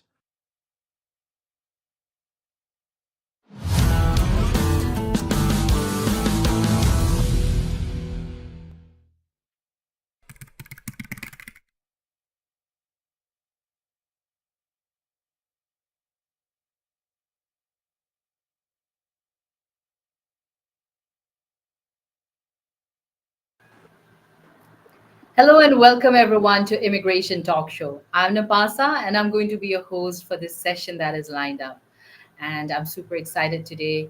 I'm really thrilled because we are going to have this guest join us for the first time here on our channel, and it's going to be none other than Mikhail Arsentiev, one of the top immigration attorneys based in Los Angeles, United States. And he's widely respected for his work in US immigration law and is also known for his innovative contributions through the Skylex mobile app, which we are going to talk more about, by the way. And this app, which also helps streamline legal communication for clients and attorneys. So I think, of course, we will welcome our guest for today. But before that, I have this important disclaimer, and that is by watching our videos, you agree and understand that the information provided by our experts and attorneys, including comments and replies from users, is not legal advice. Use of information is at your own risk. And now, without further ado, please help me welcome our guest for the first time here on Immigration Talk Show, none other than Mikhail Arsentiev. Hi, Mikhail. Good to have you. Welcome to Immigration Talk Show. Ani Pasat, yeah, thanks for having me. I'm thrilled to be on the show, and thank you for the kind introduction. Really, thank you so much. I mean, what I said is really so less. We would love to know more about you from you. Oh yeah, definitely. So I'm an immigration lawyer, and I've been practicing immigration law all my life ever since I graduated from law school in Washington D.C. And then, and as you said, I like innovation. This is really my passion because my mom is an engineer and my father is a lawyer. So I like combining the two together. And we created a mobile application that you said that it streamlines legal communication, but it really solves one problem. Is getting a lawyer and asking a question and getting an answer. Getting an answer from a lawyer, that's number one. You download the app, you ask a client, you ask an immigration question and you get a response, and then you can get a call, you can send documents and really take care of your situation, regardless of where you are, in the world, or in the detention center or somewhere in the US. So that's how it is. Yeah. It's really amazing, really amazing. And in fact, I just had a look sometime back on the app, and it really looks very interesting. Folks out there, don't forget to check it out. Here you go. It's you can see on the screen. It's called Skylex, and if you are yourself, yes, definitely go check it out. And maybe Mikhail, if you want to tell a little more about this or how to navigate. Definitely, yes. Skylex, Sky is a sky, and it Lex is law in Latin. So, it's like law connected through the cloud, through the sky, via the internet. And you download the app, and we have a chat bot that I created that can answer legal questions. And also, we have the 24/7 immigration support line. That's when people can ask questions, and then we just get them answers, and then you can reach a lawyer right away. Because number one problem in the immigration law, because the immigration is law generally is outdated. You still need to send emails and do office phone calls when you look for a lawyer. And then in the app, we have several lawyers and immigration consultants responding to clients' inquiries and really helping them with their questions and relieving stress, because immigration is stressful. and people are very anxious about their processes, especially now when with everything that is going on. So true, so true, especially now than ever before. So, friends, please check this out, and really very innovative. What can I say? Truly a pleasure and an honor to have the founder of Skylix mobile app here with us today, Mikhail Arsentev, who Yeah, is also thank an you, attorney, Nipa. by the way. Yes. And today, our topic of discussion is crossing the line. What happens when your visa expires or asylum is denied. So, folks, please feel free to join us. Best thing is you can also be a part of this webinar, this conversation, and that you can do by commenting wherever you're watching. We are live right now on YouTube, on X, on Facebook, and on LinkedIn as well. So check us out. We are at Immigration Talk Show on YouTube, and you can check us out on YouTube, LinkedIn, Facebook, X, and also on Instagram. So stay connected with us. And you can also dial in, by the way. This is our dial in number. You can see it on top of the screen. The number is 425-436-6335. And the access code when they ask for it is 988888. So dial in, call us, and ask your questions. And Mikhail, are you ready for our questions? Yeah, absolutely. I love answering questions, and this is the best way to spend our afternoon. I had a live event on Saturday, and it was a Saturday night in Los Angeles. And Saturday night, who wants to study and learn about immigration? But a lot of people do, because that's when they're, they think about it and they're anxious. And so I love having live events as well. So definitely, immigration is my passion, and yeah, let's look at it. Yeah. Mhm. Really, really a pleasure to have you, and good to know, really. So I think, without further ado, I'll quickly say hello to Rudra, Kritika, and also Ricky. Thank you so much for joining us here on Immigration Talk Show. We are going to take up your questions. Stay with us for a bit. And quickly, though, my first question to you, Mikhail, is if you could tell us what are the legal consequences if someone's asylum claim is denied and they have no backup relief application? Yeah, well, if someone's asylum claim is denied, so we talk about two different asylums. We have an administrative asylum, and we have an asylum in court. So if someone entered on a visa and then applied for asylum and waiting for a USCIS Immigration Services interview, excuse me, then you can just your case is going to get referred to the court, and then you have another bite of the apple and present the case before the immigration judge.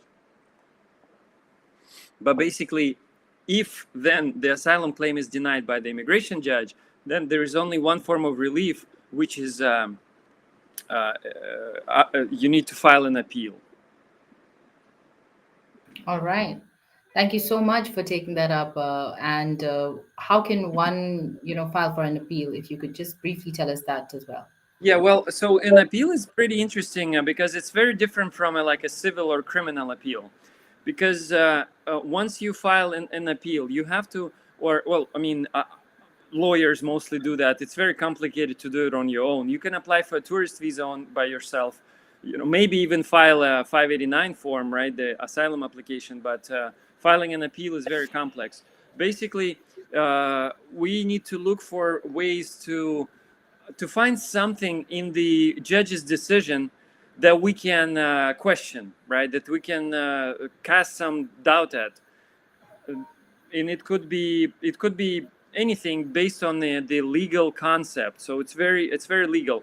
And then we filed that appeal with the Board of Immigration Appeal. They're located outside of DC in Falls Church, Virginia.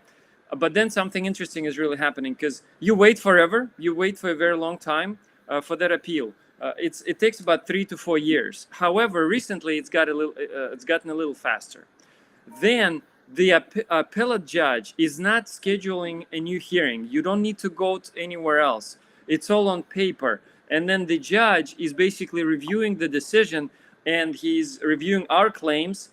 And then he essentially sends a message back to the main judge saying, with his or her opinion.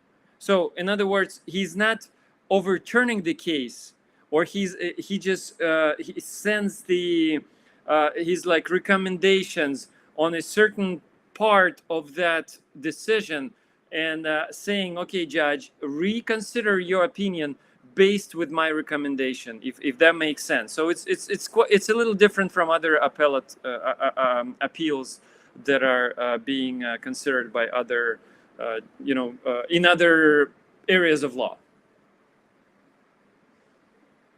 Very interesting it is. Thank you so much, for the detailed explanation, Mikhail. And I think, yes, we have more questions, so we will take them up.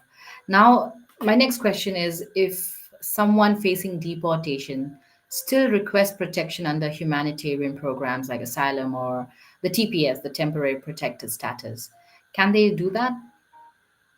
Yeah, they can certainly do that. It depends also when that person is facing that deportation, because there are two places basically where we can be. It's either just out on the streets, like in the U.S., or in a detention center. Detention center is because mostly when someone faces deportation, the ICE picks that person up and puts in a detention center. And when it's not in a detention center, when it's not detained, then it's a little easier, because then we file the proof of a TPS, for example, or another form of relief, and then we basically first request like a pause on the deportation proceedings, and then we request to terminate the proceedings if there is, or put in or administratively close the proceedings. That's another thing. So these are all different legal ways to close the case. However, always the judge has to make a decision, and if we have such relief as a TPS, it certainly works. If someone is in a detention center, it's a little more difficult, because we have to work with ICE, and then the ICE officer needs to release that person, not necessarily the judge. And that would work. TPS is a really temporary protected status. While TPS is essentially enacted, then it can stall the deportation, but it will never give a green card to that person. It's a temporary protected status, so it's a temporary solution. If someone gets out of the detention center or out of the deportation status based on the TPS, it doesn't mean it's permanent. We still need to find a long-term solution for that person to obtain a valid status and a green card in the U.S. All right. Well, thank you so much, Mikhail, for taking this up as well. And we heard about the humanitarian parole coming to an end. And now, what about TPS? Do you think this is going to survive as it is? Yes, definitely. So you see, in order to understand the nature of the TPS and the government fighting with each other, right? The courts and the administration and the Department of State, they fight and then see who is more important, right? So to speak, who can do what within the government. But TPS is a temporary protected status. It's like a privilege by the United States government to certain countries, like a way to help the citizens of those countries that are in the U.S. now. And who is an expert on the conditions, on the country conditions around the world? This is the Department of State. The Department of State gives a list knows what's going on around the world, and enacts a TPS for certain countries. So the judges are not experts on what is happening with in all the countries in the world, or in particular countries, and only the Department of State can do it, and the president. So it's an executive branch of power. This is my understanding of it, that the courts can stall TPS, but then as we ultimately saw in the Supreme Court decision, they said that this is for the executive branch of the government. In other words, President and the Department of State were right, and they can enact and take away TPS statuses as they wish, because it's a privilege, it's not a right. So with that, if there are severe country conditions, then TPS will be enacted. It's for the Department of State to decide who to give it to and from whom to take it away. Absolutely. Such a clear explanation. Thank you so much for that, Mikhail. And I'm sure, yes, sure. You wanted Yeah. to add something. Well, it may be unfair, right, Nipasa? We may not like it, but I try to be impartial and only talk about the law. The Yes. U.S. government and the Department of State decides what to do. Yes, we might not like it, but if we talk about Nepal, right, their TPS was ended like last Friday, but the Mhm. earthquake happened in 2015. So for 10 years, people who were affected, right, who Nepali citizens who were in the U.S., they had 10 years and they had a valid status and employment authorization. So Yes. if you look at some other countries that don't get anything, you know, anyway, it's not for me to talk about fairness, was it fair or True. unfair, but from legal perspective, the U.S. government gave it for 10 years. They extended it and then they took it away. So they have the total right to do that. Yes, absolutely.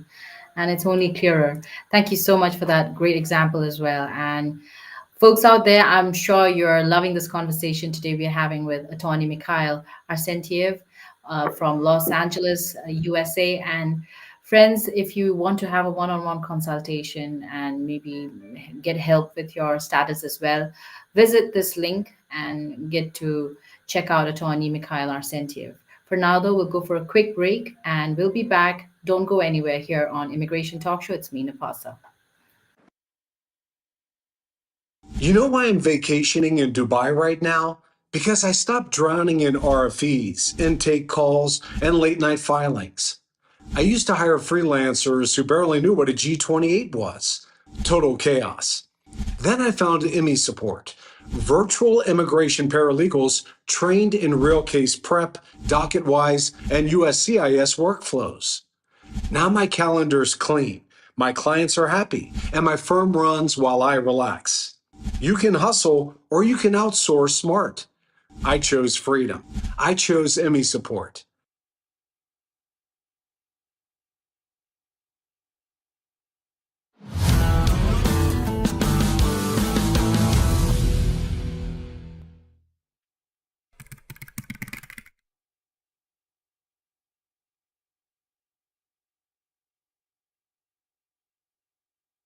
Welcome back, everyone, on Immigration Talk Show. I'm Napasa, and today we have our guest, attorney Mikhail Arsentiev, who's one of the top immigration attorneys based in Los Angeles, United States. And well, he's also the founder of Skylex mobile app. You should definitely check it out.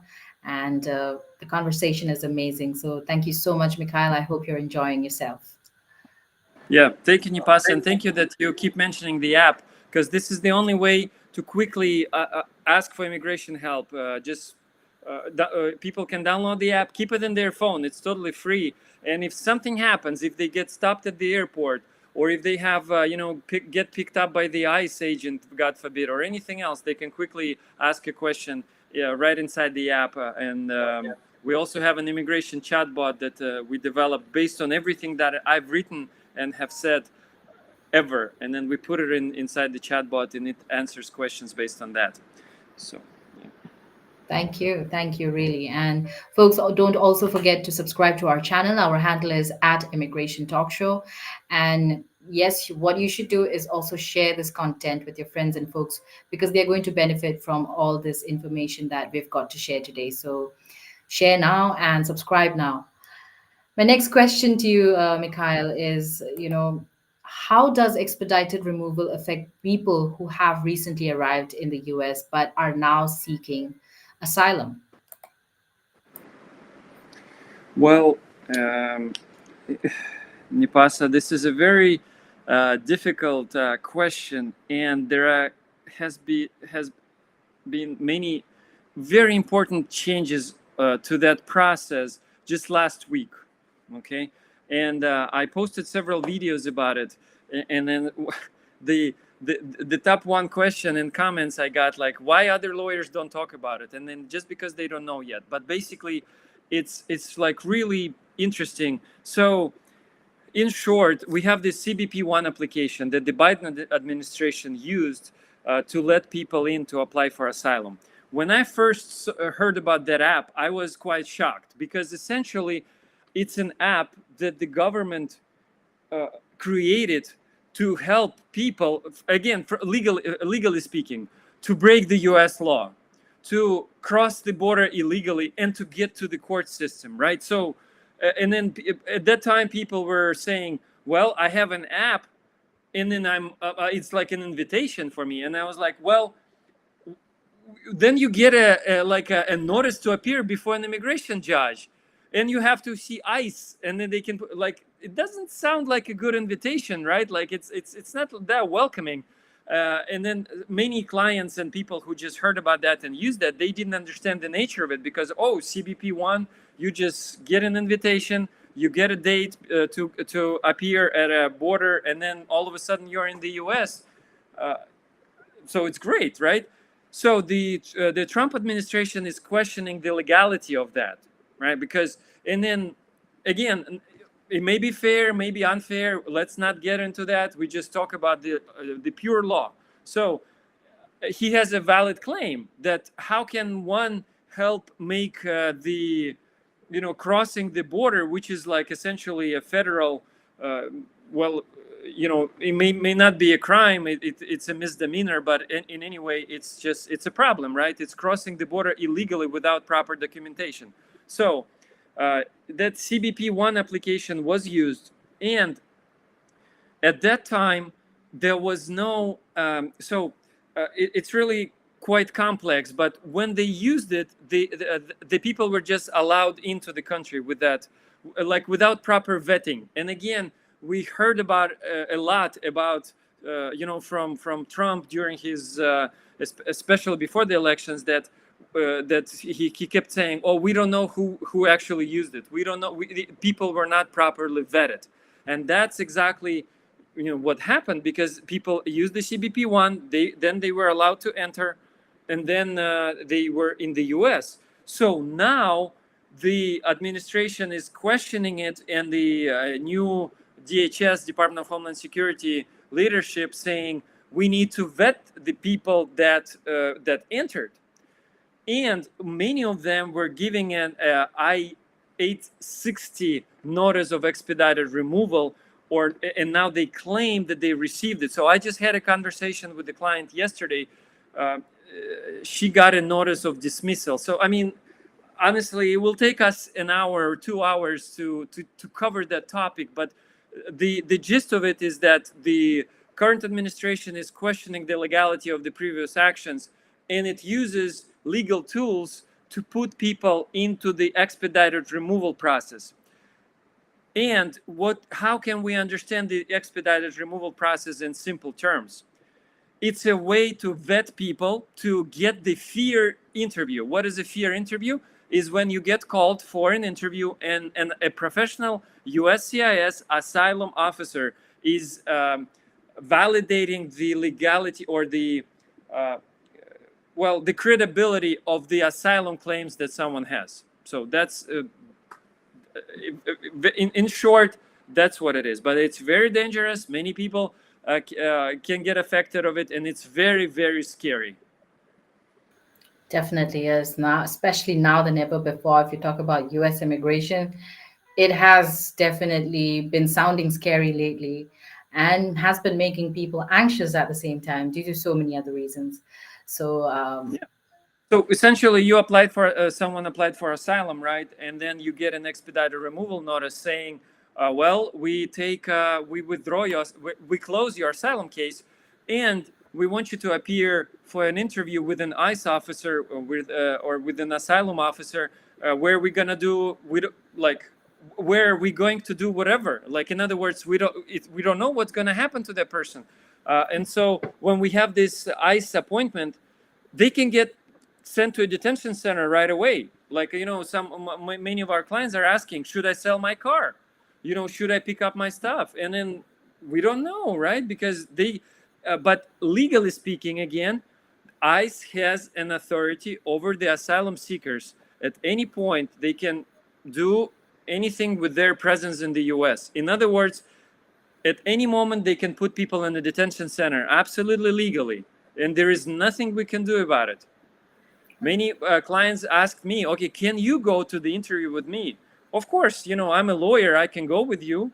But even the candidate for the New York governor, what do you call it? Like the someone who will be running for the New York mayor of New York got arrested in the immigration court.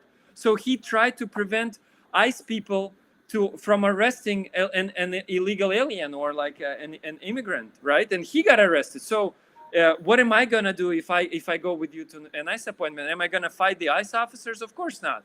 Am I going to present legal arguments to them? Yes, but who cares? They will still take people to the detention centers, and they will be right. I hate to say that, but they will be right because they have a legal way to take people to the detention centers as long as their asylum claim has not been approved. Before it's approved, it's in the pending status. So the ICE has absolute jurisdictions over those people presence. I mean, they cannot beat them up, right? Or take their property away from them, but they can put them in the detention centers, and then the judge will decide what to do with them next. Well, thank you so much for the detailed explanation. And when you spoke about it, just came to me that yesterday we had a viewer asking for those who have got deported, what is happening to their belongings, like their cars or their homes or things that were there in the homes. What is happening to those things? Well, first, private property is like the basis of a capitalist society. So, regardless of the person's status, it belongs to that person. So it's just a matter. The government, I mean, it's unthinkable that it can do something with the property. Although there are talks about it now, right? However, it's just a logistical matter. You just want to have a friend or a neighbor or someone, pick it up and do something. I guess for like some valuable assets, like a car, perhaps. I guess again, it's hurt for me to say that, but I would recommend have like a power of attorney to your execute a power of attorney to your friend or a neighbor or trusted person to sell your belongings in case you get deported. In other words, so someone can sell your assets. Right. Well, thank you so much, Mikhail, for taking that up and for the detailed explanation. And I think, we should not keep our viewers waiting because they have a lot to say and ask. So Ricky says hello. Hi, Ricky. Welcome back to the show as well here on Immigration Talk Show. We are going to take up your questions. And I think we'll just, we have questions which are not related to the topic of discussion. Would you still like to take them up, Mikhail? Oh, absolutely. Yeah, sure. So let's take this one then from Rudra. Hi, I am a VAWA approved applicant. I had an interview on 4th February after my waivers approved. I have been in AP since the interview. I recently got a letter from embassy saying it should submit some documents on CEAC site. But when I log into my profile, there is no option for documents button. In the beginning also, I had mail all documents to NBC via mail. So what should I do now? Should I contact to embassy for that, or I cannot able to submit documents online and ask for alternative way? Also, they have asked me to drop off my passport. Is that a good sign? Mm-hmm. Well, yeah, it's a very complicated case. So, and a question.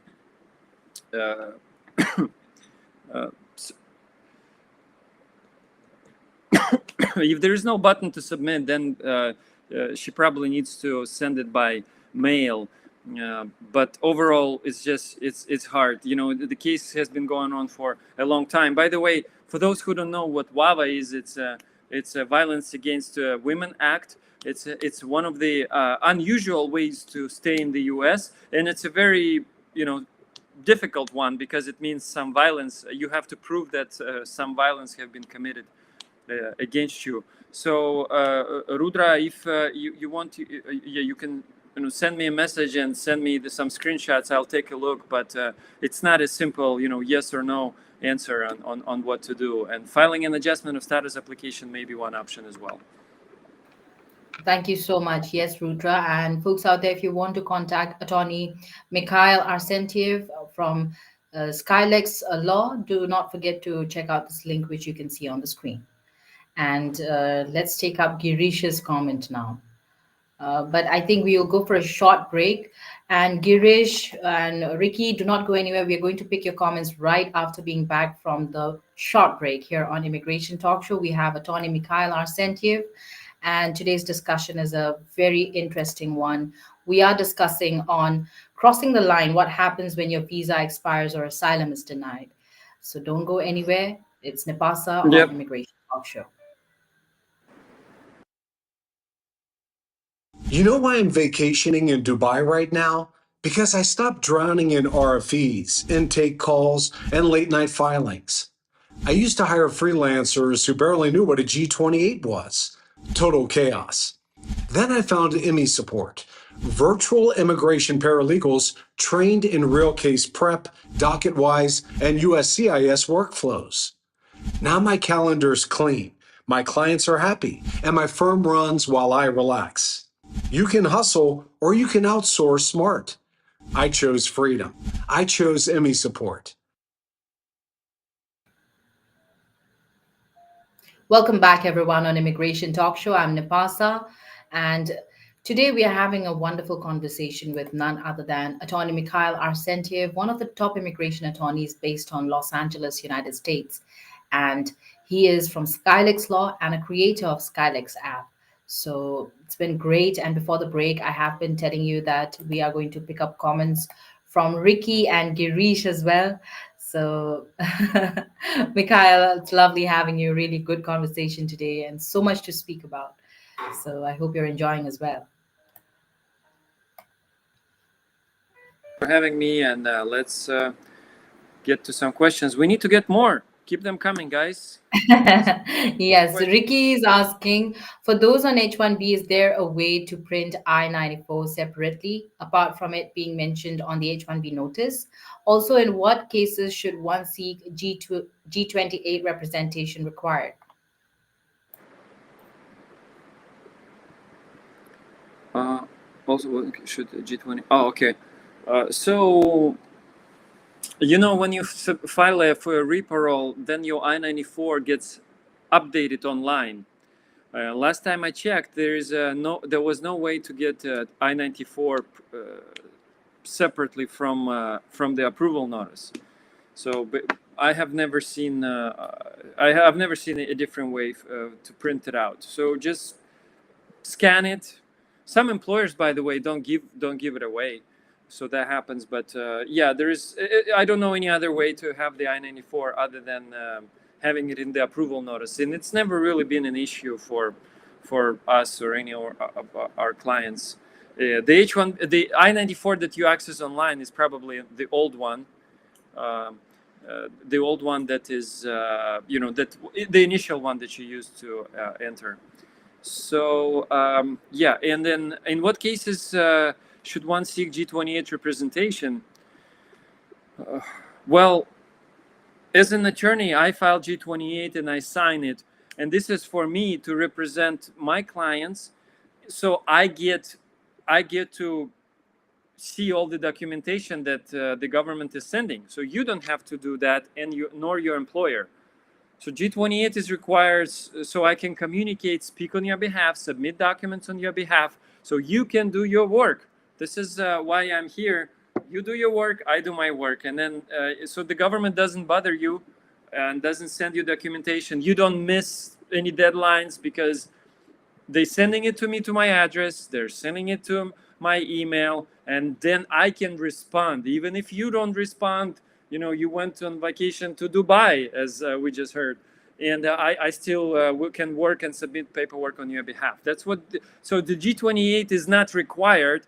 It's a convenient way for me to represent you.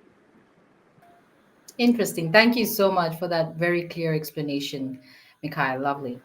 And now this next question is from Girish asking, after 6 months of filing U visa petition, departed USA and returned to home country, what happened to U visa petition? Or the U visa gets basically abandoned. it gets abandoned. That means it's nowhere. That's it. You left the country. This petition is no longer valid. So U visa is probably the longest pending petition in immigration ever. Even the asylum cases are taking less than the U visa. So it's abandoned, because that means if you left the US, you no longer need the U visa, you no longer need that protection. So you might want to find a different way to apply and to enter the US. So the U visa gets abandoned. Right. Thank you so much for that. And Girish, thank you for participating. Folks, do not forget to subscribe to our channel. Our handle is at Immigration Talk Show. And check us out not just on YouTube, but also on LinkedIn, Facebook, X, and on Instagram. Stay connected with us. Now, this next one is from Sonia asking, I've been waiting for asylum approval for a long time, and now my visa is expiring. How can I stay in the US legally while my asylum case is still pending? And what options do I have to avoid being out of status? Yeah, Sonia. So it's quite easy. It's an easy, simple question, because when you applied for asylum, you got a receipt notice, 589 receipt notice. This is evidence of your valid status in the U.S. When you receive that acknowledgement of the USCIS saying we received your asylum application, from that moment you are legal in the United States regardless of your visa. So you are legal in the US after 5 months of your 589 pending, after 5 months of that date when your application was received, and that's normally in the top left corner of the document. You can file an employment authorization and get an employment authorization card and work for any employer in the US while being totally legal in the country. All right. Thank you so much, Mikhail, for taking that up for Sonia. And we do have more questions. And it's actually like a case study, this next one I have. And it's about Emma, who's a 26-year-old student from El Salvador. And she entered the US on a tourist visa and remained after it expired. So she later faced threats back home and wants to apply for asylum. But it's been like 18 months. She arrived missing the typical 1 year filing deadline. And now the question is, in a case like Emma's, where someone fears returning home but missed the asylum deadline, are there any expectations that could still allow her to apply? And what should someone in this situation do immediately? Well, yeah, again, for those who don't know, when you apply for asylum, there is a 1 year deadline to do that. Basically, you want to apply for asylum within 1 year, within 360 days from the date of entry, not from the date when the status expires, but when you entered the US within 1 year, the government wants you to apply for asylum. If you applied after that, you can still apply, okay? You can apply and your application will be accepted and you will be issued this receipt notice that we just discussed with Sonia. You will be able to get employment authorization. However, when you get to the interview stage, it will be the very first question, why you haven't applied within 1 year deadline. And you have to have a very good explanation on what happened and why you haven't applied within 1 year. So in Emma's example, you have a perfectly valid reason for not applying, that you were not going to, you had, basically we can argue that Emma has plans to leave the US and go back home. However, she received those threats and we need to document the threats. Where are they?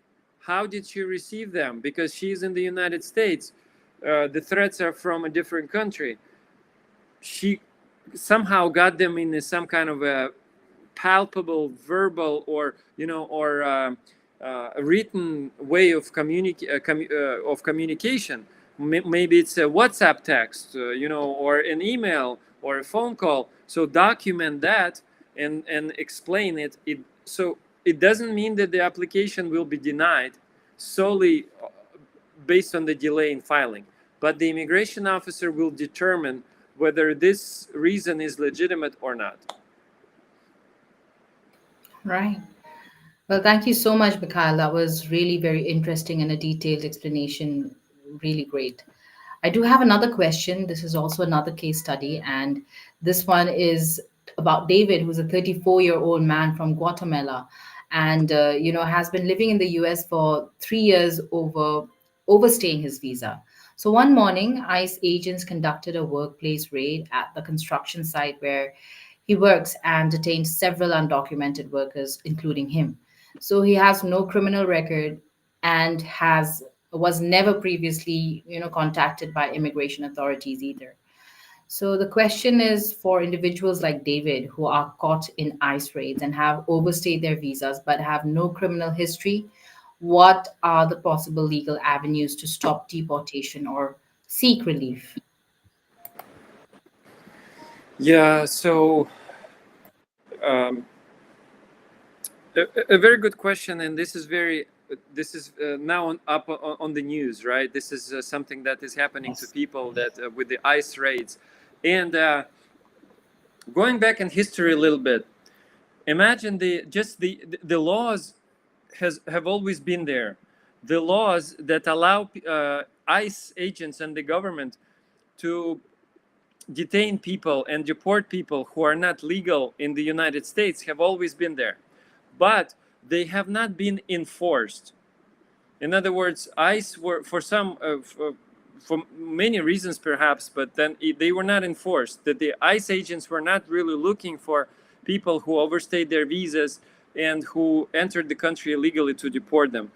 And it's happening now, and people are surprised.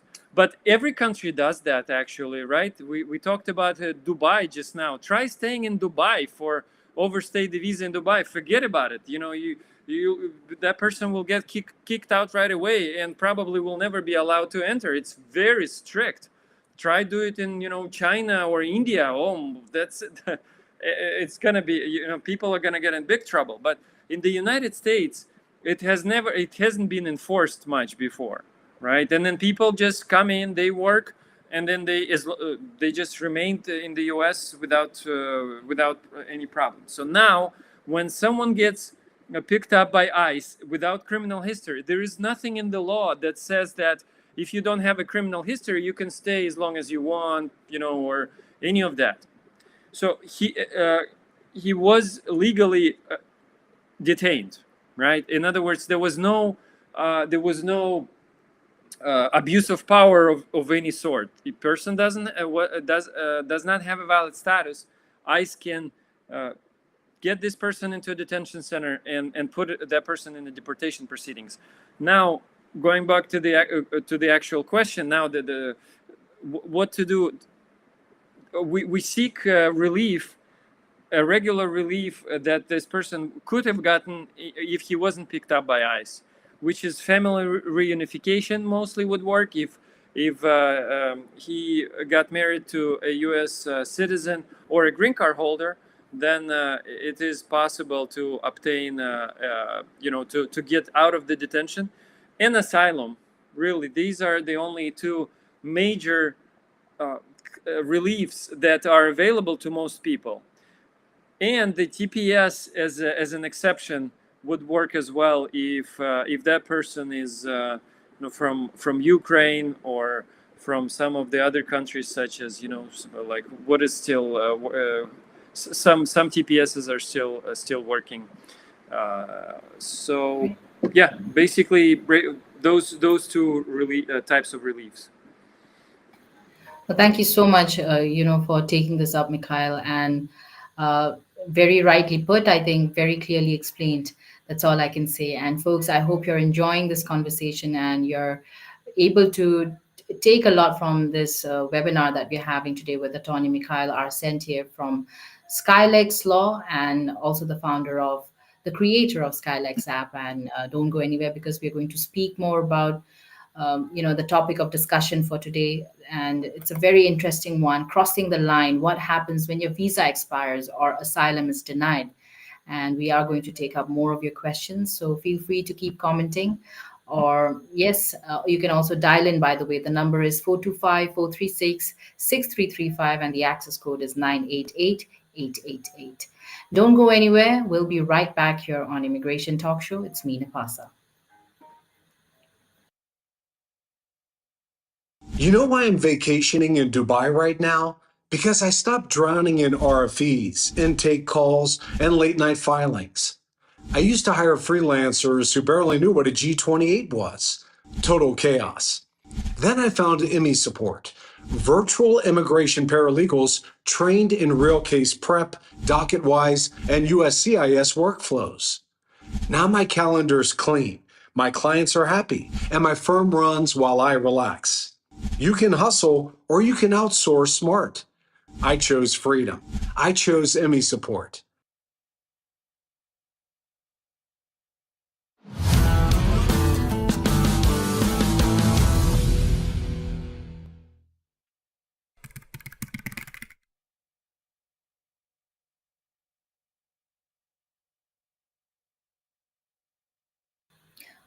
Welcome back, everyone, on Immigration Talk Show. I'm your host, Napasa, and today we have a very, very important guest, who has joined us for this first webinar here on Immigration Talk Show, none other than Attorney Mikhail Arsentiev, who is from Skylix Law and creator of Skylix app. And he's based out of Los Angeles, United States. So it's been awesome today, because we have been speaking about this topic of discussion, crossing the line, what happens when your visa expires or asylum is denied. We do have more questions to take up. And Mikhail, it's really awesome having you today. Thank you, Nipasa, for having me. I'm enjoying this conversation very much. And Girish is back, with a follow-up question. He's saying 5 months of out of status. If apply new H-1B or L-1 visa from outside USA, will those be approved by USCIS? If approved, stamping will not be issued in consulates. Yeah, very good question, Girish. So again, I want to explain the background first and then answer the actual question, because if I just say yes or no, or this is what you do, you might not understand the full scope of the law and of the background. So it's the U.S. law has a certain punishment. I mean, any law has a punishment for certain wrongdoing, and in America, if you stay in the U.S. for less than a year out of status, less than a year, it doesn't basically it's not a big deal, and it doesn't trigger any bar. So in this case, you have overstayed for 5 months. It's not gonna affect you in any way. It will create a bias against you at the embassy, but for the H-1B or L-1 visa, that's normally not a big deal. So 5 months is not does not trigger any type of inadmissibility or in other words, it doesn't trigger a punishment that you cannot enter back. And the H-1B and L visas are generally there, dual intent visas. That means you can have an immigration intent, and I don't think there will be any issues for the H-1B or L-1 visa. Now, for tourist visas, that certainly can create a big problem, but not for H-1B or L-1. All right. Well, thank you for taking that up. And Girish, thank you for commenting again with your question. But Mikhail, we have questions from our Facebook groups as well, and we are going to take them up. So, Control, I request you to please display them on the screen. All right. This first one is, my husband and I recently attend our marriage-based interview with USCIS. The next day, our I-130 petition was approved. However, USCIS informed us that we need to withdraw his pending asylum case before they can proceed with his I-485, the green card application. Is it safe to withdraw the asylum case at this stage? Yeah, very interesting and a technical question. So, for other viewers, basically, you applied for asylum, and waited for asylum. During the course of waiting for an interview, she's a husband, right, got married to a U.S. citizen, and then they applied for a green card. In order to get a green card, an interview is required. So they went for an interview, and then they were told that they need to withdraw the pending asylum case before they can proceed.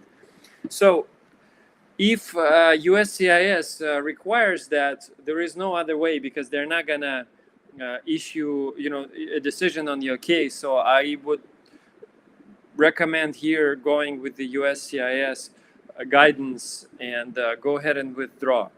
So if we would, however, I had some clients that withdraw it beforehand, but on their own, and that's an issue, because if you withdraw, you have no other basis to remain in the U.S., and then you basically get a notice to appear before an immigration judge. In other words, your case goes to the court system, which is not a nice place to be. So I think it's safe to withdraw here.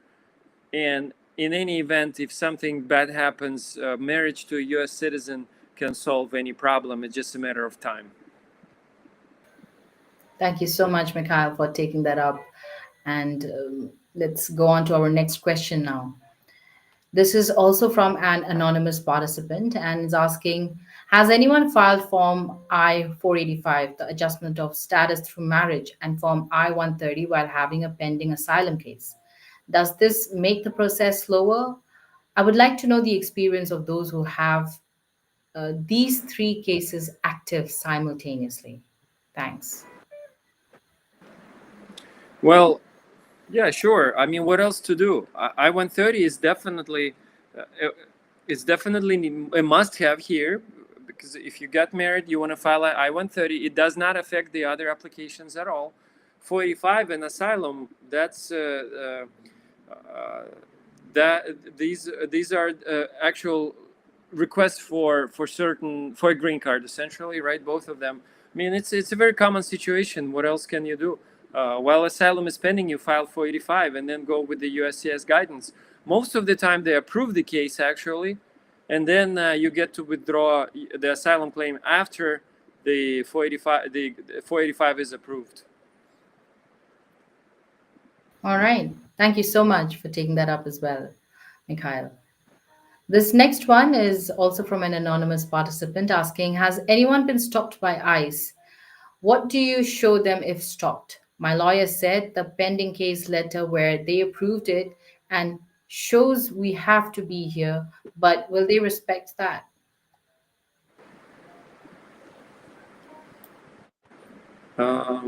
Yeah. So if stopped by ICE, what to show? So having a letter from a lawyer that says the pending case approved it. I wonder what it says, where they approved it. I don't know what that is and what was approved, but a letter from a lawyer is good, but you don't have to have one. You can have your I-94 form if you're in invalid status. That would solve anything. And also, if you have a work permit, having a work permit, a valid work permit is a good document. If your case is in the court system, then having a letter saying that you're waiting for the court, not a letter, but essentially like a judge's order, or at least a screenshot from the Department of Justice websites that shows your A number, and it shows that your case is pending. In other words, it doesn't say deportation there. So that's what you can have. And as a bonus, I would recommend that everyone has a green card holder or a citizen friend who can help us and potentially become your sponsor and help us get you out of the detention center. And I recently posted a video where I recommend that people put these questions in, put these documents on the cloud somewhere, right? Google Drive or Dropbox, and send a link to their loved ones or to me. So I'm not gonna open it, but if you get picked up by the detention, so that you can call our office, and then we have access to all your documents, and we can right away get working on your case, and downloading the app and putting it, sending it in the support would be the best option to utilize. Thank you so much. And folks out there, if you want to contact Attorney Mikhail Arsentiev to help, with some guidance on your case or your status, please visit the link which is displayed on the screen. And now this last question from our Facebook group, Mikhail, is my case status until yesterday was saying next step is an interview. And today it says your application is pending. What does this mean? I don't know. I don't know what that means. It's strange. It's unusual. It means they took some action on the case, but I don't know what that means. Normally, it says your next step is an interview. It could mean that you will get an interview notice pretty soon, but it doesn't have to be that way. It may be a glitch in the system. With the asylum cases, it's just anything can happen. So we don't know. Just wait and see. But I wouldn't expect. It depends on how many years you've been waiting for your asylum interview. If it has been more than 5 years, 8 years, 9 years, I would say that probably means you should get an interview notice pretty soon. But if it's less than that, it doesn't mean much. Yeah. All right. Well, thank you so much, Mikhail, for taking them up. And we do have Shalu. I wish I could understand what you're saying. Well, Shalu, I think you will need to, maybe at least frame a sentence or a question and let us know what you're trying to say. But good to have you. Do not forget to subscribe to our channel. Our handle is @Immigration Talk Show. This goes out to all viewers out there. Also, share our content, like our content, because there's so many folks out there. There are folks out there, your friends and family, who could benefit most. So, yes, Mikhail, it's been lovely. And I do have more questions. So my next question is, if someone stays their visa due to delays in processing or job loss, what legal options do they still have? If they experience a job loss? Yes. On what type of status? On H-1B So or something? someone overstays their visa due to delays in processing or a job loss. So if it's someone like that, what do they have to do next legally? Well, if mostly H-1B. So if we got let go of our job on an H-1B, we need to super quickly find an employer who will file a petition to transfer that visa to a different employer. So, a practical advice, legally speaking, you just need to file a new petition. I would not recommend filing an asylum in that situation. That has very little chances of getting approved. And if it gets closer to like 6 months, I would recommend leaving the U.S. and applying for other jobs from outside the U.S. And the last option, perhaps, is going to student status. So to go to a language school or a university to study something, and then basically you go to and you change your status to an F1. You enter into a program. You study there, and you keep applying for different jobs, I guess, right? But there is no employment authorization at that point, so this person cannot work anymore. But in an F1 status, you are valid in the U.S. You are legal. You do not accrue unauthorized period of stay. In other words, you're not illegal. And then when you find a different job, just have the new H-1B filed and transfer from the F1 back to the H-1B. Yeah, we've done it many times before. It happens. Again, it just takes some money, because no school would issue an I-20 that is required for the F1 student status for free. They will not issue it for free. They will want money for that.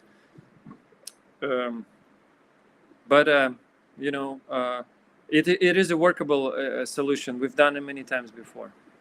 All right. And folks, if you want to contact Attorney Mikhail Arsentiev, check out this link which is displayed on the screen. And Mikhail, just would like to know how much more time you can be with us, so I know how many questions we can take. Yeah, well, I mean, 5 or 10 minutes we can certainly do. Yeah.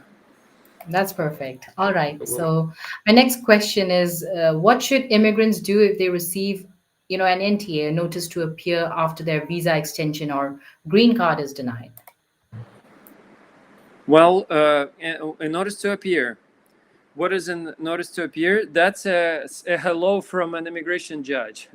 That means the judge wants to see you. And it doesn't have to be bad, but it's definitely not pleasant. That means you're in the deportation proceedings in the court system. And number one thing, one has to comply with the notice to appear. The notice to appear says the date and time and place where an immigrant must go, really. And that's what the person needs to do, just to go to that court and appear before the immigration judge. The best thing definitely would be to contact us and ask. We will enter the court system, because I can enter the court system and see all the case history, everything that the notice to appear has also it has the charges that are claimed against you. Basically, it says you are accused of this, and that. So it already will state what's the reason and what the court wants to do with you. So, but we can see the procedural history in the court system, why it was done, because ICE are the ones who can initiate the removal proceedings against immigrants. So yeah, going to the court, contacting us, and figuring out, but definitely not missing the court hearing. Definitely not. So thank you so much, Mikhail. And, again, I would like to say, folks, so you can check out Attorney Mikhail Arsentiev on this link, which you can see on the screen scrolling. And yeah, there it goes. Go check it out. And my next question is, can joining a protest or rally affect an immigrant's legal status, even, if they are peaceful and fully documented? Well, this is the First Amendment, the freedom of speech, right? Probably the country where freedom exists, and people can openly express their political or other opinions. I think that joining a rally would not affect an immigrant legal status if they're peaceful and if they're fully documented. But being next to the people who are burning way more cars and throwing rocks at the police is not a good place to be either. So yeah, I mean, no one would want to be there, right? I went there just to see, but I wasn't in the middle. I just went downtown and wanted to see what's going on, and I shot a couple of videos there, but I was not participating, right? I just saw the people waving Mexican flags and saw the ICE and the helicopters and everything. So it will not affect the status if you're not doing anything wrong, basically. And another thing is not just the anti-ICE protests, but the anti-Israel or pro-Palestine protests. This is another very important topic. So just going to a peaceful protest is fine, but you see, with the Palestine, there is also some very slim, there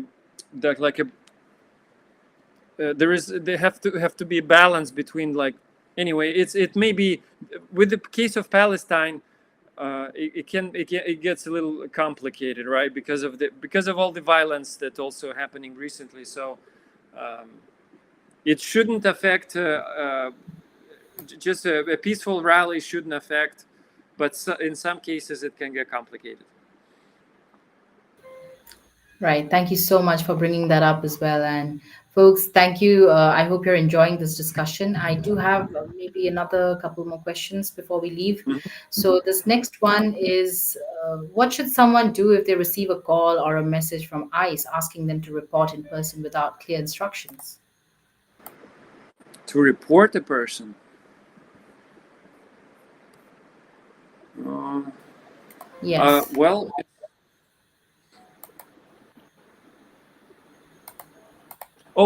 report in person. Okay. Uh, at first, I thought to report a person that someone wants In to person. say, "Hey, Sorry. do you have illegal alien neighbors? Can you report them to us?"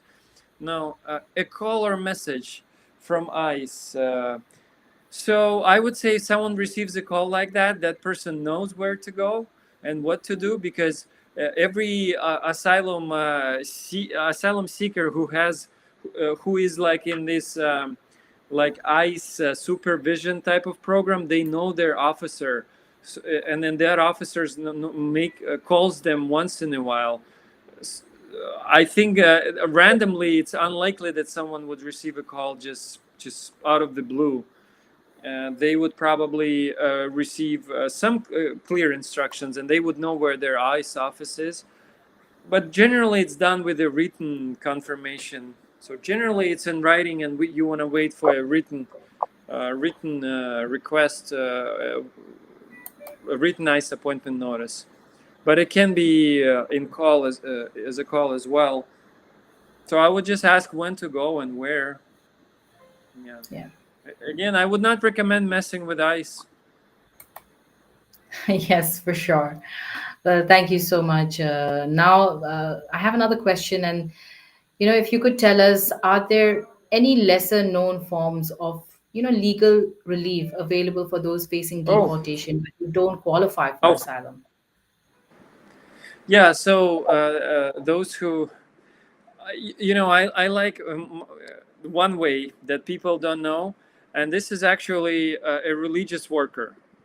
If we have clients who are, Sikh temples and some gurdwaras and Hindu Mhm. temples, uh, people who work for them as priests, or it doesn't have to be even a priest, and that's what most people don't know. If you work for some religious organization, and such as a Hindu temple and others, you might qualify for certain immigration benefits. The employment has to be full time, and it has to be religious in nature.